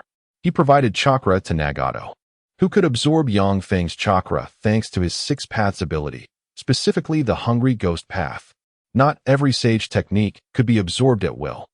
Only those below a certain threshold could be drawn in. Jiraiya's sage technique, for instance, was absorbed by the Hungry Ghost Path. Yang Feng first infused him with a portion of sage chakra to create a gravitational sphere before supplying him with the remaining chakra from his 100 Hero Seal to manifest the complete Daidara's star. Daidara's star, dust absorption. The gravitational sphere was about to draw in the toxic substances from the volcano and throw them into the sea. The Earth's ecosystem here was thriving, and the ocean could easily withstand the pollution caused by this volcano. Thus, the world was cleansed. Yang Feng chose to rest. This battle did not test combat prowess, but merely assessed his ninjutsu skills. The remaining magma halted upon crashing into the earthen walls Yang Feng had erected, extinguished by rain, and gradually cooled. My chakra has recovered. Excellent. I can now prepare for defense. Apologies, first Hokage, but it is now over. So soon. Hashirama's expression darkened, his eyes rolling. Since the first Hokage had regained his chakra, it was time for environmental reconstruction. This is on me. Thus, Hashirama began a whimsical greening project and under Yang Feng's guidance, developed a ninjutsu for a 3-room, 1-hall layout, ultimately creating a 5-room, 2-hall design. Would release 5-room, 2-hall technique. Rows of trees sprouted from the ground, taking the form of houses. Amidst the bewildered expressions of a million citizens, wooden homes were constructed side by side. This is a miracle. Several feudal lords were already indifferent. Once Hashirama completed his housing and agricultural projects, Yang Feng instructed Obito to return them. The first Hokage then dispelled the summoning technique. "Ah, so I shall be your king. Do any of you have objections?" Yang Feng calmly addressed the 3 feudal lords. They exchanged glances before kneeling in unison. "We are willing to serve the king." "Excellent. In any case, in the coming days, I shall introduce new policies. Regardless of your previous regulations, from now on, we shall abide by my laws. Also, let us slightly reduce the birth rate. There will be no more major volcanic eruptions." "Is that really true?" Their bodies trembled. "I keep my word. With the magma gone, there will be no eruptions. By the way, the newly abundant energy here shall henceforth be known as chakra. You may attempt to absorb it. I will teach you the methods. However, should you use this power to incite war, there will be no mercy." Yes, Sand-Hidden King. This title works as well, having resolved the life and death crisis here. Yang Feng had earned the right to be their king, more than anyone else. Thus, for several days, Yang Feng busied himself with transforming the nation. The 3 great countries merged into one, named Tianyu Nation, divided into 3 provinces: Stardust Province, Eclipse Province, and Sunset Province. The 3 lords jointly governed, mutually overseeing one another. Yang Feng would periodically visit for inspections. The matter of the volcanic continent was thus settled. Yang Feng, riding the ancient dragon, returned to the shinobi world. He still had another territory to conquer. I wonder if there are other continents on this planet. However, I assume they wouldn't be as expansive as these 2. Yang Feng had scouted towards the rocky ridge, only to find it took an entire day to reach the end. Consider how long it took him to arrive on this continent. Well, this continent is basically settled. Next, shall we eliminate the 4 great nations? Hee. There are still 3 years left. No rush. Yang Feng reclined, crossing his legs, still resting on Mokichi's knee. However, this time he did not sleep. Otherwise, he might wander off again. Between people, may there be a little more sincerity. For instance, I, engrossed in writing novels, have not played games for several days. Therefore, I can afford to take a day off. Chapter 56. The sudden halt at the plot site. How intriguing. Over the years of my absence, this world has transformed into such a state. A strikingly handsome individual coughed, soon expelling blood. Such trivial gravel could lead to the ninja world's current predicament. I must admit, you certainly know how to entertain yourself. However, my powers have awakened. Cough. I just need one more set of eyes. Kakashi, I am counting on you. He squinted, swallowing the blood he had coughed up, and smiled ominously. Ah, Kakashi-sensei, you're late again. Uzumaki Naruto tossed shuriken in boredom, glancing at Sasuke. Hey Sasuke, when do you think we'll become CH Nin? Humph, that will only happen after you complete a B-rank mission. There is still an exam to pass. Ugh, another exam? I know nothing about these things. Naruto's ambition to become Hokage had faded, but he still aspired to be a powerful ninja. This was all a result of Yang Feng's toxic lessons. Although he couldn't compare to Gaara, who had been attending classes since childhood, his single-mindedness made him absorb even more negativity than Gaara. Kakashi finally arrived. Sorry. I was delayed rescuing a cat stuck in a tree and helping an elderly lady with her groceries. Hey, Kakashi-sensei, you use that excuse every day? Naruto exclaimed in dissatisfaction. Sigh, no one believes me. By the way, our team has received a B-rank mission, and I'll be leading it. What? Ha ha ha. If I complete a B-rank mission, will I become a CH Nin? Hey, don't get ahead of yourself, Kakashi said, exasperated, wondering why his father was so intelligent yet he had such a foolish son. In any case, the mission involves escorting an old man back to his homeland. It's just a B-rank mission, nothing dangerous, Kakashi reassured them. But we should be assigned S-rank missions to match our abilities. Haha, don't even dream about that. Upon arriving at the gates of Konoha, they encountered the old man. who was slow and excessively verbose. The trio, Naruto, Sasuke, and Sakura, struggled to contain their urge to punch him. This type of client is truly bothersome, spare me. Kakashi lamented, though as a mature ninja, he couldn't afford to lose his temper. Yang Feng returned to the ninja world and, observing the surroundings, opted to use the Flying Thunder God technique to reach Konoha. Sir, is this Konoha? Mu inquired curiously. A decaying place. However, its rules do not apply to me. Yang Feng entered openly. The gatekeeper, Steel, upon seeing Yang Feng, dared not stop him and silently reported to the Hokage. Konoha's scenery was pleasant, yet it paled in comparison to Sunagakure. Yang Feng purchased some snacks from a roadside vendor and shared them with Mu-e. These are delicious. What do you think of the outside world? Very good, indeed. Yang Feng strolled for a while before deciding to visit the Hokage. He merely wished to see Naruto or Jiraiya. Is that you, Damaru? Jiraiya chuckled, having not seen Yang Feng for 3 years. Hey, why are you here in the Hokage's office? Your strength has improved significantly. I can sense your newfound confidence. I suppose so. I came to Konoha to see if you were around. Master, it's been a while. Yang Feng looked around and asked, where's the Hokage? I need to inquire about my younger brother's whereabouts. You mean Uzumaki Naruto? Yes. It's been a long time. I'm eager to see how far he has come. After chatting briefly with Jiraiya, Yang Feng departed. He then extorted information from the Konoha gatekeeper and learned of a mission in the Land of Waves. A mission? I never expected the protagonist to step into the plot. I wonder how much the storyline will change because of me. Yang Feng summoned a summoning beast and flew directly to the Land of Waves. Sir, is there anything new in the Land of Waves? Mu-e expressed her curiosity. It's mediocre, even inferior to Konoha. Moreover, it's remarkably backward. However, since I am going there, I shall conquer it and liberate them from poverty. Yang Feng perceived himself as a beacon of hope. Kakashi-sensei. Naruto and Sakura shouted, astonished, as they witnessed Hatake Kakashi being ambushed and pierced through the body. TCH. Fire style, fireball jutsu. Sasuke, unperturbed, immediately unleashed his ninjutsu against the assailant. Naruto also reacted, no longer paralyzed by fear as in the original story. Instead, opting to utilize Shadow Clone Jutsu and conjure a Rasengan to strike the enemy. These kids, how are they so strong?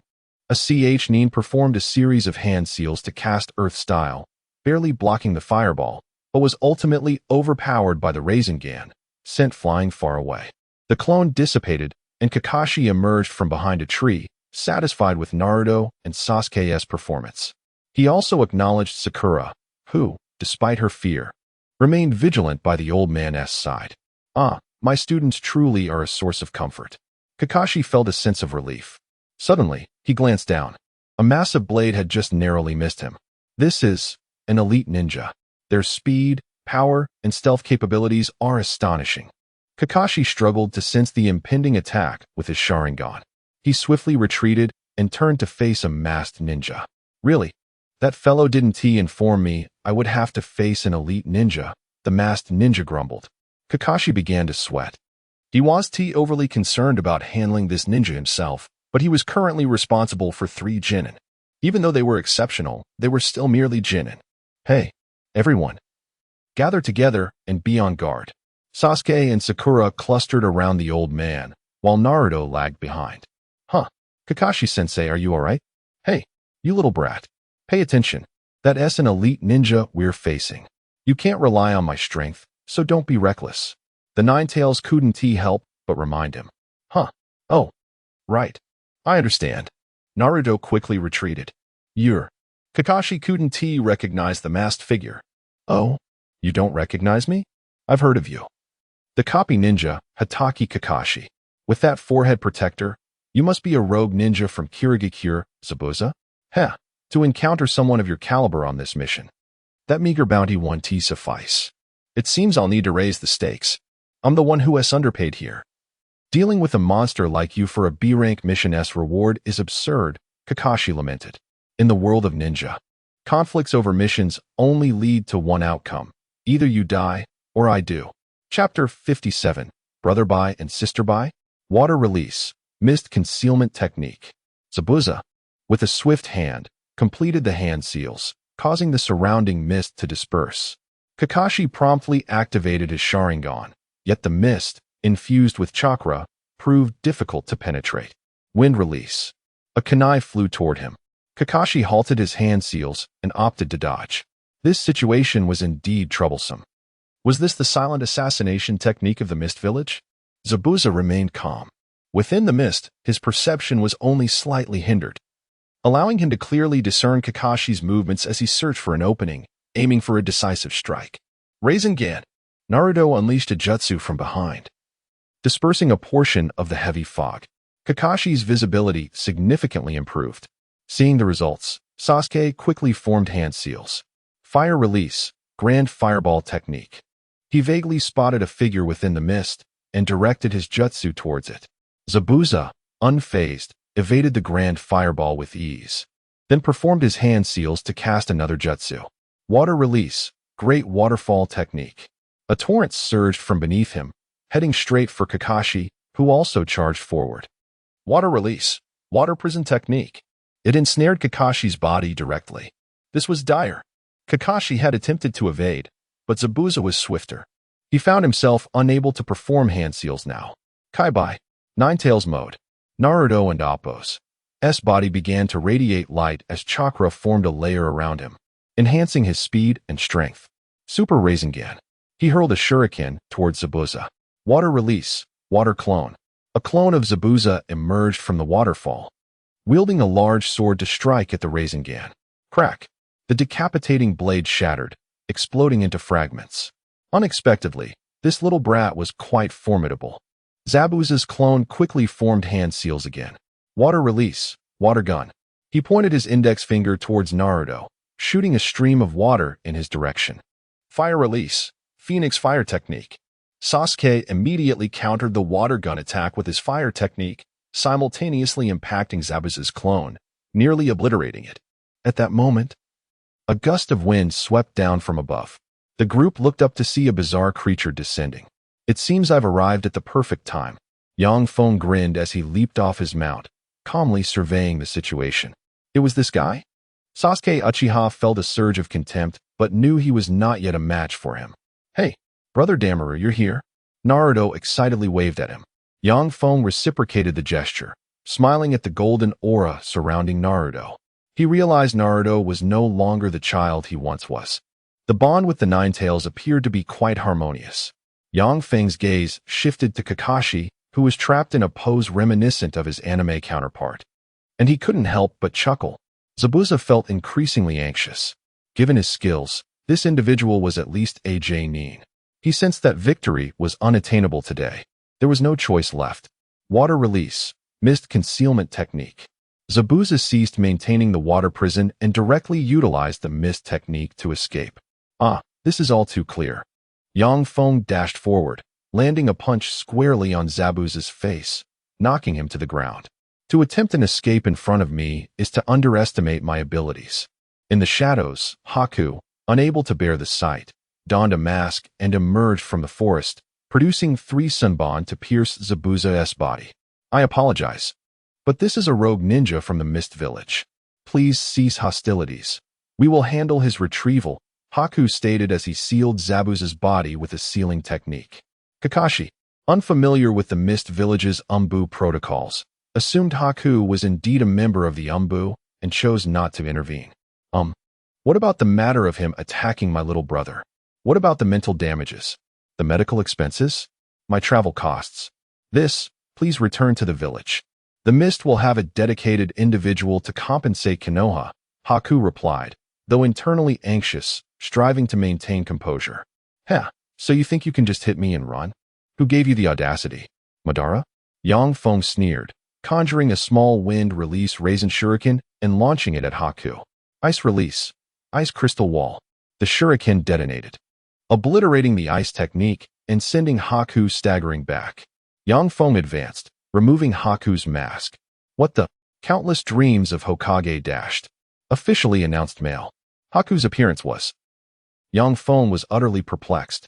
Really, if told Haku was female, he would not doubt it. If claimed male, he would not agree. This was too unfair. Looking so exquisite, Yang Feng reached out to touch Haku's face, who stood frozen, unable to retaliate against him. Whoever claims you are male deserves to be executed. Yang Feng resolved to employ a direct method to validate his assumption. After a few seconds of verification, he confirmed that indeed, Haku was female. Official statements were mere nonsense. The Naruto world understood nothing. This person is undoubtedly scum, Sakura muttered. The other bystanders shared a similar sentiment, but dared not voice it, silently agreeing with Sakura's assertion.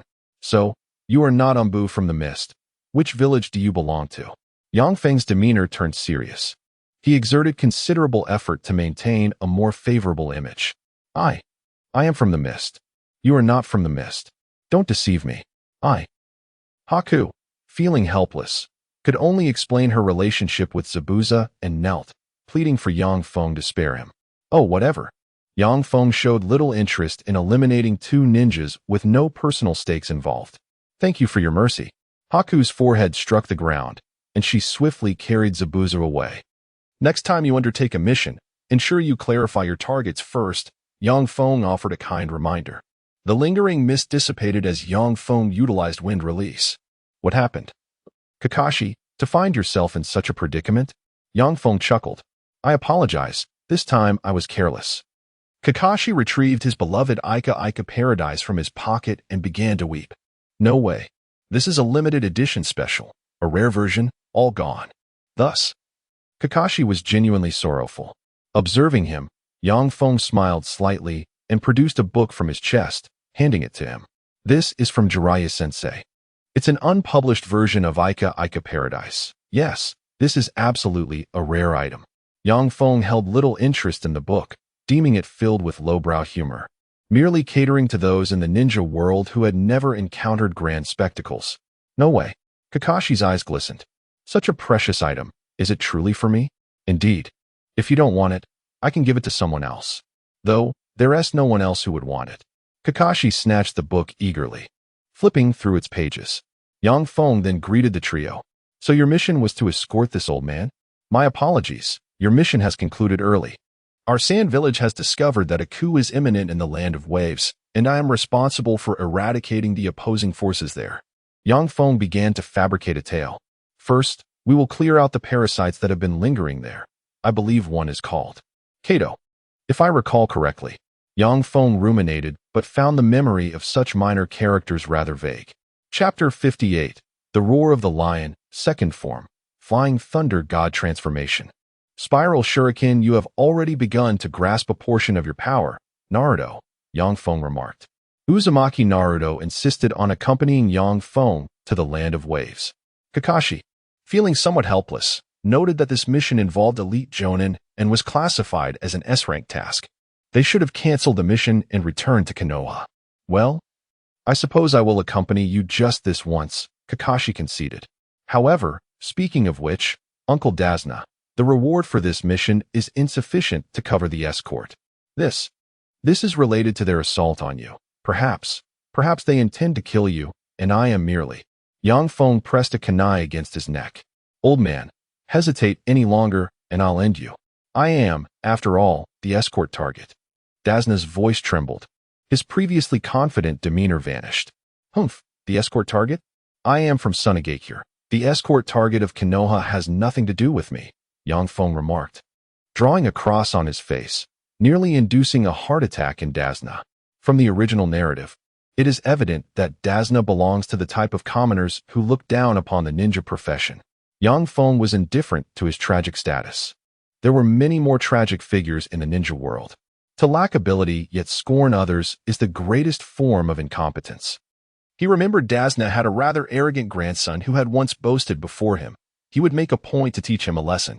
The land of waves is not adjacent to the land of wind, but that did not hinder Yang Feng's plans to take charge. Smaller nations can be managed more easily. By the way, where is the leader of your country? Yang Feng inquired, fiddling with his shuriken. Dazna had no choice but to respond. Over there, at the residence. I will guide you. He also pointed out the location of Kato. I will resolve the instability here directly, Yang Feng stated calmly. His current strength required no further explanation. At this juncture, he was invincible in the ninja world. Big brother, how do you plan to subjugate the land of waves? Naruto asked curiously. Quite simply. Once I eradicate the local evil forces, the others will either submit or be disposed of. If you wish to know why, it is because the weak possess no voice. Big brother, this approach is wrong, Naruto replied earnestly. Learning to think is commendable, but do not be deceived by mere words. What I am about to implement here is the system of Sunagakure, which will improve the backward and decaying social order. The ones who will benefit the most are the common folk. Yang Feng located Kato's headquarters and, employing shadow clones, dispatched them to swiftly eliminate all enemies without hearing the villain's last words. He then addressed Naruto. The only ones who will resist this system are those with mental issues or the former ruling class. The commoners, suffering from hunger, will lack the strength to revolt. Naruto, do you believe it is wrong to provide sustenance to a famine-stricken nation? Naruto fell silent. He was no longer the naive character from the original story, recklessly intervening without understanding the circumstances. He had begun to learn to think critically. Kakashi, listening nearby, felt a surge of admiration. He only hoped that Sunagakure truly considered the welfare of the common people. Otherwise, there would be little he could change. Is it possible that even I, a Jonin, have begun to perceive the decay within Konoha's ninja villages? Is it the influence of Sunagakure or the awakening of my own consciousness? Without comparison, there can be no harm. Yang Feng mused, refraining from unnecessary chatter. Instead, he summoned several shadow clones, assigning them tasks to efficiently take control of the land of waves, which lacked even a single Jonin. The shadow clones remained in place while two individuals in the distance felt somewhat awkward. Sir. We will leave now and will not linger here any longer. Haku bowed his head. Cough. Haku, there is no need for that.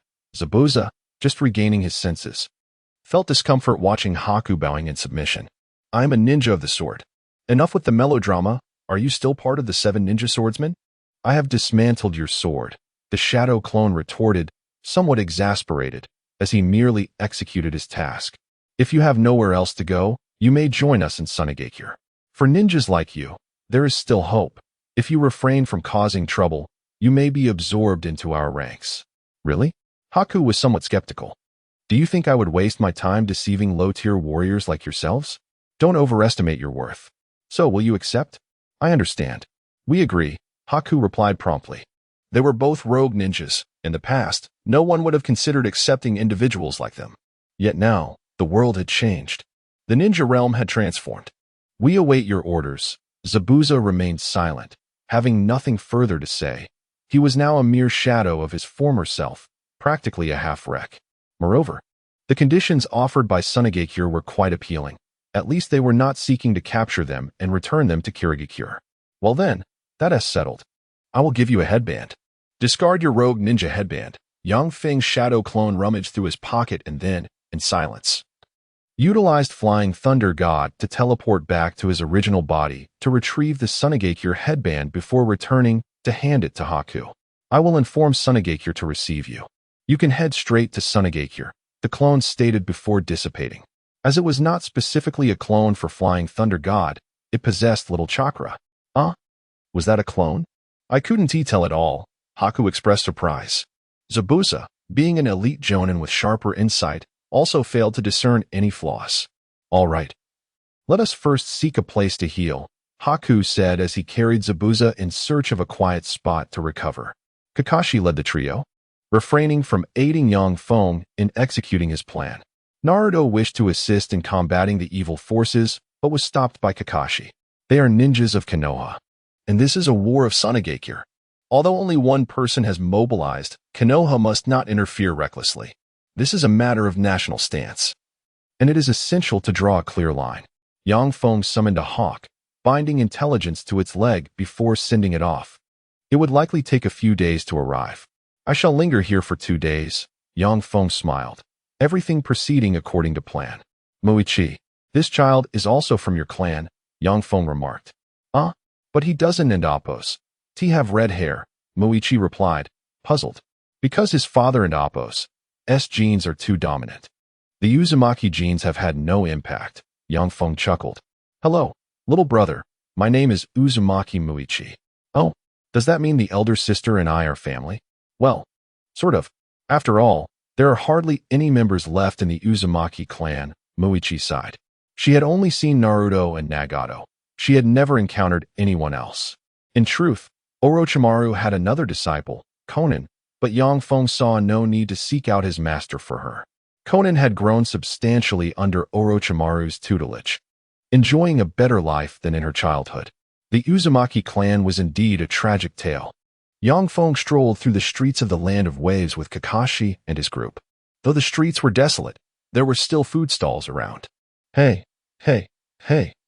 This skewer is spoiled, Yang Feng exclaimed, tossing it aside in exasperation. Hey, what are you doing? The vendor yelled in anger. What a waste.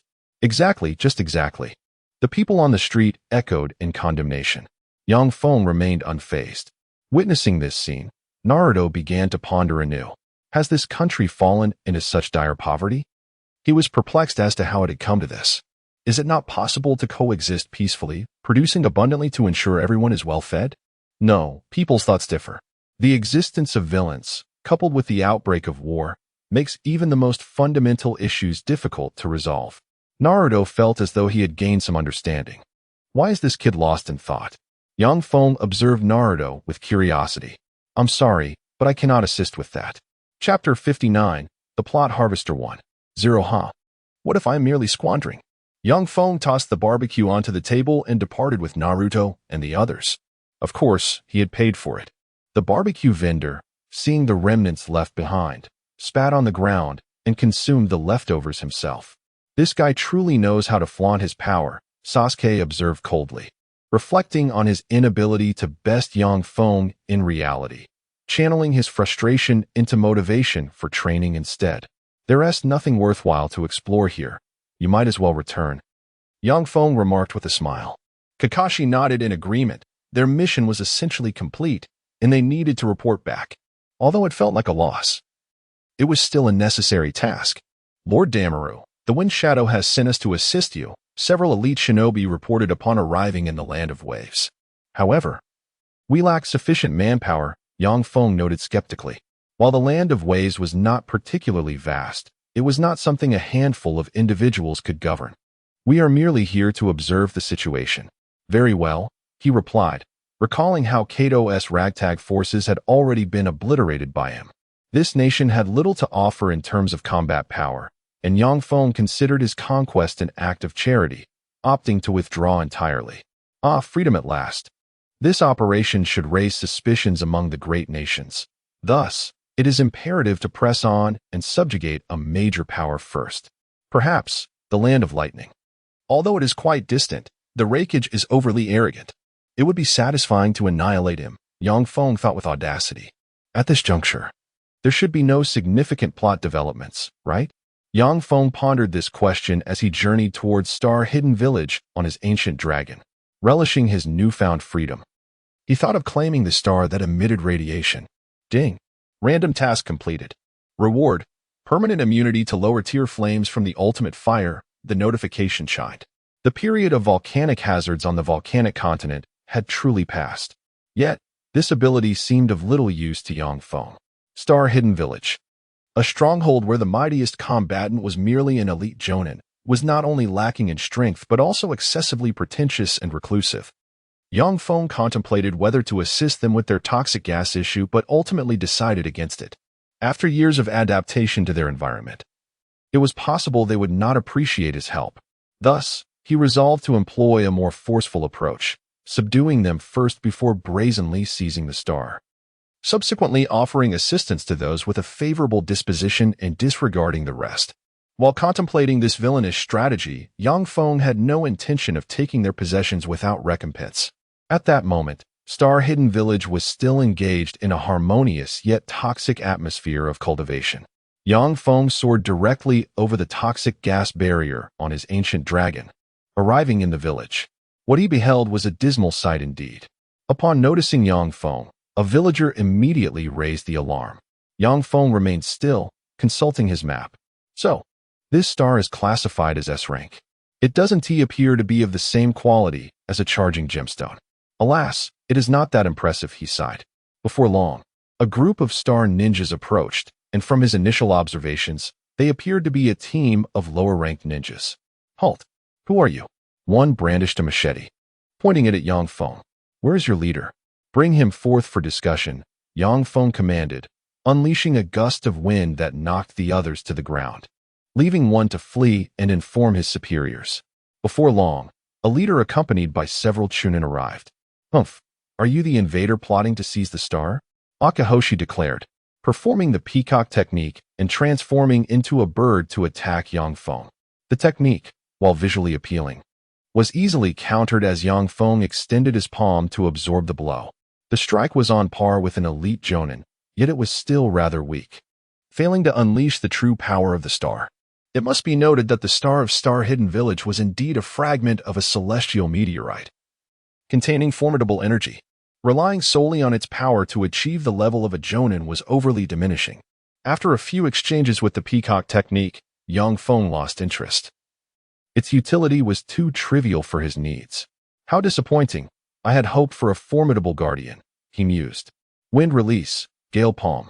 With a decisive strike, he sent the leader reeling. As the surrounding ninjas closed in, Yang Feng effortlessly dispatched them. Peacock's secret technique, feather transformation.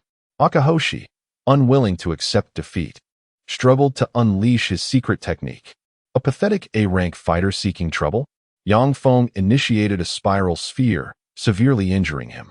Cough. Cursed be, our star. Yang Feng swiftly located the star's whereabouts, tentatively lifting it. The surface was pockmarked, reminiscent of the moon's landscape. As he sensed the energy emanating from the stone, he found it lacking. Is the power only detectable through the peacock technique? Is that radiation due to extraterrestrial rays, or merely a side effect of their cultivation? Yang Feng attempted to absorb the chakra contained within the star, but met with failure. Who are you? I am the one destined to unify the ninja world, he declared, retrieving a sealing scroll from his pack to contain the star. At that moment, the ninjas of Star Hidden Village had gathered around him. Do not allow him to take the star. Charge! Akihoshi shouted from the ground. The surrounding ninjas surged forward en masse. Protect our star.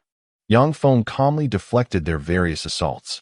One hurled a shuriken at him, to which he effortlessly parried with a kunai. Yet, from behind, another ninja lunged with a drawn sword. Yang Feng drew his Muramasa blade, effortlessly severing the inferior weapon before delivering a spinning kick that sent the ninja flying. Seizing an explosive tag kunai thrown by a nearby shinobi, he hurled it towards the crowd preparing to cast the sealing technique. Boom. Wind release. Wind killing formation. Yang Feng swiftly performed hand seals, directing a technique that sent the star ninjas tumbling away. He flung several shuriken, disarming their weapons, and then utilized his puppet strings to retrieve them. He never wasted his own weapons. That was his ninja way. It seems I must leave you with a lasting impression. Yang Feng leapt over 6 meters high, fortuitously landing atop the soaring ancient dragon. Chidori. Ground walking technique. He concentrated the Chidori sharp spear and launched it toward the ground, sending arcs of lightning that incapacitated the ninjas below, leaving them frothing at the mouth. How could he be so powerful? Akihoshi struggled to lift his head, gazing at the figure above, disbelief filling his heart, yet despair began to rise. Now, you should understand the disparity in strength, Yang Feng declared as he descended. I will not take the emblem of your village without due cause. I present you with a proposition. Join the ranks of the Sand Hidden Village. I can offer you methods of ninjutsu cultivation and chakra refinement that your village lacks. In turn, you shall be under our protection. Should you agree? I could even assist in clearing the toxic gas surrounding your village. Contemplate this, but know my patience is limited. He did not expect all to heed his words, merely hoping the leaders would take note. Chapter 60. Lei desires freedom. Yang Feng, employing his shadow clone technique, set forth to traverse to other nations. The current leader of Xingren Village, Chixing, without much contemplation, chose to submit. There was no other option. The village's treasures, the emblem of the stars, had been plundered. Without aligning with such a formidable force, survival would be untenable. Moreover, his own nation faced numerous challenges. By relying on a great power, at the very least, basic supplies would be assured. In this manner, Xingren Village's standing could be considered elevated to a certain extent, as it was now regarded as a top-tier force. Xingren Village had indeed gained a significant advantage. Following this, the smaller ninja villages displayed disdain towards joining Sunagakure, even mocking Yang Feng, who subsequently dealt with them harshly. This incident dissuaded him from contemplating the inclusion of the smaller ninja villages. After sweeping through the vicinity of small villages and nations, he opted to board the ancient dragon, flying directly to the Land of Lightning. Why require an army?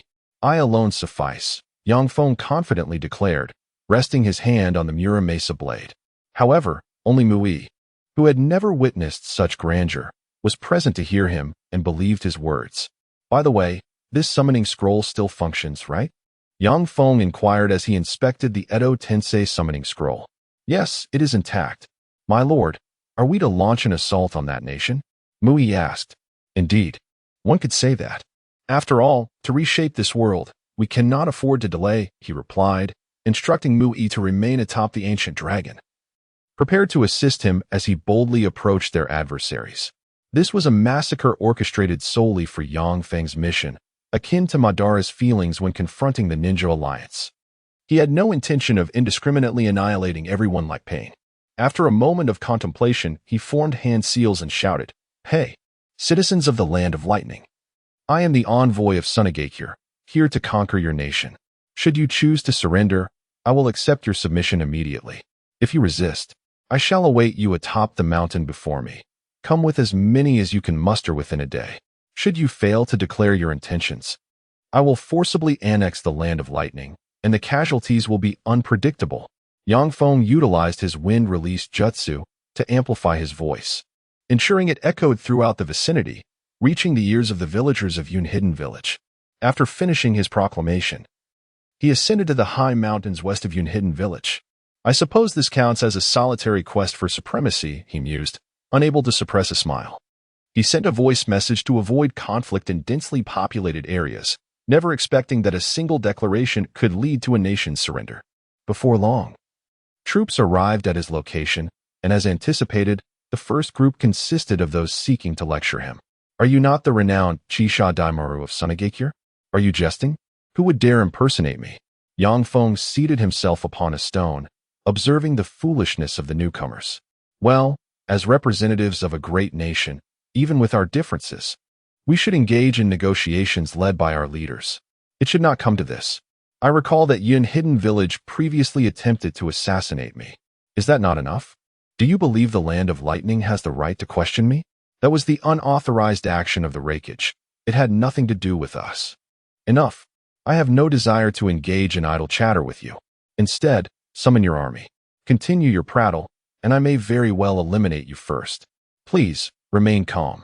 We shall return to deliberate, the envoy urged, visibly shaken.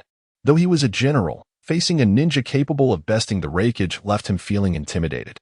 Realizing further discussion was futile, he promptly chose to withdraw. These few individuals could not hope to subdue Chisha Daimaru. The Land of Lightning wielded significant influence in the realm of mass combat strategies. Their third Raikage was an exceptionally formidable presence, revered for his unmatched defense. Yet he too had succumbed to the overwhelming tide of thousands. At this moment, the Raikage within his office was seething with rage. Damn it, this brat. What does he take the Land of Lightning for? His frustration stemmed from knowing that in a one-on-one confrontation, he was no match for Yang Feng. While winning through sheer numbers was admirable, provoking Sunagakure could lead to the loss of an entire nation. My lord, although the motives behind Chisha Daimaru's provocation of the Land of Lightning remain unclear, it is evident that Sunagakure is currently ascendant. It may well be a test of our strength. We must deploy our elite forces to decisively defeat and capture Chisha Daimaru, Mabu-e advised. However, Yang Feng harbored no such elaborate intentions. He was simply there to claim the Land of Lightning. Those who resisted would be annihilated. The notion of peace in the ninja world was devoid of reason. Alas, I have sacrificed so much to realize true peace in this ninja realm, Yang Feng sighed. The Land of Lightning encompassed more than just Yunhidden Village. They possessed combat prowess beyond mere ninjas, including a class known as sorcerers. Through incantations, these practitioners wielded spells to summon flames or lightning. Yet, their capabilities paled in comparison to those of the ninjas. Yun Hidden Village quickly alerted the upper echelons of the Land of Lightning, who promptly mobilized their forces. Sorcerer troops, assemble. Ninja troops, assemble. Sealing troops, assemble. Sensory troops, assemble. In total, over 3,000 warriors were gathered. The Land of Lightning felt assured of their victory. After all, Chisha Damaru was still quite young. Though stronger than the fourth Raikage, how could he possibly withstand the might of an army?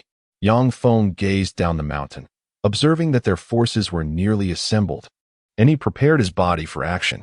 Now I understand why Madara chose to confront the vast alliance of ninjas head-on. The exhilaration of overwhelming numbers is truly exhilarating, a sensation reminiscent of a game of invincibility. Yang Feng formed hand seals. Wind release, vacuum sphere. A massive sphere of wind surged towards the army, sending several individuals flying. Fire release, fireball. The captain commanded the troops to charge towards Yang Feng. Fire release, fire wheel. Countless fire spirals coalesced into a large vortex, sweeping towards Yang Feng. Do they think fire can counter wind? Yang Feng chuckled to himself. Wind release, wind cutter. Swiftly forming hand seals, he conjured a tornado that absorbed their fire vortex and turned it back upon them. The army hastily dodged and scattered, while Yang Feng seized the opportunity to charge into their ranks. Drawing forth the Muramasa blade, he struck at one warrior. Chidori blade. The blade crackled with electric energy, shattering the shield of his opponent. In the ensuing moment of shock, Yang Feng pivoted with his left foot, sending a ninja attempting a sneak attack flying. Crack. The weapon wielded by the assailant was shattered with a single kick. Mighty leg. Lightning release. Thunderclap. A nearby Jonin formed hand seals to unleash his jutsu. Yang Feng, noticing this, casually pointed, unleashing a small Chidori spear that pierced through the Raikage's lightning technique. All of you are merely obstacles, Yang Feng declared, gripping his sword and forming hand seals. Wind release, tornado ascend. A powerful gust erupted around him, sending all within its radius into the air, clearing a space amidst the chaos. A weakness appeared. A wandering ninja swiftly hurled an explosive tag kunai towards Yang Feng. He dashed forward a few meters, seized the kunai, and hurled it back with force. Boom. What a dangerous toy to play with. Why bother? Yang Feng remarked nonchalantly before ducking to evade the fourth Raikage's lightning-infused blade, elbowing him aside. Chapter 61. Shasha denies freedom. Yang Feng observed the approaching Eight-Tails Jinchuriki, Killer Bee, feeling a slight twinge of anxiety. The sheer destructive power of the fully transformed tailed beast was undeniably formidable. At present, Yang Feng lacked any colossal skills such as Susanoo or the thousand-handed wooden man.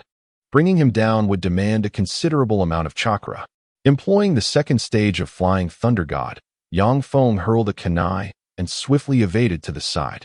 To his astonishment, the two brothers directed a powerful lightning technique at the kunai he had thrown. The kunai was obliterated in an instant. Bewildered, Yang Feng pondered how his casual toss could lead to its destruction. He had spent a considerable amount of time earlier, discreetly placing several Flying Thunder God seals in suitable locations. Now, he merely executed a short-range displacement. Interesting, he mused, reaching into his bag and liberating a significant number of shurikens, perhaps dozens, casting them in a mesmerizing display. Which one do you intend to catch? A dark grin crept across his face as he relished the moment. Killer Bee, muscles tensed and veins bulging, activated his lightning armor, remaining vigilant. He commanded 8 short blades, charging towards Yang Feng.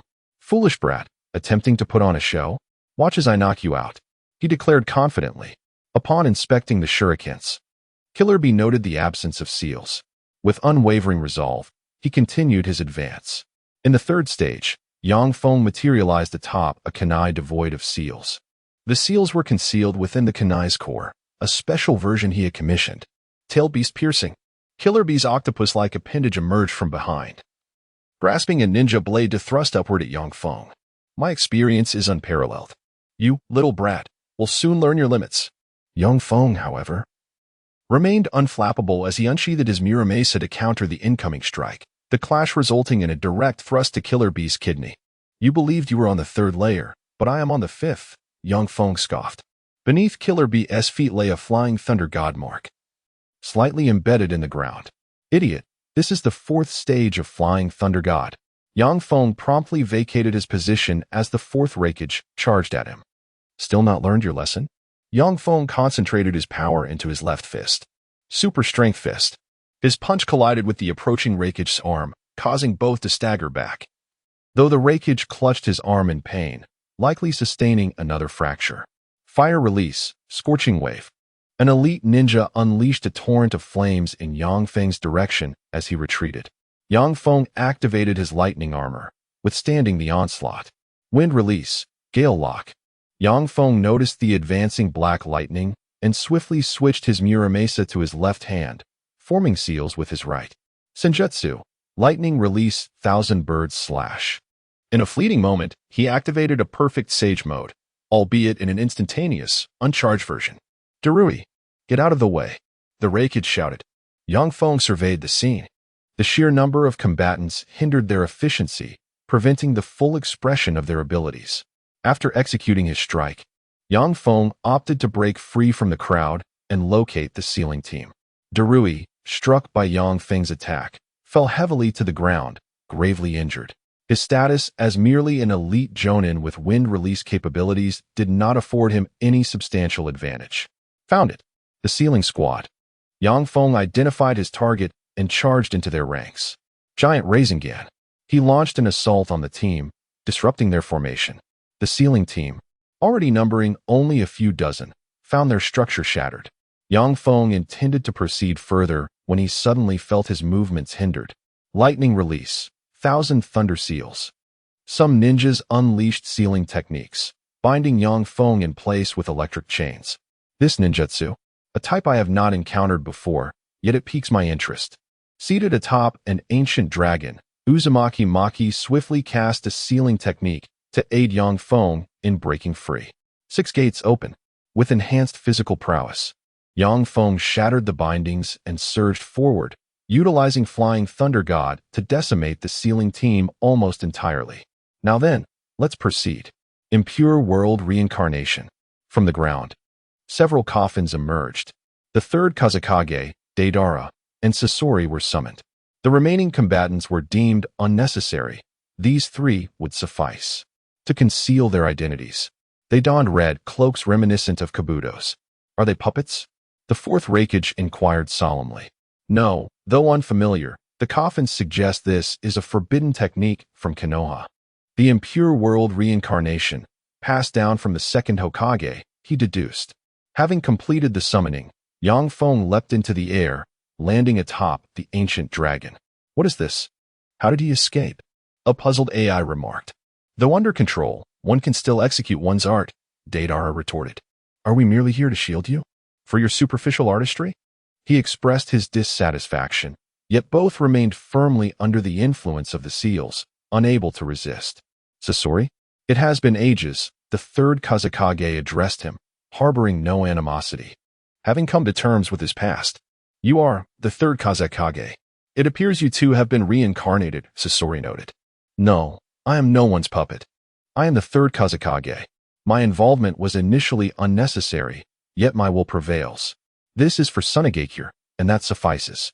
With a casual wave, the sand and gravel beneath them trembled, some sand iron coalescing from the depths. Sand release, sand iron domain. Yang Feng opted to watch from above as they engaged in battle, the 3 impure world reincarnated bodies impervious to harm, with their chakra essentially infinite. With the sealing team annihilated, he felt invincible. As for his elevated position, crack, boom, the forces of the Land of Lightning suffered greatly from Deidara's explosive artistry.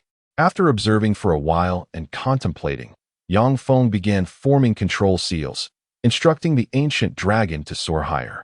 Half-ultimate art, explosive katsu. Deidara, this performance is impressive. Do your best. Deidara, constrained in place, began forming seals in preparation. The disoriented forces nearby, still reeling from the recent explosions, seized the opportunity to unleash their attacks without hesitation. The third Kazekage summoned sand iron to form a protective barrier against the incoming onslaught. Does this ninjutsu require preparation? Then I shall buy some time. Sasori, also under control, initiated his puppetry, commandeering several chunin to disrupt their formation. Several unsuspecting jonin fell victim to stealthy ambushes. Quickly eliminate that stationary one. He is preparing to unleash a large-scale ninjutsu. A vigilant ninja alerted his comrades to the brewing danger. Regrettably, you are too late. Though we have already commenced, art is. Explosion, Katsu. The third Kazekage sensed the impending threat and hastily gathered surrounding sand and stones to form a protective layer. Sasori, recognizing the danger, refrained from any counteraction, for his impure world reincarnation body could not employ any advanced puppetry techniques. Boom, boom, boom. Art is. Voting. A favorable review would also suffice. Chapter 62. The Three Great Nations in Fear Lord Damaru. The power of this ninjutsu is extraordinary. Well, it's acceptable. In terms of range, it qualifies as a top-tier ninjutsu. Its destructive capability is ample. However, the drawback lies in the lengthy preparation time, making it impossible for ordinary ninjas to escape. Yet, those proficient in high-speed movement ninjutsu may very well evade it. Moreover, it could lead to mutual destruction. Vortex Mookie nodded thoughtfully, though she was still unclear about the definitions involved. By the way, you still need to improve your sealing techniques. My own skills in that area are rather lacking. I intend to rely on you to support us in the future. Rest assured, when it comes to sealing-tailed beasts, you can count on me as the main force, young Feng replied with a smile, patting her shoulder. In the dragon's cave, ha ha ha. This princess is finally free. I can go out now. The white serpent twisted her body, brimming with pride. Lady Tianxi, remember this journey. Do not cause trouble. Do not provoke anyone. I understand. Don't worry, grandmother. I will not provoke the great nations, nor the frogs. I must remain inconspicuous. Good. Go observe how the human world has developed. Upon your return, provide a detailed report. Do not get carried away with play. All right, but how do I get there? I have instructed Wanshi to notify Orochimaru. He will summon you. However, this summoning comes with a time limit. Fine. That's at least 3 years, right? Indeed. Lastly, be cautious and do not take unnecessary risks. Understood. Are our adversaries truly human? One individual lay atop the ruins, despairingly surveying the surrounding corpses and debris. In the distance, some dust and debris began to coalesce, forming 3 human figures. Oh, the sensation of witnessing one's own art is simply exquisite. Indeed, it is a feeling I've never experienced before.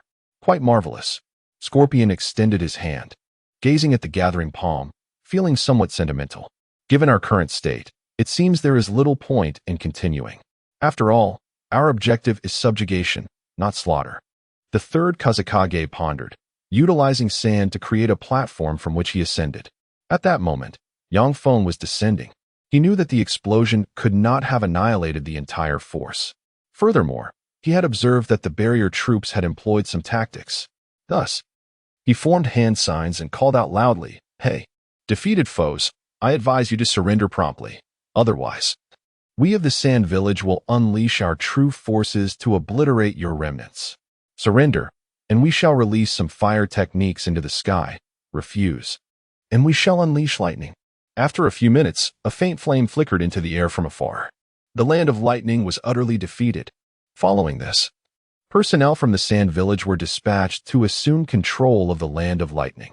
Although they did not share a border, the Sand Village appeared unfazed, confidently sending individuals to manage the affairs of the Land of Lightning. Reform policies would involve local ninjas from the Land of Lightning, and promotion faced no significant obstacles. One might wonder why the Land of Lightning did not resist, because those who dared to rebel had already encountered the artistic principles of Xiaodi. The remaining 3 great nations were left in a state of confusion. This is rather sudden. Just a few years ago, the situation was quite normal. Your nation was busy with its own affairs, while mine was occupied with its own. Now, 2 nations have abruptly ceased to exist. Gone. The Sand Village, now known as the Land of Sand. The Land of Wind. Will we be adding the Land of Fire, Earth, and Water to that list? This notion set the daimyos of the 3 great nations into a state of panic, prompting them to communicate amongst themselves and convene a small meeting. They invited the three Kages to join. I have summoned you all today to outline the current situation. The Sand Village harbors ambitions to instigate war. If we continue to indulge them, we may soon find ourselves facing annexation. The daimyo of the Land of Fire spoke first. Indeed, we cannot afford to delay any longer. Perhaps the next target will be one among us. The daimyo of the Land of Water followed suit. After deliberation, the three of us believe we must forge an alliance to confront the Sand Village, declared the daimyo of the Land of Earth. The three Kages fell into silence. The current state of affairs was evident. The actions of the Sand Village were unmistakable. Yet, the policies they had implemented and the results achieved were equally apparent. Rapid economic development indicated that their policies were indeed top-tier, far surpassing those of the so-called great nations. Though their stances differed, this did not inhibit the three Kages from admiring the Sand Village. Truly, if they were daimyos, they might have considered merging with the Sand Village. The Sand Village and Appo's various initiatives harmed only the interests of the ruling class, while being remarkably favorable to the common populace. Upon hearing of the Sand Village and Appo's policies, many citizens from the various nations expressed a desire to migrate there. What insights do the daimyos have on this? The Tsuchikage, Anoki, was the first to inquire. How can we unite to withstand the Sand Village? If I recall correctly, the Sand Village employed an extremely powerful ninjutsu during their assault on the Land of Lightning. That technique obliterated the forces of the Land of Lightning. How do we intend to counter it? Asked Mizukage Terumi Mei, echoing the thoughts of the other two. Her question plunged the room into silence. The daimyos were indeed at a loss. However, surrender was not an option. If they surrendered, the ninja villages would likely remain largely unaffected, as the Sand Village was a ninja nation, with ninjas at the helm. But the daimyos. The daimyo of the Land of Lightning had been demoted to a commoner and subsequently assassinated by an assassin. Though the culprit remained unknown, the daimyos were acutely aware that they had enemies. Who could say for certain? In any case, we must first form an alliance. Thus, the Sand Village, faced with our combined strength, should hesitate to initiate further conflict. They have only recently conquered the Land of Lightning and will require time to consolidate their gains. What role are we to play in this alliance? Anoki inquired, scrutinizing the expressions of the daimyos, pondering deeply. Each village simply needs to dispatch a contingent of ninjas. Apologies. But our Mist Village does not intend to participate, replied the Mizukage with a smile. Mizukage, what do you mean by that? I mean, the Mist Village will not partake in this war. With that, the Mizukage rose and departed. Mizukage, how can you be so reckless? Ao hurriedly pursued her. Unreasonable. In such a critical moment, to act as a coward. The daimyo of the Land of Water fumed, embarrassed that their own ninja village was the first to flee. Our rock village is willing to join the fray. However, we hope the daimyos will not conceal their forces, the Tsuchikage declared. The combined might of the Sand Village and the Land of Lightning cannot be easily overcome by a mere coalition of ninjas. The third Hokage hesitated but ultimately agreed to the formation of the alliance. However, this coalition felt too intimidated to confront the Sand Village, fearing a devastating defeat. Well, at least there's a semblance of momentum.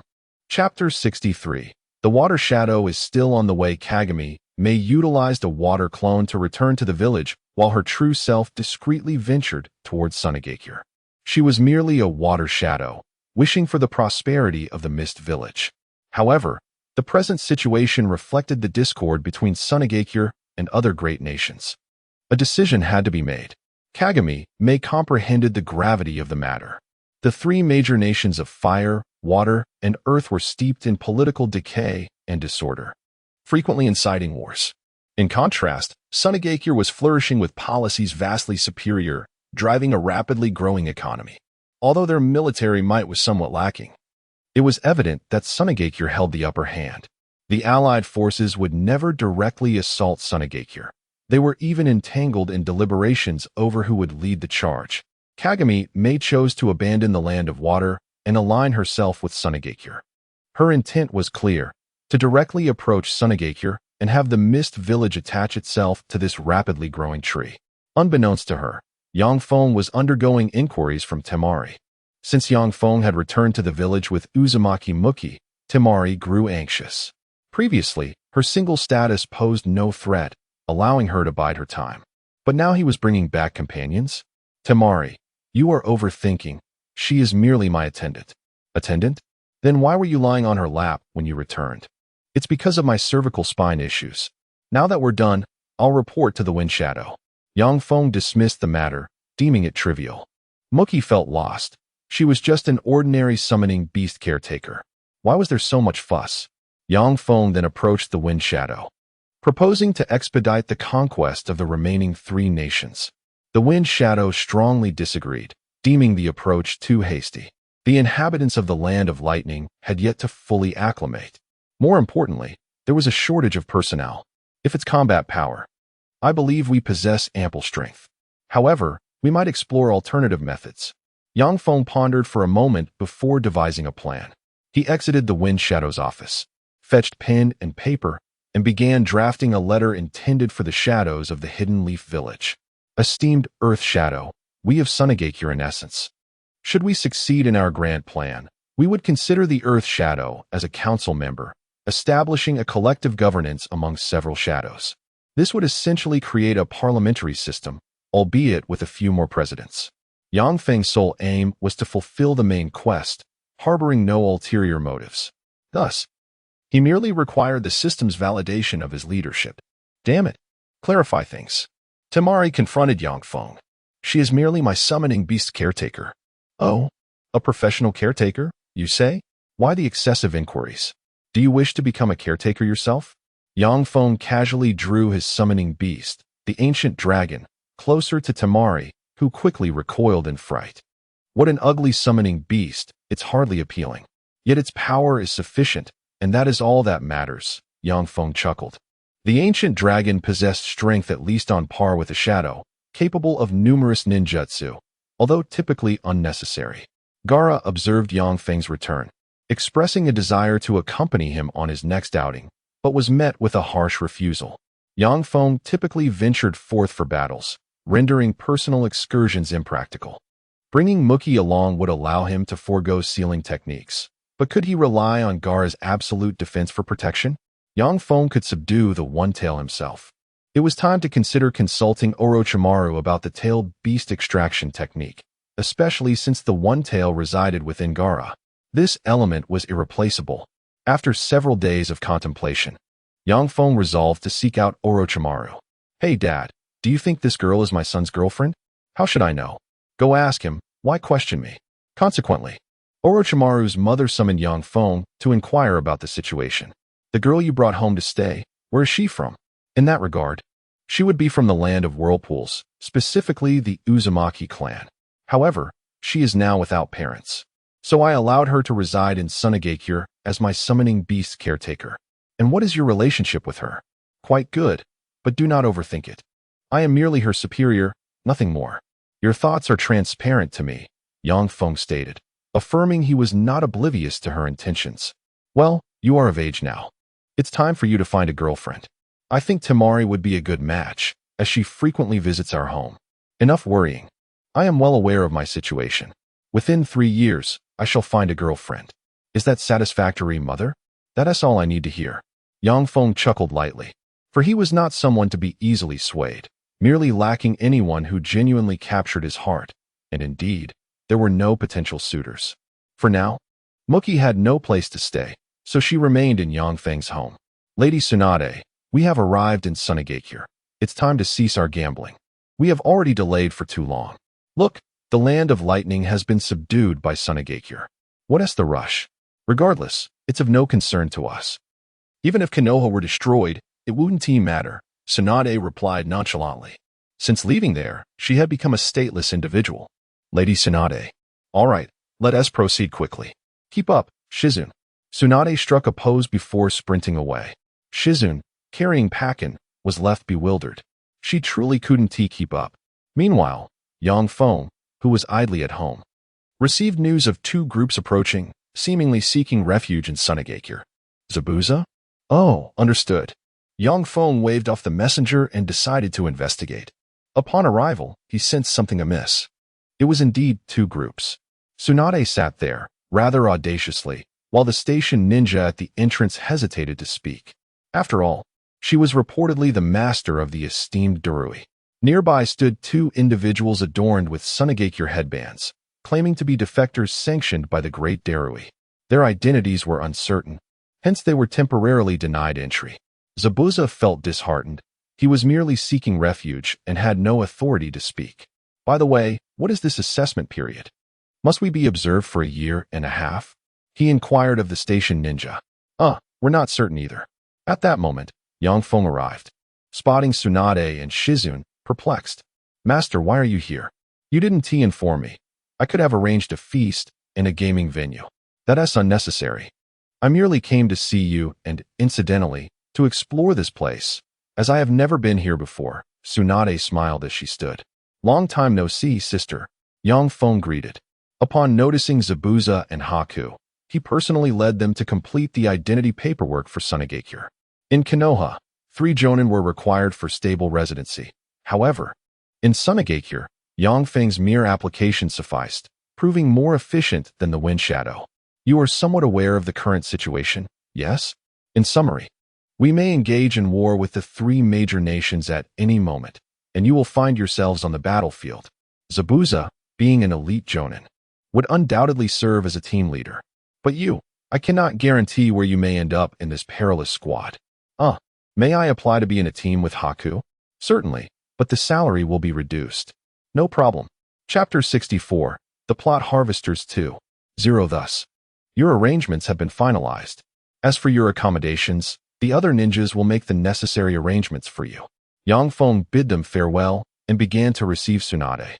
Master, where would you like to dine? Rest assured, I shall ensure your satisfaction, as this is all funded by the village. Well, I suppose I shall indulge in a meal first. Is there anywhere particularly good? How about Ichiraku ramen? Oh, I used to eat there as a child. Shizun quickly chimed in. Yang Feng was naturally pleased, as it was his territory, and he felt no reservations about what to eat or drink. Even Hinata, with her hearty appetite, would find her desires thoroughly met. Yet, he remained unfamiliar with her. Tsunade and Shizun, under Yang Feng's recommendation, sampled the spicy hot pot dish. And they unanimously praised it, noting down the dish's name and expressing their intent to return when time allowed. It was remarkable how such ordinary food could yield such a response. Indeed, the ninja world was rather pitiable. Given that Yang Feng hailed from Huaxia in his previous life, his palate leaned towards Chinese cuisine. The unique culinary style of the ninja world, reminiscent of island flavors, was somewhat displeasing to him. Thus, he made significant modifications, initially cooking for himself at home, and later promoting these dishes throughout the village. Some of the Chinese delicacies he clumsily replicated became quite popular. Daimaru, what are these recent actions by Sunagakure for? Tsunade inquired, sipping her tea. What else could it be for? The innovations I have introduced aim to enhance our village's quality of life. Observing the Wind Country's backwardness, I endeavored to improve it, and similarly, I did for the Lightning Country, Yang Feng replied, shrugging. Then, are you planning to reform the remaining unaltered areas as well? Tsunade asked, somewhat exasperated. Of course. The advancement of the ninja world is a shared responsibility, Yang Feng asserted with conviction. His true intention, however, was to prioritize his mission. Jiraiya has staked the future of the ninja world on your shoulders. It seems there is some truth to that, Tsunade remarked, glancing at the harmonious residence by the roadside. At the very least, your situation here is indeed quite favorable, much better than that of Konoha. Kakashi Hitaki appeared lost in thought, as if something were tugging at his left eye. This sensation was, that night, Kakashi left without a word. The third Hokage pondered for a long while before deciding to send Guy's team and Naruto's class to search for him. Recently, Konoha was mobilizing its military forces, making it difficult to spare personnel. The third sat in his office, deep in contemplation. Could it be that scoundrel, Pyru? Just at that moment, Guy was ablaze with fervor. Damn it, my dear friend. Kakashi, wait for me. I shall rescue you soon, he declared, his eyes aflame with determination. I understand now. This is the youthful saga of deep friendship among adults. Guy's enthusiastic disciple, Li, echoed. The others looked on in disbelief. If these two fools are leading the charge, We are bound to fail, Sasuke remarked, feeling weary. Ah, I can relate, Neji sighed, though he had grown accustomed to it. It is said that Pyru is a ninja of the same era as the legendary Sannin. He must possess at least Jonin-level strength, Sakura inquired, her curiosity piqued. That's troublesome. We won't be able to handle him, Naruto pondered. I heard from Daimaru that a person of that caliber has reached a level of strength that numbers cannot compensate for. Moreover, I can't even deal with that lecherous sage ISNT there's still Gai-sensei.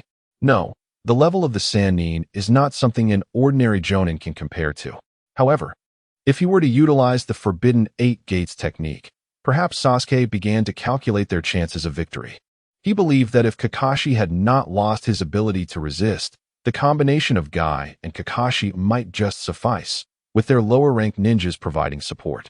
Oh, by the way, Daimaru gave me a talisman, saying I could trigger it in case of danger, and he would come to rescue me with the Flying Thunder God technique. Naruto exclaimed, rummaging through his backpack for the talisman. Naruto, what is the Flying Thunder God technique? Hinata asked curiously. Idiot. It's the signature technique of the fourth Hokage. Wait, he is not from Sunagakure. How could he hey?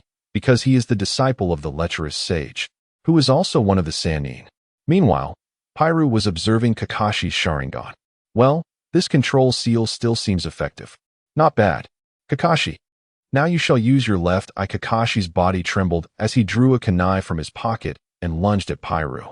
I anticipated this, Pyru said, catching the kunai effortlessly. Chidori. Kakashi immediately unleashed his ninjutsu. Is that all you have to offer? Kakashi, it appears you have not grown much, Pyru laughed. Unperturbed by Kakashi's conventional ninjutsu. For, with the enhancement of the forbidden technique, the steel release had granted him shadow-level defenses. How is this possible? It seems someone is coming to find you. Are they comrades from Konoha? Pyra laughed heartily. Who would actually believe in such a thing suddenly? He was struck by a powerful blow. Young Feng stood there, smirking. Interesting. Whose single-player game mentality did you learn this from? Young Feng chuckled. Having received Naruto's message and promptly arrived, having moved swiftly upon hearing the situation, Pyru's senses were utterly incapable of detecting Yang Feng's presence. Could it be the old monkey? Don't get too arrogant. Pyru shouted angrily, his bandages extending towards Yang Feng. Steel release. Iron anvil fabric. The bandages instantaneously hardened and sharpened. Yang Feng, however, remained unfazed. With a casual draw of Muramasa, he sliced through the bandages. Why must you absorb such useless bloodlines? If you were to absorb dust release, I might exercise some caution. Storm release. Black flash. Black flash. This is weaker than the storm release air I pummeled a few days ago in Kumogakure. Yang Feng unleashed Chidori, shredding Pyru's attack effortlessly. Void release sage art. Chidori. Pyro had barely absorbed a fraction when he suddenly choked, clutching his chest and collapsing to the ground. Cough, cough, what is this power? Could it be sage technique? Heh, this is perfect sage technique. Even if you were pain, you would suffer. Let alone you, a mere counterfeit of a release technique. Spare me your futile displays of power. Young Feng sneered, delivering a powerful kick that sent Pyru flying. With the addition of his enhanced strength, he smashed through a building, crashing to the ground outside. He coughed violently, but still drew breath. Yang Feng glanced at Kakashi, noting he was stable before pursuing the retreating Pyru. Hey, is this really the level of someone from Jiraiya's generation? I must speak frankly, even if you absorbed the Uchiha Sharingan, you would never reach Jiraiya's level. It would be a miracle if you barely reached the level of a Kage, Yang Feng derided. In the original narrative, he could not even withstand Naruto's wind-release shuriken, rendering him utterly pathetic. To be continued. Chapter 65. Playing with serpent skin. It seems there is no need for further dialogue. I shall resolve this directly. Yang Feng casually hurled the thousand-bird spear, piercing through his lung. At this moment, Naruto and the others had yet to arrive. Their speed, in comparison to Yang Feng's, was indeed sluggish. By the time they arrived, Kakashi would already be finished. Well, thank you, Chisha Daimaru. Ah, it's nothing, Yang Feng replied, nonchalantly finding a stone to sit upon. There is something I am quite concerned about. Sand Village. Are we truly on the brink of war with the three major nations? Indeed, it shall come soon. But isn't that the nature of the ninja world? You, who have participated in the ninja wars, should understand this, he responded. Kakashi lowered his head in silence. However, our sand village has become quite renowned.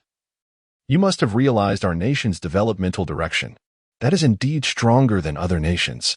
However, such a system is impossible to implement, Kakashi sighed. Having come to terms with such matters. Thus, to overthrow the backward, replacing it with the advanced. What is the issue? You merely lack ambition. Our sand village will provide you with that ambition. It's as simple as that. But war will sacrifice many lives. Without war, do you believe things would improve? If I were to initiate this war and achieve victory, it would significantly diminish those unstable elements. Yet if we maintain the current state, ninjas will continue to wreak havoc, society will remain turbulent, and wars will still frequently occur. Without change, it will be like the previous ninja wars. Only the faces of the suffering will change, Yang Feng replied. Kakashi thought of his father, his comrades, and his mentor. Yes, war will not cease. Though I have spoken of this with Jiraiya, seeing you is fortuitous, so I shall reiterate. It is not humanity that influences the world, but rather the systems in place. Of course, unless you possess the strength to crush continents with your bare hands, I digress. Is that so? Then I suppose I am indeed narrow-minded. Daimaru, you are truly a formidable individual in every aspect, Kakashi admitted. Enough chatter.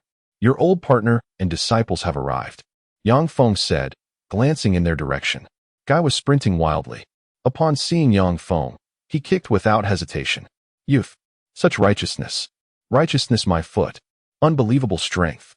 Yang Feng countered, returning the kick and sending Guy crashing into a nearby wall. Cough. This person's youth is astonishingly powerful. Guy still failed to recognize Yang Feng's face. Naruto and the others were speechless. Such friendly fire was beyond comprehension. Oh, you are the esteemed Chisha Daimaru that teacher Guy often mentions. I have heard that your path of youth is incredibly strong, and today I see it is true, Lee exclaimed, starry-eyed with admiration. Yang Feng was aware of Guy's quirks but felt a twinge of irritation, as Naruto had summoned him here, despite their previous meeting. Kakashi covered his face. Guy, you truly have not changed at all. After chatting with them for a while, Yang Feng prepared to leave. Before departing, he called out to Naruto. Naruto, if we were to become enemies, what would you do? Yang Feng asked with a light chuckle. Haha, how could that be, Daimaru? Naruto replied, holding the back of his head. No, Naruto, as it stands, the Sand Village is our enemy. We are on the verge of war with them, Kakashi kindly reminded. Why? What is the reason?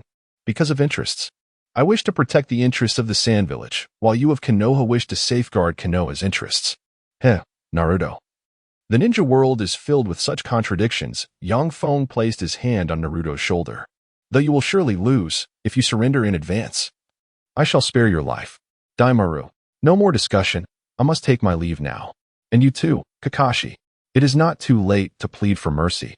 Yang Feng waved his hand and vanished in a flash of the flying thunder god technique. Is defeat inevitable? I find myself believing it. Kakashi sighed helplessly before retreating after assessing the situation. The foolish frog, the spicy frog, and one for braising. The heavenly serpent princess hopped along the street, surrounded by humans, yet no one could penetrate her disguise. After all, being a serpent spirit of ancient bloodline, her transformation techniques were of the highest caliber. No human had yet discerned her true form. Hey, you serpent skin, you've returned? Yang Feng remarked, exasperated. Nanny, how could you, an ordinary human, see through me? Cough. Actually, I am just an ordinary person, she stammered. Yang Feng turned his attention to the system and scanned. If I recall correctly, you were previously masquerading as the Dragon Cave Serpent Princess, correct? Hee, you did a rather convincing job. How could that be? I am merely an ordinary human. What brings you to our sand village? Yang Feng inquired, resting his hand on the hilt of his sword. To be honest, he had merely been strolling along the street when he stumbled upon a large serpent. The glaring S-rank insignia was hard to ignore. In any case, you cannot catch me. The heavenly serpent princess immediately began to flee. She had no ulterior motives, as she was not one to provoke trouble. But she recalled Yang Feng's previous summoning. In an instant, Yang Feng swiftly appeared before her, blocking her escape. Do not insult my intelligence with your poor acting. Confess your true intentions. I merely came to observe the human realm, sanctioned by the White Serpent Sage. How have you become so strong so quickly? The Heavenly Serpent Princess was curious about Yang Feng's speed and strength.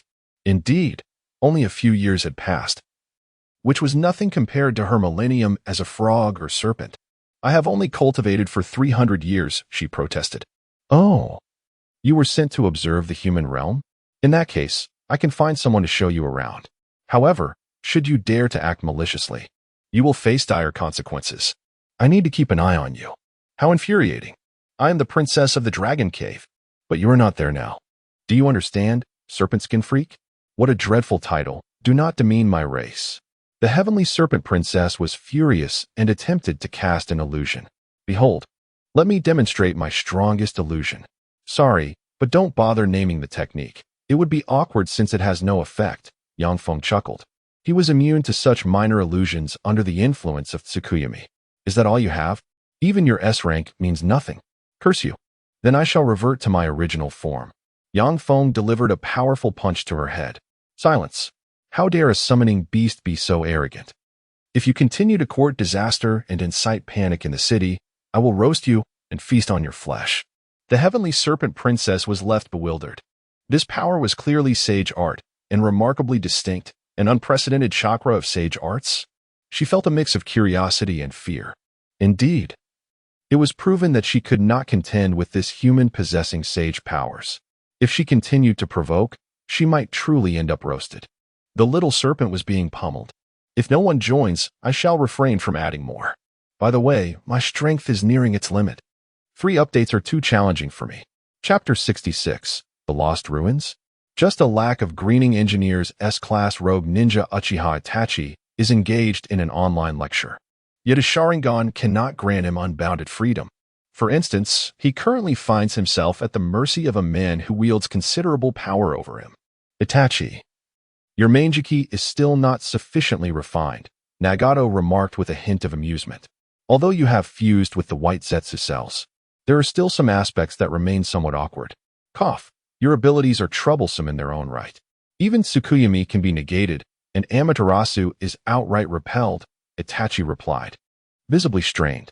After absorbing the white Zetsu cells, his condition had improved somewhat, and his vision had stabilized to a degree. For the time being, utilizing a single Manjiki technique would not yield significant side effects. However, the Rinnegan is immune to most Genjutsu, and it possesses absolute immunity against the illusions cast by the Manjiki. As for Amaterasu, one can only refer to the original work featuring the iconic scene with Edo Tensei Nagato. This is an unavoidable circumstance, considering our adversaries may also possess the Rinnegan. Haha. Thus, training remains essential, he mused, having transitioned from his small wheelchair to the white Zetsu attire. The various side effects of the Rinnegan had gradually subsided. In the original narrative, it was due to Obito's concealment that Nagato's strength was suppressed. Otherwise, how could he don the white Zetsu garb while Nagato languished in tatters on a wheelchair? This was primarily due to Obito's apprehension towards Nagato. Yet now, they are all family, and mutual assistance is the shared philosophy. Since the white Zetsu only obeys the commands of Obito and Madara, it was entirely acceptable for Obito to assign a white Zetsu as an outer garment for Nagato. The only potential dissenting voice, Black Zetsu, is currently on punitive standby in the Kamui dimension. Over the years, Nagato, with both the Rinnegan and the Uzumaki bloodline, has employed numerous sealing techniques against this entity. The seals of Black Zetsu are more robust than that of the Nine Tails. Speaking of which, it has been a while since he last saw Sasuke. He felt a twinge of nostalgia. Perhaps I should go and bring him back? Itachi pondered. Over the years, he has come to understand the brilliance that Yang Feng has cultivated. It is not something that can be compared to a single village or nation. He envisions the transformation of the entire shinobi world. The original Itachi, having inherited Shirsue's ideals, fought solely for Konoha, but what was the outcome? The clan's annihilation and his own suffering, yet Konoha remained unchanged. Danzo perished, yet individuals with similar ideologies still exist. As long as one possesses formidable power, Even their own village may reject them. Aside from the Inuzuka, Nara, and Akimichi clans, even the Sarutobi clan is suppressed by the higher-ups. The High-Ga clan does not even have a single member in the upper echelons of decision-making. Is this decaying village truly what Shursui envisioned as protection? If one genuinely aims to safeguard Konoha's future, fundamental changes are imperative. Thus, perhaps it is best for Sasuke to sever ties with it. Nagato had no objections to this. But are you certain your brother will forgive you? He inquired with curiosity. As for Yang Feng, he ultimately chose to personally monitor this serpentine anomaly. For an S-class entity poses too great a threat. So, it was my master Orochimaru who summoned you? That should pose no issue, Yang Feng mused thoughtfully. The heavenly serpent princess, enjoying a roasted frog, appeared to be in good spirits. In summary, I have no interest in the affairs of your humanity. I am merely here to indulge myself. As long as you do not provoke me, I shall not cause trouble. She then inquired, by the way, does the human world still require money? I have none. You should provide some. Here, be reasonable. Yang Feng offered her a substantial sum of currency. At that moment, Temari happened to be free and caught sight of the scene, instantly infuriated. Hey, Orochimaru, how can you engage in such actions? This is one of the 3 bans for ninjas. How can you violate it? Yang Feng chuckled. No. The notion is that once you earn money, you must enjoy it. Otherwise, what is the point of undertaking missions? Earning money for the sake of earning is the most tasteless behavior, he insisted, deeming it a trivial matter. His master, Jiraiya, was adept in all 3 areas. But you are meant to inherit the position of Kazekage. How can you act in this manner? Temari challenged. Temari, you are overthinking this. Our new philosophy in Sunigakure allows for freedom as long as we do not break the rules. The ninja code states that during missions, one cannot engage in certain activities. But it does not limit personal lives. Yang Feng expounded on this rationale. Previously, the ninja regulations indeed aligned with Temari's assertions, forbidding indulgence in entertainment at any time. Yet now, the Kazekage has designed the rules to be more accommodating. Moreover, I have never aspired to become Kazekage. It is too exhausting to work daily. So why bother? It is better left to someone who wishes to take on that role. Temari's words were primarily intended to claim the moral high ground. But Yang Feng's rhetoric rendered her speechless. You humans are truly peculiar.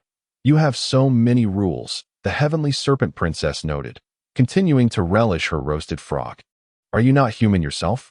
Yang Feng replied with exasperation, attempting to explain the background of the heavenly serpent princess to Temari. She responded with an awkward smile. Seeing how interested you are in her, why not let you be her monitor? Such a creature requires reporting to the Kazekage. Yang Feng laughed, although Temari vehemently declined. She had no opportunity to refuse, as Yang Feng had already departed.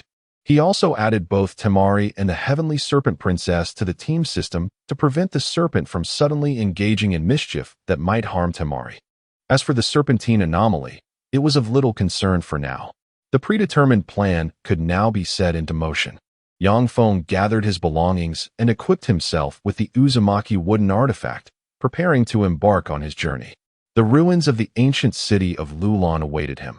There exists a phenomenon known as the Dragon Vein, which seemingly possesses the capability to traverse time and space. Naruto once employed this item to meet his father while he was still alive. Yang Feng had little interest in time travel. He was merely responding to a random task issued a few days prior. Beep. Random task detected. Lulan Dragon City. Submit the Dragon Vein hidden beneath the ruins of Lulan to the system. Special task initiated. Task duration, 1 year. Task penalty, decrease of soul power by 1. Yang Feng found this special task intriguing, primarily because it involved a reduction in soul power. The pressures of life. He sighed. However, what exactly does the system intend to do with this? While it can traverse time and space, it seems rather inconsequential. Yang Feng reflected on the narrative, finding no clear direction. He thus retrieved the notes he had prepared at a young age. In his supplementary notes titled Survival Manual for the Shinobi World, Time Record Chapter, Yang Feng provided a concise summary of the plots he had previously encountered, alongside other summaries. Without these notes, recalling certain plot points in a timely manner would prove challenging. His ability to maintain clarity regarding the narrative stems from this preparation, though he could only manage a rough approximation of the timeline. Chapter 67. The enigmatic kingdom. Yang Feng arrived at the site. The ruins of Lulan lay at the boundary of Shine Village. Beyond that was a vast expanse of desert. Shine had merely completed the transformation of its immediate territory. Further afield, renovations were underway, but had yet to reach Lulan's location. Mu-Yi, prepare the sealing technique. We may need to extract the entire dragon vein shortly. Without a seal, there could be dire consequences. Even someone like Minato, an outsider, can seal the dragon vein. It is inconceivable that the pure blood of the Uzumaki clan could not. I understand. I can sense an overwhelmingly powerful chakra emanating from below. Is this the dragon vein? Indeed. Powerful, indeed? It merely reaches an SSS level, I presume. I wonder how one achieves the ability to traverse time. Yang Feng contemplated the remnants of the structures as he advanced. In the distance, a spider-like puppet emerged from the sands, observing Yang Feng and Mu-Yi. Unexpectedly, there are still people coming to such a place. It appears to be from Shine. How infuriating, amidst the chaos of the ninja world. We finally have a chance to disrupt the seal, only to find intruders. Very well, let us activate it ahead of time. The puppet dashed forward while Yang Feng examined the inscriptions on the ruins, heading towards the sealing location underground to commence the unsealing ritual. My lord, it seems something has descended into the depths. Oh, I see.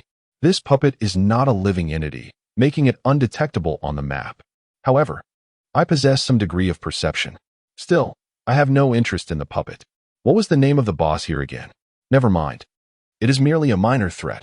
I can easily dispatch it. A boss that even Minato could not defeat is hardly formidable. Minato, the unrivaled number one beneath the Hokage. After observing the inscriptions for a while longer, Yang Feng found some intriguing insights, but also sensed a shift below. Thus, he utilized the earth release technique to venture underground for a closer look. Nanny, how unfortunate that this happens at such a moment. The spider puppet grinned, secretly amused. It seems your sealing is nearly undone, Yang Feng remarked with a smile. Ah, esteemed individuals from Shine, I am sent by the village of the mountain, tasked with investigating the anomalous energy here.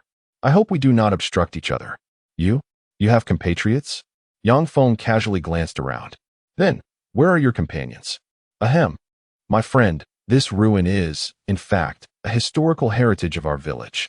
Please refrain from such actions. With a mere flick of his hand, Yang Feng shattered the puppet and then turned to the concealed figures behind the sealing array. No need to hide. I have already noticed you. The centipede-like figure had no choice but to step forward and confront Yang Feng. Heh, I did not expect the ninja from Shine to be so domineering. Well, since this is within the territory of Shine, it rightfully belongs to me. If you have no objections, you may leave. If you do, feel free to challenge me. Oh, it is too late. The sealing array was undone, revealing the dragon vein. Yang release, divine seal. He placed his hand upon the luminous pillar of the dragon vein. Finished with your idle talk? Perfect timing. I shall also take a look.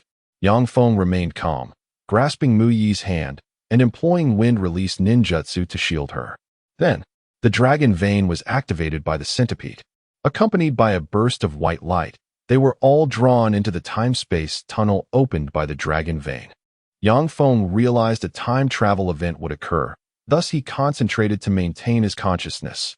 He had no intention of losing awareness like Naruto. He wished to uncover the secrets of the dragon vein's temporal traversal. Is this a cursed seal? Various seals intertwining to form an unprecedented sigil. How fascinating. I must memorize it. Yang Feng felt a wave of dizziness, yet he persisted in committing the seal to memory. The time-space tunnel was not particularly lengthy, yet it seemed to require some time to traverse the past. Mu-Yi had succumbed to the effects and fainted, leaning against Yang Feng for support. This phenomenon appeared to affect consciousness as well, and it was undoubtedly a man-made time-space tunnel. Although the purpose of such an act remained unclear, the technique employed was undeniably sophisticated. Yang Feng nodded thoughtfully before being abruptly thrown to the ground. Oh, my Otsutsuki Kagaya, is there no safety net for this? Yang Feng rose, gazing at the transformed scene before him. Lulan was no longer in ruins. Ah, the dragon vein, I shall. The centipede was about to break into laughter when he realized Yang Feng was right beside him. Are you intending to claim it for yourself? How unfortunate. Your power is unworthy of it. Yang Feng drew the Muramesa blade. You might as well perish properly. With a swift motion, he struck down the centipede, who, without the power of the dragon vein, was utterly insignificant, hardly a challenge for A.J. Neen. Well, with the minor threat dealt with, I can now appreciate the scenery here. The Lulan of this time resembled the former Shine village, a desolate wasteland of sand. Yet, Yang Feng observed that there were indeed numerous inhabitants, albeit all puppets. As he surveyed the area, a young girl sprinted toward him. Yang Feng intercepted her. Excuse me, may I inquire as to the whereabouts of the queen of this kingdom? Who are you? She regarded Yang Feng with suspicion, glancing at Uzumaki Mui. I am Namikaze Minato, a Nin dispatched from Konoha to protect the queen. Do you know where she might be? You are lying. You are from Konoha. Why do you not wear the leaf's forehead protector? This mission requires discretion in maintaining my identity. Do you understand? Very well. Since you wish to see, I shall show you. Yang Feng retrieved the leaf's forehead protector from his pack and donned it. Oh, I am the newly appointed queen of Lulan. My name is Sarah. What a coincidence. Yang Feng replied with a smile, having already scanned her identity beforehand. It was his ninja way to examine anyone he encountered. I wonder if your nation has faced any upheaval. The streets are filled with human puppets, which is rather unsettling. That, too, perplexes me. However, sigh, it seems things have taken a turn for the worse. The dragon vein has also been somewhat unstable lately. That is of no consequence. Please, Your Highness, follow me. I can assist you in uncovering the truth. Yes, everything shall be revealed. Yang Feng produced 3 umbu masks, handing them to Sarah and Mu-Yi. They circumvented the puppet formation and proceeded toward the royal palace. Surrounding the palace were a group of women, real, living beings. Sarah hurried over to inquire about their troubles. Oh, my husband has been missing for quite some time due to Queen Sarah's orders, one woman lamented, and others echoed her sentiments. That is impossible. I did not.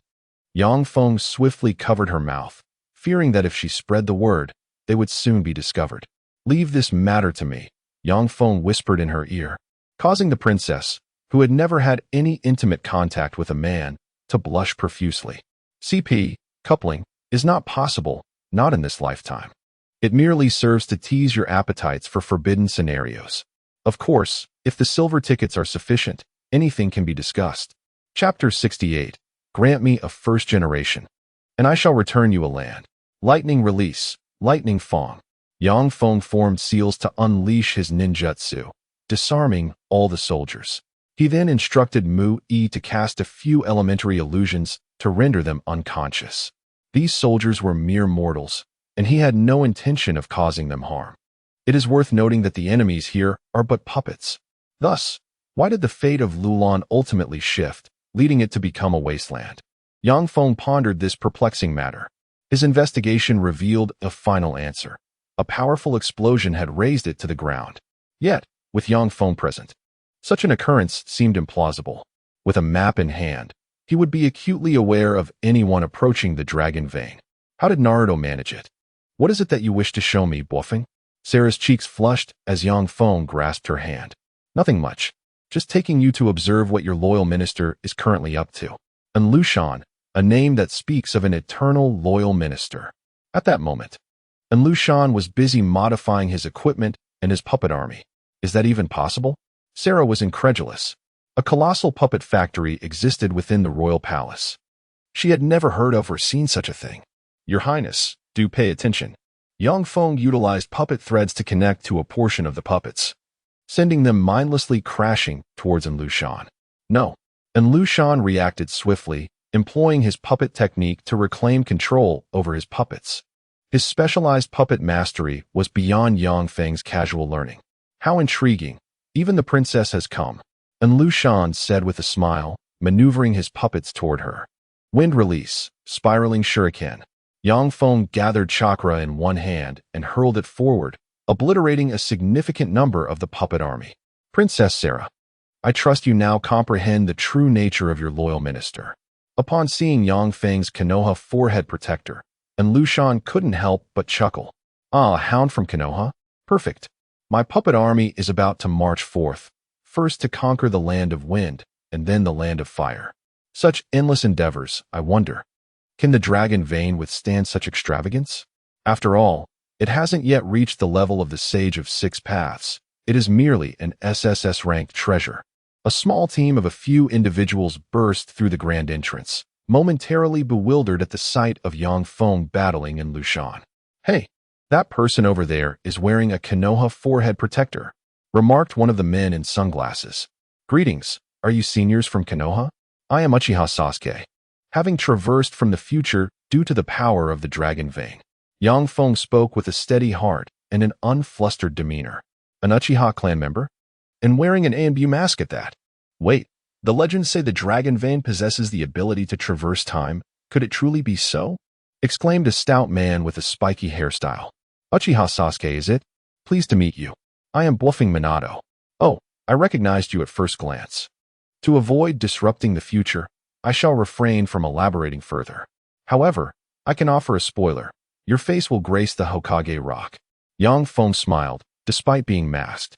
And Lushan, standing nearby, felt a tinge of displeasure. Hey, are you disregarding me? Humph. Allow me to let you taste the power of my infinite army. Yang Feng looked disdainfully at the puppet army summoned by the dragon vein's power. Vortex Mu-E, seal the dragon vein. Understood. Mu-E unmasked. As there was no one here who could recognize her, proceeded to execute the technique. Feng Minato noticed her, however. Wait, the Vortex clan. Could it be? Kushina. Minato's thoughts wandered. 5-element seal, tiger sealing technique.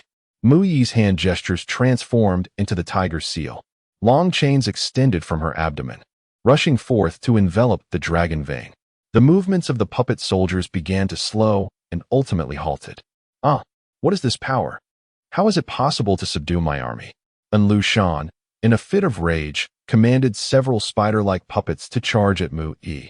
The man in sunglasses swiftly unleashed a technique to obliterate the puppets. Such a level of technique posed no challenge to elite shinobi like them. The puppets, unable to regenerate, were hardly a threat. Kakashi was the weakest among their ranks. That person over there isn't your name. Yang Feng covered Sarah's mouth to prevent her from revealing his identity, greeting Minato and the others before departing.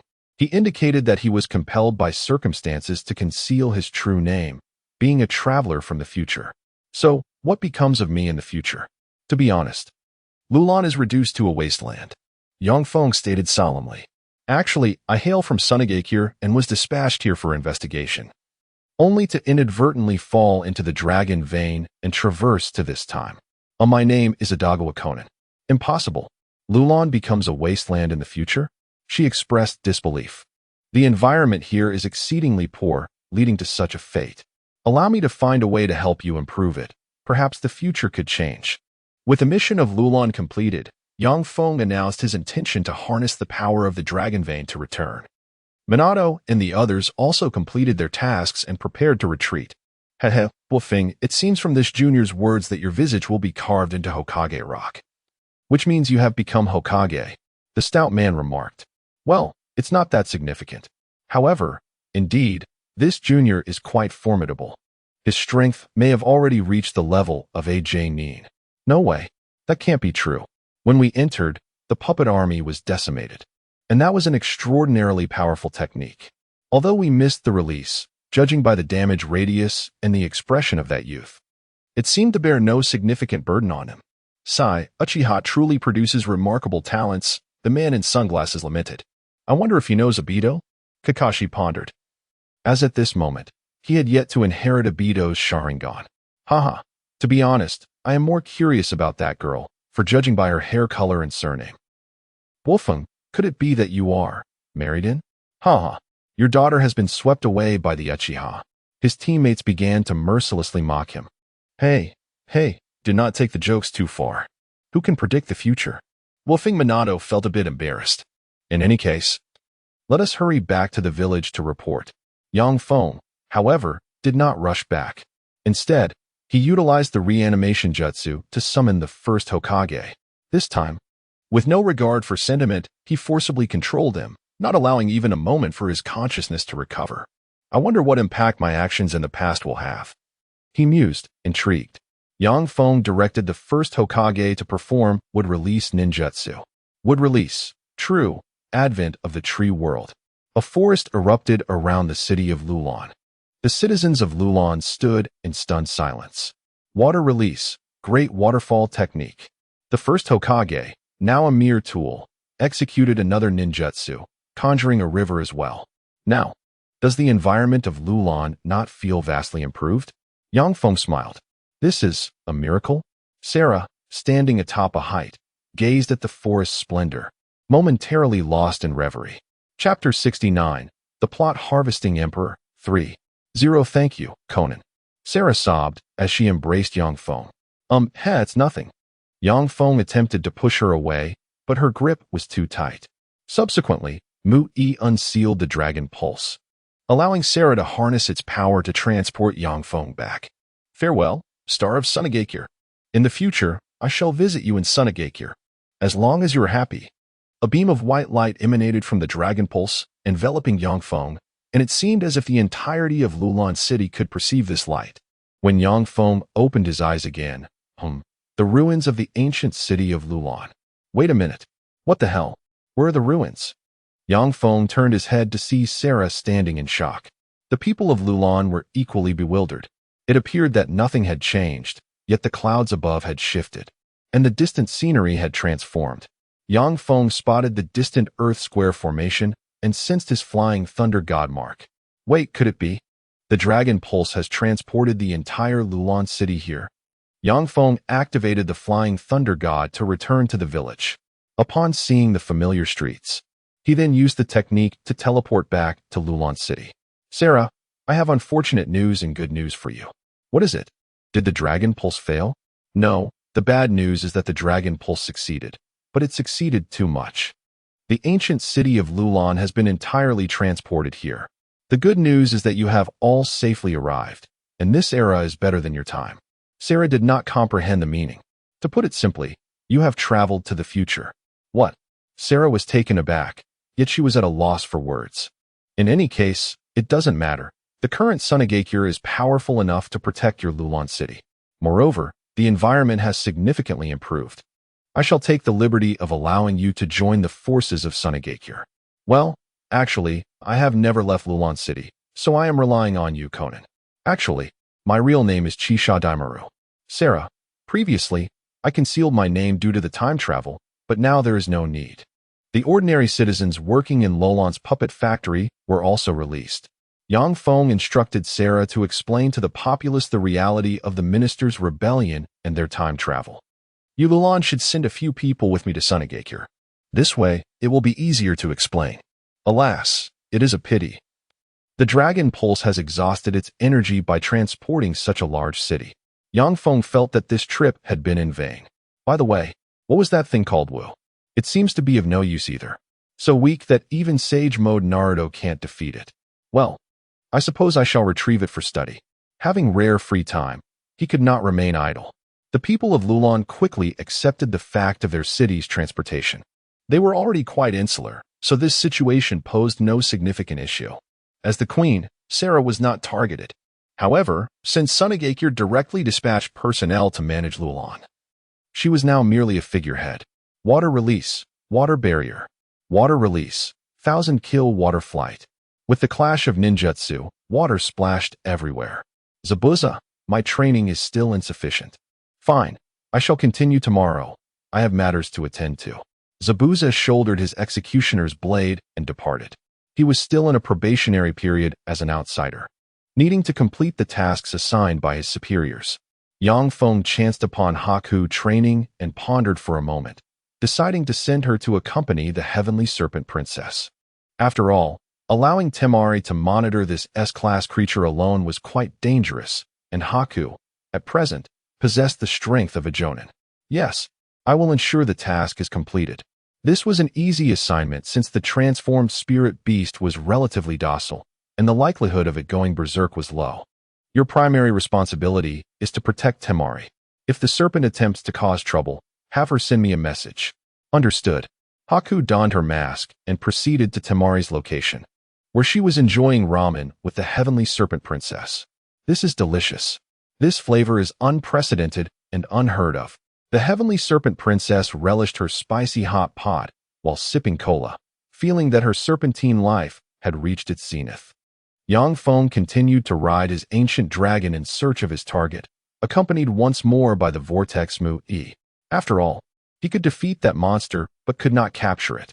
In the land of grass, at the city of Kirigakure, a specialized prison with excellent food and stylish uniforms, along with the castle lord's professional-grade secret arts on hand, illuminating your back 24 hours a day. Fire release, heavenly prison.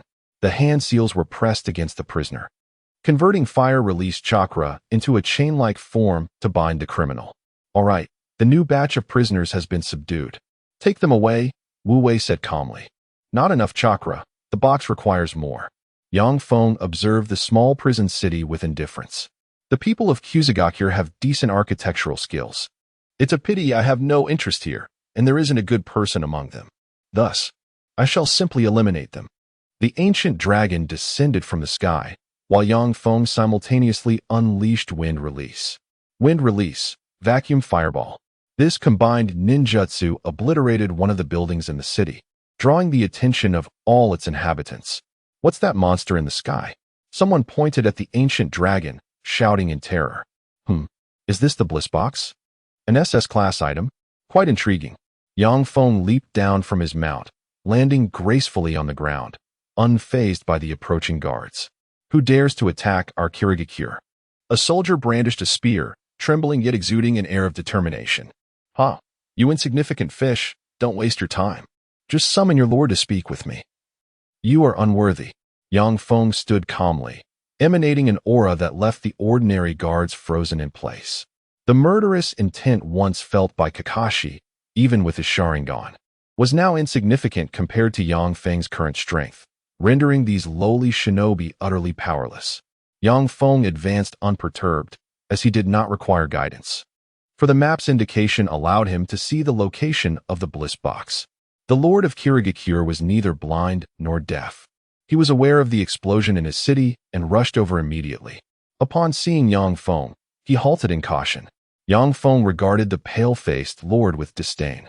To revive a village, you have brought yourself to this state, and now you serve as a tool for the 5 shinobi villages, imprisoning criminals. You deserve this fate. May I inquire as to who you are? What brings you to my Kirigakure? Wu Wei asked. Me? I am from Sunagakure. Having received news that you harbor forbidden items here, I came to investigate. Why have I become so succinct? Because the votes have dwindled as well. Chapter 70. The posture of a dog licker unexpectedly. Upon reflection, there indeed seems to be some rationale behind it. Observing the expression of the city lord, it is clear there are secrets concealed. Yang Feng chuckled. Wu Wei quickly adjusted his flustered demeanor. We harbor no forbidden objects here, Wu Wei clarified. Only prisoners. Prisoners, you say? Well, you are a prisoner yourself, Yang Feng replied with a smirk. Considering your grass kingdom has some stature, you should swiftly surrender to us. Otherwise, I shall dispatch forces to annihilate you. His tone remained calm as he continued onward. Wu Wei dared not impede him. Yang Feng's overwhelming aura was far beyond the capabilities of someone as insignificant as he. What a predicament! Fear coursed through Wu Wei's heart, yet he felt powerless to act. He could only numbly follow Yang Feng to the underground, to the location of the forbidden door. Upon reaching the door, Yang Feng scrutinized the smiling totem above and commanded Wu Wei to open it. A few masked individuals appeared, intent on obstructing Yang Feng. Chidori, Yang Feng, unacquainted with them, swiftly incapacitated them and awaited Wu Wei to unlock the door. How ruthless! No respite at all.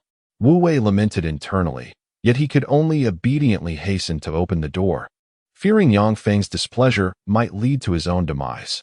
Hey, speak your wish, and I shall fulfill it. A box floated forth, emanating an alluring voice. Do not misunderstand.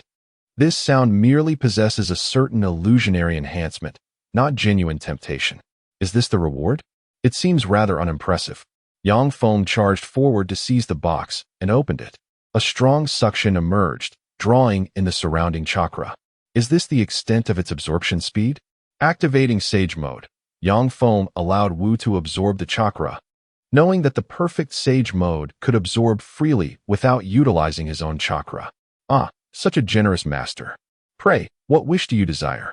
All shall be granted. You absorbed natural chakra without consequence? Yang Feng found himself greatly intrigued by the box.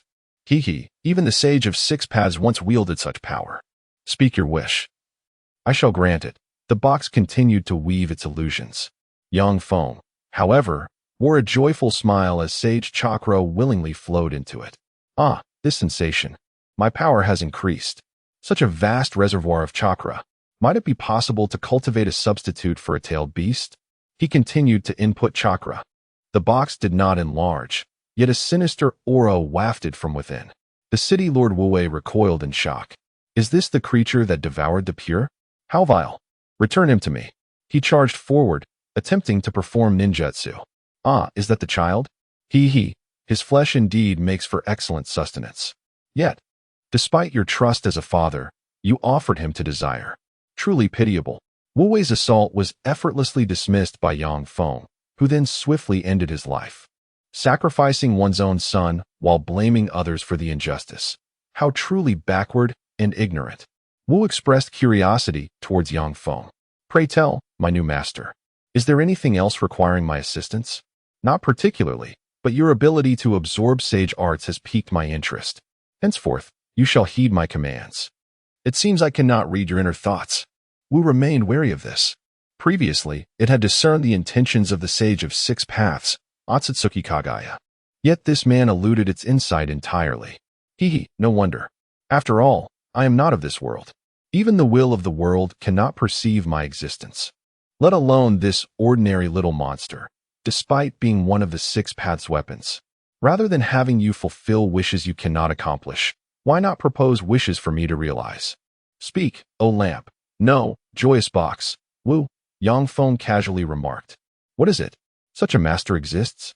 The alluring voice of the joyous box faded, and the illusions ceased. Yet I do not find it displeasing. Freedom. What I desire is freedom. Imprisoned within this box, I am condemned to eternal confinement. I beg you, release me. Wu's voice became frantic. The joyous box began to tremble. Is that all? Very well. However, do not incite my displeasure. Once matters conclude, you may reside peacefully wherever you choose, and I shall not interfere. So, are you still intent on imprisoning me? Yang Feng opened the box, and a swirl of dark mist emerged, coalescing. This is, Yang Feng stated from his elevated position, for the upcoming years.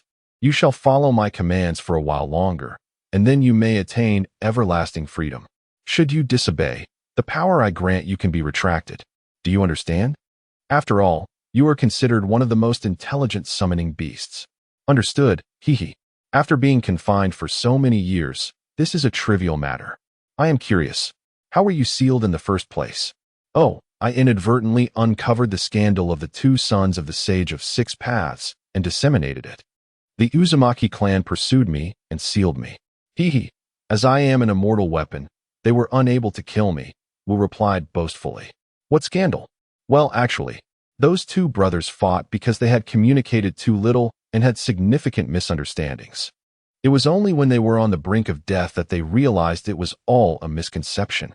Consequently, the Otsutsuki clan fell into internal strife, affecting other clans as well. After the war concluded, they blamed me for exposing their brother and Appo's secret. Yang Feng found this rather absurd. You were indeed wronged. So, your misunderstanding of the secret was merely this? I had anticipated something far more unspeakable. Your thoughts are truly. Wu retreated into the box. Well then, you are now my true master. Should you require anything, call upon me. Otherwise, I shall rest. Yang Feng summoned a scroll and stored it within the box. Taking note of the prisoners who were escaping en masse due to the absence of fire release and the constraints of the heavenly prison. They are all villains. Even if they possess some goodness, it is merely crocodile tears, utterly inconsequential. I shall resolve all of you. Yang Feng gathered chakra in both hands and unleashed the Chidori sharp spear, precisely eliminating the prisoners. The guards were but ordinary sentinels. Thus, Yang Feng spared them. inquiring instead about the location of the Grass Kingdom's daimyo to proceed with the conquest. Within a couple of days, the entire Grass Kingdom surrendered without resistance.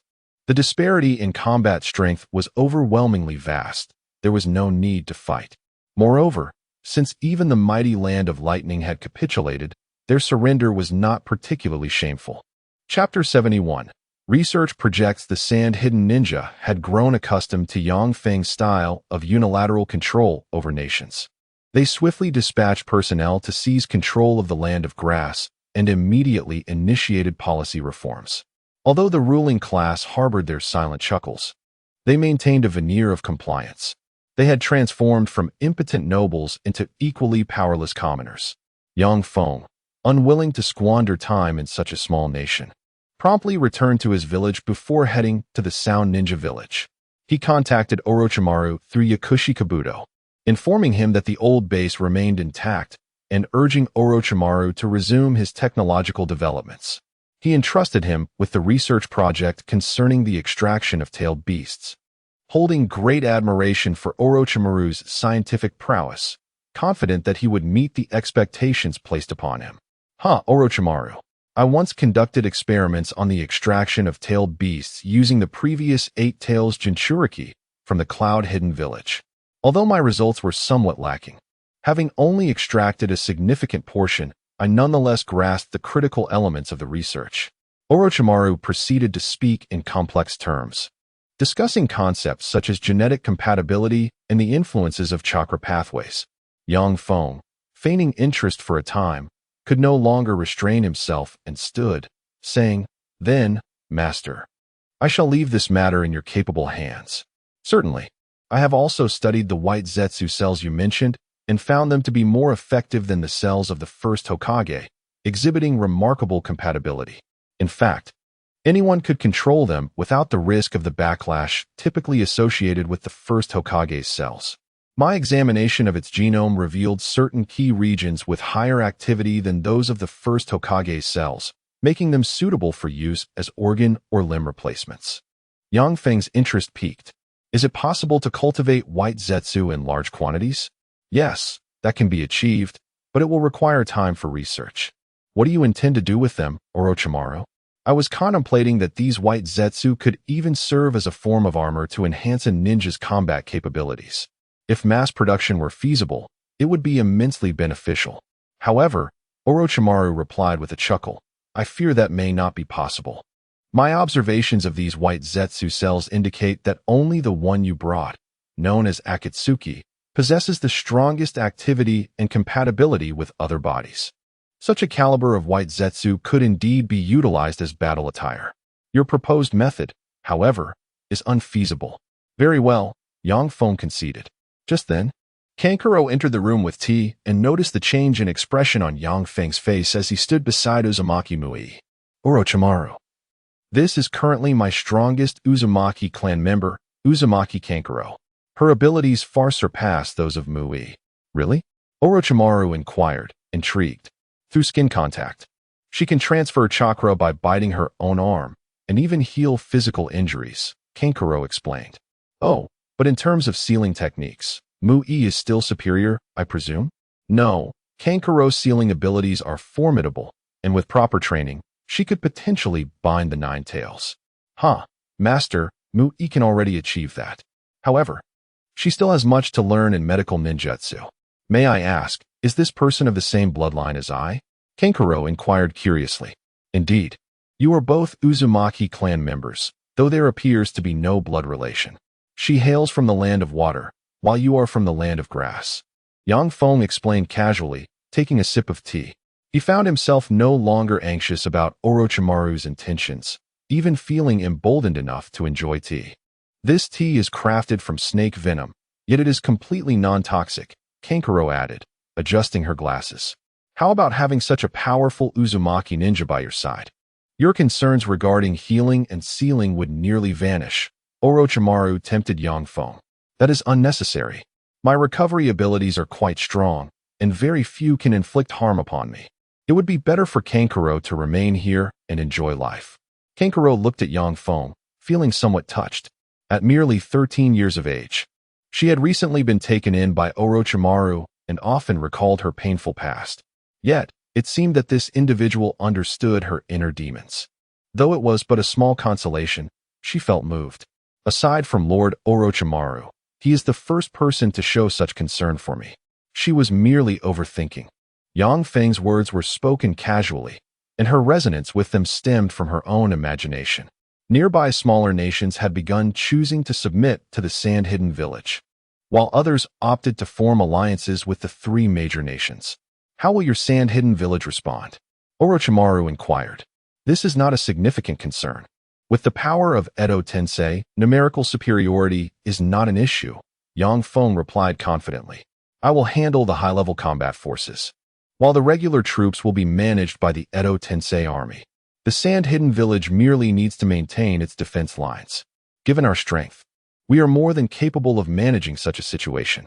It seems I have been overly concerned, Orochimaru remarked, beckoning to Kimimaro to retrieve his treasures for Yang Feng. What is this?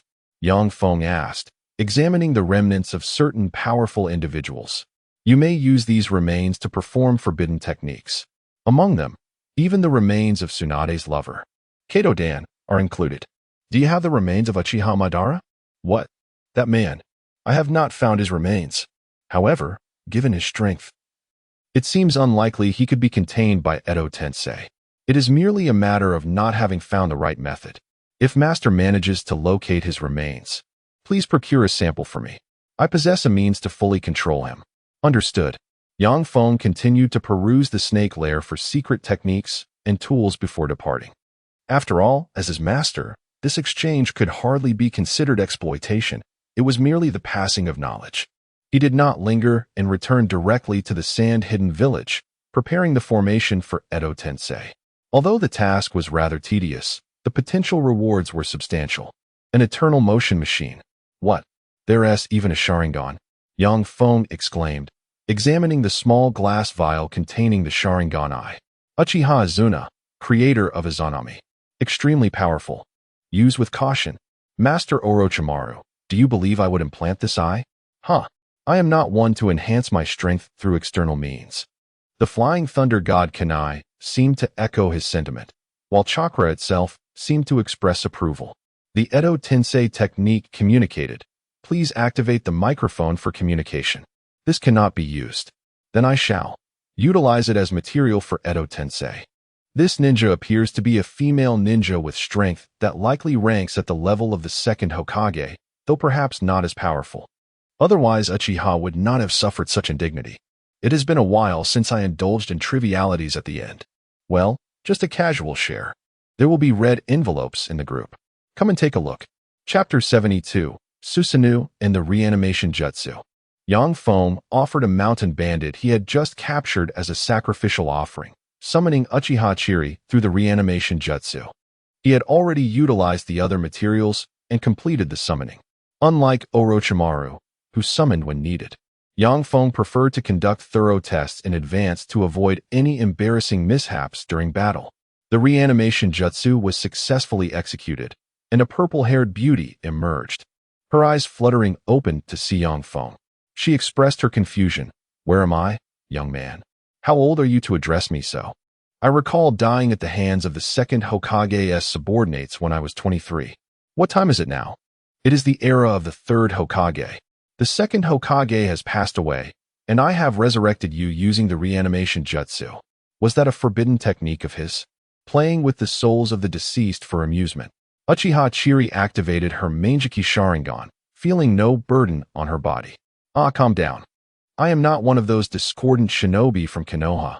I hail from Tsunagakure. You may be unaware of the current situation, but I can enlighten you. Please do. Chiri replied, embodying the courtesy of a noble individual. Typically, such characters met their demise after listening to the villain's lengthy monologue. Currently, Tsunagakure has defeated and subdued the Land of Wind and the Land of Lightning. The remaining three great nations now stand as our enemies. When did Tsunagakure become so formidable? That is largely due to my efforts. I single-handedly conquered the Land of Lightning.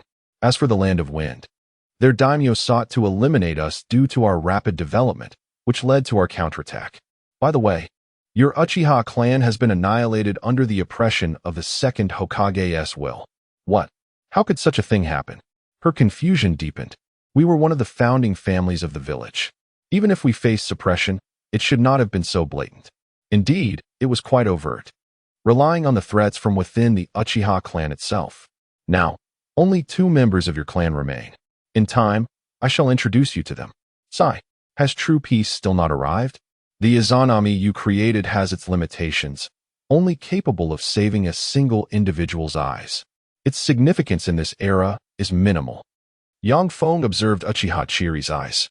The reanimation jutsu seems to have restored your sight, but it holds little meaning. The ideals I once cherished cannot be reclaimed.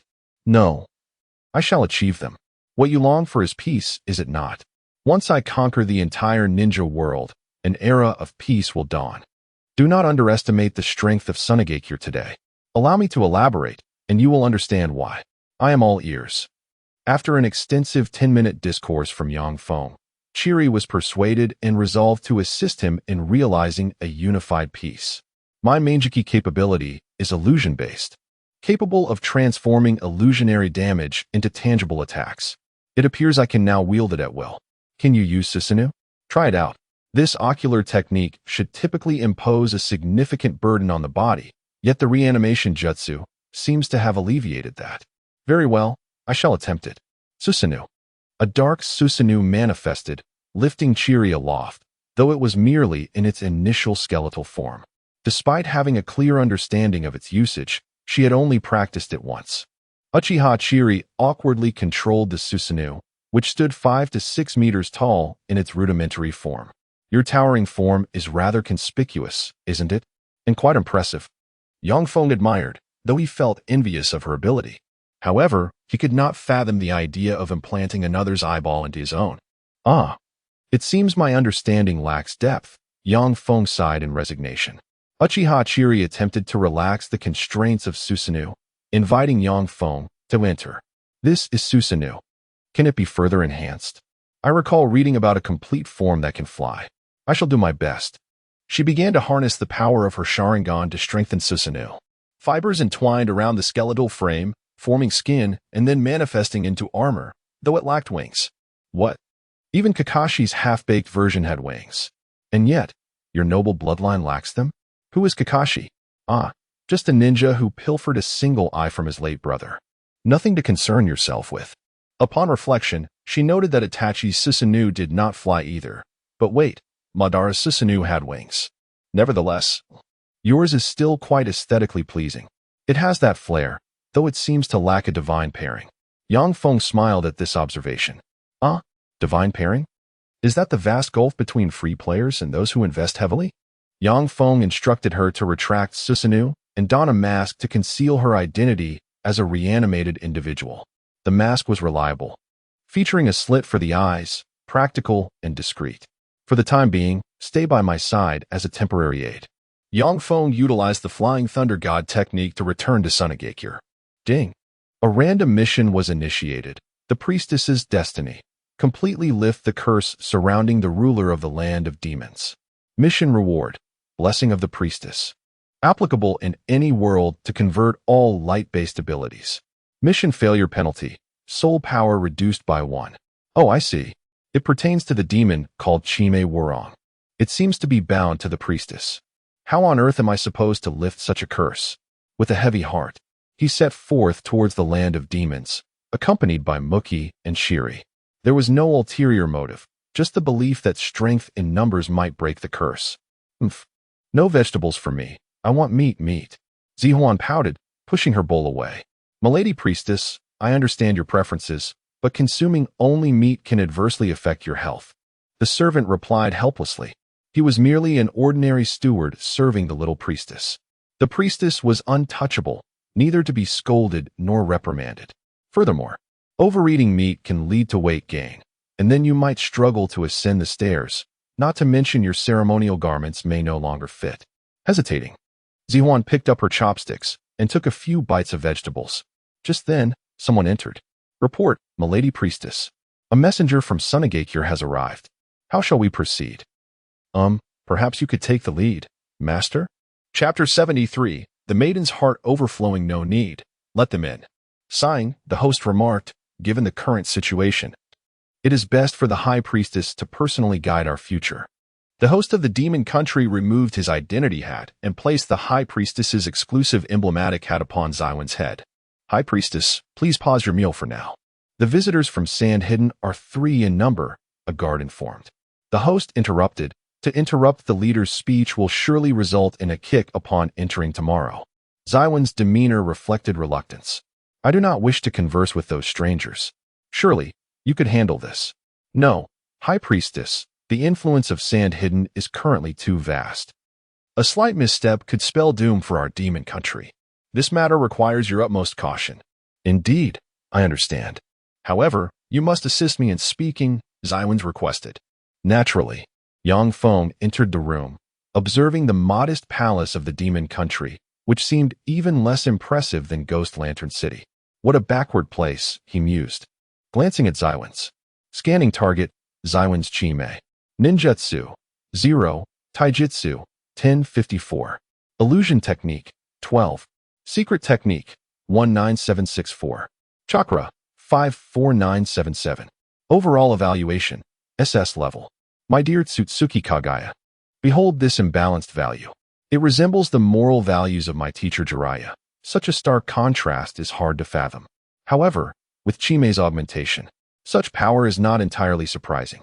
Greetings, High Priestess of the Demon Country. I am Chisha Daimaru from Sand Hidden. I am Zywin's. I have come here to resolve the matter of the sealed demons within the Demon Country. I have discovered a method to eradicate them. What? Such a thing is impossible. The host expressed disbelief while Zywin's inquired curiously, what method will you employ? This will require some offense against the High Priestess, Feng replied, forming hand seals with his right hand to perform the unsealing technique. Beside him, Muki also mimicked the hand signs, gradually unraveling the binding formation on the High Priestess. Wait, such matters should be approached with caution. The host anxiously attempted to intervene. Sharingan. Uchiha Yuri employed an illusion technique, putting all the guards, including the host, into a hypnotic slumber. Unseal. 8 trigrams sealing technique. Modify. Feng activated Sage Mode, supplying chakra to facilitate Muki in completing the sealing technique. This sealing technique was not intended to bind Chi-Mei, but rather to seal Zywin's soul. Feng then began to undo the sealing technique that Zywin's mother had cast to stabilize Chi-Mei. Chi-Mei's soul resided within Zywin's. Its physical form seemed to be located near a volcano. Feng activated the map to survey the nearby area, swiftly identifying a location with SS-level attributes. He instructed Uchiha Yuri to carry Zywin's and hasten there. Hey, where are you taking me? Let go of me, Zywin's protested, ineffectually struggling against Yuri's grip. Be quiet, little girl, or I shall flay your skin, Feng threatened. Damn it, I can't break free. Zywin's exerted herself in an attempt to escape Yuri's embrace, but it proved exceedingly difficult. She was merely an ordinary person, possessing only a basic understanding of subduing demons. My soul is reacting. Has the seal been lifted? Within the cave, magma surged, and a tentacle extended forth, breaking free partially, yet still restrained. Cursed Myler. Once I break free, I shall bloodily cleanse the demon country. It summoned several messengers to investigate the situation. With the soul's seal broken, the physical seal would not hold for long. Meanwhile, Feng remained composed, calmly riding the ancient dragon. What do you ninjas intend to do with me? We are going to eliminate that little demon, forcing the entity within you to emerge for its complete eradication. Is it the monster my mother referred to as Chi-Mei? Indeed, but it is nothing extraordinary. Feng smiled, producing a lollipop to offer her. This should be effective with children. I don't want such things. Do you take me for a child? What do you intend to do by binding me? You possess the soul of Chi-Mei within you. I previously sealed your soul for protection. Once we reach the physical form of Chi-Mei, we shall fully merge with it to eradicate it completely. You may yet retain your life. Was it my mother who sealed it? This is merely a protective measure your mother employed. The life of a high priestess is largely one of tragedy, but that will change. After giving Yuri some instructions, Feng settled into a meditative position. In essence, child, our actions serve to safeguard the peace of the world. Please refrain from causing further disturbances. Humph, what concern is the world to me? Let me go? Xiwen's expressed her displeasure at being restrained. Very well, though this is quite a high place. If you were to fall, we might not be able to rescue you. Uchiha Yuri chuckled. She was a kind-hearted individual with little resistance to children, and Xiwen's was merely 14. Humph, still wearing a mask and acting mysteriously. Take that. Xiwen's yanked off Yuri's mask. What do you intend to do? Uchiha Sharingan, resembling flower petals, gazed at her. Xiwen's froze momentarily, then began to observe closely. Pretty sister. Beautiful eyes. Stay still and do not move, Yuri instructed. Upon reaching their destination, she patted Yang Feng's shoulder. Finding him unresponsive, she remained in place. Awaiting his signal. Sage mode activate. Yang Feng opened his eyes, his eyeshadow turning golden, with his pupils expanding, yet not transforming into the horizontal state of Toad Sage mode. He leaped off the ancient dragon, releasing some natural chakra that influenced the dragon, causing it to sway its head in enjoyment. All right, let us confront that Chime now. Sage mode has become even more attuned than before, Yang Feng declared. Uchiha Yuri complied, lifting Xiwen's as they entered the cave together. Who goes there? Are you the High Priestess and Appo's lackeys? Humph, have you come to die? Yang Feng stepped into the cave, observing a mass of indistinct black substance. He couldn't help but chuckle. You haven't even broken the seal, yet you dare to act so brazenly? He motioned for Xiwen's to approach, tossing her mother's necklace towards Chime. Humph, you dare attempt to merge my physical form with my soul? Futile. I am one with the High Priestess. Even that man Senju Hashirama would be incapable of merging with me. What makes you think you can? Chime boasted arrogantly. Huh, Senju Hashirama? You still remember him? However, he is now one of my subordinates. Very well, let me show you the legendary power I possess. Yang Feng formed hand seals. Snake, pig, goat, rabbit, dog, rat, rooster, horse, snake, combine. Forbidden technique, Soul Reaper sealing. A spectral figure of the Shinigami emerged behind Yang Feng, invisible to all but Yang Feng and Xiwen's Chime. This ninjutsu truly qualifies as a forbidden technique. However, I have already exploited the Shinigami's bug. In truth, I initially refused to endorse this group, but later discovered, wow, the benefits are astounding. With daily red packets in the group, the members are pleasant to converse with, and each one is exceptionally talented. It is a community of book lovers. Come and join. Chapter 74, What on Earth? Selling out the protagonist? Behind him, the Grim Reaper extended his hand, aiming to penetrate Yang Feng's body. However, Yang Feng deftly evaded, simultaneously stripping away the cursed seal from his abdomen and casting it aside. The Grim Reaper's hand lunged directly towards the Chime. How is this possible? Such power. Impossible. The Sage of Six Paths. The Chime's corporeal form had always harbored a fragment of its soul. Otherwise, it would not possess a stable connection with its spiritual counterpart. With a swift motion, the Grim Reaper seized its soul and absorbed it. Then, with a slight smile, he turned to Yang Feng. Heh, you desire both souls, do you? Come at me. Yang Feng raised his middle finger in disdain. This troublesome jutsu seemed to always yearn for more, but sometimes one could end up with nothing at all. The Grim Reaper charged forth with remarkable speed. Yang Feng, without hesitation, opened the 6 gates and vanished, adjusting his angle to stand before Zhuang. As the Grim Reaper closed in, he utilized the Flying Thunder God technique to evade. The Grim Reaper's hand, propelled by inertia, plunged into Zhuang's body, yanking out half of her soul. The other half remained securely sealed by Yang Feng and Mu Yi. Thus it could not be extracted. The Grim Reaper, sensing this, made no further attempts, believing that Yang Feng was still present. Debts could always be collected later. The Grim Reaper then brought down his massive scythe upon the remaining fraction of the Chime's soul. The strike was seamless, neither excessive nor insufficient. Zhuang was violently shaken by this soul attack and collapsed to the ground, supported by Uchiha Yuri. After consuming the remnant soul of the Chime, the Grim Reaper once again focused on Yang Feng. Hey, come over here. Yang Feng adopted an arrogant posture, observing as the Grim Reaper charged towards him. He promptly performed the release technique, sending the Grim Reaper back to his origin. This glitch felt incredibly satisfying. Yang Feng stretched his body, feeling no abnormalities. The Grim Reaper's speed was indeed formidable, surpassing even that of the Rakeage. It was only by utilizing the nearly complete Sage mode that Yang Feng managed to escape the Grim Reaper's deadly pursuit. However, if the Grim Reaper were to catch him, his soul would be seized, leaving no chance for escape. Overall, this experience proved invaluable, providing new strategies for deceiving others in the future. Moreover, being captured by the Grim Reaper was of little concern, as it allowed his master to intervene and rectify the situation, ensuring his survival. Alright, the treasured demon of your ghost nation has been thoroughly eliminated, Yang Feng informed Ziwang, patting her shoulder. Did that demon just get eaten by that ghost? Ziwang inquired. Indeed, that is correct. Henceforth, your ghost nation has no reason to exist. I hereby annex your country, renaming it Ghost Prefecture. Thank you, Ziwang replied, lowering her gaze. What are you thanking me for? Without your intervention, the Chime would have merely possessed the next priestess, causing further harm. It's a minor issue. After all, it will soon be my territory. There's no way I would allow it to harbor future threats.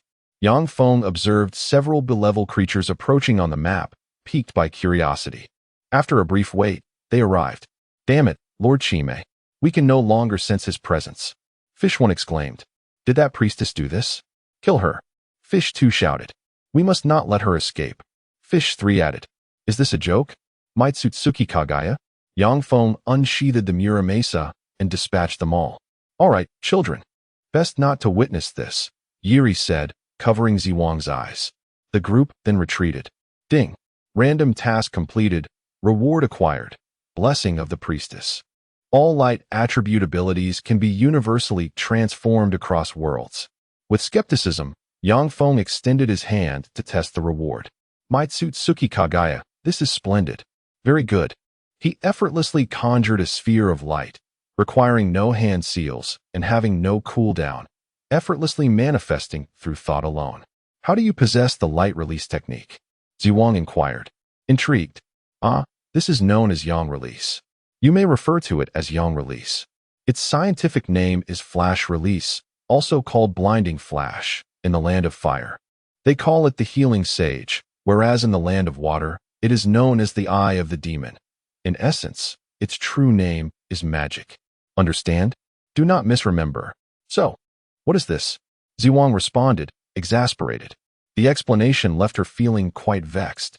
She herself had only a rudimentary grasp of Yang Release to fend off minor demons. Little demon, best behave. When you grow up, I shall tell you, Yang Feng chuckled, ruffling her hair. 2 days later, the Ghost Nation surrendered unconditionally. With no ninjas in their ranks, the system underwent some changes. The privileges of ninjas were granted to the priestess, and Ziwang was appointed as the governor, though she would merely serve as a symbol rather than wield any real power. The citizens of the Ghost Nation were largely in agreement, as some of their resources required importation, while they expressed respect towards the priestess. In an era devoid of rampant demons, the necessity of sustenance remained paramount. Following the ideological enlightenment from Sunagakure, Ghost Prefecture underwent significant transformation. Previously, many suffered from food shortages. However, Sunagakure dispatched ninjas to engage in production work, alleviating the hunger of many. Thus, this was the only nation devoid of any unrest. The primary reason for this was their clear belief system. In times of abundance, they would not contravene their principles.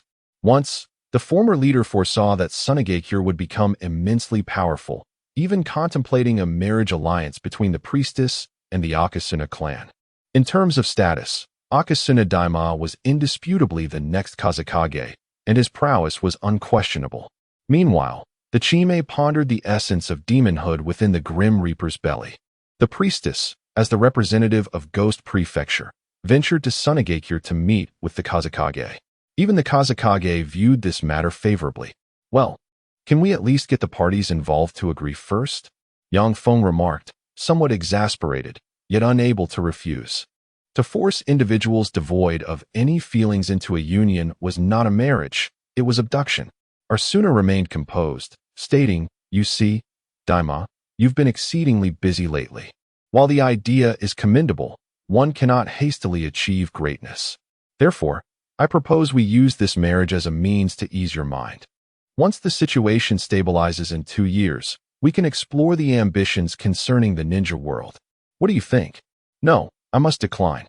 I absolutely disagree. Furthermore, that priestess is still underage. Discussing this is premature. Rather than seeking a marriage with the priestess, why not pursue Shikamaru? All right. Huh? What do you mean, all right? Why the outburst? Good. Since you agree, I shall betroth Shikamaru to you. The wedding preparations will commence immediately. Hey, Uncle Arsuna, don't joke around. We are merely friends. Ha ha. Loud laughter. Rest assured, I am an experienced individual. What pure feelings can exist between men and women? Enough with the pretense. I understand everything. Do not worry. I will explain this to your parents. Do not ask why I am on the highway. It is difficult for me to get off. Oh yeah. Chapter 75. This is youth. Yang Feng found himself in a state of bewilderment. Although he was the protagonist, he was not omnipotent. Who could have anticipated such a predicament? It was astonishing that he, who typically resided on the 5th tier, could fall victim to the schemes of the 2nd tier. I believe this is unacceptable, he mused. Yet, another voice interjected, but I deem it permissible. I am Wind Shadow. Heed my command. Worry not, for I shall manage everything. After saying this, Luo Sha became preoccupied with her duties, urging Yang Feng to depart hastily. Hey, is it really necessary? It was merely a minor victory, he retorted. But fine, consider this a compensation for all the years I have utilized you. Nevertheless, events were unfolding according to the script, and it appeared that the conclusion was merely 2 years away. Recently, Mizuki's Terumi Mei had engaged in discussions with Luo Sha regarding the allegiance of the Mist Village, hoping for some concessions. Luo Sha generously laid out their terms. As long as you adhere to our policies, we shall refrain from imposing complete dominion over the Mist Village. This condition was not particularly difficult to accept. After a period of contemplation, Terumi Mei chose to acquiesce and hastened back to her village. Yang Feng, however, was indifferent to such trivial matters. Yet, he remained concerned about the absence of information regarding a tailed beast. He felt compelled to follow up on this issue. Wind Release, Dance of the Scythe. Temari was diligently practicing her ninjutsu in the training grounds, utterly oblivious to the presence of someone observing her. Hey, Temari. Yang Feng relaxed his breath. She turned around immediately, gazing at him. Damaru, what brings you here? Well, I have some matters to attend to outside the village. Could you please request a leave of absence from Wind Shadow for me? Yang Feng smiled. He was not attempting to evade marriage, but had genuine concerns, especially considering the deadly task involving the tailed beast linked to Kagaya. He had neglected to inquire about the whereabouts of the three-tailed beast. Are you planning to engage in battle again? Enough. Just stay in the village for a few days, Temari replied reluctantly. In any case, I absolutely will not advocate for you. Yang Feng's lips twitched. Previously, he could easily persuade Temari. But now he wondered if she had grown wiser or if he had simply become foolish. By the way, did you hear the news? What news? I am getting married. Nanny. Her excitement surged instantly. Well, would you like to know more specifics? Cut to the chase. Who is the woman? Hurry up and tell me. Temari, overwhelmed with emotion, began to cry. Apologies, but only 2 of us are privy to this information, myself and... Never mind, I must leave the village now. I will tell you when I return, Yang Feng said with a smile before slipping away. How infuriating. Who is that woman? She pondered. Could it be Uzumaki Maki? She seemed to be the only possible candidate. Soon, Maki found herself bewilderedly confronted by Temari at Yang Feng's doorstep. Lady Temari, is there something I can assist you with? She inquired. Stop pretending. When did you and Damaru? Damaru's mother stepped outside to check on the situation. Temari ceased her outcry. What happened? What did Damaru do this time? Damaru's mother asked curiously. He claims he has a marriage candidate, Temari mumbled. Her head bowed in distress. She was overwhelmed by the situation, as women often become irrational when it comes to matters of the heart. How is that possible? He has never mentioned anything to me. He must be fooling you. Damaru's mother deduced the situation with remarkable speed. Temari hesitated, realizing the possibility of this being true. Although she had never employed this reasoning before, she had used others. "Sorry, I must go train. Please help me request a leave," she said, clenching her fists in frustration. However, there was no one around to vent her anger, so she silently made her way to the training grounds, unleashing her fury upon the wooden posts. By the time Feng reached the border of the land of water, she had already destroyed more than 20 wooden dummies. "You scoundrel! How dare you deceive me? Accursed! Accursed! Accursed!" she shouted, pummeling the wooden stakes until they splintered. "Fool! Am I truly unable to escape him? Why am I so enraged over such a trivial matter? It's as if I care so much." She wiped her tears, contemplating her life. Due to Wind Shadow Luo Sha's impulsive remarks, his own daughter remained oblivious to the truth. Consequently, Wind Shadow inadvertently wasted over 20 wooden training posts, each costing a considerable sum, 9 taels and 25 coins. Thus, even a figure of authority like Wind Shadow Luo Sha must adhere to discipline and compensate for the damages incurred, amounting to over 200 taels. This, indeed, exemplifies the benefits of the reforms within Sunagakure. At this moment, Feng, the indirect overseer, was en route. Although he was not running himself, he was riding upon the ancient dragon, which required him to navigate the path attentively. "How much sage chakra can you absorb?" "Humph. As much as is available. This power is never excessive. Yet your utilization is likely akin to that of a tailed beast, relying solely on physical advantage. Your combat capability does not match your chakra volume. Do not compare me to those half-baked creations. Tailed beasts are merely vessels for chakra, while I am a sentient, evolving artifact, endowed with my own intellect and potential for growth. What level can you reach then? I've been supplying you with sage chakra, which I created and is superior to that of the 3 great sage lands. You should soon attain the level of a tailed beast. Well, I appreciate it. My chakra volume now likely matches that of 2 tails, and my physique is not as cumbersome as a tailed beast's. Understood. Then take your time to absorb it." Feng closed his eyes, transforming the sage chakra within him. This process posed no harm to his body. Such minor absorption would even enhance his sage chakra condensation speed, while adhering to the 8 gates breathing method for gradual training. Uchiha Yuri had been temporarily released from her Edo Tensei due to Feng's return to the village, but she was summoned once more for protection. To be frank, Feng's current defensive capabilities could not compare to that of a complete Susanoo. If during the 4th Shinobi World War, Kabuto had summoned an army of Manjiki Sharingan users, he would not have suffered such a devastating defeat merely from Susanoo. Edo Tensei allows for the unrestricted use of indefinite Manjiki abilities, with Susanoo being one of the most versatile of such powers. Thus, the first update concludes here. I may forget to mark the next chapter. Chapter 76. Give me a fulcrum, and I shall lift the 3 tails. However, during the time when the Uchiha clan still existed, the use of the Manjiki Sharingan to activate Susanoo would impose an immense burden. A typical example is Sasuke, who, after a brief usage, rendered his eyes useless. It is noteworthy that he had only recently acquired his Manjiki Sharingan and had merely employed it in 2 instances, the 5 Kage Summit and the Battle of the Bridge. Even in its rudimentary form, it caused him considerable pain. Itachi, on the other hand, activated Susanoo at the brink of his life, enduring great strain to protect Sasuke and to seal Orochimaru. As for Sasuke, regrettably, he activated Susanoo merely to endure punishment and showcase his bloodline limit, using it for deceptive purposes. Although he failed numerous times, he appeared to have acclimated to the process. Uchiha Chiri gazed curiously at the meditating Feng.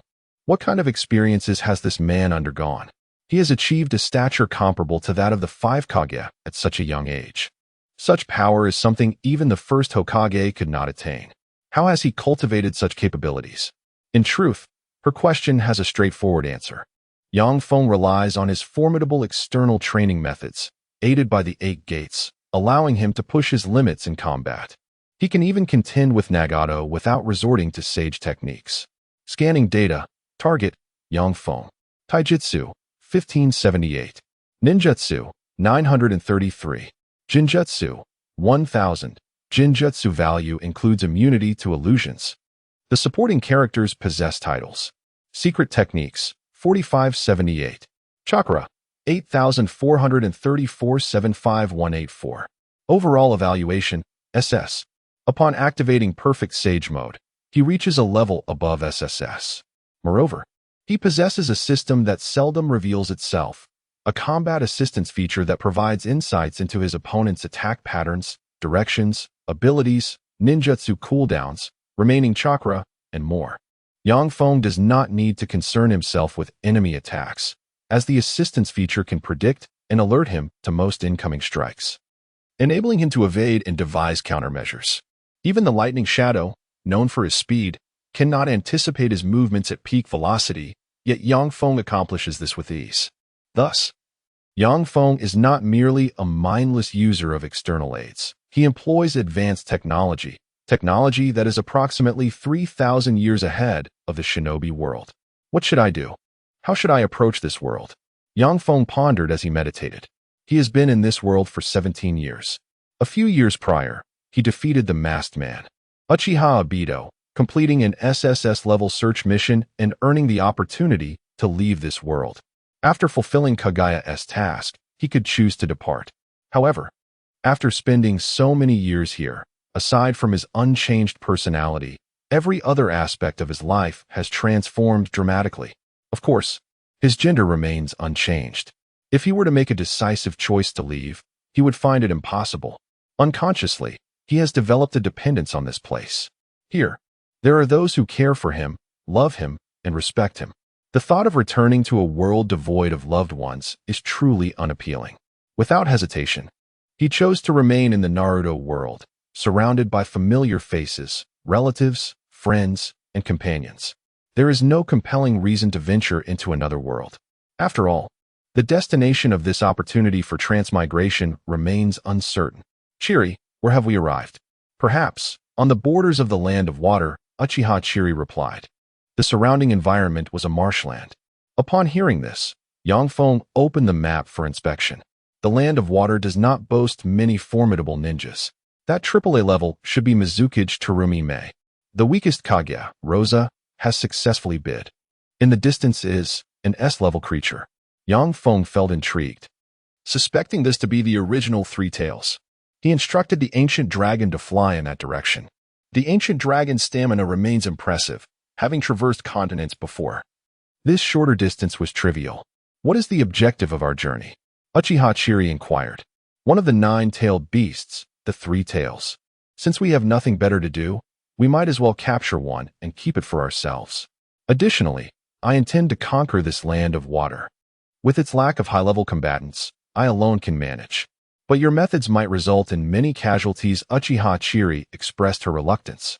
Sai, you are too merciful. Allow me to impart a lesson. On a small island, there is a tree bearing 3 fruits, but 6 famished individuals. If each consumes only half, they will all perish. If one person consumes a whole fruit, they will survive. The distribution of this fruit lies in your hands. How would you allocate it? What happens after they consume the fruits? Chiri asked curiously. Well, let us say their rescue arrives promptly, but they cannot endure without consuming the fruit in the meantime. Do you understand? This is merely a hypothetical situation. Don't be a nitpicker at such a young age. Yang Feng earnestly advised. Oh, I see. Then, I would let 3 survive. So exactly, you grasp the meaning. My intention is to ensure that the majority of the shinobi world can live, hence war is inevitable.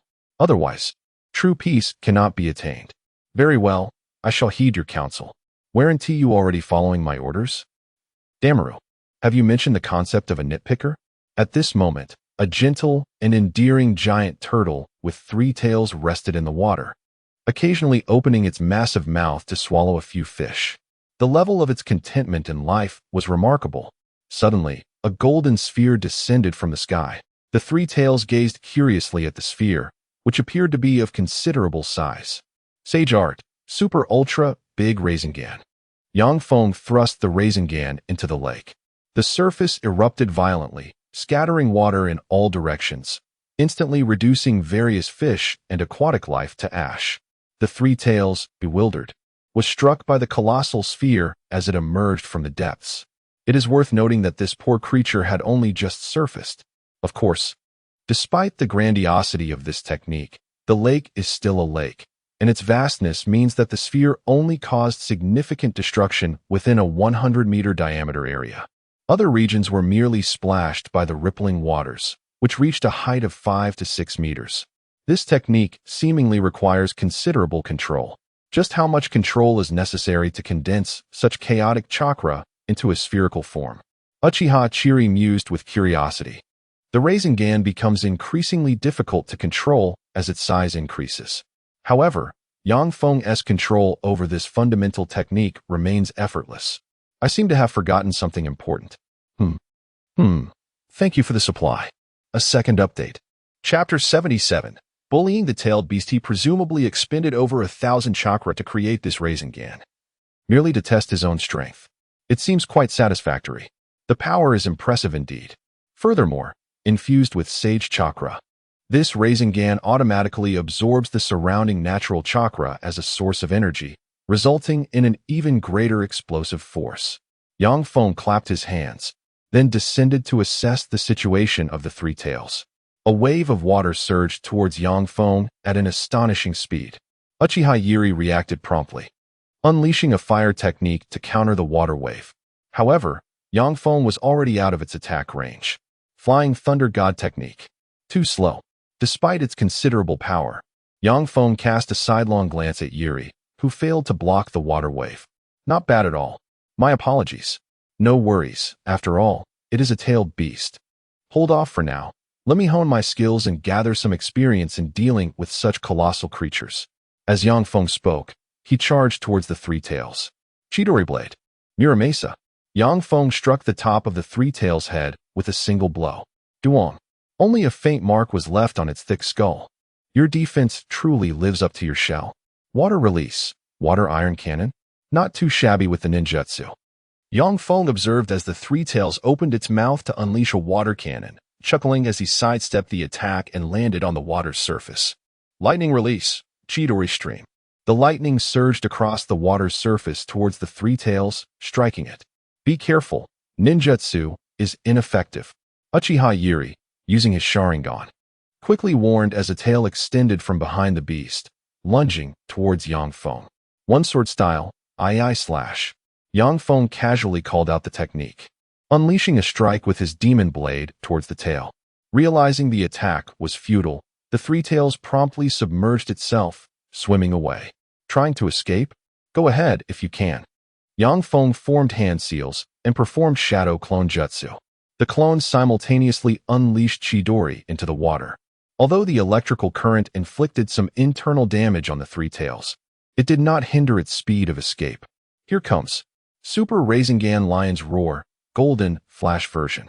Flying Thunder God slash. Yang Feng plunged his blade into the three tails' back. The clones caught up and dove into the water, their Rasengan striking the three tails at the rear. Lightning Release. Little Kirin.